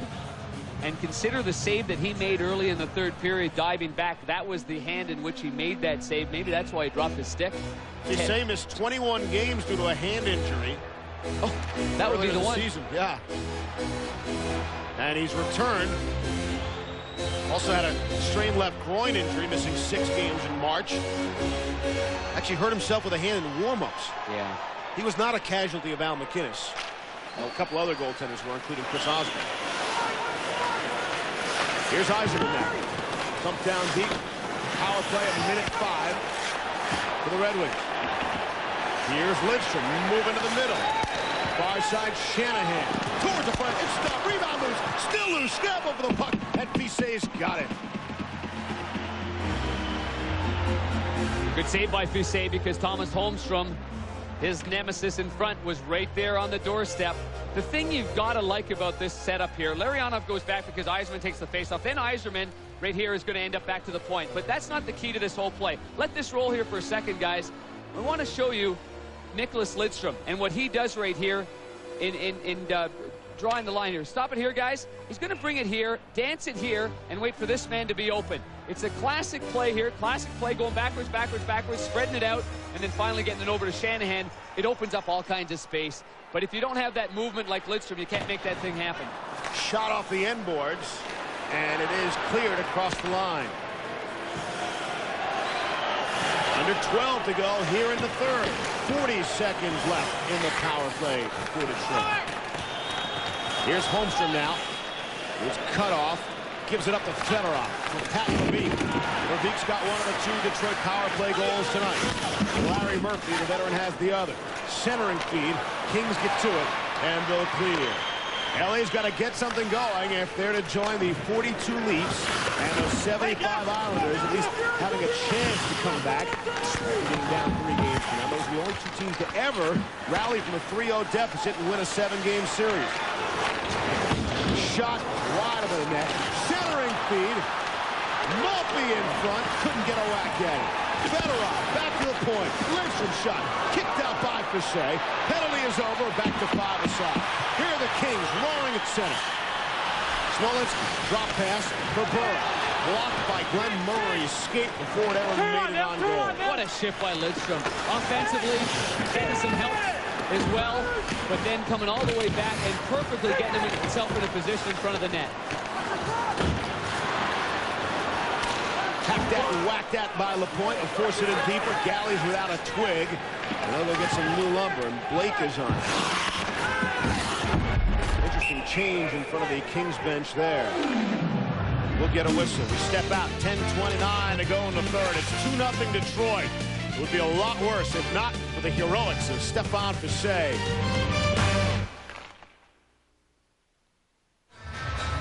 Back in Los Angeles, Marty McSorley was part of the LA Kings wild ride in '93 on their road to the Stanley Cup Finals. Marty lived out in Los Angeles, taking in the hockey game. Yeah, a one-time junior teammate. You know, we played on the Belleville Bulls together. I did not know that. Yeah. Wayne Gretzky owned our team for 1 year, and that started their great relationship. Who knows what Marty McSorley's NHL future will be like, depending upon some court proceedings, depending upon NHL suspension. Yeah. Depending upon if he wants to come back for another season, his future meeting with NHL Commissioner Gary Bettman. A lot of things up in the air concerning Marty McSorley. But man, was he popular here in Los Angeles. Yeah. On that season, that magical season under one Barry Melrose on their way to the Stanley Cup Finals. Good utility guy. Play the point, play the power play, play up front. Back deep inside the LA zone. They'll move it ahead. And here's Stumple now. Towards the front of the net. It's blocked away. Robitaille tried to center. Maltby centering feed through everybody and out to center. And right away, Maltby doesn't give LA any time at all. Oh, what a whack on Blake. And no foul. Slams his stick and he yells at the referee. Blake skates off the ice now. Blake is a wounded warrior as it is anyway. foot is hurting, his foot is hurting, his knee is hurting, and now he takes a wicked whack. Fedorov put a king down. McCarty is spilled down. This one could get out of hand before it's all over. Alongside Steve Levy, Darren Pang back at Staples Center here, where you see the wicked slash by Kirk Maltby on Rob Blake. Blake goes down. It's on the forearm. There's going to be no call. The LA Kings were frustrated. Then, right after that, it was an interference call on Fedorov at the penalty box. LA's had 6 shots on goal on their power play, and they are 0 for 6. I was thinking that Detroit did this on purpose to take away LA's momentum. 5-on-5, they had momentum, and they said, let's put LA on the power play and see if we can steal back the momentum. Hey, fair shot, Panger, fair point. Kings in the series are 0 for 22 with the man advantage. 9 minutes to go here in the third and maybe in the Los Angeles Kings season. This is game 4, Western Conference Quarter. Here's Blake, lets it go, shot is done. Rebound by Pompey is backhanded wide. Really credit this crowd. They have not left. They continue to support the Kings. Again, it feels like it's a 4-0 or 5-0 game. The reality of it is it's only a 2-0 game, and they continue to get power play chances. And the reality of it is that every one of the Detroit Red Wings are down on their knees, on their sides, blocking shots in front of Chris Osgood. It has been a total defensive effort from the hash marks down to the top of the crease. And across the line, here's the Perrier. Gets it back, one-timer from Robitaille. Maltby on it. Carolina gets to it. Let's shoot it in deep. Rolls around the boards. The Perrier couldn't get to it. Chelios cannon clears. And now Detroit will make some changes. So will the Los Angeles Kings. The Palfi unit, they've got to be frustrated. Every time they go to fire the puck, they've got red jerseys all over them. Here's Jason Blake, who's shown good jump here tonight. Taken away by Martin LaPointe, and he'll clear. In game 1 of the series, Chris Osgood pitched a 19-save shutout. That's exactly what he has right now in game 4 of the series. Chartrand working in deeper. Here's Blake again, the rookie, at center ice. Jason Blake across the line. Let's shoot it around, look for some help. It comes from the formidable Perrier. Kozlov nearly takes it away. Kings recover. Fedorov's out of the box. And Fedorov there just jumps into the play. And here come the Kings shorthanded. 3-on-1. Here's Fedorov. He's got LaPointe. Throws it across. Shot. Stopped by Fisset. Stephane Fisset. A save. Stopping a 3-on-1 by Detroit. Fedorov. Look like he put it off the outside of the iron there. And off the glass. Perrier is trying to go LaPointe into a penalty while the play's going on. And glove save Fisset again. It would be 5-0 or 6-0, the way it feels, if not for the brilliant play of Stephane Fisset. Just terrific. A 3-on-1 break transpired because the Red Wings pulled off a little hooking maneuver in the neutral zone. Stripped the puck. I think that whole sequence made Andy Murray a little bit sour behind the bench. And then, going to Stephane Fisset's right, he just absolutely robs Kozlov. Fedorov pulls it up, puts it right on the tape and flat. Fedorov had 2 choices here. He could have gone behind to LaPointe, or he goes to the far side. And Kozlov was robbed. Then Gill gets it in the slot. Interestingly enough, while Gill had this shot, and whoa, good glove save by Fisset. He's on top of his game. He's been terrific. But the reason why they had that chance was because LaPerriere was going down Andy Murray's side of the ice around their boards, and he went right at Marty LaPointe, just trying to goad him into a minor penalty. Pulling out all the stops in order to try to get an advantage. You got to credit LaPerriere, too. He's been a gritty player in this series.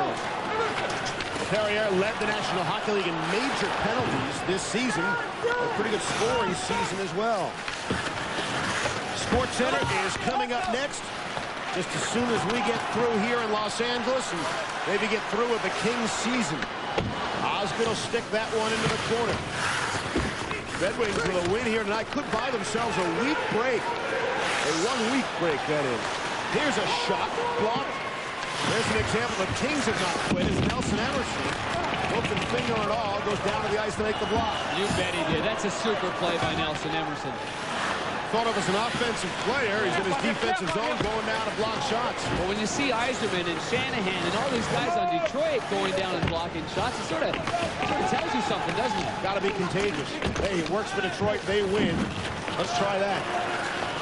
Here's Verbeek. Detroit, a pair of power play goals, 2 minutes and 31 seconds apart. And that is the only goal of the hockey game. Verbeek scoring his 24th career playoff goal, his first this year, and the veteran Larry Murphy also scoring on the power play. 17-10 of the first, 1941 of the first. Look at this. Looking to break. Here's Verbeek, 2-on-1's got Yzerman with him and couldn't get it across. Sean O'Donnell makes the stop, and then it rolls on to say. As Verbeek tried to get it across to Steve Yzerman. Nearly the 3-on-1 that Detroit's been working on in practice. Yeah. You know, LA's trying to make plays inside that gray area. 10 feet inside the offensive blue line, and Detroit's giving them nothing. Robitaille was just buried. Osgood makes the stop. Comes back to the point. Robitaille gets back into the play now. Backhand shot stopped by Osgood, and the rebound still to the Kings. Here's Carolati towards the front of the net. Stumper could not get to it. And Marty the point. The player who just rubbed out Robitaille gets paid back, that time by Aki Berg. And the hits just keep on coming from Los Angeles. 4:45 left in the third, and quite possibly the Kings' season.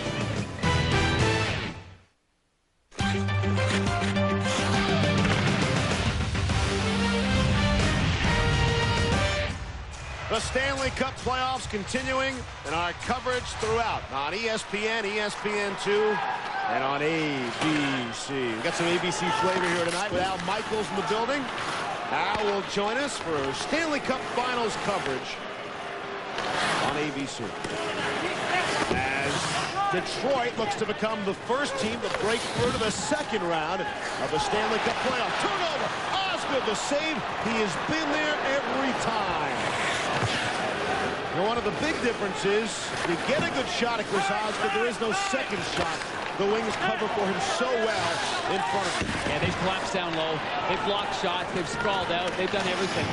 But, you know, whatever you do on the second effort wouldn't count if the first one goes in.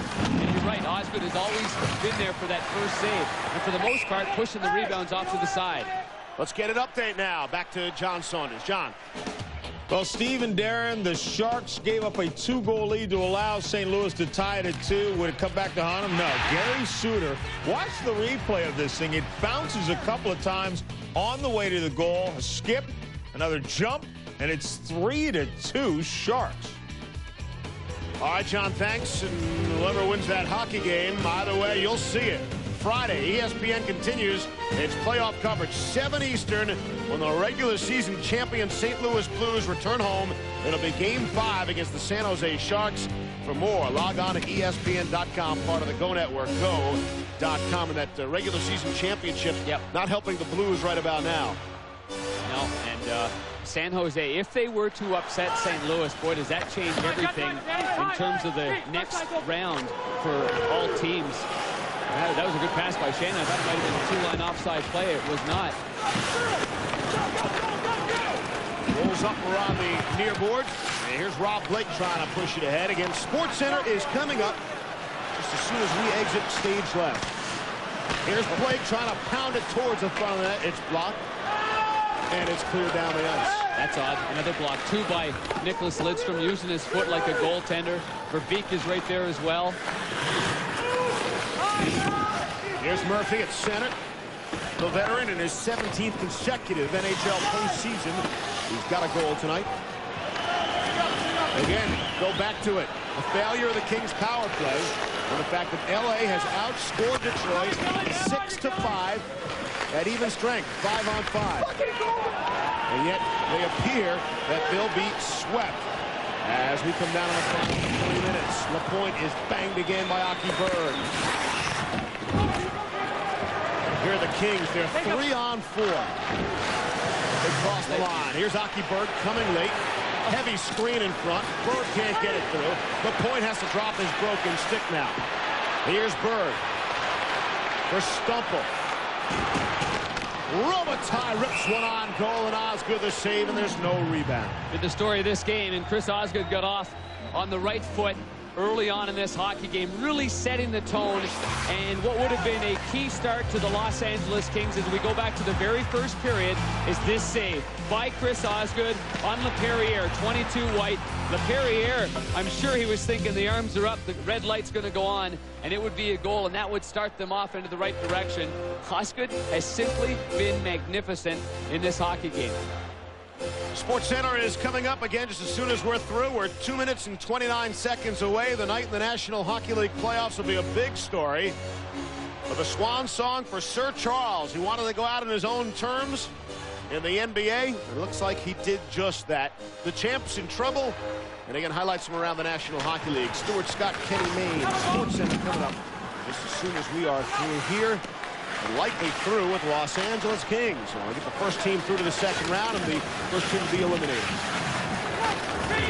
Here's Maltby now. Chartrand got to him, but not in time. As they're able to clear it down the length of the ice.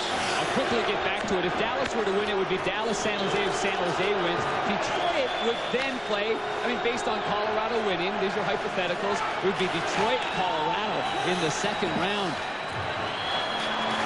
Well, you're really penalized for not winning your division, despite the fact that Detroit's got 108 points. But here's Yzerman, rips one.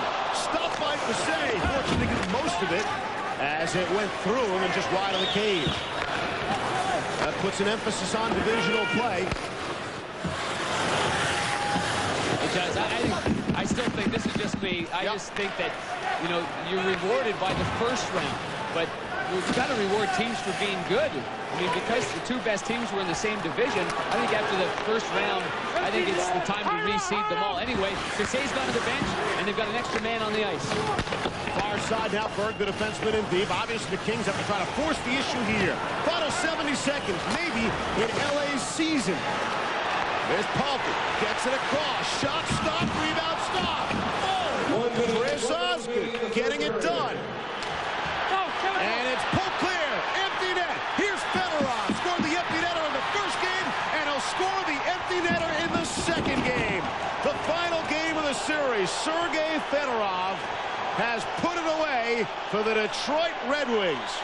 The empty netter in game one, the first game, the empty netter here in game four, which will be the last game of this series. It's 3-0 Detroit. LA's got their heads down, but they got to keep their heads up.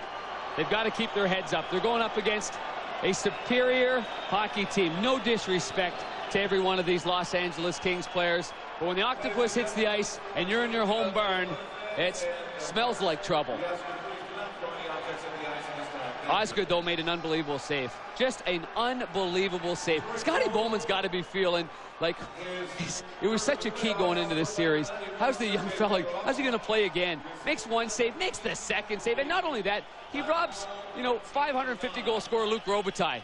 This guy, nothing new being around the net for Luc Robitaille, and right after that, they clear it, and here comes Sergei Fedorov. He's got an empty net cookie right here. Boom, right in there, makes it a 3-0 game. And for the Detroit Red Wings, Steve, too, both these teams were going to fly out tomorrow morning, leaving at 10 a.m. Pacific time. The Detroit Red Wings did not want to go back there to a hotel, not see their families, and have to play another game against the LA Kings. They sensed urgency this morning, and they really let that kind of follow through during the whole course of the game. They played like an urgent team. And now they'll hope that the other teams out west beat each other up for 6 or 7 games. Detroit really could have a full week off before they start the second round of the playoffs, depending upon how things shake out. Sergei Fedorov, the empty netter, 41st career playoff goal for him.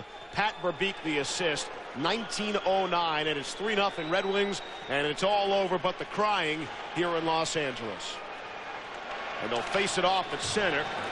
All that's left to be decided is a playoff shutout for Chris Osgood, which would be his 8th career playoff shutout. Terry Sawchuk had 11. Wow. That puts you in pretty good company for Chris Osgood. For all the knocks and all the abuse he takes, all Chris Osgood does is win. And it's offside in the final 30 seconds of Panger. As Scotty Bowman coaches his 100th playoff game behind the Detroit Red Wings bench. During the Red Wings run to their back-to-back titles, I mean, Chris Osgood is playing just as he did during those runs. Only the first round, but I think he's been one of the main stories not to be overlooked in this first round. Nope, you're right about that. And when we talk about the LA King power play that was anemic during the course of this playoff series, and the difference in this playoff series, the best penalty killer is always your goaltender. But in this situation, too, you have to give full credit to the way that Detroit is playing a complete team hockey game. Before the year started, they wanted to win the Jennings Trophy as the best defensive club. Because of several injuries to Chris Osgood, too, they didn't get on track consistently like they wanted to. They still ended up in the top 8 in the National Hockey League in goals against. Final 5 seconds. Panger, I think you put it best with Detroit. They don't need Shanahan and Yzerman to score. They get it from everyone, and it's all over.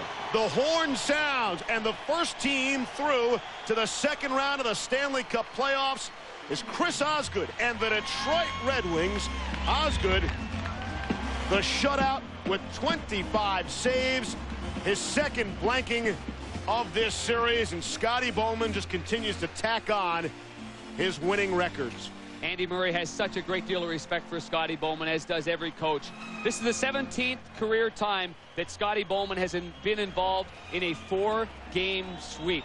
And now he's 15-7 in games that they can eliminate a team under the Detroit Red Wings. And now the traditional hockey handshake at the end of the playoff series. A hard-fought battle. This will be embarrassing and look worse than it was for Los Angeles. It goes down as a sweep, but they played hard, and they were clearly outmatched against a superior team. The key is always getting your young players into playoff experience. As Steve Yzerman and Nelson Emerson share a smile, they battle the whole way. The sticks are flying, the elbows are going, but yet you still stand there and shake the other guy's hand. And Rob Blake and Steve Yzerman played together in Nagano on the Canadian Olympic team. The numbers that cannot be neglected. Detroit's power play in the series, 7 for 23. Los Angeles' power play in the series, 0 for 23. The Kings at 5-on-5 even strength actually outscored the Red Wings 6-5, yet they go down in a 4-game sweep. That'll do it. The Kings are eliminated. Chris Osgood and the Red Wings are moving on. They'll take on an opponent to be named later. They blank Los Angeles here at the Staples Center 3-0. Tomorrow, Stanley Cup playoff action continues at 7:30 Eastern here on ESPN as the Flyers try to close out the Sabres. On ESPN2, the Panthers take on the Devils. Coming up next, it's SportsCenter. Tonight's game has been a presentation of ESPN.